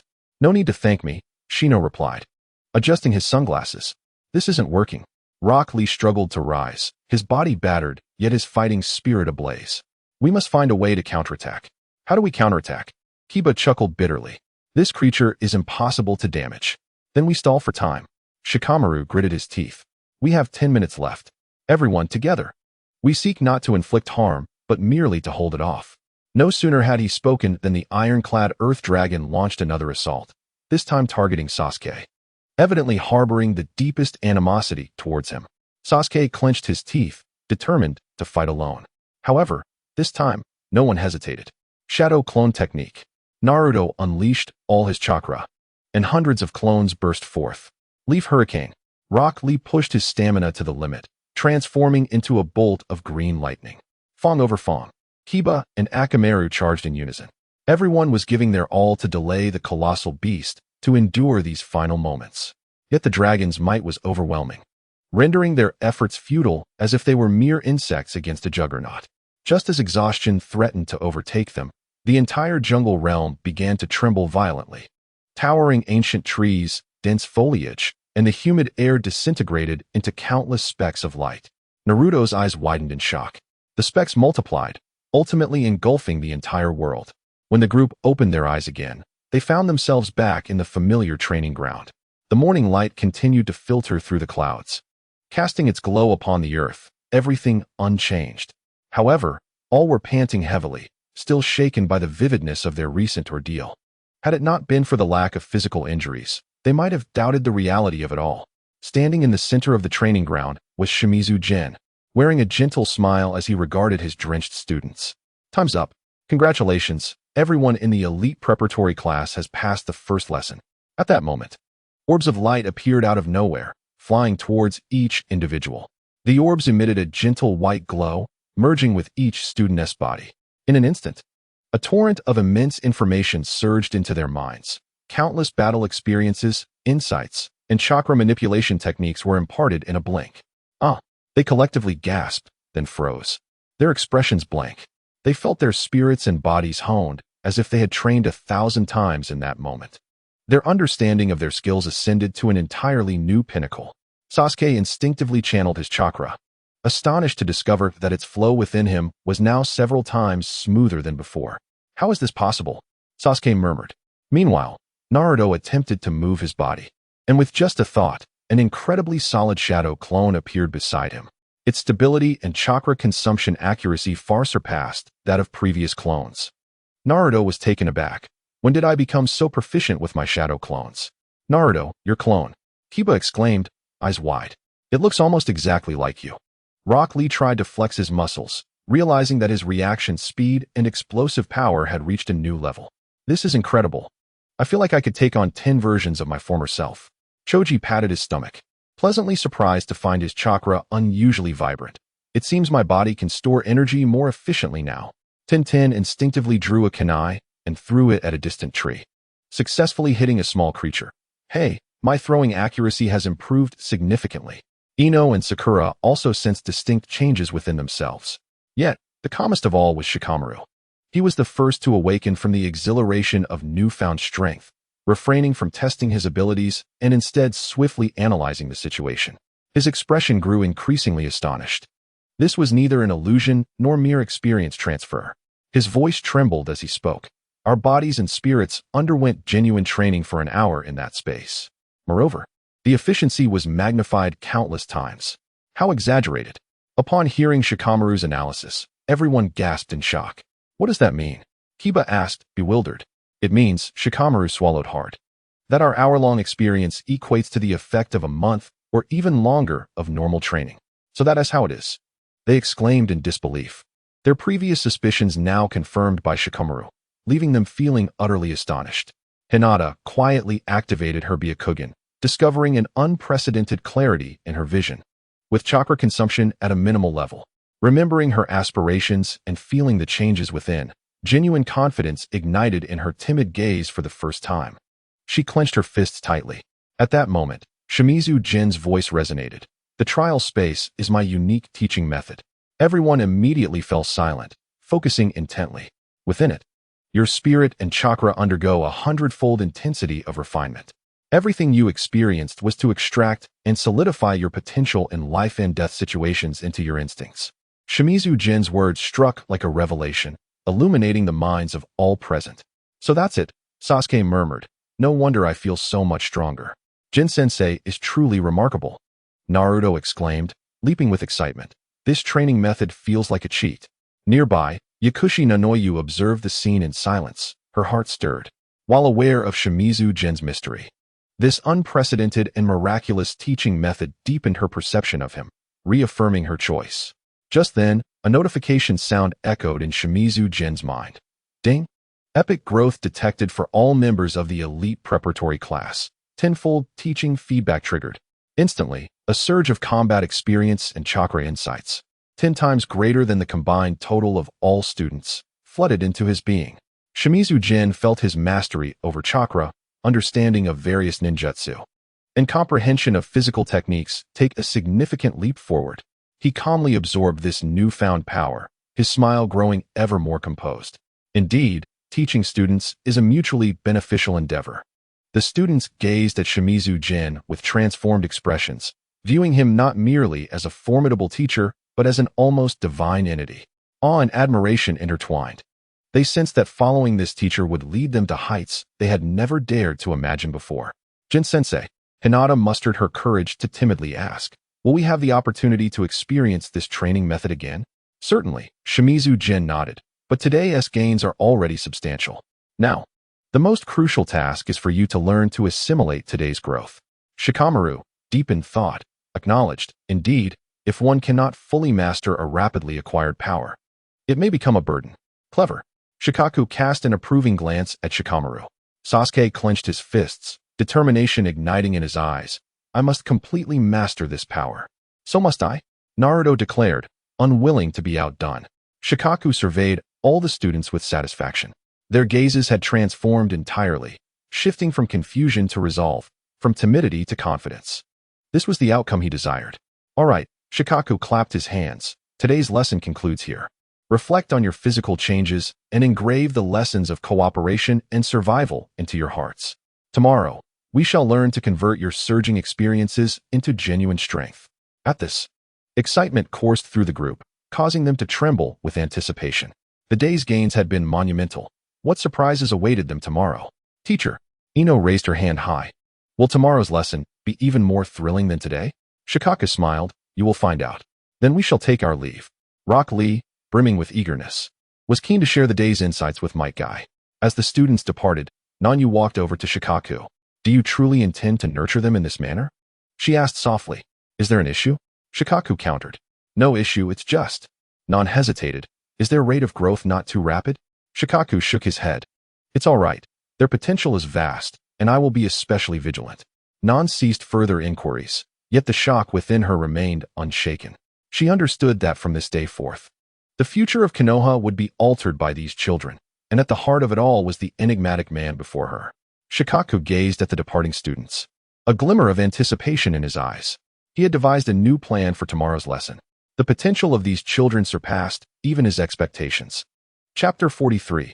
Some birds should not be caged for life. Meanwhile, time rewound to the previous night. Hyuga Niji lay in bed, staring at the wood grain of the ceiling, his eyes bloodshot. The note rested beside his pillow, its white surface glimmering coldly in the moonlight. He had read its contents countless times, each stroke etched into his heart. "I can remove the caged bird seal from your forehead." This phrase echoed in his mind like an incantation, incessantly replaying. "Remove the caged bird seal?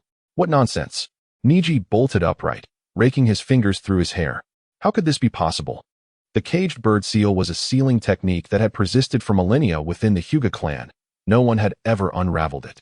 What could a teacher, who appeared from nowhere, possibly accomplish? A fraud. Absolutely a fraud. He gritted his teeth, muttering under his breath, fearful of awakening the clan members next door. Yet, had it always been this way? Was he truly destined to remain shackled? Niji's hand instinctively moved to his forehead, where the azure mark lay hidden, a symbol of the branch family's eternal bondage. Ever since he had been branded with the caged bird seal, this mark had served as a constant reminder that he was merely a branch member, a slave to the main house. Damned fate. He clenched his fists, his nails digging into his palms. The entire night, Niji battled within himself. Logic told him this was a trap, yet a deep-seated yearning for freedom rendered him unable to dismiss this glimmer of hope. As dawn broke, Niji finally made a decision. "I hope you can truly remove the caged bird seal. I will only gamble this once." With that, he began to gather his belongings, preparing to head to the agreed location. Just then, a series of urgent knocks sounded at the door. Niji paused, wondering who could be calling at this hour. "Lord Niji, Lord Niji." A haughty, sharp voice called from outside. Niji frowned, recognizing it as the voice of a servant from the main house. He took a deep breath to calm himself before opening the door. "What is it?" A middle-aged man stood at the threshold, clad in the attire of the Hyuga clan's servants, his face etched with arrogance. Though he employed respectful language, There was not a trace of reverence in his tone. Lord Hizashi has commanded that Lady Hanabi requires a sparring partner today. You are to proceed to the main house dojo immediately. What? Niji froze, taken aback. Hanabi was the young daughter of Hyuga Hizashi, one of the future heirs of the main house. For a genius from the branch family to act as a sparring partner for a 5 or 6-year-old child. And he had to comply, for if he were late, who knew how Shikako might react, and if this caused him to miss his opportunity? Niji steadied himself. I can't. I still have school. School is of no importance compared to the training of the main house's young lady. The servant scoffed, casting a disdainful glance at him. Do you wish to defy Lord Hizashi's orders? Niji's fists clenched tightly, knuckles cracking. He longed to shatter the face of this arrogant man before him, but he dared not. Any act of violence would result in the punishment of the caged bird seal. Understood. Finally, he took a deep breath and gritted his teeth. Very well, the servant nodded with satisfaction. 1 hour from now at the main house dojo. Do not be late. With that, he turned and walked away, leaving Niji standing at the door, despondent. It's over. Niji felt as if his spirit had been extinguished. The appointed time was but an hour away. Yet he had to serve as a sparring partner for Hanabi. If he missed this chance, he might never have another. What? He leaned helplessly against the door frame. After mustering the courage, he was now faced with utter defeat. Just as despair enveloped him, an elderly voice interjected, Niji, what troubles you? Niji looked up to see an elder from the branch family. This elder, typically unassuming, held considerable respect within the branch. Niji mustered a semblance of spirit. It's nothing, just. I heard what that servant from the main house said. The elder waved his hand, interrupting him. They wish you to serve as a sparring partner for Lady Hanabi? Niji nodded, unsure of how to respond. The elder observed him and then glanced at the retreating servant before suddenly calling out, Wait. The servant turned back, impatience evident on his face. What now? I need to discuss Niji's arrangement with you. The elder approached leisurely, producing a scroll from his robe. I am responsible for a confidential record regarding the consumption of Byakugan chakra, which concerns the overall combat capability of our branch. The servant paused, perplexed.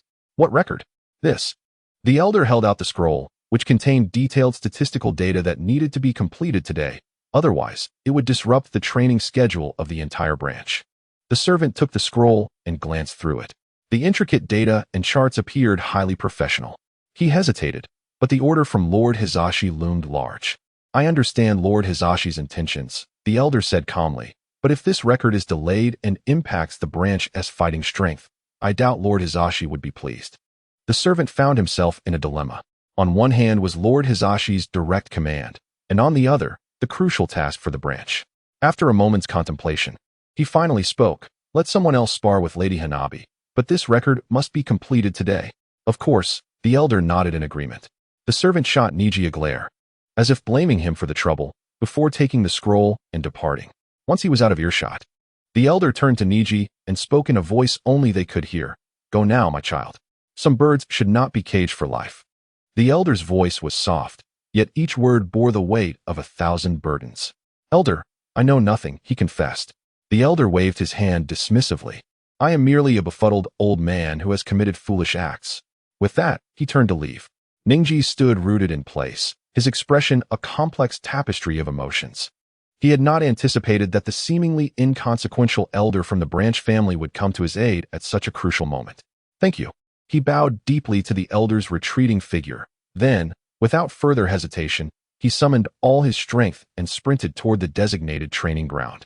The wind howled past his ears as the ground rushed beneath him. Ningji's heart raced, not solely from the exertion, but also from a swell of excitement and anxiety. He understood that there was no turning back. The elder had risked much to secure an opportunity for him, placing a fragment of hope upon his shoulders. If this was yet another deception, he would accept his fate. But if it were true, a spark of unprecedented light ignited in Ningji's eyes. I must break free from this cage. He gritted his teeth, accelerating once more. Chapter 44. The Rebirth. Eye at the training ground. Shimizu Jin stood with his back to the designated direction, quietly poised. His stature was erect, hands clasped behind him, embodying an ancient tree firmly rooted in the earth, radiating an inexplicable tranquility. The sound of hurried footsteps approached, shattering the silence of the woods. Ningji raced forward at a speed that surpassed his limits, his lungs burning as if they might burst.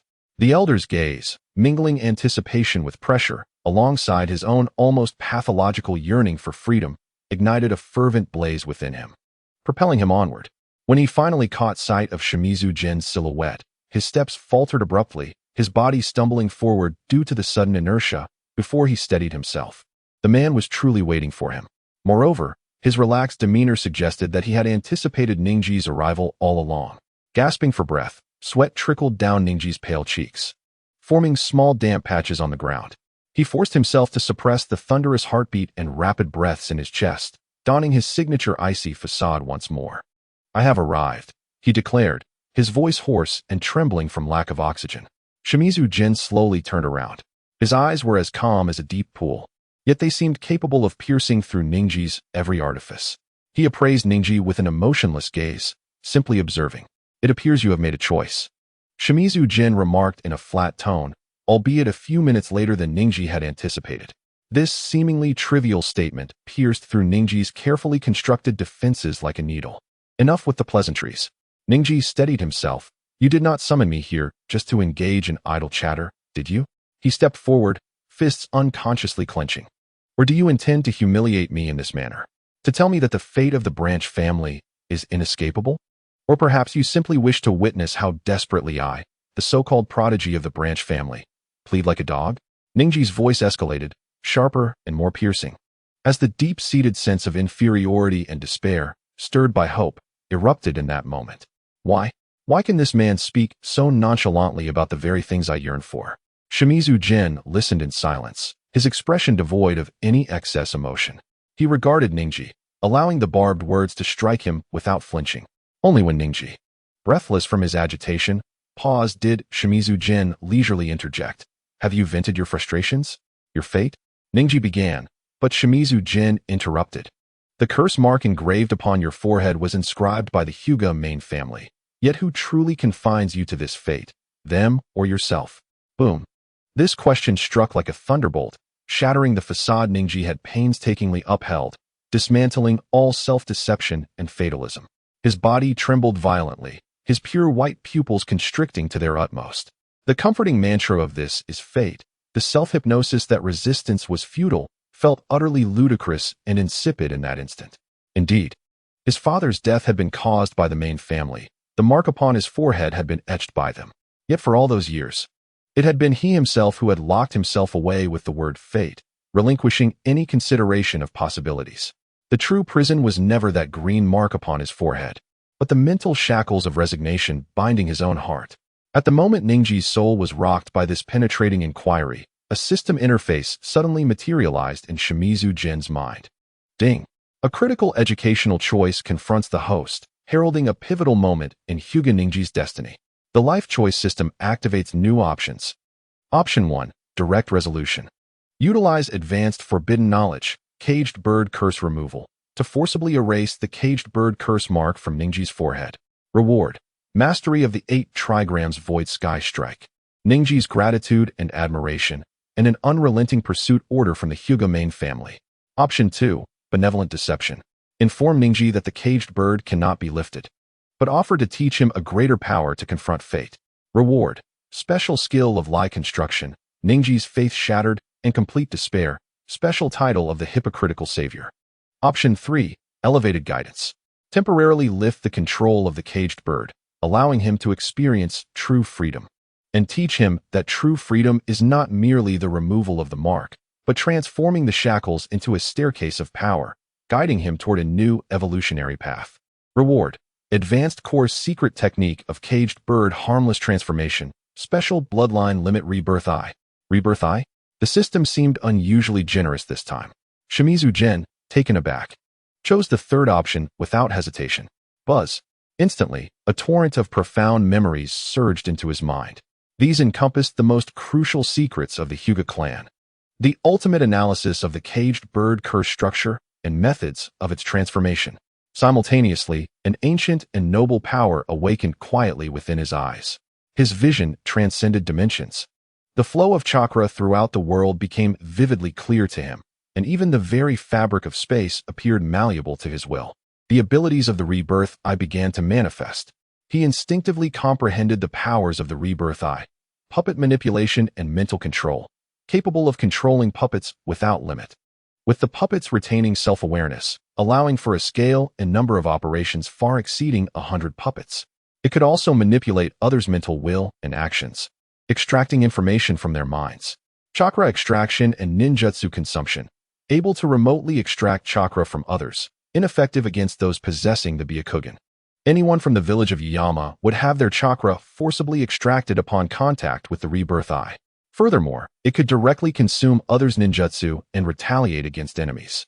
Statue summoning, capable of summoning a large statue akin to that of Yama, which would not vanish as long as the rebirth eye's wielder remained undefeated, even if shattered. It could quickly restore itself. Space control and insight, possessing the ability to manipulate space, capable of establishing illusionary traps in alternate dimensions, connecting the moon and the earth. Additionally, it possessed an insight beyond the Byakugan, allowing for clearer perception of the surrounding environment and opponents' movements. Gravitational and repulsive manipulation, capable of controlling gravity and repulsion. With enough power to manipulate planetary orbits, akin to the Rinnegan's Shinra Tensei and Bansho Tenin, yet even more potent. Rebirth Eye Chakra Mode can enter the Rebirth Eye Chakra Mode, enveloped in a green chakra. In this mode, one can utilize special Taoist gems for both offensive and defensive maneuvers, as well as unleash powerful ninjutsu techniques such as the Golden Wheel Rebirth Explosion and the Silver Wheel Rebirth Explosion. Restoration of existence. Theoretically, it is possible to restore things that have been destroyed. Even colossal entities like the Earth may be reclaimed, possessing a creation-like capability. Although he has just recently acquired the Rebirth Eye and is unable to fully harness these powers, it is sufficient to astonish Shimizu General at this moment. His strength likely surpasses that of the shadows. The extraordinary light in Shimizu Gen's eyes flickered for a brief instant before returning to a profound calm. Yet, this fleeting change left the boy across from him, still gasping for breath, feeling as though he had plunged into an icy abyss. Niji observed. Those eyes, seemingly unchanged, appeared to have transformed into another being. Previously, they resembled a deep pond. Now, they mirrored the vastness of the starry sky. An overwhelming pressure, transcending the mundane, emanated from Shimizu Gen, causing Niji's very soul to tremble. What is this? The rebellious thoughts that had just begun to rise within Niji were crushed by this invisible aura. Words felt futile. Shimizu Gen's voice remained calm, yet it bore an undeniable authority, compelling Niji to experience firsthand what a sky without a cage truly feels like before he could speak. Before his words could settle, Shimizu Gen moved with such swiftness that Niji's Byakugan could scarcely track him. In the blink of an eye, Shimizu Gen stood before Niji, a single finger radiating mysterious chakra, dismissing Niji's defenses and lightly tapping his forehead. What are you doing? Niji instinctively sought to resist, but Shimizu Gen's presence and velocity rendered him immobile. The overwhelming disparity in power made him comprehend, in that instant, the true meaning of being a frog at the bottom of a well. In the next moment, Shimizu Gen's finger made contact with the azure curse mark. A refreshing sensation spread from his forehead throughout his mind. It was neither the sharp pain of disrupted chakra nor the tearing sensation of an invading consciousness.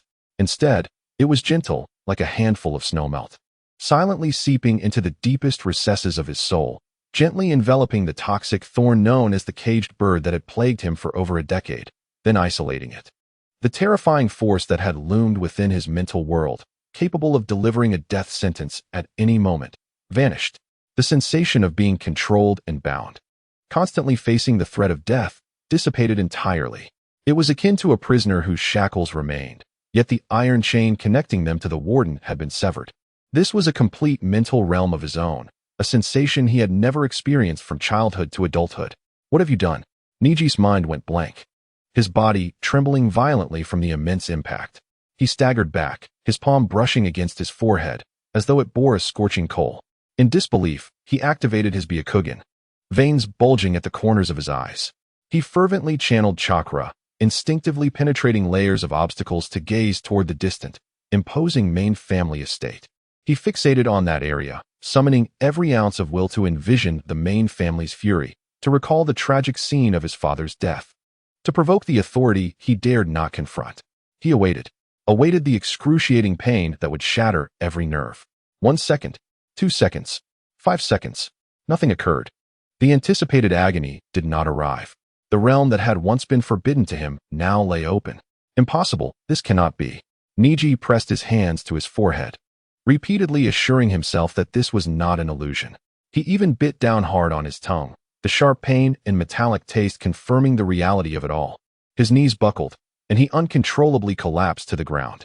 Two streams of tears, long suppressed, finally broke free, cascading down his pale cheeks, striking the parched earth below. Freedom. So this is the sensation of freedom. His mind could flow so freely, his chakra could surge unrestrained. No longer burdened by the looming threat of death from the main family. A dry laugh escaped him, as if something had lodged in his throat. Ha ha! Niji suddenly erupted into wild laughter, tilting his head back, letting tears and laughter intermingle, echoing across the vast training ground. His laughter was infused with ecstasy, relief, and a near collapse of realization. Unfortunately, just as he reveled in this fleeting taste of freedom, Shimizu Jin's voice pulled him back to reality. Don't rejoice too soon, Niji. This is merely temporary. I have only allowed you to experience the sensation of freedom. This statement fell over him like a bucket of ice water, instantly extinguishing the flame of freedom that had ignited within Niji's heart. He jerked his head up, the once pure white of his Byakugan now filled with terror and disbelief. As though he had been toyed with. What do you mean by that? What I mean is, even if I were to show mercy today and completely erase this mark, then what? Shimizu Jin stepped closer, each word hammering into Niji's soul like a nail. Can you walk out of the Hyuga household? Do you believe the Hyuga clan would celebrate your rebirth? He paused in front of Niji, looking down upon the kneeling boy. You would not be a free man. You would become a rogue ninja. A traitor hunted by your entire clan, including the branch family companions you wish to protect. In that event, the main family would not need to act. Those uncles and aunts from the branch family would seek your life more fervently than anyone else to prove their loyalty. Tell me, Niji, would you exchange your freedom for the heavier shackles of the entire branch family? Each question was like a knife, shattering the hope Niji had only just begun to forge. He fell silent. Being a prodigy, he inherently understood the implications of Shimizu Jin's words, yet he wished he did not comprehend. The true cage was never merely the small azure pattern on his forehead. It was the main and branch family system of the Hyuga clan, which had operated for over 1,000 years, inscribed in the very bones of every individual. It was the spiritual shackles of resignation that resided in the hearts of all branch family members. What difference would it make if he ran away alone? It would only provide the main family with an excuse to tighten the chains further. So what exactly do you want me to do? Niji gritted his teeth, demanding. Providing hope only to extinguish it with your own hands. What do you truly desire? Shimizu Jin regarded the flames of anger rekindling in Niji's eyes, finally revealing a hint of an enigmatic smile. You have finally touched upon the crux of the matter. My goal is not to destroy the caged bird, but to transform it. Transform. Niji was taken aback, unable to keep pace with the other's line of thought. Precisely, transformation. Shimizu Jin's gaze deepened.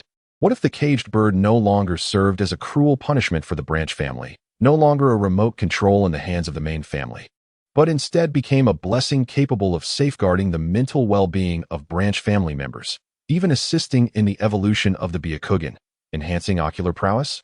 What? A blessing? This notion fell upon Niji like a meteor, shattering his worldview, transforming the curse that had tormented his father throughout his life and imprisoned his entire childhood into a blessing? What a joke! How could that be possible? Niji's voice trembled, disbelief coursing through him, yet he could not help but envision that scenario, a hope so humble it pierced to the very core of his being. Why is it impossible? Shimizu Jin countered, what I just did was merely the first step, the most rudimentary form of isolation. True transformation requires more intricate techniques, a more comprehensive plan. He paused, his gaze settling on Niji. I require a fulcrum to leverage the obstinate boulder that is the Hyuga clan. And you, he articulated with deliberate precision, are the one I have chosen, my most exquisite fulcrum. Niji knelt there in a daze, his mind a tumultuous whirlpool. From mere prisoner yearning for personal liberation, he had suddenly transformed into the liberator of an entire branch's destiny. Why choose me? He murmured to himself. I am but a failure who has not even passed the assessment. A failure? Shimizu Jin chuckled softly. Niji, do you know what a raw gem is? The most precious stones are often hidden within the most unremarkable rocks, requiring the sharpest of chisels to reveal their brilliance. Your talent, your discontent, your hatred, these are the sharpest of chisels. And you are the most valuable raw gem I have ever encountered. Chapter 46. Allow me to arrange at the midnight south. He shrine was suffocatingly silent. Moonlight streamed through ancient window frames, casting a long shadow of Uchiha Itachi in the stone chamber. His pallid visage, handsome yet worn, appeared haggard in the flickering shadows. A profound emptiness radiated from his very bones. Danzo's ultimatum echoed in his ears. 3 days, only 3 days. Either he must slaughter his kin with his own hands, or helplessly witness Sasuke and the entire Uchiha clan be utterly erased. It was a deadlock. Shimizu Gen. He whispered the name. That phrase perhaps held the answer, becoming his last lifeline, despite his own belief that hope was faint. At that moment, his ever-vigilant Sharingan suddenly narrowed. Something was amiss. The flow of air, the distribution of light and shadow, the trajectory of chakra, all remained unchanged. Yet his instincts were on high alert, warning him of an additional presence behind him. He pivoted abruptly. A figure stood silently across from him, as if a statue that had existed since time immemorial. Uchiha Itachi recognized the individual as Shimizu General. However, what struck him with profound shock were Shimizu Gen's eyes. They were neither Sharingan nor Byakugan, nor any bloodline limit he recognized. Instead, they were orbs radiating a ghostly bluish-white light in the darkness, profound enough to conceal a starry sky, calmly gazing at him. Itachi's heart surged with tumultuous waves. He had not anticipated Shimizu Gen's entrance, nor that no one had perceived it. Moreover, this proximity, this timing, he had remained entirely oblivious. How did you enter? He could not restrain himself from asking. Possessing the Rinnegan, it would naturally pose no challenge for Shimizu Gen to enter. Yet he offered no reply, instead taking a keen interest in his surroundings. So this is the secret gathering place of the Uchiha? The engravings on the walls depict your clan's illustrious history? His tone was flat, yet it imparted a palpable pressure, as if the man before him were a force of nature. Itachi steadied himself. Please answer my question. It appeared Danzo had already taken action. Shimizu Gen's response was evasive, his gaze returning to Itachi. That statement struck like a hammer, shattering the calm facade Itachi had constructed. Danzo has granted me only 3 days. I must either annihilate the entire Uchiha clan or the village will intervene. Shimizu Gen listened quietly, and a system prompt resonated in his mind. Deng. Significant choice detected that could influence the course of the world line. Life choice system activated. Choice 1. Reveal the truth but remain passive. Inform Itachi of the conspiracy involving Uchiha Madara and Kurizetsu, allowing him to choose his path. Reward. Advanced Ninjutsu Shadow Shuriken Technique. Choice 2. Persuade Uchiha Itachi to commit clan extermination. Conform to Danzo's plan, maintaining the facade of peace in Konoha. Reward. Water Release. Great Waterfall Technique. Choice 3. Convince Uchiha Itachi to accept the position of clan leader, altering the Uchiha from within. Reward. Special Ocular Technique Eternal Mangeki Sharingan. Eternal Mangeki. Is the system experiencing a surge of generosity? It has just bestowed upon me the Rinnegan and now offers the Eternal Mangeki. Am I to be cultivated into the Sage of Six Paths? What is there to deliberate? To heed Danzo's arrangement? Perhaps in another life. As for remaining passive, that is far too irresponsible. To watch a talented youth tread the path to destruction does not align with my principles as a mentor. I choose the third option, Shimizu Gen silently resolved. In an instant, as the system interface vanished from his mind, a warm current surged unexpectedly into Shimizu Gen's eyes. This was neither chakra nor natural energy, but a more primordial and pure power. The bluish-white glow within his Rinnegan rippled violently, as if a stone had been cast into a lake. Standing opposite him, Uchiha Itachi's nerves tightened to their utmost limit. He did not miss the fleeting change. Shimizu Gen's gaze had transformed. In an instant, the overwhelming pressure that seemed to pierce through everything dissipated, replaced by a more reserved and profound aura, akin to a boiling starry sky suddenly settling into eternal silence. Your eyes, Itachi instinctively began to speak, but before he could finish, he saw Shimizu Gen revert to his previous state, as if all that had transpired were mere illusions cast by the moonlight. Yet Itachi knew it was no illusion. Shimizu Gen, of course, had no time to regard Itachi's bewilderment. His consciousness was consumed by the influx of information streaming into his mind. Eternal Mangeki Sharingan has been integrated. Left eye technique, Divine Whip. Right eye technique, Breathing method. Divine whip? The one from Investiture of the Gods? A peculiar thought flickered in Shimizu Jin's mind. This technique was meant for striking deities. Attacking mortals should be even easier, right? It sounded like a form of spiritual or soul-level assault. The other technique stirred his interest. The breathing method could directly absorb and refine natural energy. Sage mode. This is excellent. To achieve Sage mode, one must either venture to Mayaboka Mountain, the Dragon Cave, or the Wetbone Forest. Each path is tedious and fraught with high failure rates. Yet now, the system had inscribed the cultivation method directly into his eyes. What does this signify? It means he could enter Sage mode anytime and anywhere, and in its most perfect form, devoid of any side effects. After processing his gains, he fixed his gaze upon Itachi's anguished crimson eyes. Annihilation of the clan is the least favorable option. Shimizu Jin's voice was low yet imbued with undeniable authority. Danzo has handed you a slaughtering knife, compelling you to sever your own roots and bear eternal sin. But this is not the only path. What other path exists? Itachi suppressed his astonishment regarding Shimizu Jin's earlier transformation. My father and the clan have already made their decision. A coup is imminent, and I cannot conceive of any alternative. Then it shall be your duty to prevent it. Shimizu Jin locked eyes with Uchiha Itachi. Replace your father and become the new leader of the Uchiha clan. Regain control over the power that is on the verge of igniting Konoha. Boom. This notion was so outrageous, so heretical, that Itachi momentarily forgot to refute it, simply staring at him in a stupor. Soon after, he shook his head, a bitter smile tugging at his lips. Impossible. My father's standing within the clan surpasses mine. And the elders are obstinate. What can I do alone against the radical factions in the guard? Furthermore, even if I were to become clan leader, how could the Uchiha's hatred ever be resolved? It remains a deadlock. As he spoke with growing calmness, he had already resolved to execute Danzo's plan. Shimizu Jin perceived this as well. A glimmer of depth flashed in his eyes. Who told you that your adversaries are your father and kinsmen? The reason you perceive it as a deadlock is that they, including yourself, have only glimpsed a distorted version of reality. Yet I can reveal to you the root of it all. As his words lingered in the air, a mysterious azure light suddenly erupted from his eyes. The power of the rebirth I was unleashed in its entirety at that moment. Your kaleidoscope can only reveal the despair scripted by others. Now, I shall unveil the true author of this script. Shimura Jin raised his hand, pointing towards the depths of the shrine, where a stone tablet inscribed with the secrets of the Uchiha clan lay. Buzz. Within Itachi's widened gaze, the characters on the tablet came to life. No longer were they the despairing contents interpreted by the kaleidoscope, but transformed into an ancient and grand torrent of images, forcibly flooding Itachi's mind. The legend of the Sage of Six Paths, the fated reincarnation of Indra and Ashura, the schemes of Kaguya over millennia, the true history of the Uchiha clan, the shadowy puppet master, manipulating the cycle of hatred throughout the ninja world. Itachi trembled, retreating a few steps, clutching his head.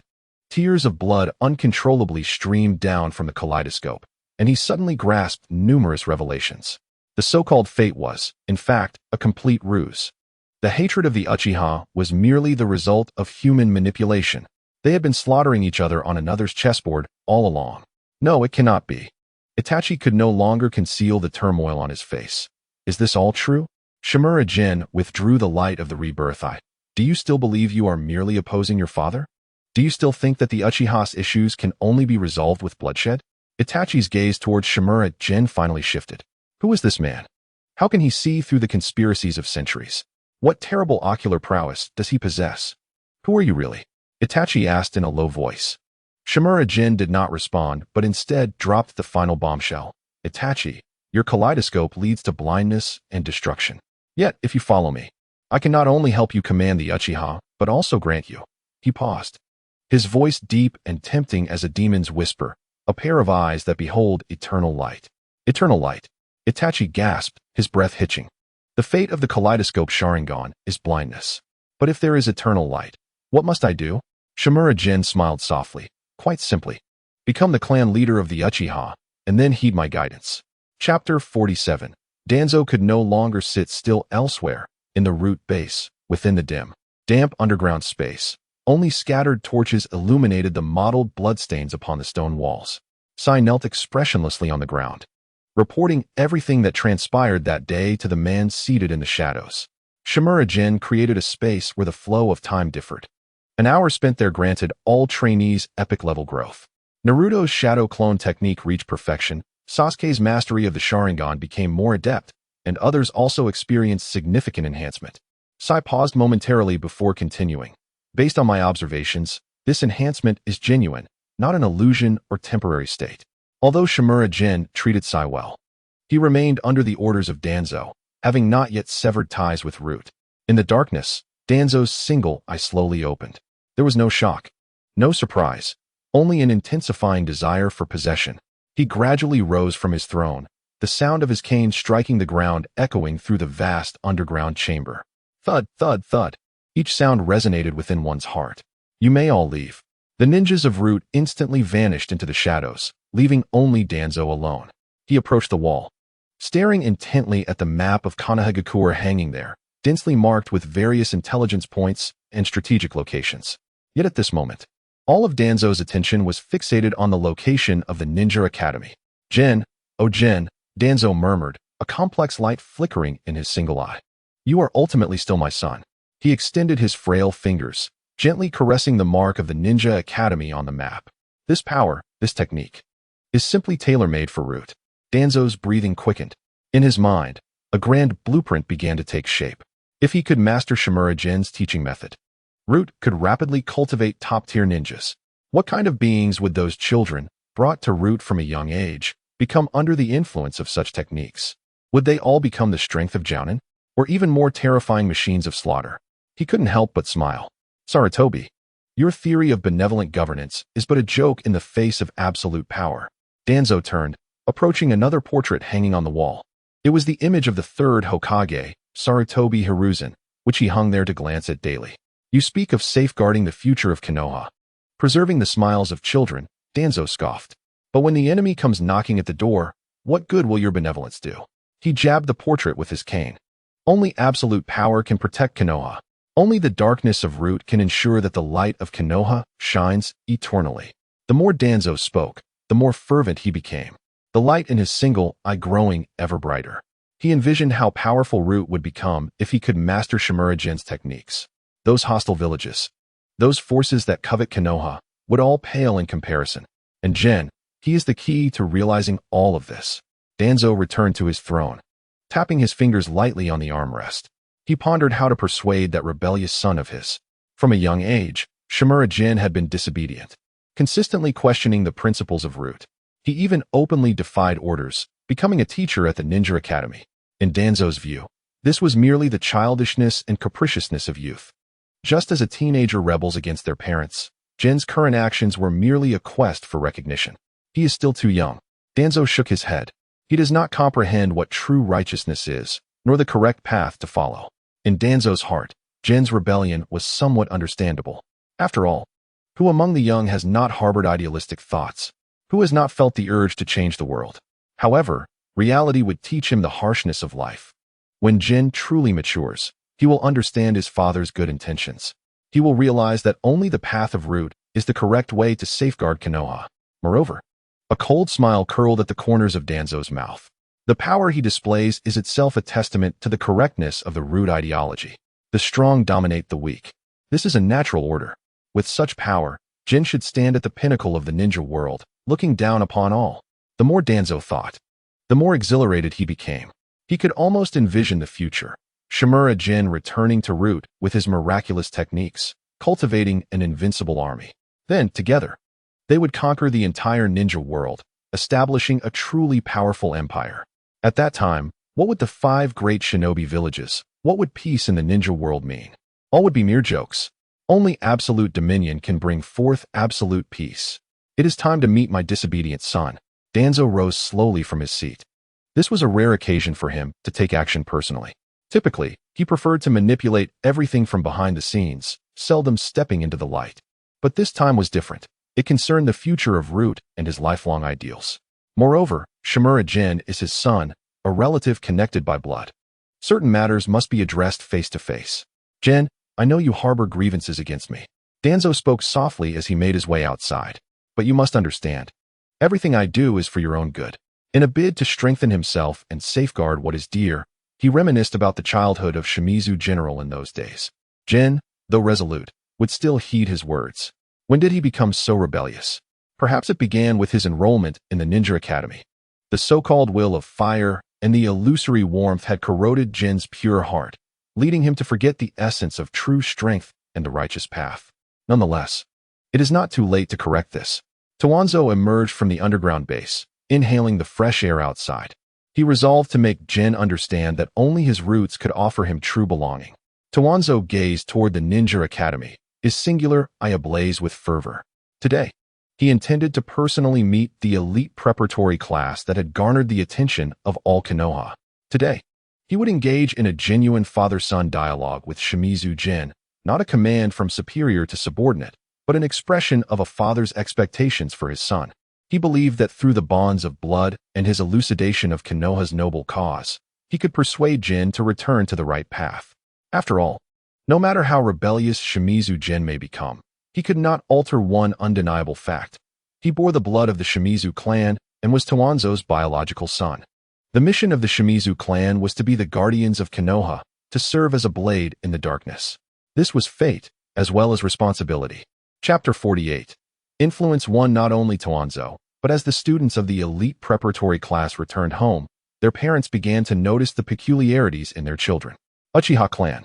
Sasuke pushed open the door, radiating an unprecedented confidence and formidable aura. Even his footsteps resonated differently, each step imbued with steadiness.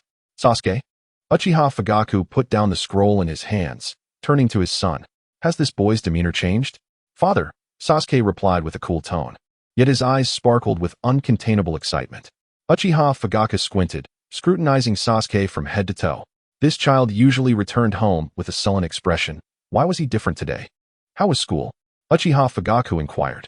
It was fine, Sasuke nonchalantly responded, heading straight for the training ground in the backyard. I'm going to train. Wait. Uchiha Fugaku called after him. What happened today at school? Nothing. Sasuke continued walking. A sense of unease began to prick at Fugaku as he followed discreetly. Under the moonlight, Sasuke produced several shuriken. Whoosh, whoosh, whoosh. 3 shuriken flew out in succession, curving around the wooden post ahead and striking the 3 targets behind with uncanny precision. Uchiha Fugaku frowned. Such throwing skills. Has Sasuke ever been this proficient? Moreover, Sasuke's movements were fluid, devoid of any awkwardness, as if he had practiced countless times. Could it be that I have neglected Sasuke for too long? Uchiha Fugaku murmured to himself. Just then, Sasuke began forming hand seals. Fire style, fireball jutsu. Boom. A fireball soared into the sky. Sasuke had remarkably mastered this jutsu. What is happening? Uchiha Fugaku could no longer remain seated and approached Sasuke.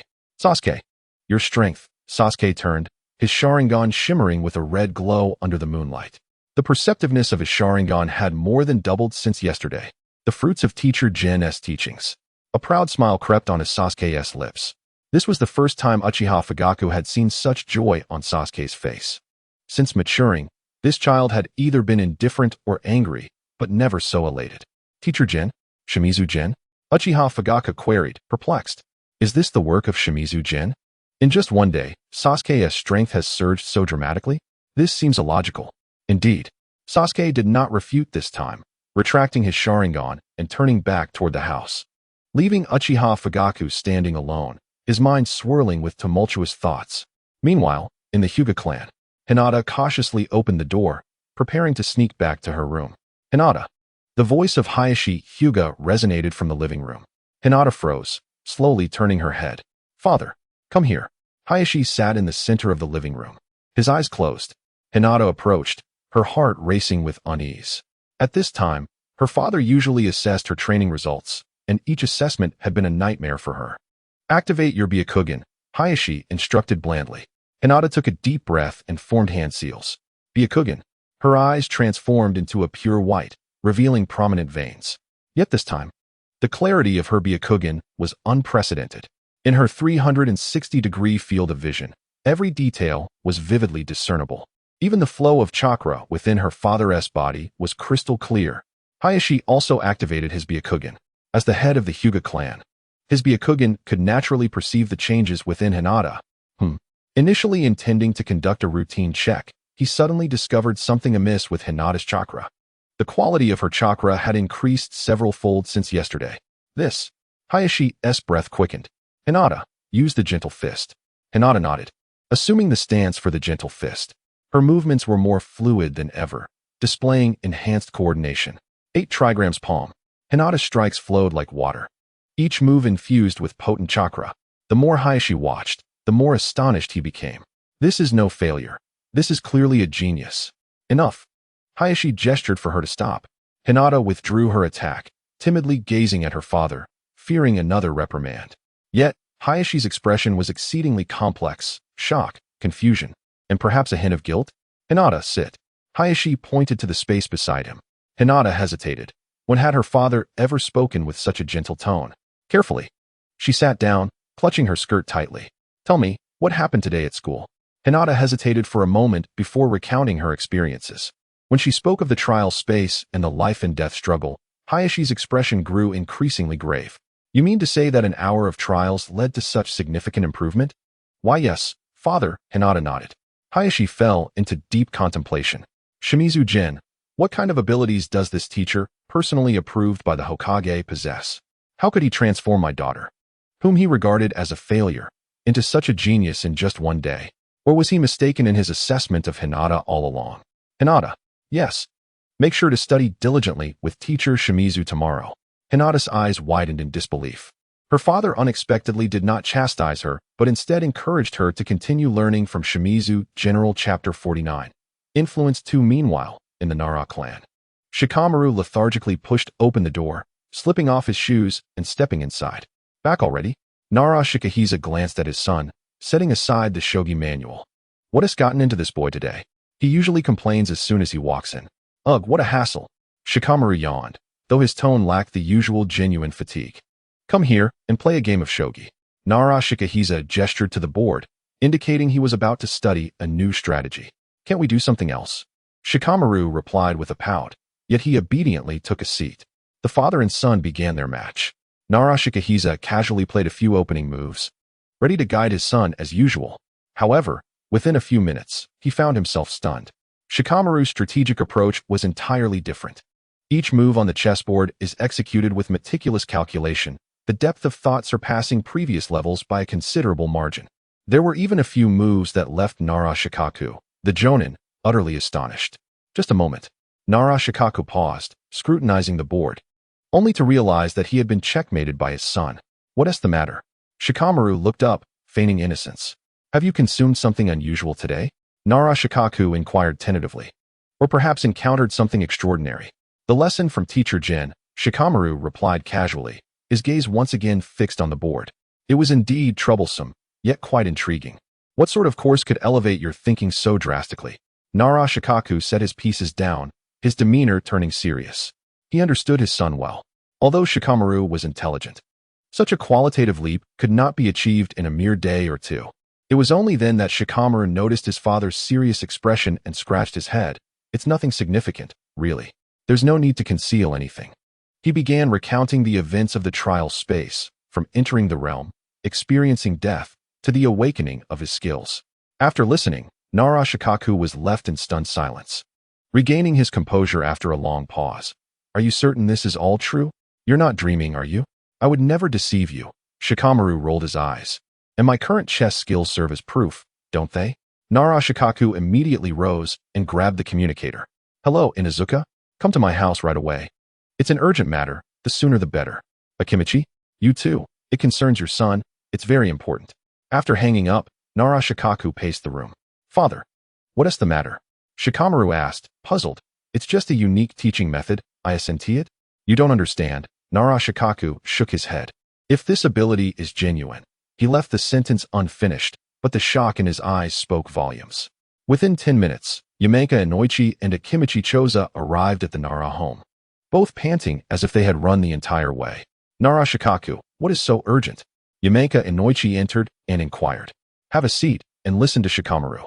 Nara Shikaku instructed. The 3 clan leaders gathered closely, and Shikamaru had no choice but to repeat his earlier account. As the story unfolded, their expressions grew increasingly grave. Wait. Akimichi Choza interrupted. Are you saying that in that space, you could truly die? Teacher Jin mentioned that. Shikamaru nodded. The three adults exchanged glances, shock evident in their eyes. If this is true, Yamenka and Noichi swallowed hard. This method of training could alter the very fabric of Konoha. Not just Konoha, Akimichi Choza interjected. The entire ninja world's dynamics could change because of it. Nara Shikaku spoke solemnly. We must find a way to contact Shimizu General, however. Yamenka and Noichi hesitated. He belongs to the Shimizu clan, and we can't concern ourselves too much with that. Nara Shikaku waved his hand dismissively in the face of such power. Political stances must take a back seat. The three shared another knowing look, fully understanding the implications. The alliance of the Inuzuka, Nara, and Akimichi clans had been a cornerstone of Konoha's political landscape for generations. They were acutely aware that if Shimizu Jin possessed such extraordinary teaching abilities, his worth would be immeasurable. Shikamaru watched the three adults with a serious demeanor, unable to suppress a yawn. Seriously, are we about to get embroiled in another troublesome situation? Meanwhile, in the Inuzuka clan, Inuzuka Akiba burst into the house, followed closely by Akamaru, whose tail wagged like a propeller. Mom, I've gotten stronger. Super strong. Inuzuka-tsum, busy organizing ninja tools, furrowed her brow at her son's exuberance. What has gotten into him today? She glanced up and was taken aback. Kiba's aura was indeed different. It felt peculiar, as if he had suddenly gained clarity. His entire mental state transformed qualitatively. Stop boasting. Inuzuka-tsum set down her kunai. Show me your new techniques. All right. Kiba exclaimed excitedly. Mom, you have to pay attention. I'm not the same as before. He exchanged a glance with Akamaru, and they instantly synchronized. Woof. Inuzuka Kiba. Whoosh. A powerful whirlwind erupted, the force magnified several times over. Leaves in the yard were swept up, forming a miniature tornado. Inuzuka-tsum's eyes widened, nearly dropping the tools in her hands. The power exhibited was already on par with her own level as a chunin. What on earth is happening? Have you secretly taken some kind of medicine? Kiba patted his chest proudly. There's no medicine. It's all thanks to Teacher Jin. Teacher Jin? Which Teacher Jin? Our new instructor, Shimizu Jin. Kiba animatedly began to boast. Mom, you wouldn't believe it. He took us to an incredibly magical place today, called the trial space. Inuzuka-tsum's expression grew increasingly serious. Slow down. What exactly happened? It was like this, and then like that. Kiba animatedly recounted the day's events, detailing everything from entering the space to facing the threat of death, and finally the awakening of his skills. Akamaru chimed in with barks, as if supplementing his master's tale. After listening, Inuzuka-tsum fell silent for a long time, a complex look crossing her face. She understood her son's character. Though lively, he would never lie about such matters. Yet, this level of progress was simply astonishing. Simultaneously, in the Yamanaka clan, Yamanaka Shino quietly returned home, pushing open the familiar wooden door. The interior was quiet, save for the faint hum of insects. Yamanaka Shurjimi was engrossed in studying new insect species. Various culture dishes and observation tools strewn across the table. You're back? He asked without lifting his head, still fiddling with a peculiar beetle. Shino nodded, standing at the doorway for a moment. Then, he extended his palm. Buzz, buzz, buzz. Hundreds of parasitic insects surged forth from his palm, forming intricate formations in the air. Their flight paths were impeccably precise, each moving in accordance with Shino's intent, without a hint of deviation. This level of control, Yamanaka Shurjimi halted his movements, slowly raising his head, his glasses nearly sliding down to the tip of his nose. He stared at the myriad of parasitic insects for a full 10 seconds. Shino. His voice changed. What is this mastery of your parasitic insect control? I learned it today, Shino replied, his tone still calm. But Yamanaka Shurjimi was well aware that such progress was far from normal. He stood up and approached Shino, scrutinizing him closely. What on earth did you experience today? That level of control, I only attained after graduating. Shino pondered. Our new teacher took us to a special place. A special place? Yamanaka Shurjimi pressed. What kind of place could facilitate such rapid advancement? Teacher Jin refers to it as the trial space, Shino explained, where all senses are magnified. Yamanaka Shurjimi frowned. Teacher Jin? Shimizu General Yamanaka Shurjimi's expression shifted to one of complexity. Isn't the Shimizu clan affiliated with Danzo? Shino, elaborate on what transpired today. Shino nodded and began recounting the day's experiences, from entering that mysterious space to facing real threats of death, culminating in the breakthroughs of his skills. The more Yamanaka, sure Jimmy listened, the more astonished he became. Are you saying that in that space, your insects could operate at full capacity? Yes, Shino confirmed. Yamanaka, sure Jimmy fell silent. If this is indeed true, then this training method is unprecedented. Stimulating potential on the brink of life and death is a radical concept. Yet its efficacy seems, Dad? Shino looked at his father, who seemed lost in thought. It's nothing, Yamanaka sure Jimmy shook his head. You must be tired today. Go rest. Shino nodded and turned to leave. Wait, Jimmy called to him, suggesting that since the results were so remarkable, he should gather more resources for nurturing the parasitic insects when he returned to school the next day, without worrying about waste. Acknowledging the suggestion, Zeno departed, leaving Jimmy alone in the room. He gazed at the insects he had cultivated for many years and suddenly questioned whether his research methods were overly conservative. In just one day, Zeno had made such progress. Who exactly was this Uchiha Gen? As night fell, the upper echelon of Konoha remained wide awake. All the clan leaders were astonished by the same individual, Uchiha Gen. Those high-ranking ninjas who had previously harbored doubts about him now found their skepticism transformed into curiosity, which in turn evolved into a desire for exploration. Some even began discreetly inquiring for information from the third Hokage. In his chamber, Sarutobi Hiruzen surveyed the towering stack of intelligence reports on his desk. Each document recounted the same astonishing event. The students of the elite preparation class had all achieved an epic level of advancement within a single day. Lighting his pipe, the third Hokage took a deep breath, the swirling smoke contrasting with the brightness in his eyes. How many secrets did this young man possess? Time and again, he exceeded expectations. Chapter 50. Sage Mode. Uchiha Gen was blissfully unaware of the uproar he had incited. At this moment, he was seated cross-legged in the center of his room, enveloped in silence, with only the gentle caress of the night breeze against the window panes. He cleared his mind and took a deep breath. Following the method that appeared in his mind, Uchiha Gen began to activate the ocular technique of his right eye. The breath of nature. This unique breathing technique was not merely a simple inhale and exhale. It required a specific rhythm and intention to guide it. With each inhalation, he sank his consciousness into his dantian. With each exhalation, he felt the flow of energy within the cosmos. Initially, he found it somewhat awkward, but he soon discovered the key. A pure essence of natural energy was gently absorbed into his body, devoid of any violent sensation, instead nourishing his meridians like a spring rain. This natural energy began to blend with his chakra in a harmonious ratio, without any risks of petrification or adverse effects. Uchiha Gen felt a surge of delight. He had learned from watching Naruto that mastering Sage Mode carried the greatest risk of excess natural energy, leading to petrification, with the stone statues of the toads from Miyaboku Mountain serving as stark warnings. However, the breath of nature granted by the system completely circumvented this issue. The natural energy was like a tame beast, obediently merging into his body.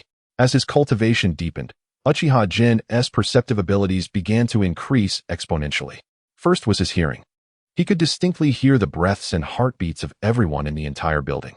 The snoring of the elderly woman downstairs sounded like thunder. The rustling of a child kicking off their blanket in the neighboring room was crystal clear. And even the drunken ramblings of a man in the tavern across the street were transmitted to his ears without omission. Next came his vision. Even with his eyes closed and without relying on other skills, he could see the flow of chakra energy on the streets. The residual traces left by the Umbu ninjas jumping across the rooftops glimmered like fireflies. Most astonishing of all was his sense of touch. He could perceive every gentle breeze in the air, the slightest vibrations from the ground, and even the thermal expansion and contraction of the wood within the walls. This sensation was utterly incredible. As Uchiha Gen reveled in this new experience, something even more astonishing occurred in the room. The once half-dead pothose plant in the corner suddenly began to grow vigorously. The green vines sprouted at a visible rate, stretching out as the formerly yellowed leaves regained their lush green vitality. Within mere minutes, the entire plant seemed to be infused with an explosive life force. Moreover, the long-dormant clivia on the windowsill, under the influence of this mysterious energy, quickly swelled its buds, bursting forth with vibrant orange-red flowers. The air in the room transformed, becoming fresh and brimming with a rich vitality. Truly, this was the essence of natural energy. Uchiha Jin opened his eyes and surveyed the verdant room, almost convinced he had been transported to a primeval forest. It was then that he noticed his reflection in the window glass. His face remained unchanged, yet a faint, perfect yellow pattern resembling a facial mask appeared at the corners of his eyes, an emblem of sage mode. Had he succeeded? Uchiha Jin touched his face, having anticipated that it would take months of arduous training. The system's offerings were indeed extraordinary. While others had to endure grueling training in the 3 great holy places to master sage mode, he had accomplished it in a single night. And judging by the results, it was far superior to the half-hearted sage modes depicted in the anime. Naruto's sage mode had time constraints, and Jiraiya's was still not perfect. But his version appeared to carry no adverse effects. Standing up, Uchiha Jin felt the powerful energy coursing through him. His abilities had ascended to a new level. With the eternal Manjiki Sharingan and perfect sage mode, he was now sufficiently equipped to establish himself in the present ninja world. However, the commotion was somewhat excessive. Gazing at the lush plants surrounding him, he felt a headache coming on. How would he explain the transformation in his room if discovered? Claim he had a green thumb? That he had resurrected the plants overnight? Perhaps he would devise a plan when the time came. The night passed in silence. The following morning, Uchiha Jin walked towards the Ninja Academy as usual, unhurried. However, he quickly sensed that the atmosphere today was drastically different. There were far too many curious gazes directed his way, some filled with intrigue, some with respect, and others tinged with greed. Even before reaching the school gate, he felt akin to a panda in a zoo, surrounded by countless eyes. As he turned the final corner and beheld the scene at the school entrance, he finally understood the source of this unusual attention. Several imposing middle-aged individuals had gathered at the entrance. Among them were figures he recognized, the head of the Uchiha clan. Uchiha Fugaku, with his eternal icy demeanor, arms crossed, exuding an overwhelming presence. The head of the Hyuga clan, Hyuga Hayashi, equally distant. His Byakugan seemingly capable of piercing into one's soul. And the trio of Nara Shikaku, Akimichi Choza, and Yamanaka Inoichi, whose mere presence together created an immense sense of pressure. Not to mention the elite jonin from various clans, such as Inazuka Tsum and Yamanaka Shimi, standing nearby. To an outsider, it might have seemed as if the Nine Tails had returned. Behind these notable figures stood elite preparation class students like Sasuke, Hinata, Shikamaru, Kiba, and Zeno, all standing tall and exuding renewed vigor. As Uchiha Jin approached, the clan leaders who typically regarded him with indifference now focused their gazes upon him. Their expressions devoid of previous scrutiny and aloofness, replaced instead with a complex mix of astonishment, curiosity, and even a hint of eagerness. The atmosphere was thick with silence. Clearing his throat, Nara Shikaku was the first to step forward with a smile, breaking the tension. "Good morning, Teacher Uchiha. My son, Shikamaru, astonished me last night. I almost lost to him in chess. He mentioned it was all thanks to you. Thank you for your praise. The children possess talent and are diligent. I merely provided a gentle push when they needed it."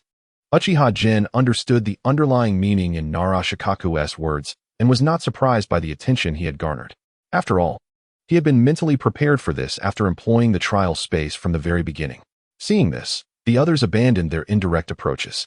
Uchiha Fugaku stepped forward. "Teacher Uchiha, we have all witnessed Sasuke's progress. I am profoundly curious about the method you employed to transform him into an entirely different person within a single day." Upon the utterance of this question, every ear in the vicinity perked up. This was, indeed, the true purpose behind their gathering here today. Before Shimizu Jin could respond, the ever-silent Hinata Hizashi, who had been as still as an ice sculpture, surprisingly broke his silence. Although his tone remained as rigid and frosty as before, his words elicited a reaction from everyone present, including Uchiha Fugaku, whose pupils constricted in astonishment. "Teacher Shimizu," Hizashi said, fixing his gaze on Shimizu Jin. Each word articulated with clarity. "The transformation in Hanabi has left me quite astounded. I am grateful for your guidance. Should you require anything, the Hyuga clan is willing to offer any resources at your disposal." Boom. This declaration was akin to dropping a heavy bomb into a tranquil lake. In stark contrast to his initial wariness during their first encounter, Hizashi's demeanor had shifted from hesitation to unwavering commitment. This was no mere expression of gratitude. It was a promise, signifying that one of the most ancient and insular clans of Konoha, the Hyuga family, was formally extending an olive branch to Shimizu Jin. In an instant, Nara Shikaku, Yamanaka Inoichi, and Akimichi Choza exchanged shocked glances. Uchiha Fugaku's expression darkened as they all grasped the significance of Hisashi's words. However, just as the atmosphere began to warm, a chilling voice pierced through the air. It appears this place is quite lively. The voice was cold and arid, devoid of any human emotion, reminiscent of a frigid stone scraping against the ground. With a single utterance, the previously vibrant atmosphere at the entrance of the Ninja Academy plummeted to an icy silence. Nara Shikaku, who had been wearing an eager smile, momentarily faltered in his expression. Uchiha Fugaku and Hinata Hisashi also ceased their conversation. From the shadows of the street, a figure emerged, leaning on a cane, advancing slowly. Thud, thud, thud. The sound of the cane striking the ground was not loud, yet it resonated like a drumbeat. It was Shimura Danzo. Following closely behind him were two root ninjas clad in masks, exuding a palpable aura of deathly silence. The moment he appeared, a chilling presence enveloped the entrance of the school. Danzo completely disregarded the prominent clan leaders, such as Uchiha Fugaku and Hinata Hisashi, whose very footsteps could shake Konoha. His solitary eye was fixated firmly on Shimizu Jin from the outset. Shimizu Jin, Uchiha Fugaku narrowed his eyes, his tone laced with caution. Lord Danzo. Hisashi acknowledged with a slight nod, though his body instinctively retreated a half-step. The other clan leaders also tempered their earlier warmth, their expressions turning cautious. Everyone knew that this dark figure of Konoha was not to be trifled with. Danzo paid no heed to their reactions, weaving through the crowd until he stood directly before Shimizu General Jin. My son. Danzo paused, adopting a tone that seemed earnest yet was undeniably commanding. The game must come to an end.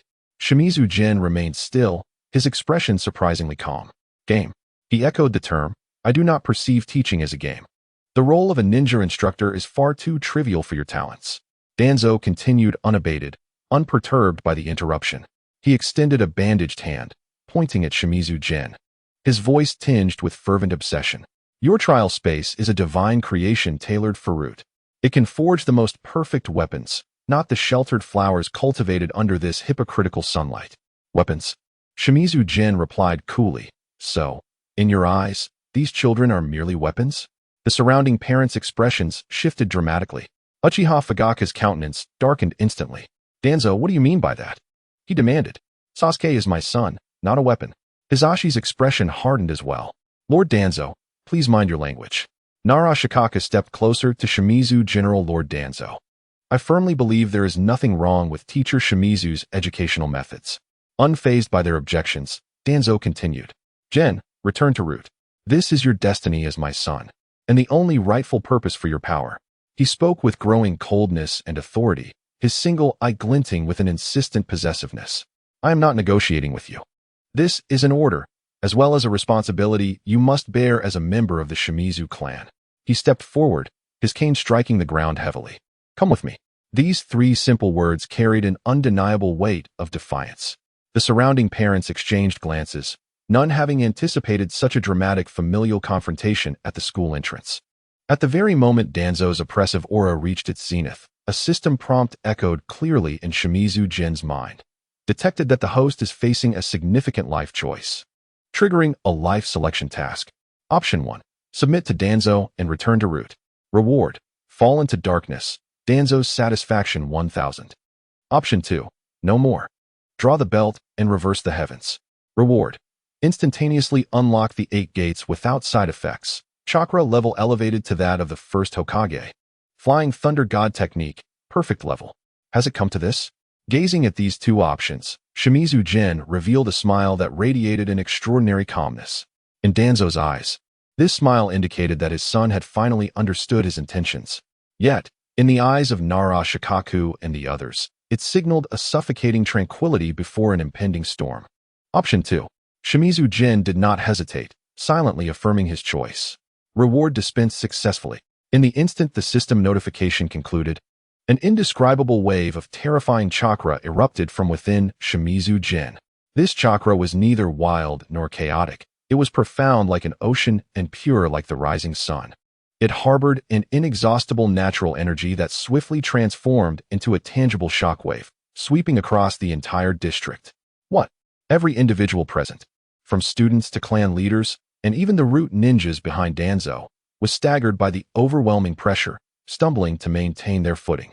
Uchiha Fugaka's face bore an expression of disbelief for the first time, his crimson Sharingan spinning wildly, yet revealing nothing, his vision consumed by a blinding halo of energy. What immense chakra is this? In Hinata Hisashi's Byakugan vision, the chakra within Shimizu Gen had surpassed any realm he could comprehend. It was no longer the meridian system of a mere human, but a surging blue ocean. This was beyond a ninja. It resembled a humanoid-tailed beast. No, it was even more terrifying than the 9 tails he had encountered. This was inevitable. The chakra of the first Hokage, compounded by 100-fold enhancement, would rival even the 6 paths level. As all gazes filled with terror were fixated upon him, Shimizu Gen slowly raised his head.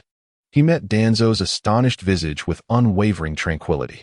"Father," his voice was soft yet resonated in the ears of all present. "It seems you have never truly understood me." Before he finished speaking, Shimizu Gen stepped forward. Crack! The solid stone beneath his feet instantaneously cracked, spiderweb-like fissures spreading outward. "I have stated before, I am an educator." In his golden pupils, Danzo's astonished face was reflected. "My duty is to guide, not to distort. To protect, not to destroy. The power you seek is a castle in the air built upon sacrifice and suffering." As golden light flickered in his eyes, Shimizu Gen's right hand formed a fist, and a whip crackling with golden lightning materialized from thin air, radiating an aura of divine judgment over all. His power surged as he lifted his gaze, transcending Danzo to behold the students, their faces illuminated by admiration and trust.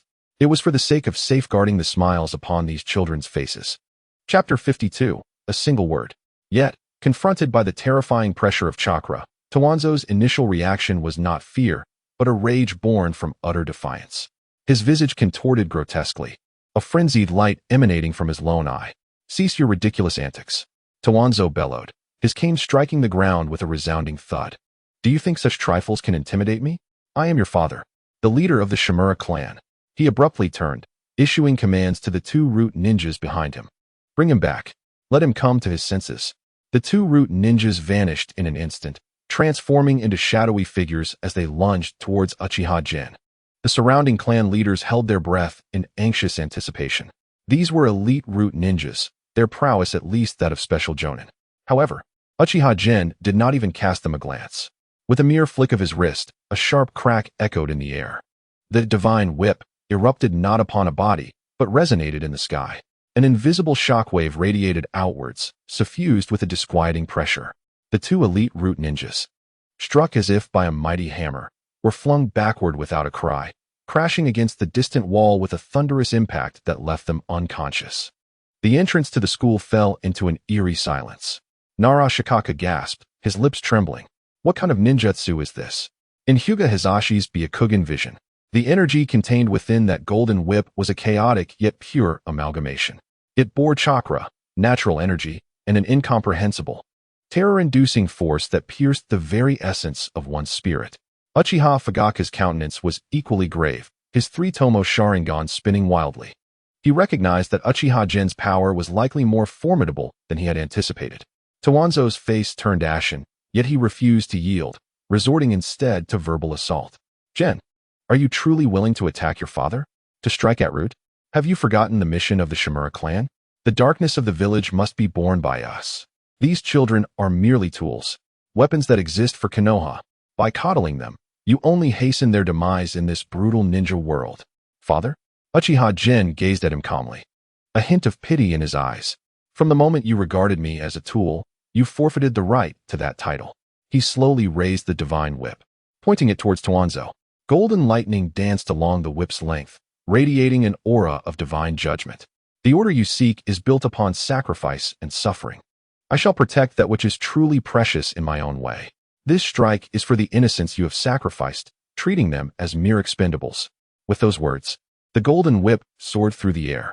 The sound of the air being torn asunder was excruciatingly sharp. Danzo's eyes widened in disbelief.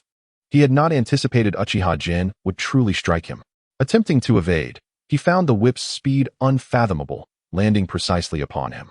There was no scene of flesh tearing, no sound of bones shattering, yet Danzo emitted a wail so harrowing it transcended human sound. It was the agony of a soul being rent asunder. His once proud iron will crumbled in an instant beneath this blow. Danzo clutched his head in despair, collapsing to the ground in violent convulsions, intermittently groaning. The once indomitable shadow of Konoha now lay prostrate, like a defeated dog. Witnessing this, the clan leaders displayed astonishment, but within their hearts surged a long-suppressed sense of relief. Particularly Uchiha Fugaku. He recalled the discrimination faced by the Uchiha clan and Danzo's covert oppression. His clenched fists gradually relaxed, a glimmer of satisfaction flickering in his eyes. Deservedly so. After a time, Danzo gradually quieted, the soul-rending pain finally subsiding. At this juncture, several figures appeared in an instant, landing between the two. They were the Umbu squad directly under the third Hokage. They did not adopt a hostile posture towards Uchiha Gen, but instead turned directly to the collapsed Danzo. Shimura Danzo, you have repeatedly violated the third Hokage's prohibitions regarding root and have openly coerced Jonin instructors at the entrance of the Ninja Academy. By the order of the third Hokage, we are here to arrest you and return you for interrogation. Upon hearing this, a complex expression flickered across Danzo's eyes. To be publicly chastised by his son was a dual destruction of will and dignity. Yet, being apprehended by the Hokage's Umbu offered him a dignified exit.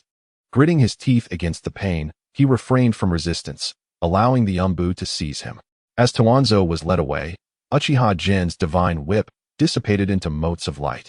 He addressed Danzo's retreating figure with a clear voice. Remember, this is the first and last warning. Should you ever attempt to taint my students with your darkness, or compel me to return to root. Uchiha Gen paused, his tone chilling as frost. I will personally visit your base, striking you until you learn your lesson. These words, piercing to the heart, became the final straw that broke the camel's back. The public humiliation, the excruciating torment of the soul, coupled with his son's merciless ultimatum. Danzo felt a surge of blood rush to his head, his eyes rolling back. In front of all, he fainted from sheer rage. This unexpected turn of events caught everyone off guard. The Umbu ninjas swiftly checked his condition, confirming it was merely a feint, before promptly carrying him away. As Danzo was removed, an eerie silence enveloped the scene. All gazes turned to Uchiha Gen with unprecedented awe, shock, and curiosity. Nara Shikaku was the first to react. Taking a deep breath, he approached Uchiha Gen, regarding him with complex emotions before solemnly stating, Teacher Uchiha, we of the Inazuka, Nara, and Akimichi clans fully endorse your educational philosophy. Concerning the future of the children, I believe we must engage in a thorough discussion. The other clan leaders nodded in agreement. Uchiha Fugaku stepped forward, stating, Teacher Uchiha, on behalf of the Uchiha clan, I express our sincerest respect. Hyuga Hizashi chimed in, if you require anything. The Hyuga clan stands ready to support you wholeheartedly. Meanwhile, at the back of the crowd, students such as Sasuke, Shikamaru, and Kiba gazed at their teacher's upright figure. Their eyes devoid of fear, filled instead with unparalleled admiration and fervor. In their hearts, Uchiha Gen was not merely a teacher imparting strength, but a true hero unafraid to confront darkness to protect them. Sasuke clenched his fists tightly, his eyes ablaze with an unprecedented fire. For the first time, he saw in one person a powerful potential surpassing both his brother and father. This was true power.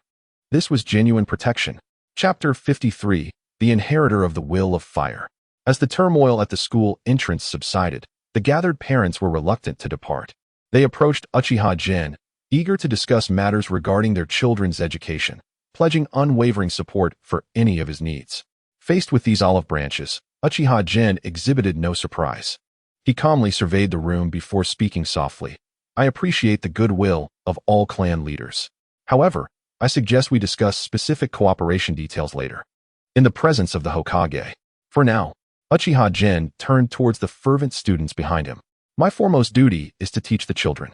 This composure and focus only elevated the esteem in which the clan leaders held him. Even Uchiha Fugaku could not help but sigh in his heart. This is the true demeanor of a formidable warrior, humble and composed, never forgetting one's original intention. Let us not disturb this moment. Nara Shikaku, with a sense of propriety, remarked, I look forward to further discussions with you. As the clan leaders departed, the school gates finally regained their tranquility. Shimizu Gen turned to face the students, only to find their gazes had transformed entirely. What was once respect had now escalated to fervent admiration. Sasuke clenched his fists, flames of unprecedented intensity igniting in his eyes. Hinata's cheeks flushed crimson, her gaze towards the teacher brimming with adoration. Even the usually composed Shikamaru wore an expression of shock. "All right, everyone, let us head to the classroom." Shimizu Jin clapped his hands, signaling that class was about to begin. Inside the classroom, Shimizu Jin stood at the podium, surveying the glimmering eyes of his students. He refrained from recounting the earlier events, instead speaking with a quiet demeanor. "You all witnessed what transpired moments ago. Any thoughts?" Sasuke was the first to raise his hand, an act that would have been unthinkable in the past. "Teacher, I would like to ask." He paused for a moment. "How can one possess strength like yours? A strength that exists to protect?" As soon as the question left his lips, the room fell silent, all eyes eagerly awaiting an answer. Although Naruto had not witnessed Shimizu Jin's display of power at the school gates, his conversations with Ino, Shikamaru, and others had informed him of the events. Thus, he too turned his attention to Shimizu. General Shimizu Jin looked into Sasuke's earnest eyes, a smile of satisfaction gracing his lips. "An excellent question." He approached the blackboard and wrote a single word: protection. The essence of strength lies in safeguarding, not in conquest. True power does not instill fear in others. Rather, it brings solace to those you cherish because of your existence. The students listened intently. Remember, the core of the will of fire is not to burn oneself, but to illuminate others. When you fight to protect those who matter, that strength transcends all limitations. Ino raised her hand. "Teacher, what should we do since we are still weak?" "Weak?" Shimizu Jin shook his head. "Who says you are weak? In yesterday's trial space, each of you exhibited immense potential. True strength is never achieved overnight. It requires the accumulation of time, the support of belief, and a goal worth fighting for." His gaze swept over each student. "And you have already found that goal." This lesson was exceptionally vivid. Shimizu Jin used the earlier conflict as a case study, elucidating the true meanings of protection and strength in an accessible manner. He reinterpreted the will of fire in a fresh way, allowing these ideals to take root in the hearts of the children in a more impactful manner. As the class bell rang, not a single student wished to leave. "Teacher, will there be more lessons like this tomorrow?" Kiba asked excitedly. "Certainly," Shimizu Jin smiled, "but tomorrow we will learn some new skills." "What skills?" Hinata inquired curiously. "You will find out in due time." Just then, a member of the Umbu appeared at the classroom door. "Teacher Shimizu, Lord Hokage requests your presence." The classroom fell silent instantly. The students watched their teacher with bated breath, fearing for his safety. Shimizu Jin tapped the podium calmly. "It's nothing. Just a routine work report. You may return home now, and be sure to come back on time for class tomorrow." In the Hokage's office, Sarutobi Hiruzen sat alone behind his desk, his expression more solemn than usual. As Shimizu Jin entered, he noted that they were the only two present. Even the ever-present Umbu guards were absent. "Have a seat." Sarutobi gestured to the chair across from him. Shimizu Jin complied, waiting in silence. After a moment of mutual gaze, Sarutobi finally spoke. "I have heard about today's events. Your strength is indeed impressive." He paused, his eyes deepening with contemplation. "However, what I wish to ask is not this." Sarutobi suddenly stood and walked to the window. Turning his back to Shimizu Jin, he asked with an unprecedented seriousness, "Shimizu Jin, tell me, what is the essence of the will of fire that you have inherited?" This question pierced the soul. The office fell into silence. Shimizu Jin understood that this was the third Hokage's most significant test of him. The quality of his answer would determine his future standing in Konoha. He slowly rose, his voice clear and resolute. "Lord Hokage, I believe the core of the will of fire lies in inheritance and protection. It is about inheriting the will of our predecessors and safeguarding the future of our successors, ensuring that every leaf of Konoha thrives in the sunlight, rather than twisting and distorting in darkness." Sarutobi turned around, a glimmer of light flashing in his eyes. "Continue." "I have no intention of engaging in power struggles. I simply wish to be a teacher." Shimizu Jin locked eyes with the third Hokage. "To cultivate the next generation who can truly protect the village." As for Danzo's ideology, he paused, his tone turning icy. "It will only lead Konoha into the abyss." Hearing Shimizu Jin's unwavering beliefs once more, Sarutobi felt a moment of disorientation. If upon their first meeting Shimizu Jin's ideals had seemed naive, now, after all he had endured, to voice such thoughts again carried significantly more weight. By persistently embodying these ideals, Shimizu Jin had undoubtedly become an inheritor of the will of fire. Saratobi remained silent for a long while, ultimately exhaling a deep sigh. You are right. Danzo has indeed strayed from his path.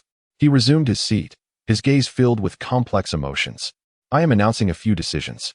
First, all powers held by Shimura Danzo are to be revoked, and the root organization is hereby disbanded. Second, I officially appoint you as the special advisor to the Ninja Academy, granting you supreme authority over the reform of the curriculum and teaching methods. Third, Mayambu will be responsible for ensuring your safety. Each decision struck like a hammer. Shimizu Jin was somewhat taken aback. He had not anticipated such a decisive resolution from the third Hokage.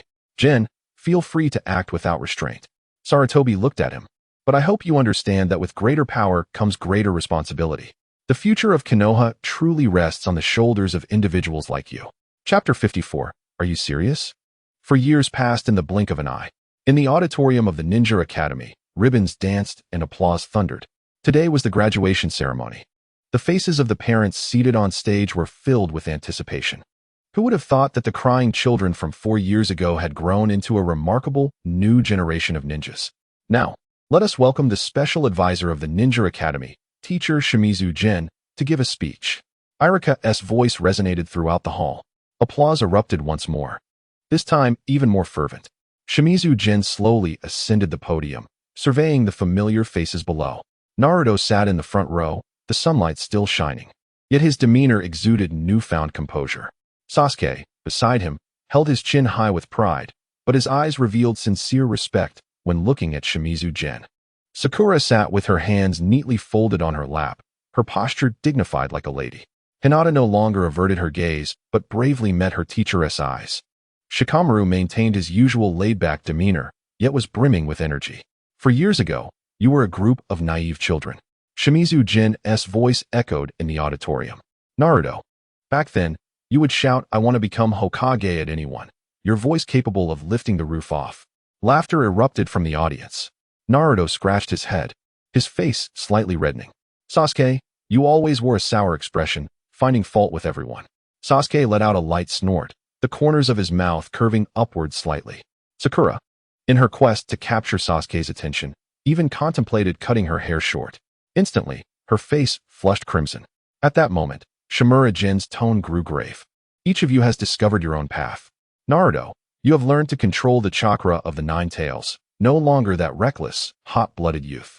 In the audience, Saratobi Hiruzen's gaze shifted. After 4 years, someone has finally managed to stabilize the Jinchuriki of the 9 tails. Sasuke, your Sharingan has evolved to 3 Tomo, but more importantly, you have learned to trust your comrades. Uchiha Fugaka nodded, his eyes filled with pride. He was no longer the clan leader of the Uchiha. He could now wholeheartedly focus on Sasuke's growth. Sakura, your talent in medical ninjutsu has even drawn praise from Lady Tsunade. Tsunade. Many in the audience displayed expressions of shock.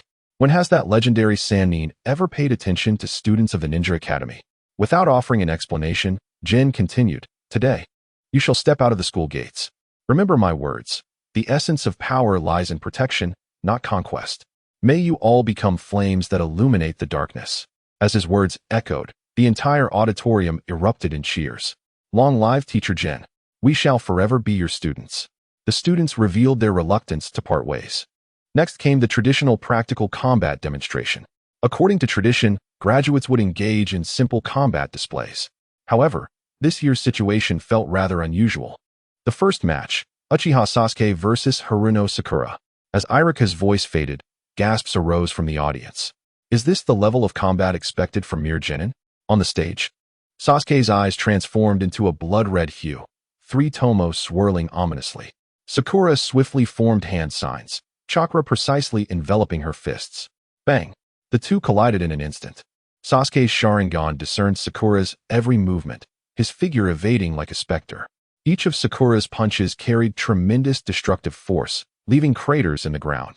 Some spectators, unaware of the situation, were left dumbfounded.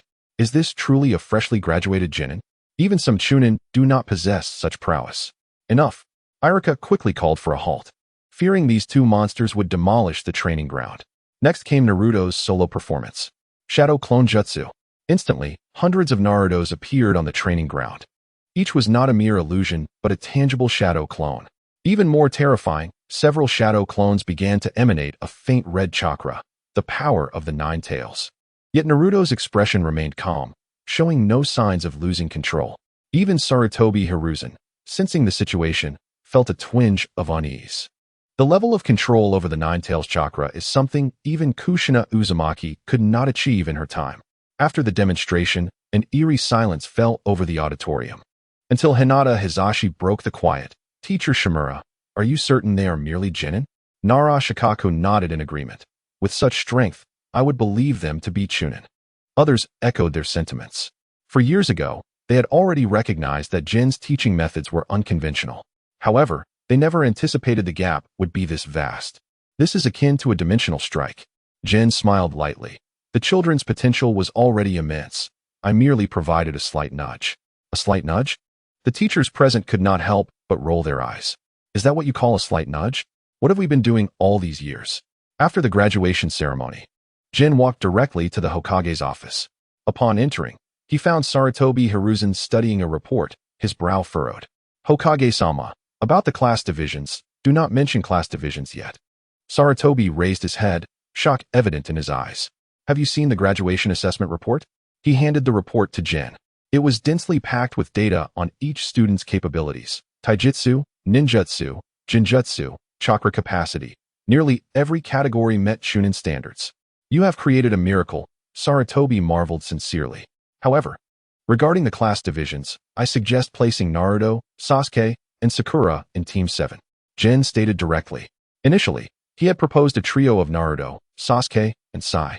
But Sai had voluntarily chosen to join the Umbu, and Jin acquiesced. He was not concerned about Sai. With his current strength, he could firmly establish himself in the Umbu. He continued. As for the supervising Jonin, what do you think of Hatake Kakashi? Since the members of Team 7 remain unchanged, the supervising teacher should also remain the same. To be honest, he was somewhat eager to see Kakashi's reaction upon witnessing Naruto and the others' abilities. It promised to be quite entertaining. Hiruzen nodded in agreement upon hearing Jin's words. Kakashi is indeed a commendable choice. However, his expression suddenly grew serious. There is something I must caution you about. The Root organization, disbanded 4 years ago, still has some members whose whereabouts are unknown. Recently, some unusual occurrences have surfaced in the village. I suspect they are operating in the shadows. Jin's gaze turned icy in an instant. Danzo, he is confined under strict surveillance and should not be able to stir up trouble.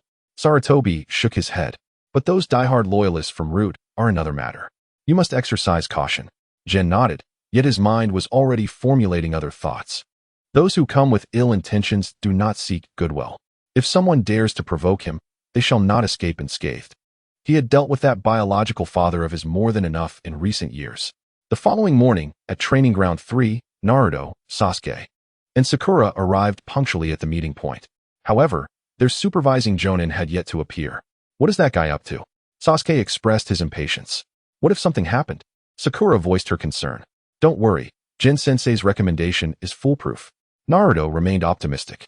Just then, a languid voice broke the silence. Oh, hello everyone.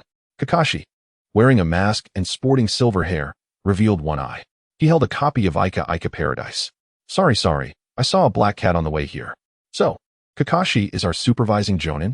Naruto exclaimed, astonished to see Kakashi. Oh, Naruto, long time no see. Kakashi greeted him. Since Danzo had been dismissed and Root disbanded, Kakashi had not protected Naruto for long before being reassigned. Reflecting on their 4-year separation, Naruto's transformation made him feel somewhat unfamiliar. Hey, suddenly, Sasuke interjected. Let us get started. We've been waiting long enough. Kakashi paused for a moment. Is this little brat Uchiha Sasuke? Quite bold, isn't? Since you're in such a hurry, let us begin right away. He pulled out 2 bells from his pocket. The rules are simple. Try to seize the bells from my hands. If you fail, you'll be sent back to the Ninja Academy for a do-over. Kakashi flashed a friendly smile. Based on his experience, these 3 little ones should now be in a panic. However, Naruto, Sasuke, and Sakura exchanged glances, a glimmer of sympathy flashing in their eyes. Teacher, are you certain you want to use this test? Sakura asked cautiously. Of course, Kakashi nodded matter-of-factly. Well, can we make a suggestion? Naruto scratched his head. You'd better take this seriously. Otherwise, Sasuke's Sharingan had already quietly activated. It will hurt. Kakashi, are these three little ones serious? Chapter 55, Are You Monsters? Kakashi squinted, a glimmer of amusement flickering in his eyes. These three youngsters truly exhibited the audacity of the uninitiated. Since you possess such confidence, I shall not hold back. He withdrew Paradise of Affection into his ninja tool pouch and grasped the bell with one hand. Begin. As soon as he uttered the command, Naruto vanished from his position. Multiple shadow clone technique. Bang, bang, bang. As the white smoke dissipated, the training ground was instantly surrounded by dozens of Narutos. Kakashi was momentarily taken aback. This little rascal's shadow clone technique was remarkably proficient. Before he could react, Sakura charged in from the side, her fist enveloped in a soft blue chakra, precisely controlling her power. Boom. Her punch struck the spot where Kakashi had just stood, causing the ground to shatter. Earth release, heart-cutting technique. Kakashi emerged from beneath the earth. Yet, at that moment, Sasuke's voice rang out. Fire release, fireball technique. A massive fireball roared towards him, forcing Kakashi to spring from underground. As soon as he surfaced, he was met with the sight of dozens of Narutos charging from all directions. What on earth? Kakashi's heart raced in disbelief. This coordination was far beyond that of freshly graduated genin. He swiftly formed hand seals, darting through the throng of Narutos like a specter. Bang, bang, bang. One by one, the shadow clones were dispersed, only to have new ones take their place immediately. Teacher, watch out behind you. Sakura's voice echoed.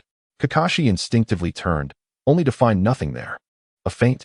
In that fleeting moment of confusion, one Naruto lunged forward, a swirling mass of chakra coalescing in his hand. Rasengan. Kakashi's pupils constricted. This is a technique of my teacher. How could this little brat know it? He hastily sidestepped, unaware that the ground beneath him had already been compromised by Sakura. Crack. The earth gave way, causing Kakashi to falter. An opportunity. Sasuke's Sharingan spun rapidly, instantly capturing Kakashi's movement trajectory. Now, a hidden Naruto shadow clone surged forth, targeting the bell at Kakashi's waist. However, a smile unexpectedly crept across Kakashi's face. Boom. The Kakashi on the field transformed into a wooden log, revealing it to be the body replacement technique. What? Sasuke's Sharingan world, searching for Kakashi's real form. I've been deceived. Sakura gritted her teeth. At that moment, Kakashi's voice emerged from behind a tree. You little rascals, you truly have some skills. He leisurely stepped out, brushing off the dust from his hands. But if you wish to claim the bell, you still have quite a way to go. Before the words left his mouth, Kakashi's expression shifted. Looking down, he discovered his waist was empty. Ding! The clear sound of a bell rang out. Got it. Naruto proudly raised the bell, his face beaming with excitement. Kakashi-sensei, you dropped something. When? Kakashi's eyes widened, his mind racing to replay the earlier events. From the ground collapsing to the use of the body replacement technique. Then, wait. He recalled that when the shadow clone charged at him, it wasn't he to snatch the bell, but to deliberately provoke him into using the body replacement technique.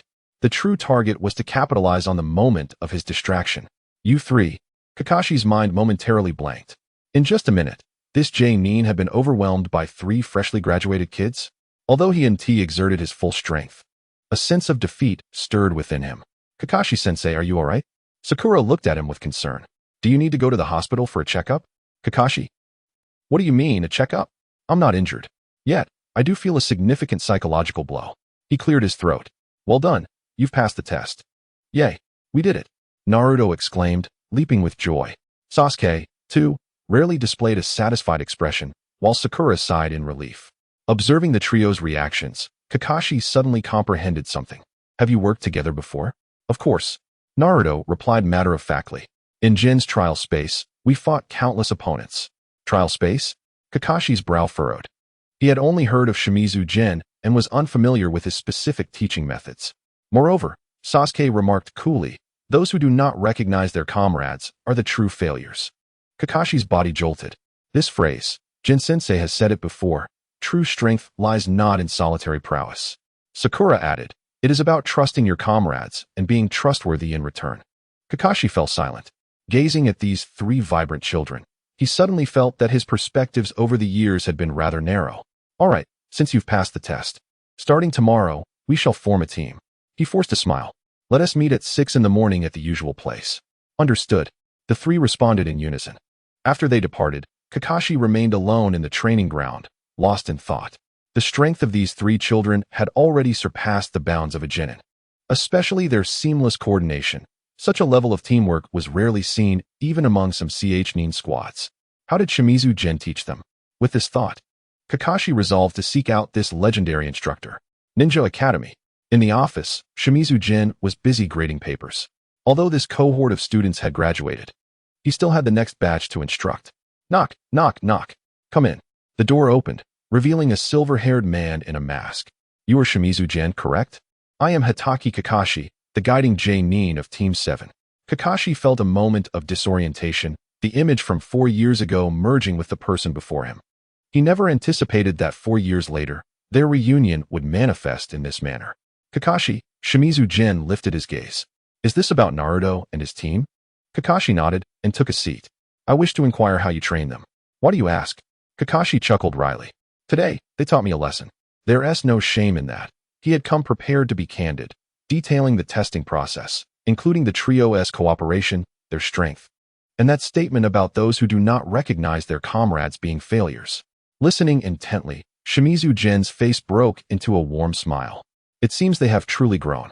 Could you enlighten me on how they achieved this? Kakashi's tone bore a hint of beseeching. As a guiding J-nin, he found himself unusually perplexed. How should he instruct such students? Actually, it's quite simple. Shimizu Jin set down his pen. Give them genuine challenges. Genuine challenges? Yes. Not tasks they are certain to fail, but challenges that slightly surpass their current abilities. Shimizu Jin rose and approached the window. Allow them to learn and grow through failure, and gain confidence through success. Most importantly, help them understand what is truly worth protecting. Kakashi pondered thoughtfully. What should I do now? Their strength has. Continue to challenge them. Shimizu Jin turned to face him.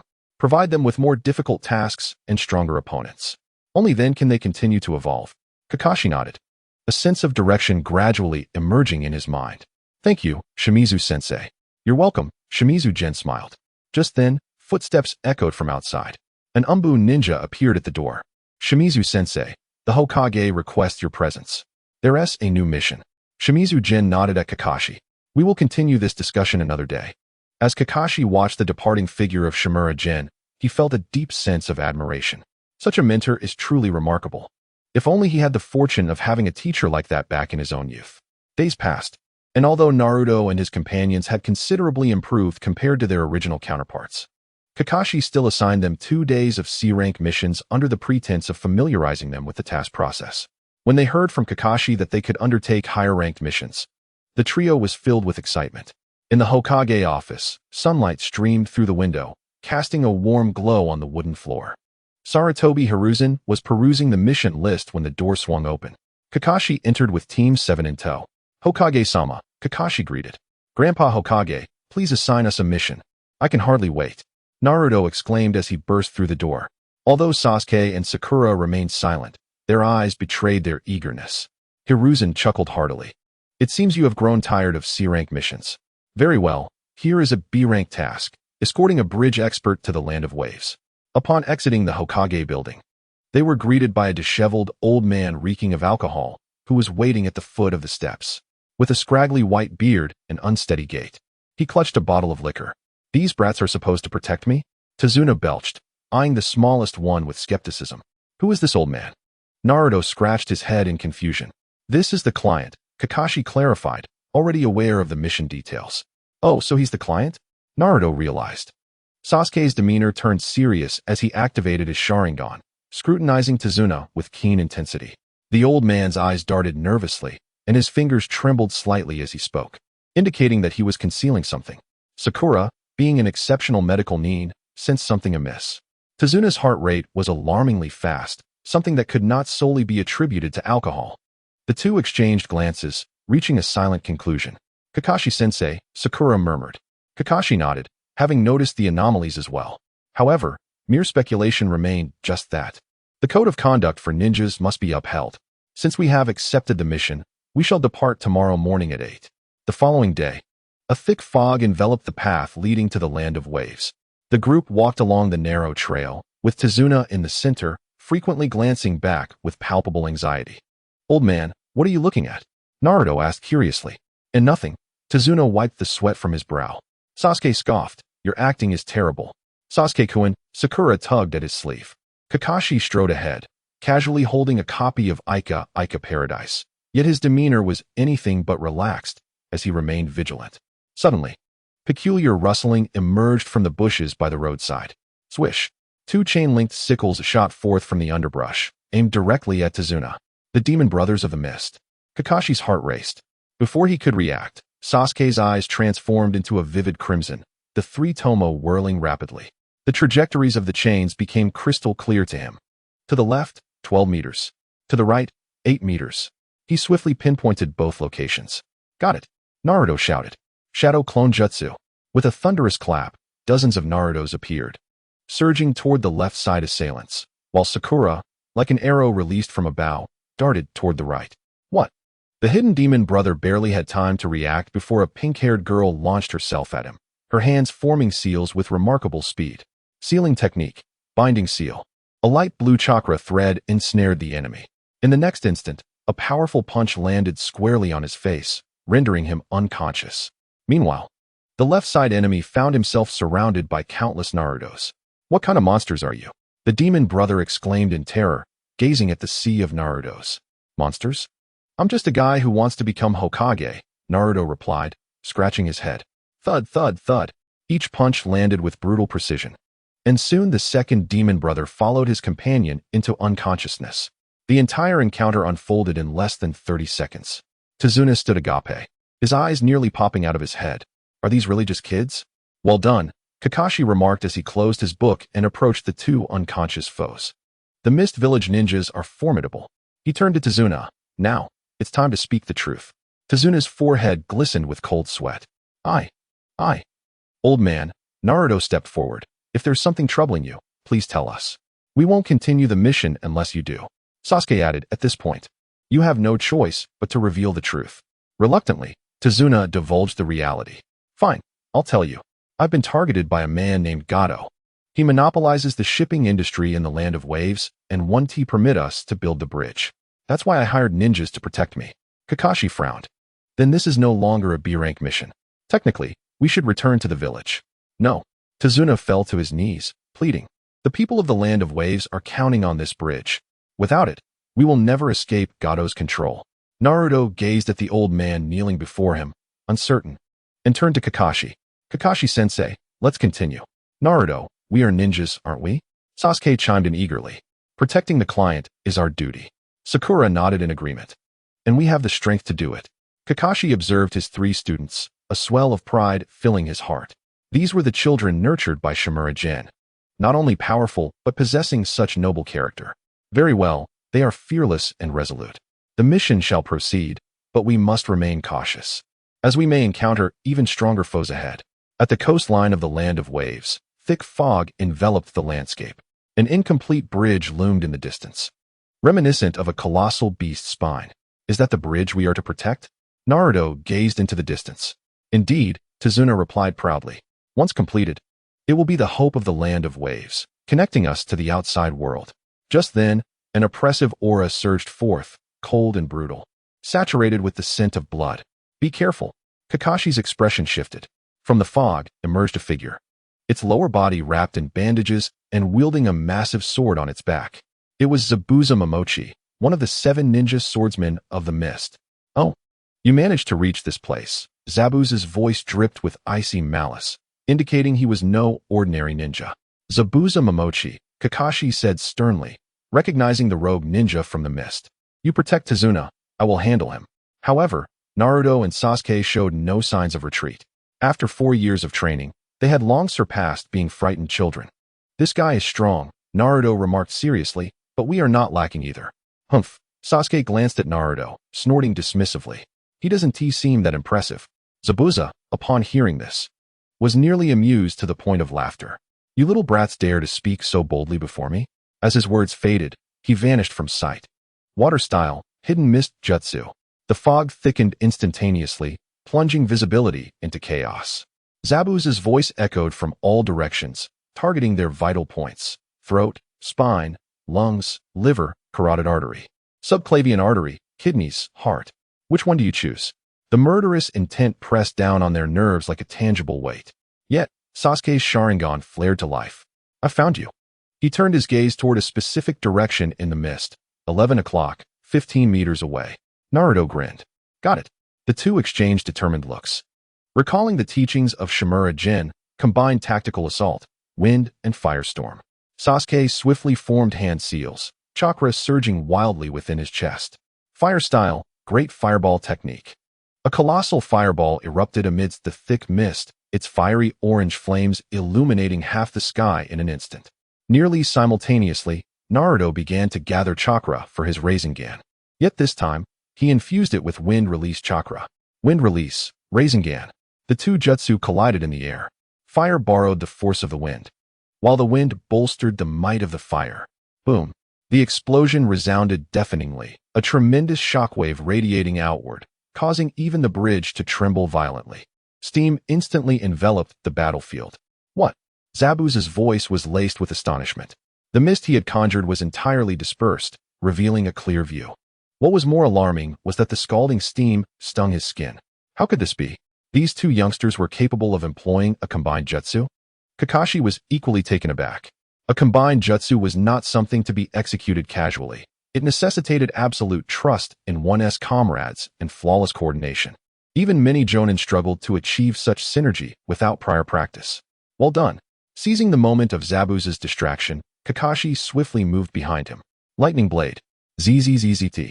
As the lightning flickered, Kakashi's hand blade thrust towards Zabuza's back. Zabuza hurriedly turned, his massive sword blocking the attack. Clang. Sparks flew. Damn it. Zabuza gritted his teeth. Utterly unprepared for such a predicament at the hands of these two children. Water style, water dragon bullet technique. A massive water dragon roared forth, charging at Kakashi. Earth style, earth wall. A wall of earth erupted from the ground, intercepting the water dragon's advance. Just then, Sakura's voice rang out. Kakashi-sensei, watch your left. Whoosh. A kunai shot forth, aimed directly at Kakashi's vital points. Kakashi's pupils constricted as he narrowly dodged, the kunai grazing his cheek as it flew past, disappearing into the distance. Who is that? From the mist, a figure gradually emerged, with a delicate visage reminiscent of a girl but a tall stature, adorned with a hidden mist forehead protector and frigid eyes. Haku. Zabuza sighed in relief. You arrived just in time. Apologies, Zabuza-sama. I'm late, Haku replied softly.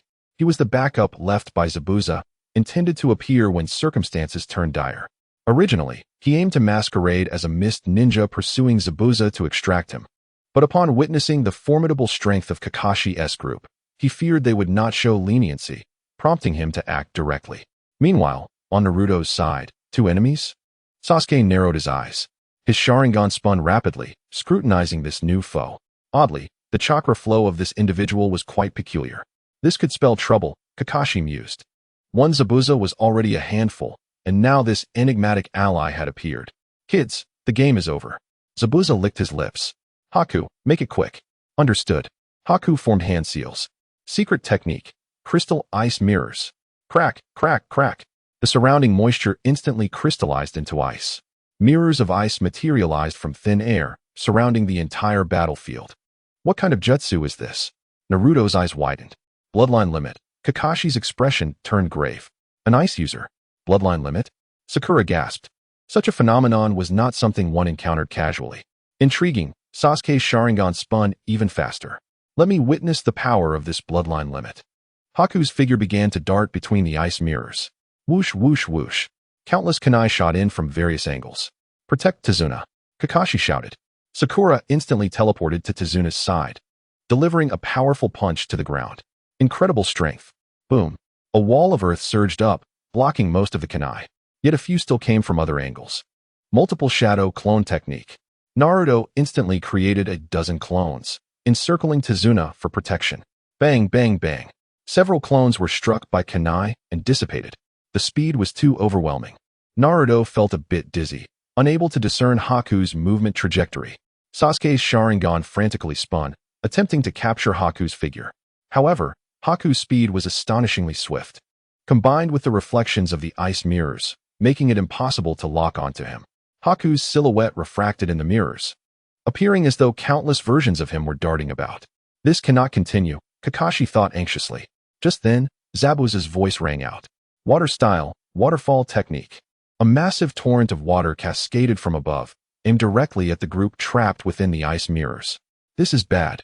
If we get hit by this, we will not only be scattered, but likely frozen as well. I'll handle it. Naruto clasped his hands together, the chakra of the nine tails surging within him. A faint red glow emanated from his body. Kai-bai, lend me your power. Nine tails mode, activate. Boom.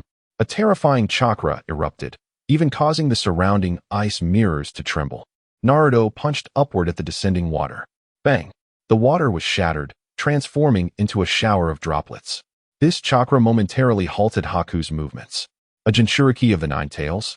Seizing this opportunity, Sasuke acted swiftly. Fire style, great fireball technique. A massive fireball charged toward one of the ice mirrors. Crack! The mirror shattered upon impact. I found a flaw.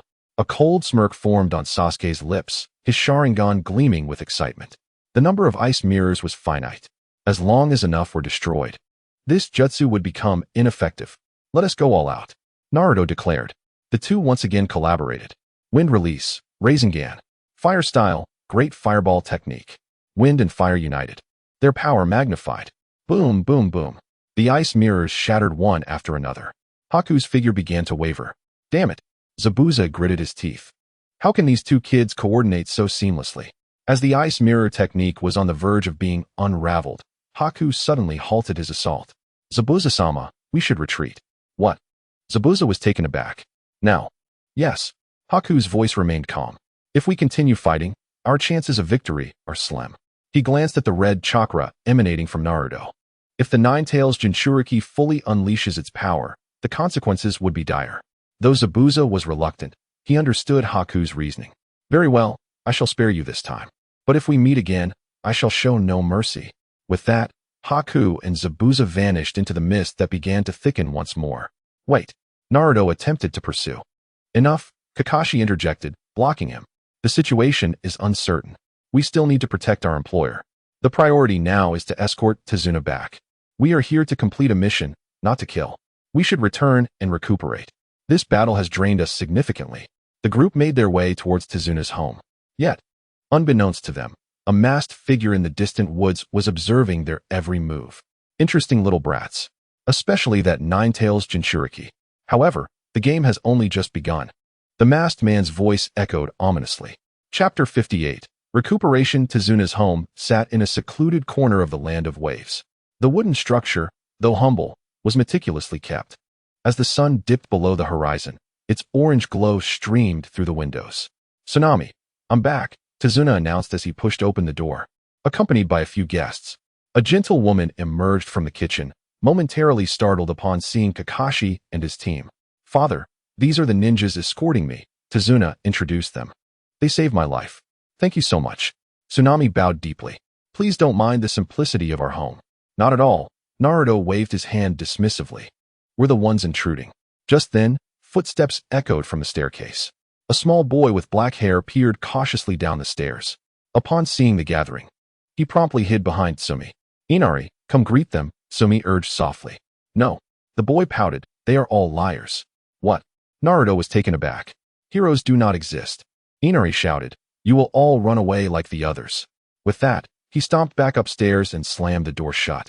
The group exchanged glances. Sumi looked apologetically at them. I'm sorry, Inari. It's all right. Kakashi waved his hand. I understand. Dasna sighed. Ever since his father passed away, the boy has changed. His father? Sakura asked, puzzled. A true hero. Dasna's voice grew hoarse. He stood up against Kato, and it is needless to say what happened next. What kind of person is Kato? Naruto inquired. A devil. Dasna gritted his teeth. He monopolizes all maritime trade in the Land of Waves. Anyone who dares to resist is killed by the ninjas he sends. So everyone is afraid and dares not fight back. Sumi listened quietly, tears glistening in her eyes. Then why are you still building the bridge? Naruto asked, confused. Because. Dasna clenched his fists. Someone must stand up. If even this old man does not dare to do so, the Land of Waves is truly doomed. As Naruto listened, an indescribable feeling surged within him. This selfless spirit for the sake of others reminded him of his brother. General, where is Kato? Naruto suddenly asked. Huh? Dasna was startled. I asked where Kato is, Naruto repeated. What do you intend to do? A hint of unease crept into Dasna's heart. Of course. We are going to have a talk with him, Naruto stated matter-of-factly. A talk? Dasna's eyes widened. Are you really going to confront Kato? Is there a problem? Naruto scratched his head. A significant one, Dasna exclaimed. Kato has many ninjas, as well as numerous samurai and thugs. There are only 4 of you. How can you possibly? Old man, Naruto grinned. Have you forgotten what we just accomplished? Dasna immediately recalled the battle earlier that day, where the legendary Zabuza was forced to flee by these young ones. But, no buts, Sasuke interjected coldly. Since we've accepted the mission, we must resolve it completely. Without eliminating Kato, your bridge can never be completed. Kakashi observed his 3 students in silence, allowing them to express themselves appropriately as they had heeded Jin's advice. It appeared that these children, nurtured by Jin, possessed not only formidable strength, but also remarkable judgment and initiative beyond their years. If they were ordinary genin, it would be a miracle for them to survive under Zabuza's command, let alone confront Kato. Yet these young ones were eager to take the initiative. Are you certain you wish to proceed? Kakashi asked. Absolutely. Naruto replied emphatically. We will have to face him sooner or later, so we might as well take the initiative. He glanced up at Inari's room. I do not wish for that boy to live in fear forever. Sakura nodded in agreement. I support them. Over 4 years of training had transformed her into a decisive individual. The earlier battle had proven that their adversary was not as formidable as he seemed.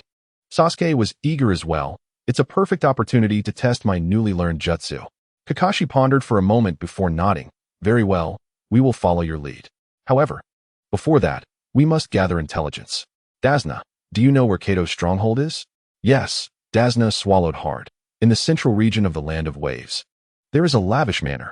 It is heavily guarded, with many ninjas and samurai watching over it. How many ninjas? Sasuke inquired.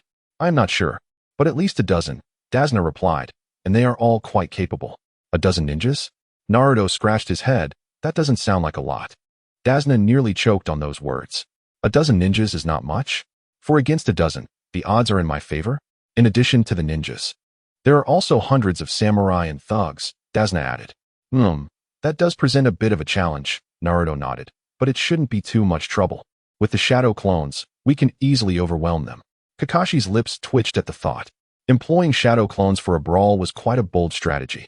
However, before we act, we need to recover our strength, Kakashi stated. Today's battle took quite a toll. You're right, Naruto patted his stomach, and I'm hungry. Sumi quickly said, I'll go prepare dinner. Thank you. Sakura stood up, I'll help as well. Is that all right? It's fine, I want to learn about the cuisine of the Land of Waves. The two headed to the kitchen, and soon the sounds of pots and pans filled the air. By the way, Kakashi-sensei, Naruto suddenly recalled. Do you have anything to teach us? Teach you? Kakashi was taken aback. Yes, you are our instructor, after all. Shouldn't you guide us in our training? Kakashi thought carefully and realized he had little to impart. Naruto had mastered shadow clones and the Rasengan, along with the chakra of the 9 tails. Sasuke possessed the Sharingan and fire techniques, and his strength was not lacking. Sakura's extraordinary strength and sealing techniques were impressive as well. Their foundations were solid, and their teamwork was commendable. I believe, Kakashi scratched his head, you all seem to require no instruction from me. Huh? Naruto's eyes widened. Your abilities have far surpassed those of ordinary genin, Kakashi stated candidly. In fact, you are stronger than many chunin. What I could teach you, you have essentially already mastered. Naruto and Sasuke felt a hint of disappointment. This instructor had it far too easy. Kakashi felt helpless, although he possessed numerous jutsu. Naruto and his friends had already developed a tailored jutsu combination under Jin's guidance. If there was anything he could teach them, it was likely just his experiences from past missions. Just then, footsteps echoed from upstairs. Inari cautiously peeked his head out, glancing down at the group. What is it? Naruto noticed him. You guys, Inari hesitated. Are you really going to confront Kato? Of course, Naruto nodded. But you'll die. Inari's voice was barely above a whisper. Many have died, including my father. Naruto fell silent for a moment, then looked at Inari. Inari, do you believe in heroes? Heroes? Inari shook his head. They do not exist. Then allow me to prove it to you. Naruto grinned. Heroes are indeed real. Inari's eyes widened as he gazed at the golden-haired boy. For reasons unknown, he felt that this person was different from the others. That confidence and steadfastness made one want to believe him. Humph, a scoff came from the side. Sasuke could hardly bear to watch Naruto show off in front of a child. Chapter 59. Kim Yui at Dazna's humble abode. Naruto and the others gathered around the table for dinner, while Dazna recounted Kato's heinous acts. That man is inhuman. Dazna clenched his fists tightly. He monopolizes all maritime trade in the land of waves and sends people around to collect protection fees. Merchants who refuse to pay either end up with broken legs or simply vanish. Sakura frowned. Vanish? They are killed. Dazna's voice trembled. Many have met their end this way, including my son-in-law. Sumi's eyes brimmed with tears. Naruto and the others grew more resolute in their conviction. Such scum must be eradicated. Just then, an unusual noise came from outside the door. Kakashi instantly became alert, his hand reaching for his ninja tools. Someone's coming. Sasuke activated his Sharingan and peered through the window. 3 figures approached. 2 were Zabuza and Haku, from earlier. His tone became grave. The masked figure appeared to possess formidable strength. Sakura, lead them away, Kakashi whispered to Sakura. With a serious expression, Sakura quickly gestured for Dazna and the others to retreat slowly.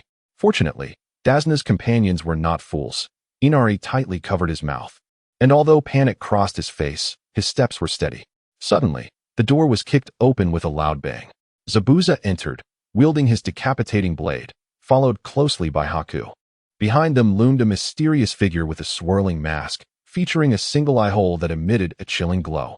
Zabuza Momochi, Kakashi rose. Your presence is truly persistent. Humph. Last time you escaped by mere luck. This time, you won't be so fortunate. Zabuza licked his lips. Moreover, we have brought a new friend. The masked figure spoke slowly, his voice deep and hoarse. Leaf Ninja, surrender the 9 tails Jinchuriki. I might consider granting you a quicker death. Naruto widened his eyes. Is it me they want? Kakashi's expression darkened. Who are you?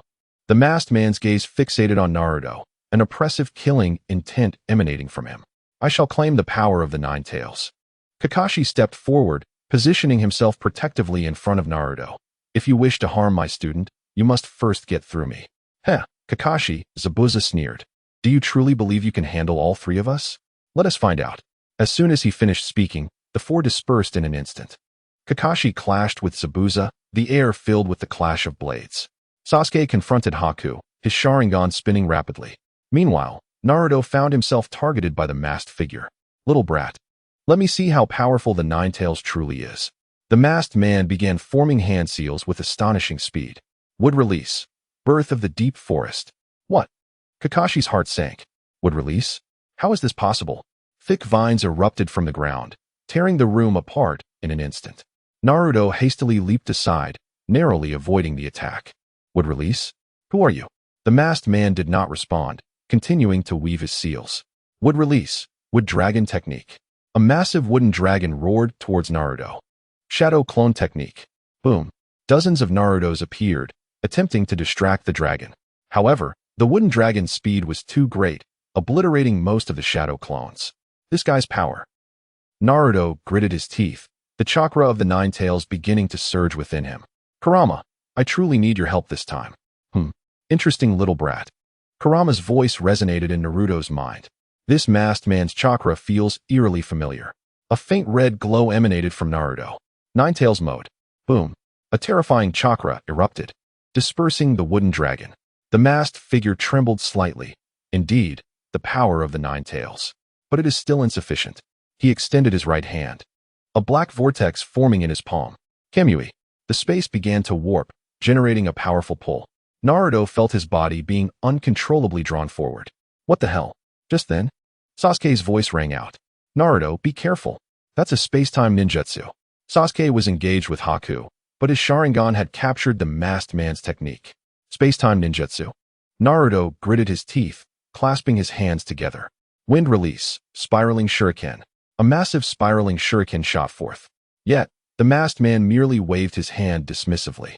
Kamui. The spiraling shuriken was effortlessly absorbed into the vortex, vanishing without a trace. Impossible. Naruto's eyes widened. My ultimate technique was so easily nullified? Little brat, your strength is commendable. The masked man approached Naruto, but against absolute power, all is futile. Surrender the power of the 9 tails, and I may consider sparing your lives. Naruto took a few steps back, cold sweat trickling down his forehead. This masked man's strength was far beyond his expectations. Not only could he use wood release, but also space-time ninjutsu. What kind of monster is this? Kurama, let us join forces. Kurama's voice turned serious. Be cautious. This guy is very dangerous. I sense a familiar chakra, reminiscent of that of Uchiha Madara from years past. Uchiha Madara? Naruto's heart raced. Isn't he supposed to be dead? At that moment, the masked man suddenly vanished from sight. The next second, he reappeared behind Naruto. It's over. A hand reached for the nape of Naruto's neck. In a split second, Kakashi appeared. Raikiri. ZZZZ. Amidst the flickering lightning, Kakashi's hand thrust toward the masked man's chest. However, the masked figure's body became ethereal, and Raikiri passed right through him. What? Kakashi's pupils constricted. I can't hit him. What technique is this?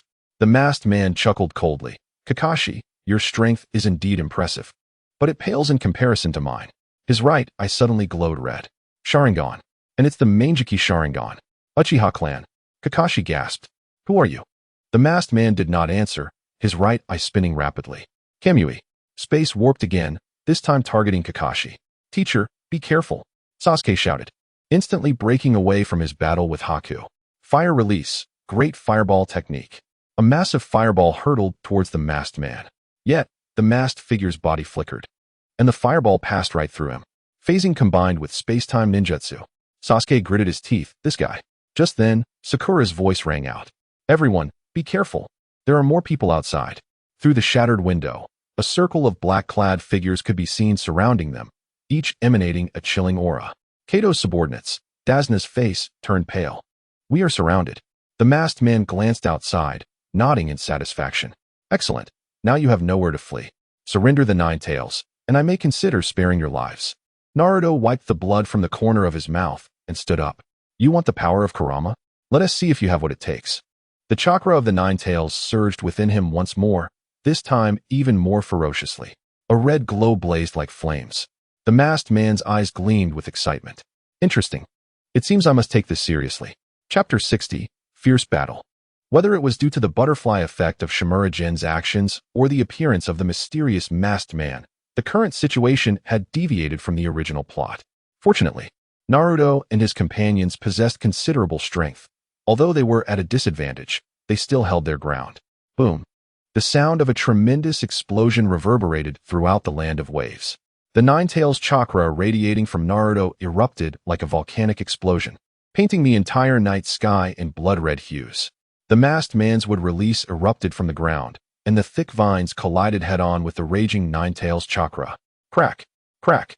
Dazna's home crumbled under the force of this terrifying energy, wooden beams splintering and tiles scattering, transforming the structure into ruins in an instant. Bang! Naruto was propelled backward by the immense recoil, crashing heavily against a large tree. Naruto, Sasuke, dodging Haku's barrage of senbons, focused his Sharingan intently on the masked man's every move. The 3 Tomo spun wildly, attempting to capture any opening from this mysterious foe. What are you looking at? Haku's voice echoed in his ear as several senbons shot towards Sasuke's vital points. Get lost. Sasuke, without turning, retaliated with a fireball. Fire release, great fireball technique. Haku's form flickered, easily evading the attack. However, Sasuke's attention was not on him at all. Caught you. The Sharingan had discerned that the masked man was in a physical state when he had just used Kamui to absorb Naruto's attack. As Kakashi launched his Raikiri attack, the masked man transformed into a phantasmal state. Suddenly, a flash of insight struck Sasuke, and he shouted to the group. That masked man cannot absorb our attacks while using his body-penetrating technique. His 2 spatial abilities cannot be activated simultaneously. Kakashi's eyes lit up. This revelation was pivotal. If the masked man truly could not wield both powers at once, it signified a vulnerability. Naruto, cooperate with me. Kakashi once again concentrated the Raikiri in his hand, and the 2 swiftly separated, flanking the masked man from either side. Got it. Naruto wiped the blood from the corner of his mouth, forming a hand seal. Wind release, Rasengan. Simultaneously, 2 attacks surged toward the masked man from opposite directions. The masked man sneered, his form becoming intangible, causing Kakashi's Raikiri to pass harmlessly through. In the next instant, he materialized again, waving his right hand. Kamui. The space twisted, and Naruto's Rasengan was drawn into the void. What? The group stared in disbelief. Wasn't it said he couldn't use both abilities at once? Haha. The masked man laughed triumphantly. Good observation, but unfortunately, your speed cannot keep pace. He formed a single hand seal, a terrifying chakra beginning to coalesce. Would release, forest of death. Countless thick wooden vines erupted from the ground, writhing as if alive, rushing toward the group with murderous intent. We're done for. Dazna's face turned pale as he clutched Inari tightly. Tsunami also appeared frightened, her legs trembling. Just as despair loomed, Sakura, who had been protecting Dazna's family, sprang into action. Bang, bang, bang. She threw several smoke bombs to the ground. Sensei, to the bridge. We need more space. The thick smoke quickly enveloped the battlefield. Everyone follow me. Kakashi decisively grabbed Dazna. Sakura lifted Inari with one arm while grasping Tsunami with the other. Shadow clone technique. Naruto instantly created a multitude of clones, utilizing the speed of his Ninetales mode to cover the rear of the group. Trying to escape? The masked man's voice echoed through the smoke. Kamui.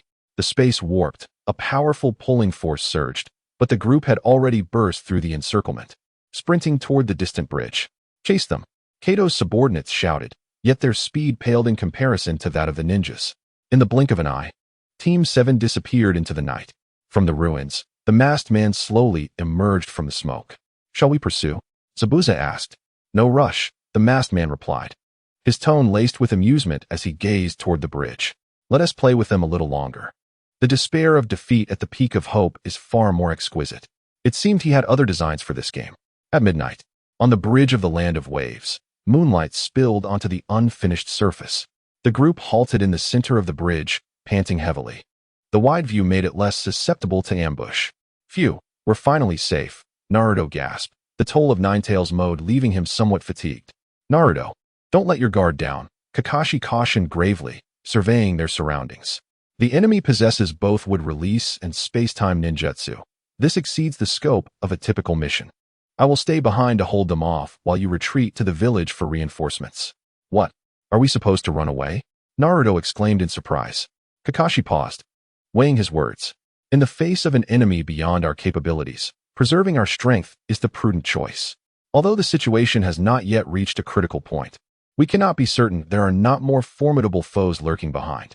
Kakashi felt he could not gamble and had to choose to stay back. No. Naruto was the first to protest. That masked man is after me. If we flee back to the village, what will happen to Inari and the others? I promised Inari I would be a hero.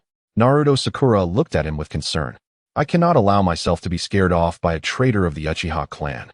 Sasuke said coldly, his Sharingan flickering with determination. Given that the Uchiha clan had not been exterminated due to Shimura Danzo's interference, he naturally regarded the one before him as a traitor. You too, Kakashi felt a headache coming on. Why were these kids so stubborn? Kakashi-sensei, Sakura suddenly interjected.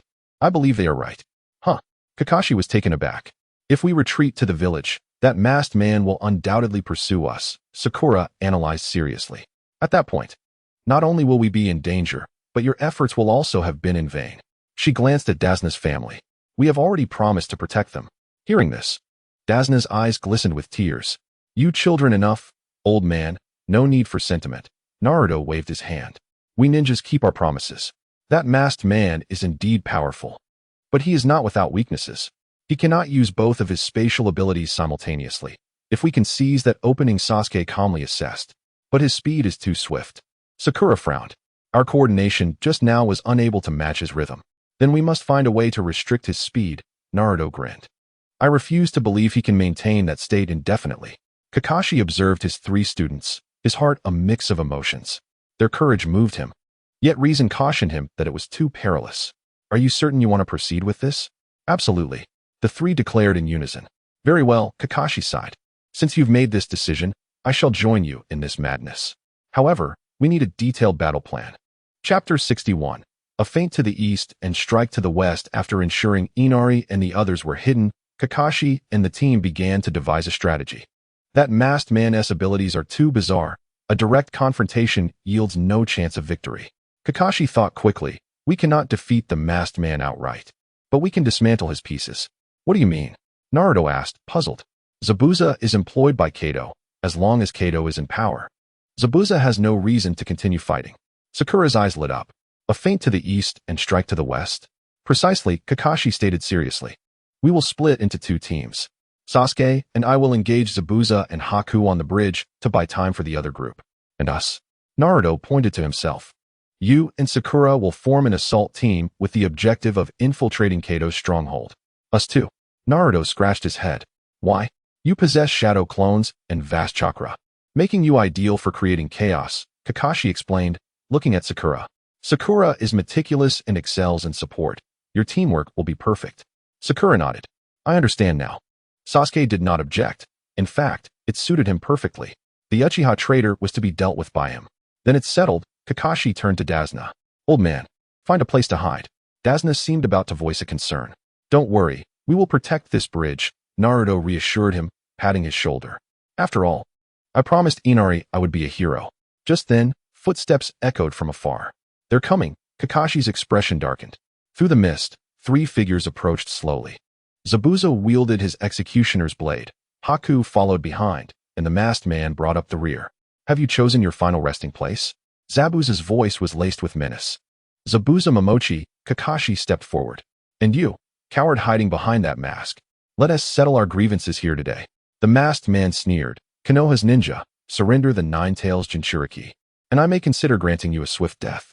Cut the nonsense. Naruto grinned. If you have the ability, come and try it. Arrogant little brat. The masked man's right eye's Sharingan began to spin. Then I shall now? Kakashi suddenly bellowed. In an instant, Naruto and Sakura vanished from sight. What? Zabuza gasped. Shadow clone technique. Boom. Hundreds of Narutos suddenly appeared around the bridge, densely packed, surging toward the enemy like a tidal wave. Bang, bang, bang. In an instant, Naruto's clones engaged in fierce combat with Zabuza and his allies. However, it quickly became apparent that this was merely an illusion. The masked man coldly declared. The true host of the 9 tails has already departed. Ha. Sasuke laughed heartily. You've realized it too late. With a flash of his Sharingan, the crimson pupils locked onto Zabuza. Fire style, great fireball technique. A massive fire dragon roared forth, charging toward Zabuza and his companions. Water style, water dragon bullet technique. The water dragon collided with the fire dragon in midair, and steam instantly enveloped the entire bridge. Meanwhile, in the village, Inari curled up in Tsunami's embrace, listening to the distant sounds of explosions.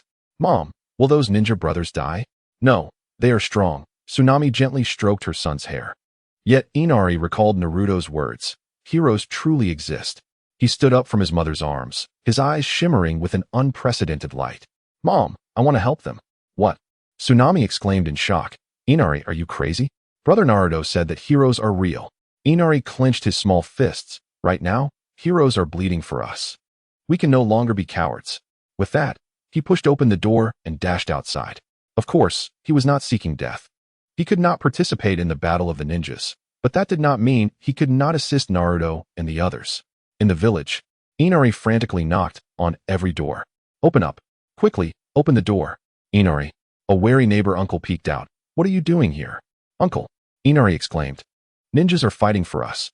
We can no longer be cowards. What? Are there really ninjas coming? Are they fighting against Kato's men? Can we take this opportunity to kill Kato? Soon, the entire village was abuzz with excitement. On the other side, outside Kato's mansion, Naruto and Sakura crouched in the grass, observing the luxurious estate ahead. There are so many guards, Sakura whispered. No worries, Naruto replied with a grin. Watch me. He clasped his hands together and shouted, multiple shadow clone technique. A versatile technique that is always useful. Bang, bang, bang. Hundreds upon thousands of shadow clones launched a suicide attack from all directions towards Kato's mansion. Enemy attack. There are ninjas. Quickly, protect Lord Kato. The entire estate was thrown into chaos. Now, under the cover of the tremendous turmoil, the real Naruto and Sakura stealthily infiltrated the mansion. Sakura, with her keen observational skills, quickly identified the weakest point in the defenses. This way, the two crept along the wall, cautiously advancing. Someone's coming. A patrolling ninja spotted them. Before he could utter a word, Sakura was already in front of him. Sealing technique. Binding seal. Light blue chakra threads swiftly ensnared the enemy. Following that, a precise chop struck the back of his neck, rendering him unconscious. Well done, Sakura. Sakura gestured for silence. there are two more. Sure enough, two more ninjas rushed out from the shadows. Sakura quickly gathered chakra in her hands and set a trap on the ground. Earth-style, trap technique. The two ninjas found their footing suddenly giving way, plummeting into a pit. Incredible strength. Sakura punched the ground, immediately sealing the pit. Let's go? On the bridge, a fierce battle raged on. Kakashi and Zabuza clashed, their blades dancing in a deadly ballet. Sasuke was entangled with Haku, the Sharingan and ice techniques colliding continuously. Meanwhile, the masked man had vanished without a trace. Damn it, he got away. Sasuke's expression darkened. He had been poised to confront the masked man, only to find that the figure had completely ignored him and disappeared. It was clear that he had gone to pursue Naruto, igniting a sense of humiliation within Sasuke. Swish. A shuriken whizzed past his face. If you don't focus on the battle, you might die. Haku's beautiful face remained expressionless. Hearing this, Sasuke coldly regarded his opponent. In that case, allow me to demonstrate my true power. Chapter 62, Kaleidoscope and Perfect Jinchuriki mode on the bridge. Thick mist rolled ominously. Sasuke's expression was as dark as the stormy sea. The masked man had completely disregarded his presence and had gone straight for Naruto. What did this mean? Did he underestimate him? Or did he believe that Sasuke Uchiha was unworthy of being his opponent? Damn it, Sasuke ground his teeth, the fury in his chest boiling like magma. From a young age, he had been a prodigy, the pride of the Uchiha clan. Even Naruto. He believed he would never lose to him again. But now, to be ignored by a masked man? If you don't focus on the battle, you might die. Haku's expression remained impassive as he unleashed another barrage of Senbon. Shut up, Sasuke roared, his Sharingan spinning wildly. The three Tomo rotated at an accelerating pace until, snap. The Tomo abruptly halted, morphing into a complex pattern within his blood-red pupils.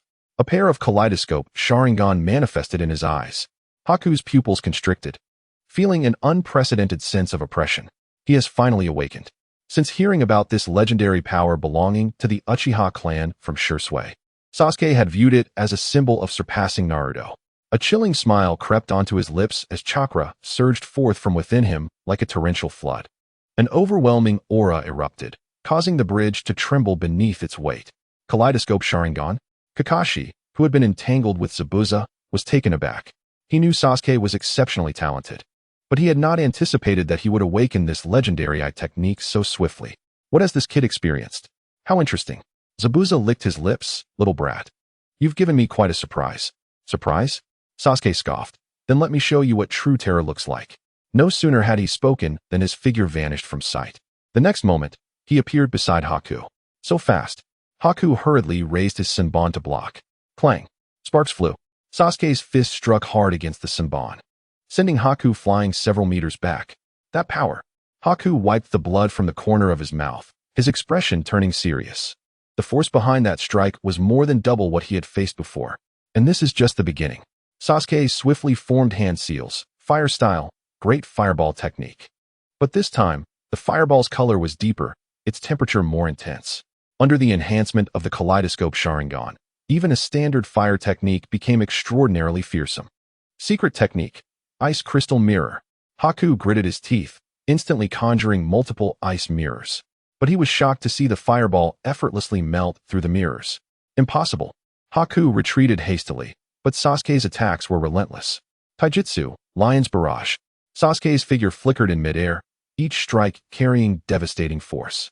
Bang, bang, bang. Haku was left with no means to counter, only able to evade in a state of panic. This kid's strength has grown too rapidly. Is this the talent of Konoha?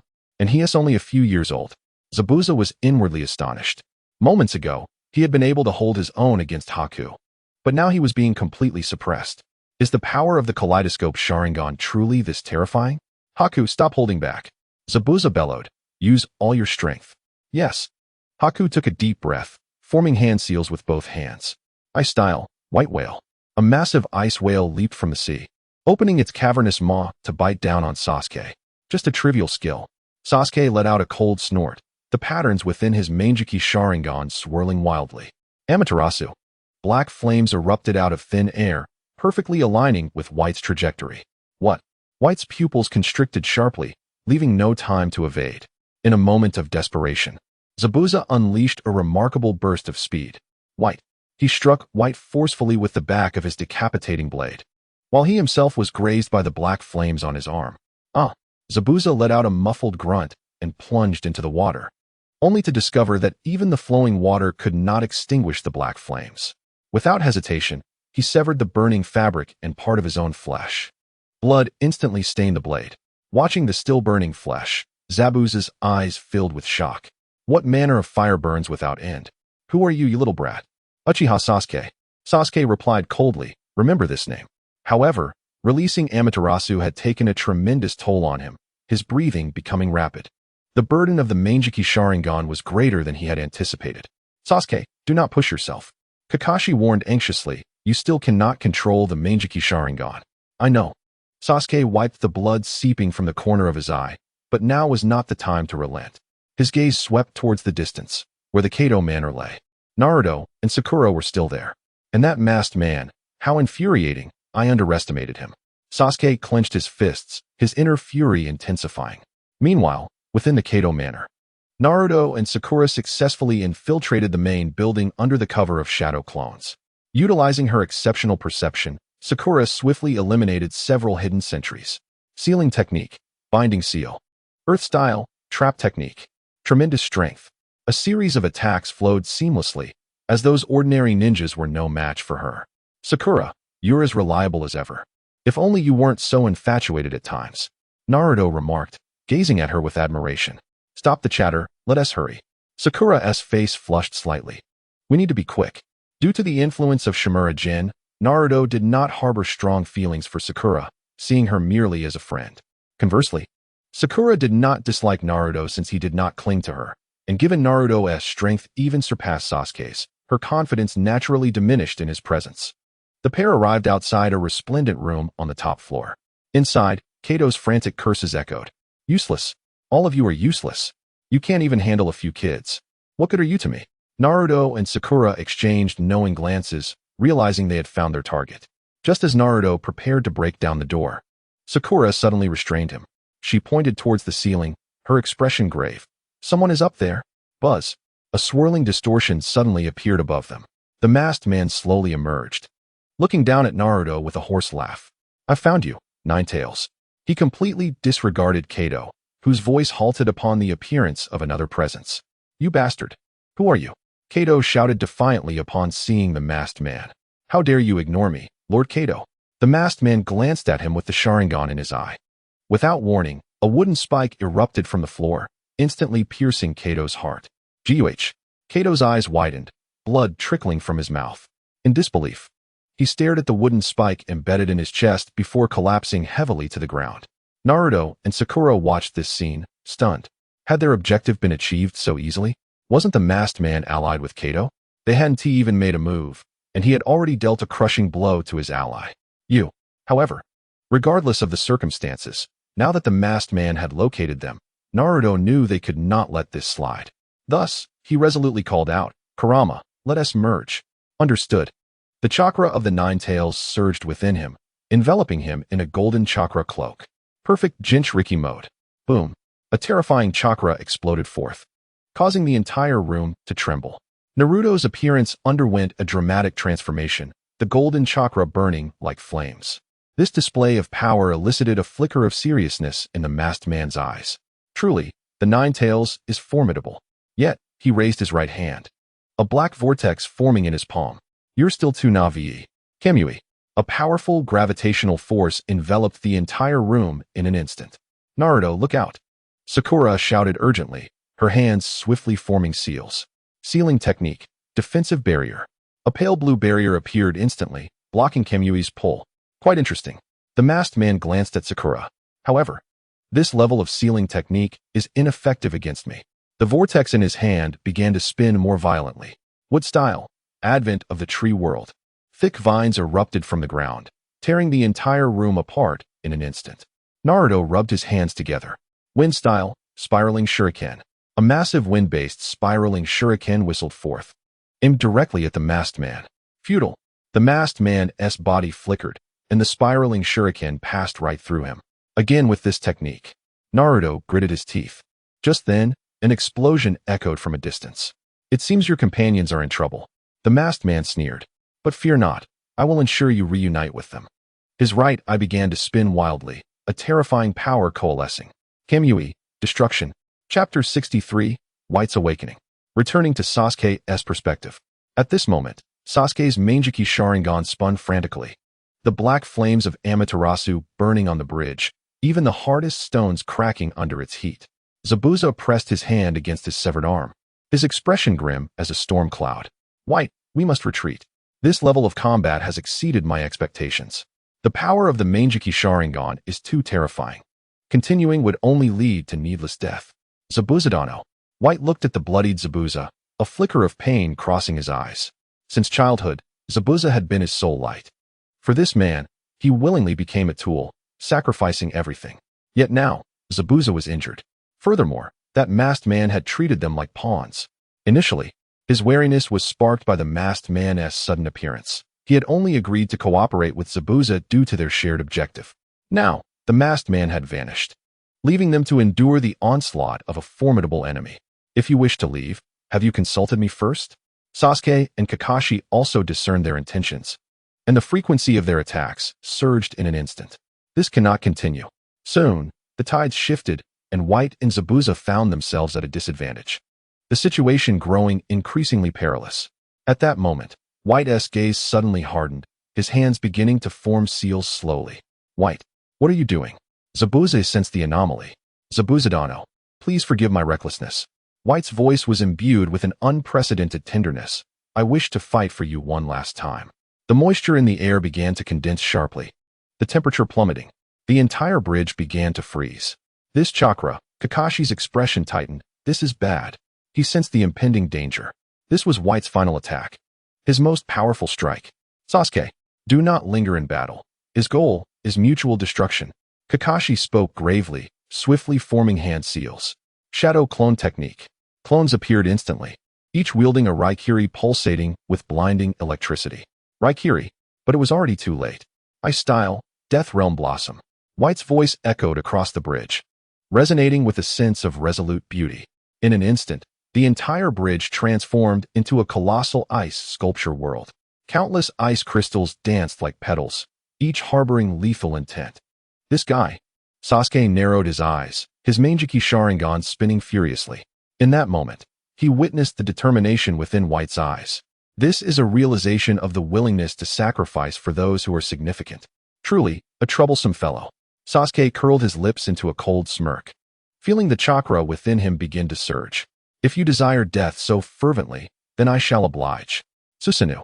A purple chakra skeleton emerged from Sasuke's body, its massive ribcage encasing him in protection. The collision of ice flowers and Susanoo sent a terrifying shockwave sweeping across the entire bridge. Debris flew, steel reinforcements snapped, and the bridge trembled. Zabuza was hurled by the shockwave, crashing violently against the bridge railing. Blood trickled from the corner of his mouth, and his gaze grew increasingly dazed and bewildered. You idiot, Haku. Meanwhile, outside the Kato Manor, Tazuna and Inari arrived with dozens of villagers armed with hoes and harpoons. They witnessed the chaos stirred by Naruto's shadow clones among the samurai. Everyone, for our homeland. Inari raised his fist without hesitation, shouting, charge, charge. The villagers cried out, ready to rush forward. But at that moment, Naruto's clones spotted them. Wait, don't come over here. One clone shouted urgently, it's dangerous. Just as the words left his mouth, his golden chakra erupted, instantly sending all nearby enemies flying. The samurai were tossed like kites with severed strings, crashing to the ground and losing their fighting capability. What power is this? Tazuna and the others, resolute and prepared to face death, froze momentarily, their expressions turning blank. The once fierce samurai had all fallen in an instant. Huh, are we still charging? A villager murmured. Everyone. Inari rubbed his eyes, his small face filled with astonishment. Is this the power of a ninja? Incredible. Meanwhile, within the manor, Naruto's battle with the masked man intensified. After withstanding the masked man's Kamui-tailed beast bomb, the energy of the Nine Tails opened its mouth, gathering a terrifying energy sphere. The black orb, exuding an aura of destruction, hurtled directly towards the masked man. Useless, useless. The masked man sneered, extending his right hand. Kamui. The tailed beast bomb was instantly absorbed into a spatial vortex, vanishing from sight. Damn it. Naruto gritted his teeth. This guy's ability is infuriating. Naruto. Sakura called out urgently from behind. His body is tangible when he absorbs attacks. Strike his body and the point of absorption. I know. Naruto rubbed his hands together, producing spiraling orbs one after another. Multi-shadow clone jutsu. His speed reached its pinnacle as he appeared behind the masked man in an instant. Too slow. The masked man's body flickered, and the Rasengan passed right through him. In the next moment, he rematerialized, wielding a black rod. Die. The black rod aimed straight for Naruto's heart, moving with astonishing speed. In the nick of time, Sakura appeared. Sealing jutsu, binding seal. A pale blue chakra thread instantly wrapped around the masked man's wrist. What? The masked man was momentarily startled, not expecting this little girl to possess such reflexes. Now! Sakura shouted. Seizing the opportunity, Naruto unleashed his golden chakra claw towards the masked man. Tailed beast hand. The massive claw, imbued with terrifying power, descended upon the masked man's head. TCH, troublesome brats. The masked man broke free from the seal, once again phasing out, the giant claw passing through his body. Have we still failed? Naruto and Sakura's expressions were filled with frustration. However, they realized the masked man did not initiate another attack. Time's up, Jinchuriki of the Nine Tails. This time, I will let you go. The masked man's figure began to merge into the spatial vortex, stating, this game will continue until you perish in despair. Though his words sounded imposing, he genuinely felt threatened. The growth rate of this Nine-Tails Jinchuriki was alarmingly rapid. If this continued, he might indeed expose a flaw. With no other Akatsuki members around, he had to admit that in a one-on-one confrontation, he could not subdue the Nine-Tails Jinchuriki. In light of this, a strategic retreat was necessary. Don't run. Naruto attempted to pursue, but the masked man had already vanished into the vortex. Damn it, he got away. Naruto clenched his fists in frustration. Naruto, we must return to support Kakashi-sensei, Sakura said worriedly. The explosions in the distance grew more intense, indicating that the battle on the bridge had reached a critical juncture. All right. Naruto acknowledged the commotion, collecting his emotions and nodding in agreement. Chapter 64. Impure World Reincarnation Ultimately. Zabuza did not retreat, but chose to perish at Kakashi's hands, perhaps out of a simple desire to no longer live. A week later, the bridge in the Land of Waves was finally completed. Sunlight streamed through the clouds, illuminating the pristine bridge surface, as villagers gathered at the bridgehead, their faces aglow with long-awaited smiles. Tazuna caressed the railing, tears brimming in his eyes. Let us name this bridge Naruto Bridge, he announced to the crowd. Naruto Bridge? The villagers murmured among themselves. Indeed, without this golden-haired boy, we would never have reached today. Tazuna's voice trembled with emotion. Sasuke, why not call it Sasuke Bridge? At the bridgehead, the 4 members of Team 7 were packing their belongings. Are we really leaving? Inari tugged at Naruto's clothing, his eyes full of reluctance. Of course. Our mission has been accomplished, Naruto replied, crouching down to pat Inari's head, but you are already a hero. You must continue to protect this bridge and the village. I will. Inari nodded vigorously. I want to be a true hero like you, Naruto brother. Tazuna approached, his eyes slightly red. He tightly grasped Naruto's hand. Thank you for helping my son regain his courage. Hee, it was nothing, Naruto chuckled sheepishly, scratching the back of his head. Sasuke scoffed from the side. What a hassle, it was merely a task. Sasuke-kun, can't you be a little more straightforward? Sakura mumbled softly. Humph. Sasuke turned his face away, though the corners of his mouth curled upward slightly. Kakashi closed his book. All right, it's time to set off. If we linger, someone will start crying again. Who would cry? Naruto protested. Then why are your eyes red? Sakura teased. It's the wind. Naruto quickly wiped the corners of his eyes. Tazuna laughed heartily. You kids have such a good relationship. We're not kids. Naruto retorted defiantly. Yes, ninja masters. Tazuna continued to chuckle. Just then, the sound of footsteps approached. Villagers rushed to the bridgehead, carrying various local specialties. This is our small token of appreciation. Be careful on your journey. You must come back again. Seeing these simple villagers, the 4 members of Team 7 felt a wave of emotion. We appreciate everyone's kindness. Kakashi spoke on behalf of the group, but you should keep these for yourselves. No, this is our heartfelt gesture. The villagers insisted. Eventually, after much persuasion, Team 7 reluctantly accepted some lightweight local delicacies. Well, we truly must be on our way, Naruto stood up. Wait. Inari suddenly ran over, handing Naruto a small wooden carving. I made this by hand. For you, Naruto brother. Naruto accepted the carving, noticing it depicted a ninja. Though the craftsmanship was rudimentary, the effort poured into it was deeply touching. Thank you, Inari. I will treasure it, Naruto said earnestly, carefully stowing the carving away. Inari nodded firmly. The moment of farewell had finally arrived. The 4 members of Team 7 embarked on their journey home, with the villagers standing at the bridgehead, watching them depart. Goodbye, Land of Waves. Naruto turned back and waved. Goodbye, Naruto Bridge. Sakura also waved. Even Sasuke couldn't help but glance back. The bridge named after Naruto sparkled under the sunlight. Next time we come, we must bring ramen. Naruto exclaimed loudly. You fool, your voice is too loud, Sakura scolded, tapping his head lightly. The silhouettes of the 4 gradually faded at the end of the path, yet the legends they left behind in the Land of Waves would endure forever. However, after their departure, another figure arrived. As the sun set along the coastline of the Land of Waves, Shimizu Jin stood alone before the graves of Haku and Zabuza, holding a white flower in his hand. The sea breeze caressed his face, carrying the salty scent of the ocean. Unbeknownst to him, Naruto and the others had drawn the attention of Uchiha Obito this time. Was it because of my butterfly?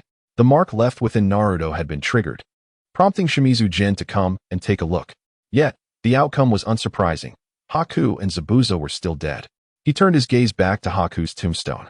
The talents and character of this youth left a profound impression on him. In that battle, Haku displayed loyalty and awareness that even an enemy could not help but admire. It was truly a waste for such a person to perish here. As for Zabuza, Shimizu Jin glanced at the grave beside him and shook his head. This rogue ninja from the mist had blood on his hands, having committed too many murders. He was not worth saving. Edo Tensei, Shimizu Jin formed hand seals, and chakra surged. The earth began to churn, and a body slowly emerged from the ground. As the dust settled, Haku's figure appeared before him. The boy opened his eyes, bewildered, and surveyed his surroundings. Where am I? I thought I was dead, Haku asked, confusion lacing his voice. You are indeed deceased, Shimizu Jin replied, retracting his hand seals. But I have revived you. Upon seeing Shimizu Jin, Haku's eyes flickered with caution. Are you a ninja from Konoha? I am Shimizu Jin, a teacher at the Ninja Academy. He introduced himself simply. There is a reason for my bringing you back to life. Reviving me? Haku looked down at his hands, noticing that his skin had taken on an unnatural grayish hue. What is this? Edo Tensei, a powerful forbidden technique, Shimizu Jin explained briefly. Your talent and character are remarkable. It is a pity for you to die here. Haku fell silent for a moment, then knelt before Zabuza's grave. Zabuza-sama, his voice choked with emotion. He did not inquire why Shimizu Jin had chosen to revive him instead of Zabuza. Since Shimizu Jin had revived him, it must be because he held value. Shimizu Jin did not interrupt, patiently waiting. After a while, Haku stood up and turned to Shimizu Jin. What do you want me to do now that you have revived me? Become my student, Shimizu Jin stated directly. Your ice release Kekkei Genkai holds great potential, and I can teach you stronger ninjutsu. Haku remained silent. If you perform admirably and make sufficient contributions, I may consider reviving Momochi Zabuza, Shimizu Jin added, perceiving his determination. He did not force Haku. He believed Haku would make the right choice. Indeed, Haku suddenly raised his head. Are you serious? I would not deceive my students. Shimizu Jin replied calmly. However, reviving Zabuza would come at a great cost due to his numerous killings. Haku needed to prove his worth. Haku did not hesitate further and bowed deeply. I wish to become your student. Very well, Shimizu Jin nodded in satisfaction. But before that, you need to adapt to your current state. The body of Edo Tensei is different from the one you had in life. You must relearn how to wield your power. Haku attempted to gather chakra, discovering indeed that it felt somewhat different from before. Take your time, no need to rush, Shimizu Jin reassured him. We have plenty of time. Understood, teacher. Shall we return to Konoha next? No, since we are out, I intend to visit the Land of Grass. Shimizu Jin thought of the few members of the Uzumaki clan that appeared in the original story. The following day, Shimizu Jin and Haku walked along the mountain path leading to the Land of Grass. Sunlight filtered through the leaves, casting dappled shadows on the path, swaying gently with the breeze. Shimizu Jin did not hurry, occasionally stopping to guide Haku on how to adapt to his Edo Tensei body. Try to gather chakra, but do not think about controlling it. Rather, guide it, he instructed, sitting down on a flat stone. The greatest advantage of the Edo Tensei body is its limitless chakra, but this also poses the greatest trap. Haku followed the instructions, forming hand seals. As chakra surged, the surrounding temperature plummeted, and several ice flowers formed in the air. Do you feel it? Shimizu Gen inquired. Yes, teacher, Haku replied, retracting his hand seals. The flow of chakra felt smoother than in life, yet harder to control precisely. Excellent. Shimizu Gen nodded. The Edo Tensei body does not tire or sustain injuries, but it also lacks the sensation of pain as a reminder. You need to re-establish your understanding of power. Haku nodded thoughtfully. This new teacher's methods were entirely different from Zabuza's. There were no harsh reprimands or brutal training. Yet he was learning much more. Yet this also left him increasingly perplexed, an irresistible impulse bubbling within. Teacher, may I ask a question? Haku finally stopped walking. Speak. Why revive only me and not Zabuza-sama? Haku's voice trembled slightly. I know you said he has committed too many murders, but I have also taken lives. Shimizu Gen looked at Haku, his expression devoid of surprise. The act of killing itself is not the issue. The crux lies in the reason behind it. Zabuza killed to prove his strength, to gain fear and respect. Shimizu Gen stated calmly. Whereas your killings were to protect those who are important to you. The essence of both is fundamentally different. Haku was momentarily stunned. Throughout his life, he had always considered himself merely a tool for Zabuza, never pondering his own motives for killing. Had he truly taken lives to protect those important to him? The fate of a tool is to be discarded after use. Shimizu Gen stood up and patted Haku's shoulder. But a person's value lies in their self-choice. I revived you to give you the opportunity to become a person. These words struck a deep chord within Haku. He had never considered that he could be more than a mere tool, that he could have his own choices. That night, they rested in a valley. Shimizu Gen retrieved various ingredients from his storage scroll and began preparing dinner. Teacher, I no longer need to eat, Haku remarked. Observing Shimizu Gen preparing 2 servings of food with some confusion. He could feel his state. He could survive on chakra alone without food. I am aware, Shimizu Gen replied, deftly handling the fish, but life is not merely about survival. His knife skills were exquisite, and the seasoning was perfectly balanced. Soon, a delightful aroma wafted through the air. Shimizu Gen served the meal and handed Haku a bowl and chopsticks. Though you may not taste it, this is a part of life. Shimizu Gen sat by the campfire, stating, fighting is the ninja's duty, but living encompasses everything. Haku took the bowl and chopsticks, his movements somewhat stiff. Such a scene felt too foreign to him. When he was with Zabuza, they were either fleeing or fighting, never experiencing a moment of tranquility like this. Teacher, why do you want to be a teacher? Haku cautiously asked. Because I have discovered that teaching others brings a greater sense of accomplishment than simply growing stronger, Shimizu Gen replied, picking up a piece of fish. Moreover, witnessing the growth of my students is a truly delightful experience. The campfire crackled, the orange flames illuminating their faces. For the first time, Haku felt something he could only describe as warmth. Days later, they reached the border of the land of grass. The sight before them made Haku furrow his brow. Refugees were scattered everywhere, and the air was thick with fear. The land of grass had been in turmoil for years, with various factions vying for power, leaving the common folk in dire straits. Teacher, why have we come here? Haku asked. Shimizu Gen remained silent, closing his eyes to activate the Kagura Hard Eye, a skill acquired from the system over the past 4 years, akin to the Edo Tensei technique. In an instant, a myriad of intricate emotions flooded his mind: fear, despair, anger, and pain. Yet among these feelings, there was an exceptionally intense and persistent amalgamation of terror, suffering, and hopelessness that stood out glaringly. He had found it. Shimizu Gen opened his eyes, his expression turning grave. The two followed the guidance of this emotion, arriving at a concealed encampment within the grass village. The area was heavily guarded, with several grass shinobi stationed at the entrance. Halt! This is a restricted area. One of the guards barked, blocking their way. No unauthorized personnel allowed. Shimizu Gen said nothing, merely observing them with a quiet intensity. In the next moment, a terrifying aura of deterrence surged forth. The guards felt as though they had plunged into an icy abyss, their bodies stiffening, unable to utter a word as they watched Shimizu Gen and Bai pass by. Bai's heart raced. Is this the power of my new teacher? Merely his presence could render Nin-level ninjas immobile. Upon entering the camp, Shimizu Gen pushed aside the curtain of a tent. The sight before him made Bai's pupils constrict. A frail girl with red hair lay weakly on a bed, her arms and shoulders marred by alarming bite marks. Several injured grass shinobi queued nearby, awaiting her treatment. The girl's expression was numb, her eyes filled with fear and despair. Upon seeing Shimizu Jin and Bai, she instinctively recoiled. Another two here for treatment? One of the grass shinobi said impatiently, "Get in line." Shimizu Jin gazed at the girl on the bed, confirming her identity in his mind. Uzumaki Karen, a rare descendant of the Uzumaki clan, endowed with formidable healing abilities. In the land of grass, she was used as a mere tool for healing, living a life worse than death. "Teacher?" I noticed the change in Shimizu Jin's expression and whispered, "What you see now is the fate of a tool." Shimizu Jin's voice was calm, yet I could sense the anger simmering beneath the surface. Chapter 66. The Curse of the Grim Reaper. Karen huddled in the corner of the bed, trembling.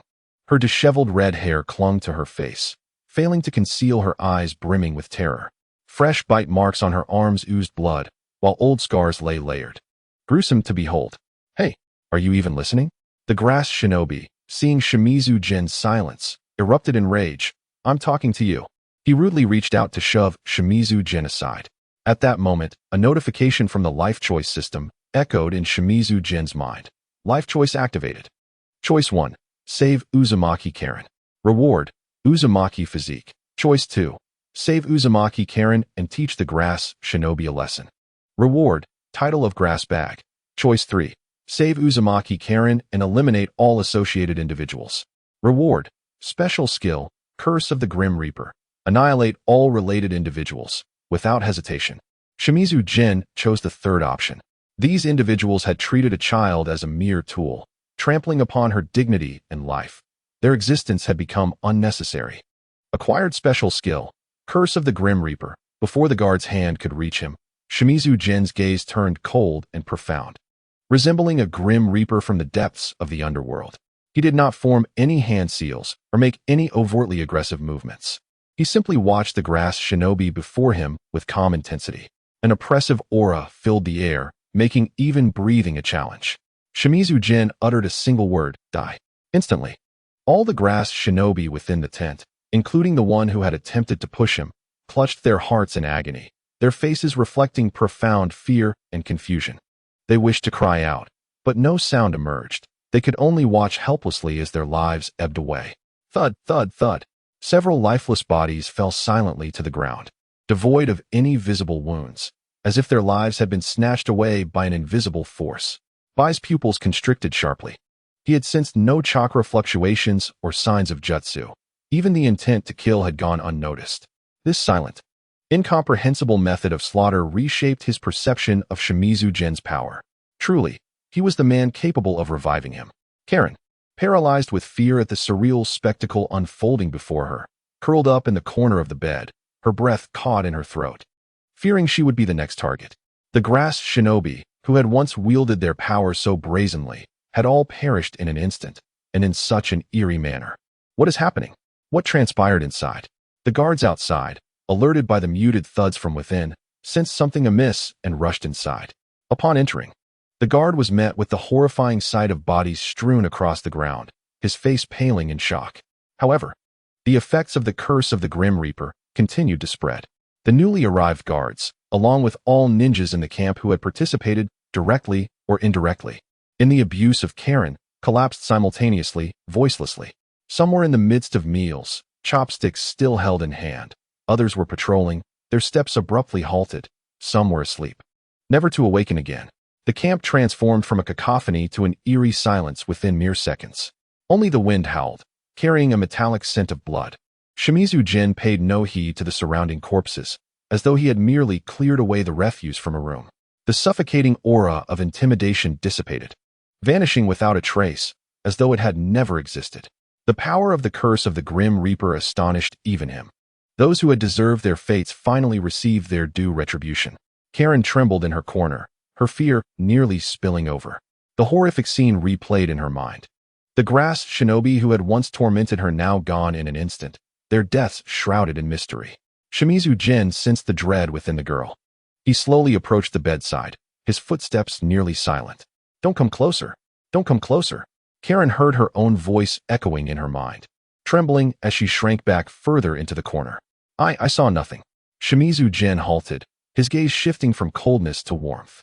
A flicker of gentle light danced in his eyes, the power of the guardian's smile coming into effect. Child, what is your name?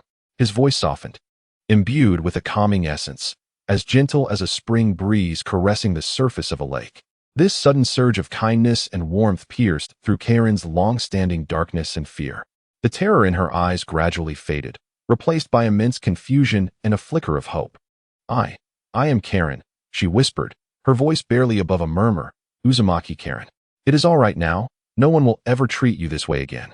Shimizu Jin's tone grew even gentler, his heartfelt concern enveloping the air in warmth. Karen was left speechless. This tone, this care, she had never experienced anything like it. Throughout her life, everyone had looked at her with greed and utilitarianism, treating her as a consumable. Yet this man before her was telling her that it was all right. Her expression turned slightly dazed. I stood by, witnessing the transformation of Shimizu Jin from a cold executioner to a tender guardian. The stark contrast gradually helped him comprehend the profound meaning behind the question of why slaughters occurred. Shimizu Jin observed Karen's scarred arms. The grotesque bite marks layered upon each other, new wounds still seeping blood, and old scars turning black. He extended his hand, a gentle green chakra glowing in his palm. A perfect level of healing palm technique. It may sting a little, bear with it.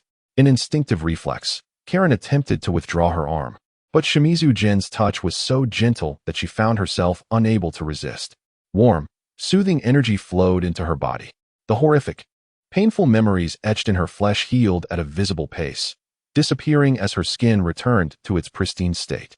Xianglin stared blankly at her arm, observing the fading marks of her suffering, as if the painful memories were being washed away as well. Tears streamed uncontrollably down her face. Why was she choked with emotion? Why was he so kind to her? After the treatment concluded, Shimizu Jin withdrew his hand and introduced himself formally. I am Shimizu Jin, a teacher from Konoha. Uzumaki Xianglin.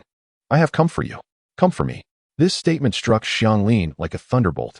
She could not comprehend what made her, a mere tool, worthy of being sought after. Hesitantly, she asked, do you also need my chakra for your treatment? Shimizu Jin shook his head, his tone resolute yet calm. No, I did not come to use you, but to teach you, to help you truly master the power of the Uzumaki clan, to become strong enough that no one dares to view you as a tool. He gestured towards Bai, saying, just as I did for him, I offer you a chance to choose your own life. Bai stepped forward, using himself as an example, and assured Xianglin, what the teacher says is true. He freed me from the fate of being a tool, and you can trust him. Bai's words were sincere and powerful. Xianglin stood there, momentarily lost in thought. The concept of escaping the fate of being a tool was utterly foreign to her. Since she could remember, those around her had told her that her worth lay in being consumed and exploited. To question this would only invite punishment. She had never even considered that she might have other choices. Shimizu Jin observed her puzzled expression, feeling a surge of compassion. This child had been used as a tool for so long that she had forgotten she was a human being. You are not a tool. You are a person. You are a descendant of the Uzumaki clan, possessing a powerful bloodline. But this power should not be exploited by others. It should be under your control. Xianglin's gaze began to shift, moving from numbness to confusion, and then from confusion to hope. Can I really do it? Can I truly stop being used? Stop being a tool? Shimizu Jin's smile was as warm as a spring breeze. Of course. I will teach you how to use sealing techniques, how to control your chakra, and how to protect those you wish to defend. I nodded in agreement from the side. The teacher's guidance has enlightened me greatly. You will certainly be able to do it too. Xianglin looked into Shimizu Jin's calm, confident eyes, then glanced at Bai, whose expression was earnest. Finally resting her gaze on her own arm, now unblemished. The painful marks had vanished, heralding a new beginning. Tears fell like sparkling jewels. The dam of despair burst completely, and she wept loudly, her cries filled with the joy of rebirth. Years of suppressed grievances and pain transformed into aspirations and hope for the future.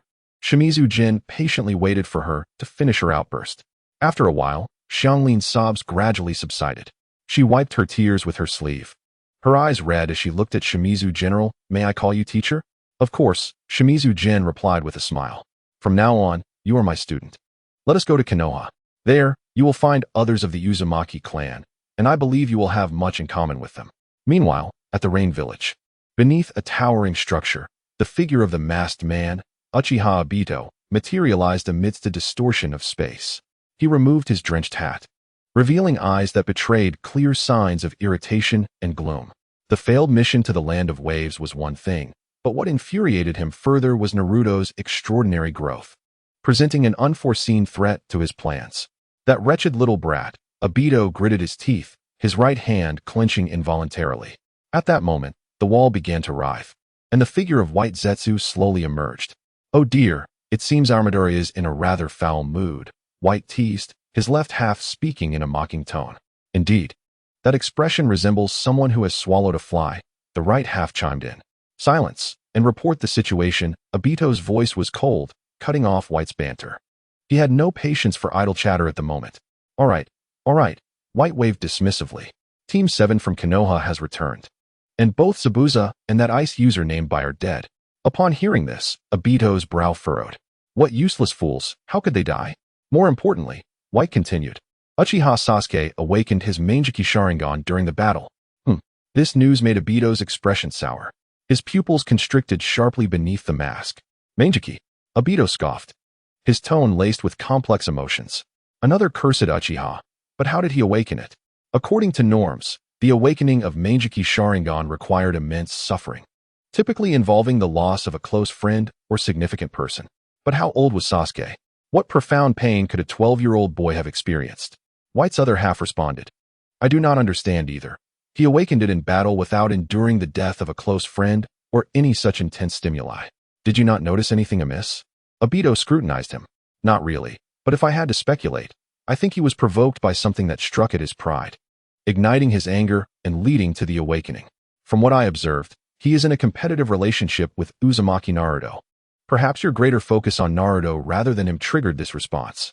White scratched his head, admitting, to be honest, in all my years, I have never seen such a method of awakening. Typically, one awakens due to the loss of a loved one or witnessing the slaughter of their clan. But this boy awakened simply because he felt ignored. His psychological resilience seems rather fragile. Upon hearing this, a surge of inexplicable anger welled up within Obito. Awakened because he felt ignored? Is this a ninja? Is this an Uchiha?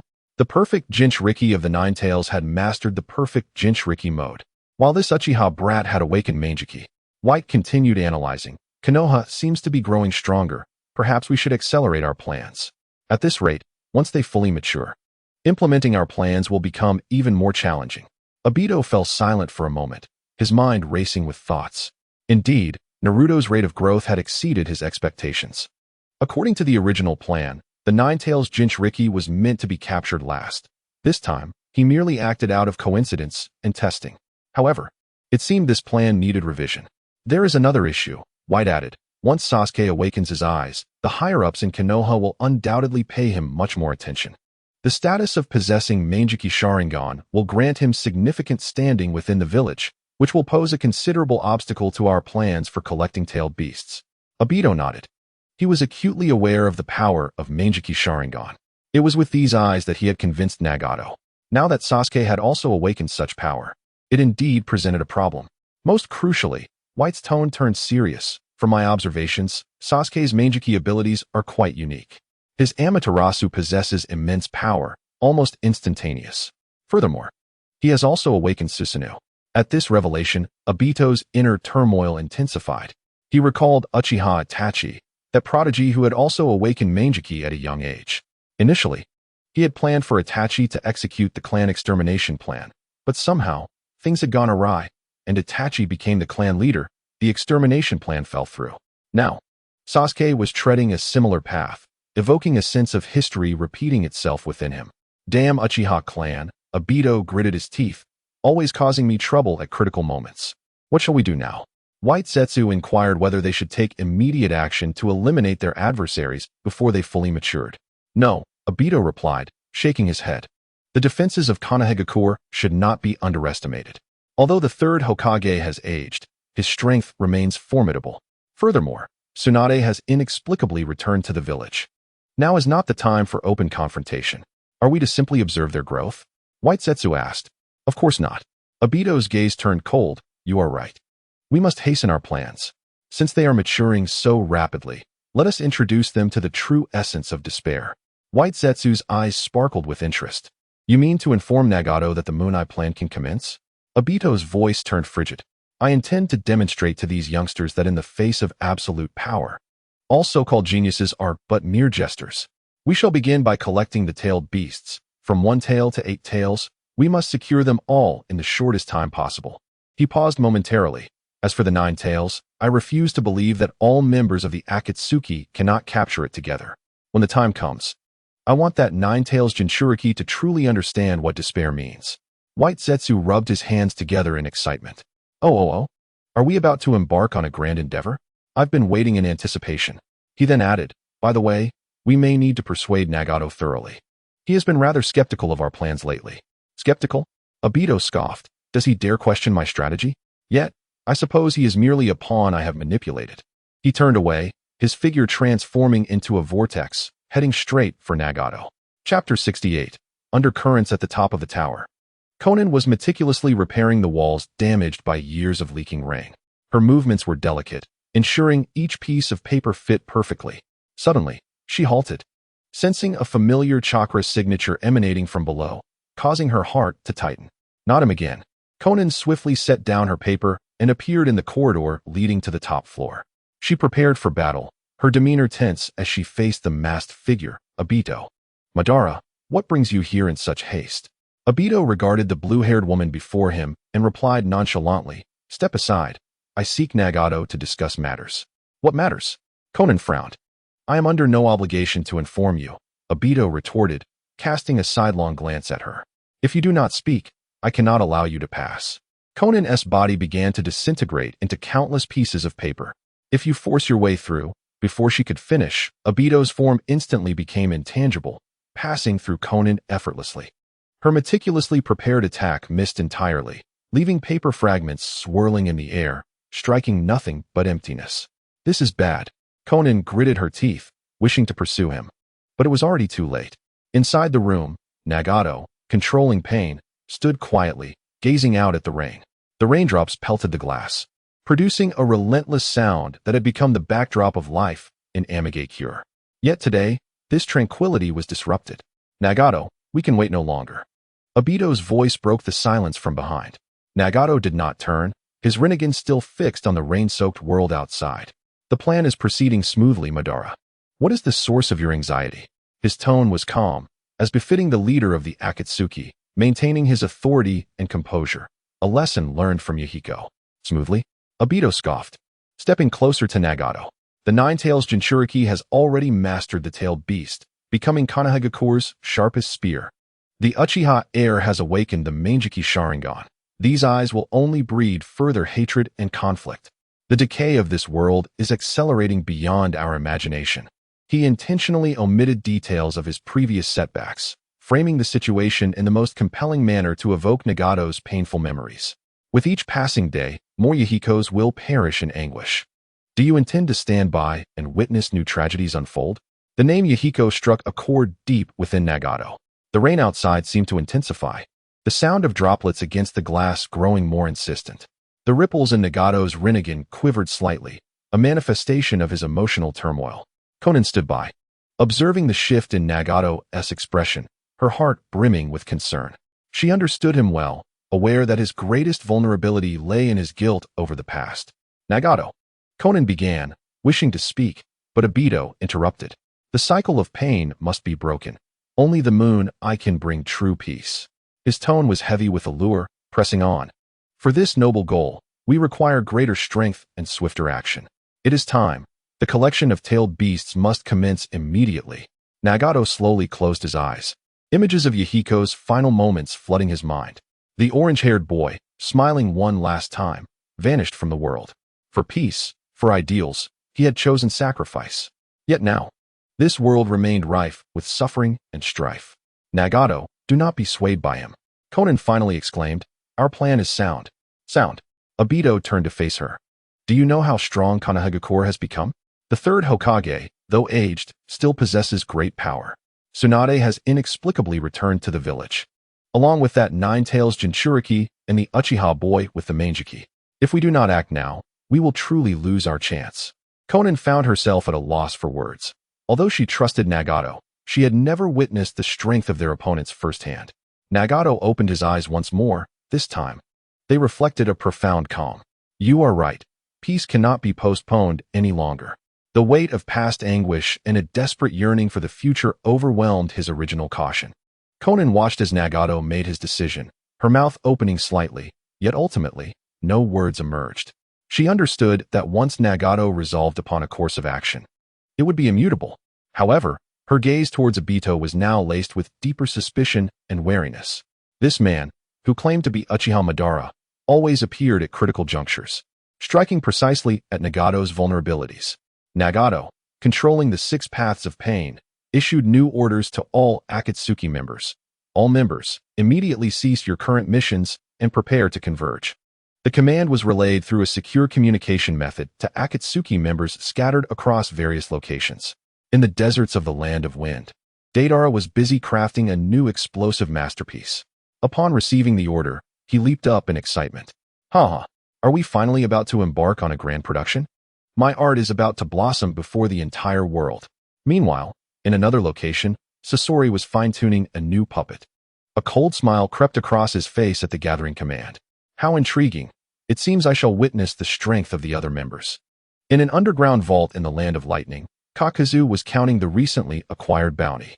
TCH, interrupted again just as I was making money, he muttered in dissatisfaction, yet began to gather his belongings, reasoning that capturing a tailed beast would yield a substantial reward. Haydn, nearby, erupted into maniacal laughter. Haha, at last. We can unleash a slaughter. The Lord Jashin will surely be pleased. Members of the Akatsuki received the news, and the entire ninja world began to stir beneath the surface. Spurred by their actions, Obito stood in the shadows, a cold smile creeping beneath his mask, satisfied with the unfolding events. Although the path had been fraught with setbacks, the outcome remained firmly within his grasp. Konan gazed at the triumphant Obito, her unease intensifying. She could not shake the feeling that he was concealing something of great significance. Nagato, must we truly proceed with this? She ventured tentatively. Nagato did not respond, his gaze unwavering as he continued to stare out at the rain. The rain continues to fall, yet this downpour is destined to turn into a rain of blood. A great storm is brewing within the ninja world. Chapter 69. Welcome to Konoha. As evening descends upon Konoha, the sun sets, casting a warm orange glow upon the stone pathway at the village gate. 2 guards, Kamizuki Izumi and Kinetsu Tetsu, are performing their routine checks when they suddenly spot 3 figures approaching in the distance. Is that Teacher Shimizu Jin? They straighten their posture, their faces filled with reverence.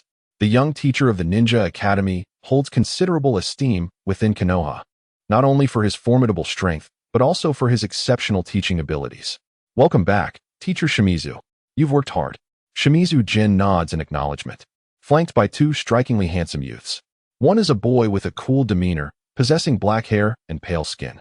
An ethereal quality in his features, Shimizu Jin has employed certain methods to ensure that Bai appears indistinguishable from an ordinary person. The other is a red-haired girl. Closely trailing behind Shimizu Jin, her eyes wide with curiosity mingled with trepidation. Who are these 2? Kamizuki Izumi inquires, slightly puzzled. My students, Shimizu Jin replies succinctly. They are in a unique situation and require the Hokage's approval. Understood. Please proceed. Without hesitation, Kamizuki Izumi and Kinetsu Tetsu grant them passage. Karen cautiously follows Shimizu Jin, her eyes darting around. Is this Konoha? The streets are wide and tidy, shops abound, and the pedestrians wear cheerful smiles. It's a stark contrast to the oppressive and terrifying atmosphere of the grass village. Teacher, it's so lively here. Karen whispers softly. Indeed. This will be your new home from now on. Shimizu Jin responds kindly. You will soon grow accustomed to it. Bai walks silently beside them, also observing the village. Unlike the bloodshed of the Mist Village, Konoha is alive with vibrancy and vigor. Perhaps this is the place Zabuza had dreamed of. In the Hokage's office, Saratobi Hiruzen is attending to his duties when a knock at the door draws his attention. Come in. Shimizu Jin enters, accompanied by Bai and Karen. Hokage-sama, Shimizu Jin begins. I have matters to report. Hiruzen's gaze shifts to the 2 youths. And who might they be? There are certain matters I need to discuss.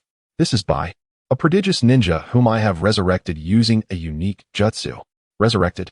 Hiruzen's pupils narrow, his writing halting mid-sentence. And this is Karen, an orphan from the Uzumaki clan whom I rescued from the grass village. Hiruzen's expression grows even more astonished. Resurrection jutsu? The Uzumaki clan. Each of these revelations could send shockwaves through Konoha. What do you mean by resurrection? It is a secret technique that only I can wield. Devoid of side effects or risk of losing control, Shimizu Jin replies with calm assurance. I understand your concerns, but I ask you to trust me. The Edo Tensei technique was invented by the second Hokage. It was derived from a systematic approach rather than learned from forbidden texts. And it is best for Hiruzen to remain unaware of its true origins. After a moment of silence, Hiruzen scrutinizes Bai. The boy appears no different from any other. Yet there is an undeniable aura about him. He relaxes slightly, relieved that it is not Edo Tensei. And the red-haired girl, the Uzumaki clan? Are you certain? Absolutely, Shimizu Jin affirms. She possesses the bloodline limit of the Uzumaki clan, with remarkable healing abilities, yet she was treated as a mere tool in the grass village. At these words, Hiruzen's expression darkens. The Uzumaki clan shares a deep bond with Konoha, and it is distressing to learn of one of their kin suffering outside. Karen, come here. Shimizu Jin gestures for her to step forward. With a timid demeanor, Karen approaches and softly greets, Hello, Hokage-sama. Hiruzen studies her closely, sensing the unique chakra emanating from her. You have endured much, child. His voice is gentle, easing Karen's tense nerves. Jin, what is your objective? Hiruzen gazes intently into Shimizu Jin's eyes. He refrains from questioning when Jin left or how he knew of the Uzumaki presence in the grass village. His sole concern is understanding Shimizu Jin's current intentions. To nurture talent, Shimizu Jin states candidly, regardless of their origins, any individual with potential and a heart aligned with Konoha deserves cultivation. The essence of the will of fire lies in inheritance and protection, does it not? These words spark a flicker of appreciation in Hiruzen's eyes. He has long believed in this young man's potential. Over the past 4 years, Jin has solidified certain convictions. Even if he cannot become Hokage, he certainly has a place as an advisor, ideally succeeding Danzo. I understand. From this day forth, they will be considered part of Konoha. Bai, you shall be registered as Jin's distant relative. Karen, you will be registered as an orphan taken in during a mission. Thank you, Hokage-sama. Karen exclaims, bowing excitedly. Bai also bows deeply, expressing his gratitude. Do not mention it. Since they are Jin's students, they are the future of Konoha. Welcome to our village. Hiruzen smiles warmly. Be sure to learn diligently from General at Shimizu Jin's residence. A modest 2-story house exudes a cozy charm. This is our home, he announces as he opens the door. Karen, your room is on the left on the 2nd floor. Bai, yours is on the right. Home. A flicker of confusion crosses Karen's face. This concept is entirely foreign to her. Yes, home, Shimizu Jin replies with a smile. From now on, this will be your home. His efforts to help them integrate into Konoha have been considerable. Hearing his words, Karen's eyes well with tears. No one has ever spoken to her in such a manner before. All right, let us check out your rooms first, and then we'll prepare dinner together. Shimizu Jin leads Karen upstairs, pushing open the door to her room. It may be small, but it radiates warmth. The bed is adorned with clean linens, and a bouquet of flowers rests on the table. Is this all for me? She asks, astonished. Of course, Shimizu Jin nods. You are part of the family. Unable to contain her emotions, Karen bursts into tears. This is the first time she has cried out of joy. All right, no more tears, Shimizu Jin comforts her, gently patting her shoulder. Wash your face, and then come down to help me with dinner. Okay, Karen nods vigorously. In the kitchen below, Shimizu Jin is preparing the ingredients. The aura of a life mentor shines through as each of his movements exudes wisdom. Karen imitates him, washing and chopping vegetables with earnestness, albeit a bit clumsily. Teacher, am I doing it right? Very well, just like that, Shimizu Jin encourages her. Home-cooked meals need not be complex. What matters is the heart that goes into them. Bai observes quietly from the side. He has never experienced such a warm atmosphere. During his time with Zabuza, they were either fleeing or fighting, never enjoying such peace. Bai, you should help too, Shimizu Jin calls out. Understood, teacher. Soon, a simple yet delightful meal is ready. The three gather around the dining table for their first meal as a family. Karen gingerly picks up a bite of food and tastes it. It's delicious. Her eyes light up, not merely from the flavor, but from the feeling of being cared for. Thank you, teacher, Bai expresses sincerely. No need to thank me. We are family, Shimizu Jin replies with a smile. From now on, we will live together and grow together. Upon hearing this, tears well in Karen's eyes again. The notion of family is more precious to her than any treasure. The following morning in Konoha's streets, Team 7 strolls leisurely. Wow! The mission in the Land of Waves was incredible, Naruto exclaims, waving his arms excitedly. Did you know? The bridge is now named the Naruto Bridge. It's just a bridge, Sasuke scoffs, unimpressed. What is there to be proud of? It's not just any bridge. Naruto, feeling indignant, proclaimed. That is the Bridge of Hope. It connects the future of the people of the Land of Waves. He was right, and Sakura, unusually supportive of him, added, indeed. We have accomplished something meaningful. Kakashi leisurely strolled behind them, holding a copy of Intimate Paradise. All right, let's not bicker. It's merely a mission. Merely a mission? Naruto retorted angrily. Kakashi, you can't be serious. Before he could finish his sentence, Naruto spotted 3 figures at the corner of the street. One familiar silhouette made his eyes light up instantly. Brother Gen. Naruto dashed over like an arrow, disregarding his image as he lunged toward Shimizu, General Brother Gen. When did you return? Just got back, Shimizu Gen replied with a smile, catching Naruto. It seems your mission went quite well. Of course. Naruto beamed with pride. I put in a lot of effort. By the way, there's a bridge now called the Naruto Bridge. The Naruto Bridge? Jin raised an eyebrow. Impressive. Hee indeed. Naruto chuckled sheepishly, scratching the back of his head. At that moment, Karen's gaze fell upon Naruto, and she felt an immense and warm chakra. This chakra felt so familiar. Realizing something, her eyes widened in surprise. At that moment, she recalled Jin's words about how there were members of the Uzumaki clan in Konoha, and she began to scrutinize Naruto. Hey, Brother Jin, who is this person beside you? Naruto also noticed Karen, his eyes sparkling. What a unique hair color. Upon hearing the term unique, Karen's face flushed instantly. No one had ever complimented her like that. My name is Karen, and I am a descendant of the Uzumaki clan. She stated softly. Just like you, Jin said gently. The Uzumaki clan. Naruto's eyes widened. You mean she's my kin? Exactly, Jin nodded. You both belong to the Uzumaki clan. Naruto, filled with excitement, exclaimed, wow, really? Although Jin was by his side. Being an orphan since childhood made him particularly sensitive about family. Karen watched Naruto's exuberance and felt an indescribable sensation. Is this what it feels like to have kin? Wait. Kakashi's voice came from behind, sounding somewhat astonished. That person is Bai. Not only Kakashi, but Sasuke and Sakura also widened their eyes. Staring intently at the youthful figure beside Shimizu General Bai, Naruto turned around. Wait, is that really Bai? I thought he was dead. Sakura gasped, covering her mouth. Sasuke's expression hardened as well. The boy who had fought fiercely with them on the bridge was now standing here, seemingly unharmed. Bai lowered his head slightly, feeling a bit uncomfortable under their gazes. Sensei, he spoke softly. Don't be nervous, Jin reassured him, patting Bai's shoulder before addressing Team 7. I know you all have questions. What on earth is happening? Naruto asked, perplexed. He was clearly dead on the bridge. He indeed passed away, Jin replied calmly, but I brought him back to life. And he is now part of Konoha, my student. Back to life. The word hit them like a bombshell, leaving everyone in shock. Reviving the dead? How is that possible? Even knowing Jin's prowess, they found it hard to believe. However, Jin merely smiled lightly. Then what do you see before you? They turned their gaze back to Bai. The boy's appearance was identical to what they had seen on the bridge, his unique aura entirely unchanged. Moreover, Jin had no reason to jest with them. This is too incredible, Sakura murmured. For a moment, everyone exchanged glances. Wow, Brother Jin, this is so cool. Naruto suddenly exclaimed. Revived. Brother Jin, you are simply amazing. Naruto. Sasuke shot him an annoyed glare. How can you be so excited? Why can't I be excited? Naruto retorted defiantly. Bai is now our comrade. Comrade. Sasuke scoffed. Have you forgotten he nearly killed you on the bridge? That was all in the past. Naruto dismissed. Now he is Brother Jin's student, which makes him our ally. Besides, he turned to Bai. Weren't you fighting to protect someone important? Bai was momentarily taken aback. I understand that feeling, Naruto said earnestly. Willing to do anything for the sake of those you cherish. Bai's voice trembled slightly. So, you don't hold it against me?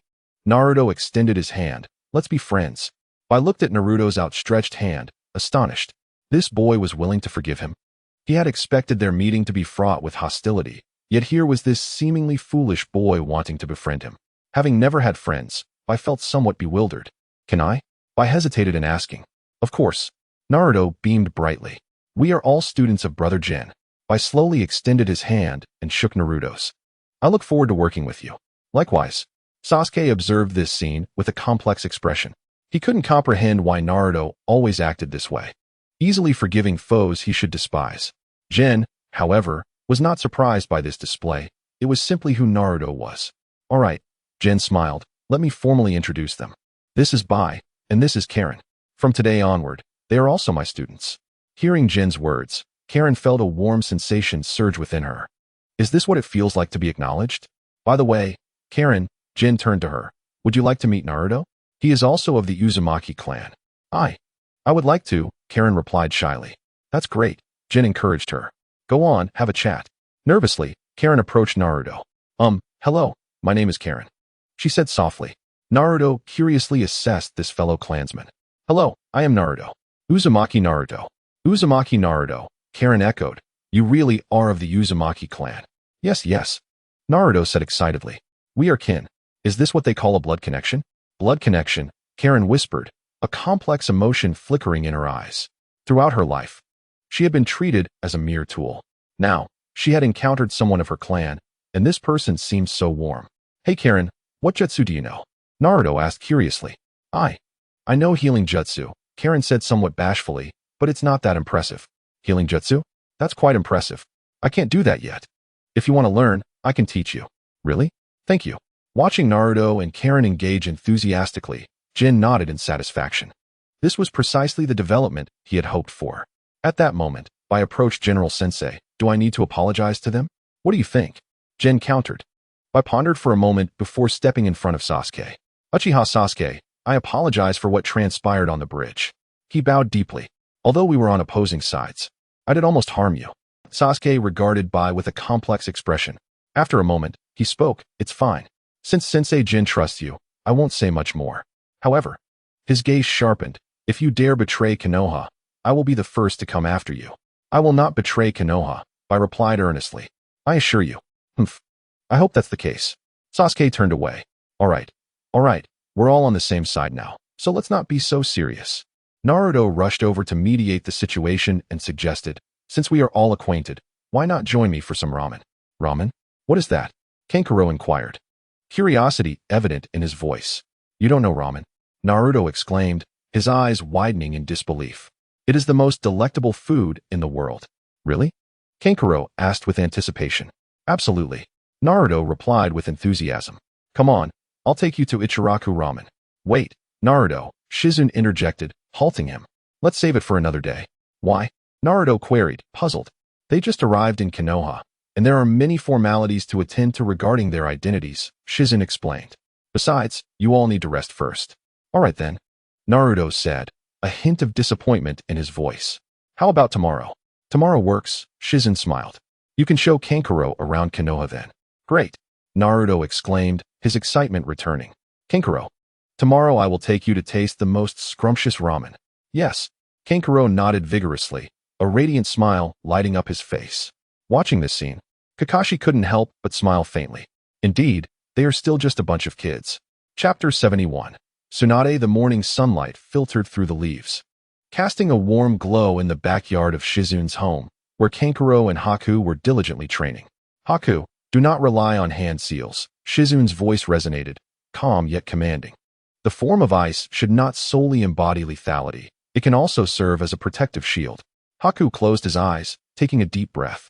Without hand seals, and solely guided by his will, a delicate ice flower began to form in his palm. It shimmered brilliantly, devoid of any murderous intent. Teacher, I did it, Haku exclaimed, his eyes alight with surprise. Excellent, Shizune nodded, turning his attention to Kankuro. And you, Kankuro?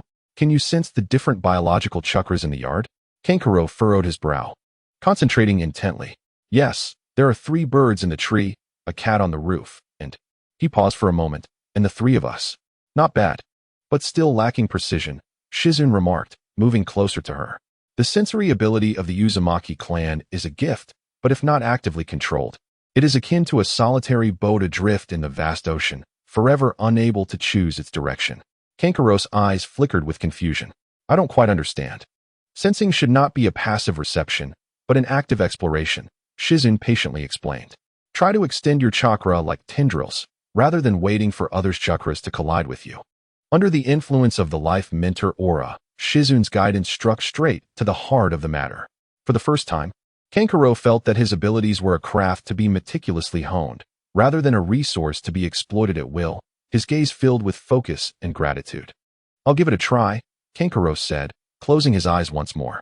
At that moment, a loud crash echoed through the courtyard as the wooden gate was violently kicked open. An elegant blonde woman, slightly inebriated and holding a bottle of sake, swaggered in. Shizun, you little rascal. Hiding away in this tranquil place and not inviting me for a drink. Tsunade's voice boomed, utterly unbothered by the chaos she had caused. Behind her, a sheepish Shizun followed. Lady Tsunade, this is quite rude. Startled by Tsunade's formidable presence, Kankaro swiftly hid behind Shizun, while Haku immediately assumed a defensive posture. With a resigned sigh, Shizun remarked, Lady Tsunade, perhaps you could try knocking next time? My door is rather expensive. He had purchased this house outright with his earnings over the past 4 years. Tsunade waved her hand dismissively, plopping down without a care, ignoring Shizun's protests as she produced 2 sake cups from her robe. Enough chatter. First, let's have a few drinks. Then we can discuss business. She challenged Shizun to a drinking contest. Unable to refuse, Shizun reluctantly accepted. The two engaged in a back-and-forth exchange, and after a few rounds, Tsunade's cheeks flushed while Shizun remained composed, which startled her at his drinking capacity. How is this brat able to hold his liquor so well? Tsunade mused inwardly, contemplating a more direct approach. Suddenly, she leaned in closer to Shizun, her voice sultry as she whispered, Shizun, I'm a bit short on funds lately. You wouldn't happen to have a little cash to spare, would you? I promise I won't let you down. Her voice, laced with allure and accompanied by her stunning features, was enough to quicken any man's heartbeat. Shizun looked on in shock, Lady Tsunade. He had not anticipated her willingness to go to such lengths for money. Both Haku and Kankaro watched in astonishment as this formidable woman carried on. Shizun smiled gently as he pushed her away, his demeanor unfazed. Lady Tsunade, we need not resort to these tactics. Her composure faltered slightly at his calmness. Humph, boring brat, Tsunade retorted, her playful demeanor shifting to a more complex expression. Gazing at her steady hands, she murmured, I owe you a debt of gratitude. Without your secret technique, I might never have steadied my hand for surgery again. Indeed, Shizun had cured Tsunade's hemophobia, which was also her reason for returning to the village. I'm merely hoping you will return to the village to teach Sakura, Shizun replied nonchalantly. Business is business. Tsunade seemed unconcerned by this. As their conversation continued, Tsunade's gaze drifted towards Kankaro. With that vibrant red hair and such potent chakra, you must be from the Uzumaki clan? Before Kankaro could respond, Tsunade had already appeared before him, grasping his wrist. Ah, Kankaro gasped.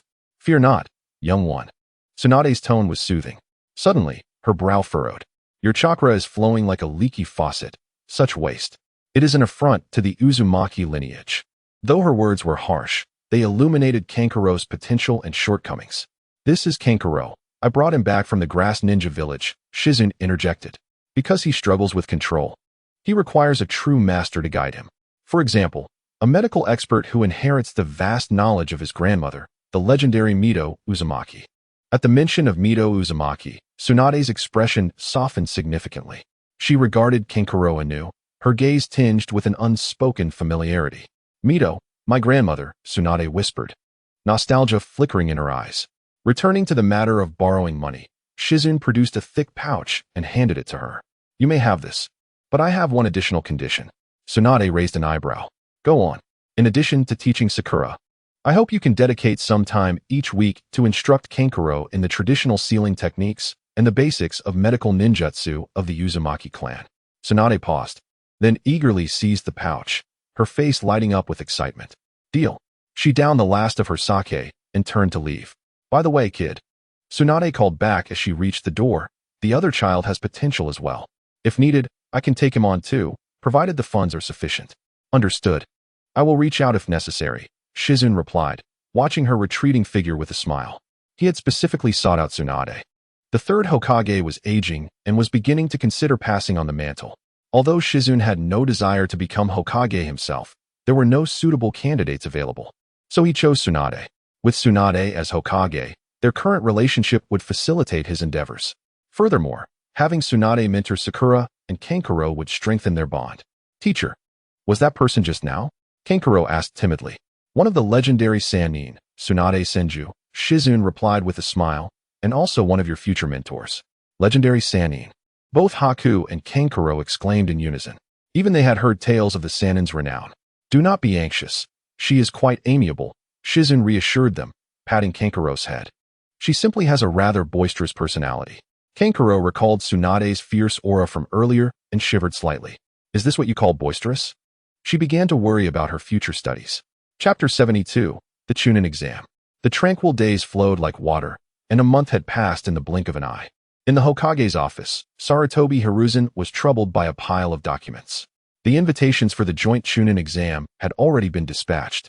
He set down his pen and rubbed his temples, feeling overwhelmed by the pressure of hosting many visitors from various ninja villages. Since you're feeling pressured, why not step aside and let someone else take charge? Tsunade, lounging on the sofa with her long legs crossed, remarked coolly. She was displeased to be summoned while enjoying drinks with Shizun. Sarutobi's hand froze as he rubbed his temples. Then he casually glanced at Shizun. Leaning against the window, Shizun observed the bustling Hidden Leaf village outside. What could possibly be bothering the Hokage? How can I not be concerned? Sarutobi sighed. With so many outsiders. What if something unexpected happens during the exam? Unexpected? Are you referring to Orochimaru? Shizun turned to him, to which Sarutobi nodded. Since being reminded by Shizun, he had been discreetly investigating, but Orochimaru was adept at concealing himself. Even knowing that Orochimaru would impersonate the Kazekage, he lacked the direct evidence to confront him, as it was a diplomatic matter between two villages. Adapt to the situation as it arises, Shizun waved his hand dismissively. If you're too scared, let someone else handle it. Tsunade taunted, prompting Sarutobi to exclaim his frustration. Fortunately, Shizun intervened. However, I believe this exam presents a valuable opportunity. A valuable opportunity? Sarutobi echoed, intrigued. To allow these sheltered flowers to witness the harshness of the outside world is far better than suffering greater losses in the future, Shizun stated calmly. Moreover, the first group of students from the elite preparatory class had graduated, and they were in dire need of such training. Sarutobi raised an eyebrow. Are you confident? Absolutely. Shizun replied with a nod. They have been under my tutelage for long enough. It's time to assess their progress. Unlike the original storyline, with his intervention, Orochimaru had been thoroughly exposed before even entering the Hidden Leaf. As long as he dared to show himself, it would mean his downfall. Shizun would not allow Orochimaru to threaten his village, and it also served as a perfect opportunity to challenge these young ones. Oh, and we should include Karui and Haku. I recall Sai is currently in the Umbu, so I can have the three of them team up while I take on the role of their guiding Jonin. Can Karui handle it? Sarutobi expressed doubt. To go from a mere civilian to a Chunin in just 1 month? She is my student. Of course, she can manage. Shizun assured him. Very well, then it's settled, Sarutobi concluded, no longer hesitating. 2 days later, at the Chunin exam registration venue, Shizun accompanied Haku, Karui, and Sai into the building. Wow, it's so lively, Karui exclaimed, her eyes sparkling with curiosity at the bustling ninjas around them. Is this the registration for the Chunin exam? Haku appeared slightly anxious, while Sai maintained his usual stoic expression, though a hint of excitement flickered in his eyes. Since joining the Umbu, he had rarely had opportunities to engage with peers his age. Don't be nervous. Treat it as a regular mission, Shizun reassured Haku, patting him on the shoulder. Remember what I've taught you, and believe in yourselves. Just then, a familiar voice called out, Shizun and I. Naruto rushed over, followed closely by Sasuke and Sakura. Naruto, Shizun greeted with a smile. Are you here to register as well? Of course. Naruto exclaimed energetically, pumping his fist. I'm going to become a Chunin, and then the Hokage. Sasuke scoffed. You can't become Hokage just by being a Chunin. Yet his gaze drifted towards Haku, reflecting a mix of emotions. A month had passed, and his former adversary was now set to compete alongside them. It was impossible to feign indifference. Sasuke-kun. Haku greeted politely with a nod. Humph. Sasuke turned away but refrained from uttering any further disparaging remarks. Sakura, intrigued, turned to Karui. Karui, are you also participating in the exam? Yes. Karui nodded vigorously, though a hint of nervousness lingered. But I want to give it a try. That's wonderful. Naruto cheered. We can support each other. Sasuke's expression turned serious. I won't go easy on you during the exam. Of course not. Haku replied earnestly. I won't either. The two exchanged glances, a subtle tension hanging in the air. All right. We're all friends here, Sakura quickly interjected. Karui, do you feel confident? Karui glanced at Haku and Sai, then looked at Shizune, determination shining in her eyes. With Shizune-sensei guiding us, we will surely succeed. Indeed, let's strive together, Shizune agreed. Naruto then greeted Sai, who he hadn't seen in a while. The registration process was completed swiftly, and Shizune led the trio away from the school. Sensei, are we going to train next? Haku inquired. Absolutely. Since this time the three of you will be teaming up, we need to conduct some cooperative special training. Shizune explained as they returned home, leading them to the backyard. Are you ready? His voice turned serious. The three nodded in unison, initiating the trial space. In an instant, the scene in the backyard began to twist and change. Fog rolled in, and a chilling wind howled, as if they were immersed in the harshest environment of the hidden mist village. Shizune's voice echoed through the fog. For the next 3 days, you will undergo special training here. No sooner had he spoken than footsteps emerged from the mist. The first trial, teamwork, Shizune declared gravely. You must work together while ensuring your own safety. Karui, Haku, and Sai exchanged glances and nodded. Having trained in Shizune's trial space before, they understood what was expected of them. As the atmosphere thickened, 3 indistinct figures stepped forth from the fog. It's the Sannin. Begin. The enemies launched their attack in an instant. 3 days of special training passed in the blink of an eye. When the trial space dissipated, the trio lay on the ground, gasping for breath. I'm exhausted, Karui said weakly. But it was incredibly rewarding. Haku wiped the sweat from his brow, his eyes sparkling. Sai nodded. Indeed, we learned a great deal. All right, take a break, Shizune said gently. Tomorrow is the Chunin exam. He looked at them with satisfaction. The results of the 3 days of special training exceeded his expectations. He hadn't anticipated such remarkable synergy among the three. The Chunin exam was bound to be more exciting now, and he hoped Naruto and the others would not underestimate Karui and her companions. Chapter 73, The Kazekage, Orochimaru. The Chunin exam approached as scheduled, drawing various factions to the Hidden Leaf. The streets teemed with people, as participants from different ninja villages walked in groups, each emanating a distinct aura. In the Sannin's team, Gaara walked alone at the front, with Kankuro and Temari carefully keeping their distance behind him. That red-haired guy feels dangerous, a Konoha Chunin about to participate in the exam whispered. Don't speak carelessly. If you're overheard, it'll be the end. His companion nervously tugged at his sleeve. Haku, Karui, and Sai also arrived on the streets to gather information. Are we really going to be okay? Karui touched her forehead protector, feeling uneasy about the strange gazes directed at her. She and Haku had both become Konoha Chunin. They're looking at your hair, Sai said gently. The red hair of the Uzumaki clan is quite rare in Konoha. Haku softly reassured her. It's all right, Karui. We are members of Konoha now. And strength is what truly matters. Not far off, Naruto and his friends also arrived. However, fate seemed to intervene, as they immediately clashed with Gaara. Hey, you red-haired guy. Step aside. Naruto strode over with an air of nonchalance, entirely oblivious to the menacing aura emanating from Gaara. Gaara halted in his tracks, his indifferent gaze slowly shifting towards Naruto. Sand silently cascaded from his gourd, hovering in the air. What did you say? Gaara's voice was eerily calm. I said to move aside. Naruto remained unaware of the looming danger. Why are you walking side by side when you're so slow?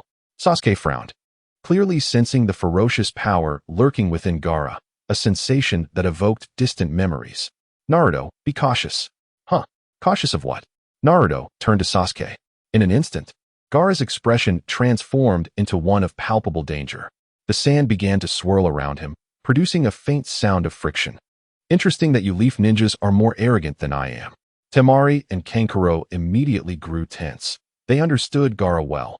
This expression usually heralded death for someone. Gaara, calm down. Kankuro urged quietly, sensing the inopportune timing. Not the right time? Gaara scoffed. Then when is the right time? At that moment, Naruto finally sensed something amiss. The presence of the tailed beast stirred the 9 tails within him. This guy, Naruto squinted. Is he also a Jinchuriki? The Jinchuriki of the 9 tails. Gaara fixed his gaze on Naruto, Excellent. I've always wanted to meet you. The bloodlust in Sasuke's eyes began to flicker. As a member of the Uchiha clan capable of wielding the Mangekyou Sharingan, his combat instincts warned him that this sand ninja harbored an exceedingly dangerous entity within. The atmosphere grew tense, charged with anticipation. Surrounding competitors sensed the shift and began to retreat. Just then, a gentle voice broke the tension. We are all here for the CH exam. Why must we resort to hostility? A figure emerged from the crowd, radiating a friendly smile. Who are you? Gaara inquired, turning to the newcomer. I am Haku, also a participant in this exam. The young man introduced himself politely. I believe we should focus our energies on the examination rather than engage in conflict. TCH, mind your own business, Gaara retorted, noting Haku's formidable strength. Compounded by the increasing number of leaf ninjas turning their attention towards them, he withdrew the sand. All right, we shall meet again during the exam. With that, he turned and departed, followed closely by Temari and Kankuro. Phew, thanks, Haku. Naruto expressed his gratitude. While he was unafraid of Gaara, engaging in a brawl in the open streets was indeed unwise. Within the Hokage Tower, Sarutobi Hiruzen was receiving a delegation from Sunagakure. Konoha is truly brimming with talent, Orochimaru. Disguised as the fourth Kazekage, observed from the meeting room, having witnessed the street altercation. His gaze lingered on Sarutobi for a moment before shifting to Shimura-kan. That golden-haired boy is the fabled Jinchuriki of the Nine Tails, isn't he? And the dark-haired Uchiha has reportedly awakened the Mangekyou Sharingan? Orochimaru's tone was casual, yet can sense the probing undertone in his words. He was surprised that Orochimaru possessed information about Naruto and Sasuke. It seems that Sunagakure is well informed. Ken replied with a subtle smile, but our village's treasures will naturally receive the utmost protection, something I trust the Kazekage can comprehend. His words, though courteous, carried a clear refusal. A glint of coldness flashed in Orochimaru's eyes, his serpentine pupils narrowing slightly. This Shimura-kan, if I recall correctly, is the son of Danzo. I didn't expect Danzo to be absent, replaced by someone even more formidable. It appears he aligns with Sarutobi, making it difficult to sow discord as Danzo might. Of course, Orochimaru quickly regained his smile. I've heard that Lord Danzo's son is quite remarkable. It appears the rumors hold some truth. His flattery sounded sincere, yet Ken could discern the underlying insincerity. Just as he prepared to retort, his gaze unexpectedly fell upon the ring on Orochimaru's finger, inscribed with the character for empty. The symbol of the Akatsuki organization. The Akatsuki? Ken's thoughts stirred. Orochimaru hasn't severed ties with them? Perhaps it was due to Uchiha Itachi that he left. If that were the case, it was no wonder Orochimaru was aware of Naruto and Sasuke. Undoubtedly, it was Uchiha Obito who had divulged the information to him. Moreover, Orochimaru's motives for visiting Konoha likely extended beyond mere subversion. Originally contemplating an opportunity to strike, Ken reconsidered. Acting prematurely might alert the enemy. The Akatsuki, intent on obtaining the tailed beasts, might be lurking in the shadows. You're too kind. Ken suppressed his initial intentions, adopting a more placid tone. The youth must always undergo more training. Sarutobi observed the exchange between the two, his brow furrowing in silence. Though appearing calm on the surface, he sensed the tension in the air. However, he noted that Ken was not inclined to act. Seizing the moment, Sarutobi redirected the conversation towards pressing matters. Now, regarding the arrangements for the CH Nin exam. Certainly, everything will proceed as agreed, Orochimaru affirmed. Our young ninjas from Sunagakure are eagerly anticipating this examination. His gaze swept over Ken once more, already reassessing the threat this individual posed. Yet ultimately, he chuckled softly. With the support of the Akatsuki, a mere clan from a small village was hardly a cause for concern. The meeting concluded swiftly. After Orochimaru's departure, Sarutobi turned to Kansas. What are your thoughts? The Kazekage poses a threat, Ken replied directly, but now is not the time to act. Why? Because he did not come alone. A grave expression crossed Ken's face. If I am not mistaken, the Akatsuki will make an appearance during this CH Nin exam. Sarutobi grasped the implications of Ken's words, his anxiety intensifying. The information about the Akatsuki that Ken shared left him silently alarmed at the existence of such a powerful and extreme organization in the ninja world. Should they choose to strike Konoha, he pondered whether they could withstand the onslaught. Chapter 74. The first round on the day of the exam. The atmosphere in classroom 301 of the Konoha Ninja Academy was fraught with tension. Marino Ibiki stood at the podium, his scarred visage radiating authority. Everyone. Today's examination is different from previous years as it involves a joint assessment from several villages. His voice echoed throughout the classroom, prompting all candidates to lift their gazes towards him. The 9 questions on the test paper were merely foundational.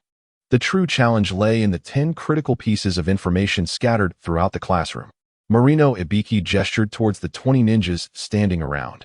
These 20 ninjas possess 10 pieces of true information and 10 pieces of false information.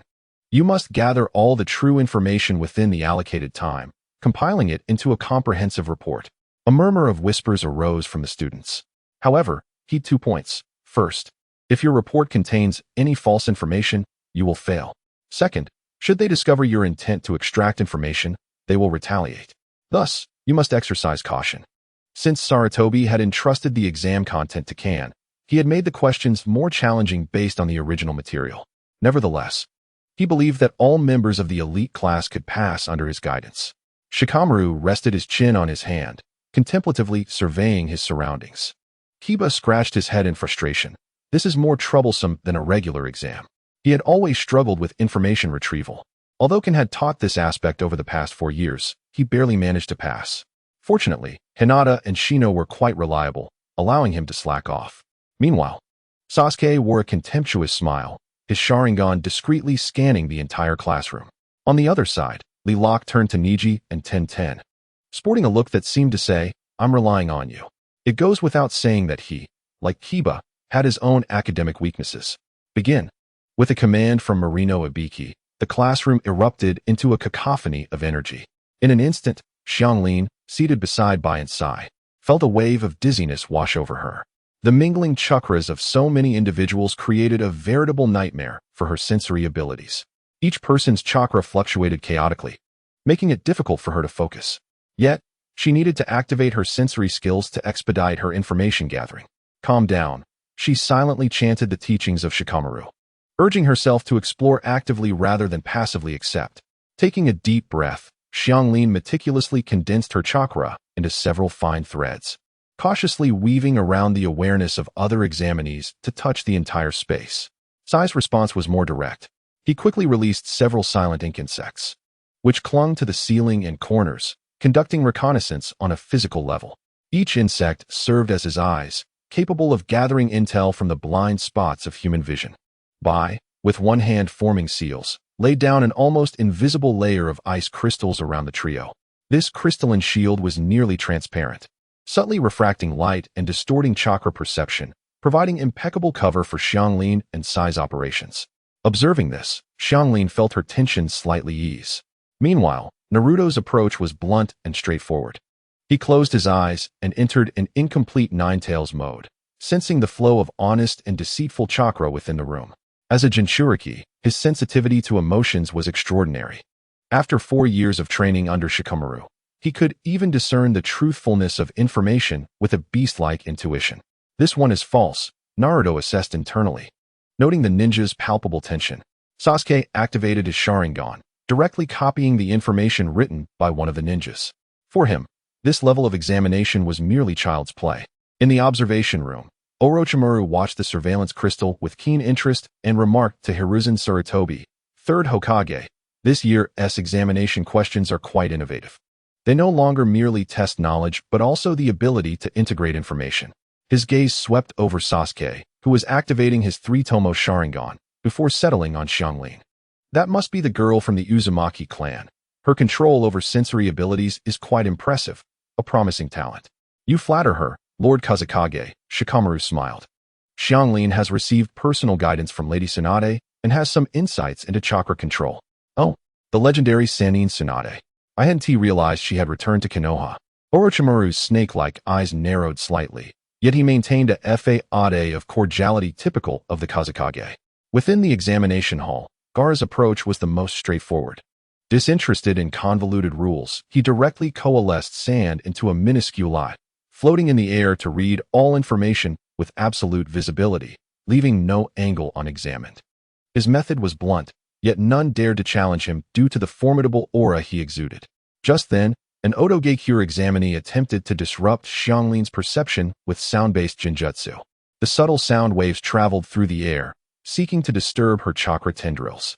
However, as soon as Xianglin's chakra tendrils made contact with the sound wave attack, she sensed the anomaly. Instead of retreating, she traced the sound wave's trajectory back, precisely locating the Otogekure ninja's position and a piece of false information he had just acquired. Sigh, 3 o'clock direction. That Otogekure ninja wearing a forehead protector, Xianglin whispered, signaling him to retaliate. They had previously agreed on how to respond to hostile encounters. Understanding her cue, Sai deftly maneuvered an ink bird to silently fly over, pasting a note depicting a pig's head onto the back of the Otogekure ninja. Inscribed with the words false information, fool. Instantly, whispers and mocking glances erupted around them. The Otogekure ninja's expression darkened upon discovering the note on his back. These Konoha brats. He seethed, yet dared not raise his voice in protest. Outmatched, he could only concede defeat. The trio collaborated with remarkable efficiency. Xianglin took charge of sensing and discerning authenticity. Sai handled physical reconnaissance and information retrieval, while Bai focused on defense, cover, and disruption. In under 5 minutes, they had collected and verified 7 pieces of authentic information. Sasuke noted the extraordinary synergy of Xianglin's team, particularly Bai's almost instantaneous ice-style support, intensifying the competitive spark in his eyes. TCH. I can't let them outshine me. Sasuke shifted from mere copying to actively analyzing the logical connections between the pieces of information, striving to complete the exam first. Sakura was also striving to keep pace with her teammates. While she lacked a unique bloodline limit, she excelled in foundational knowledge, quickly integrating the information she gathered. Sasuke.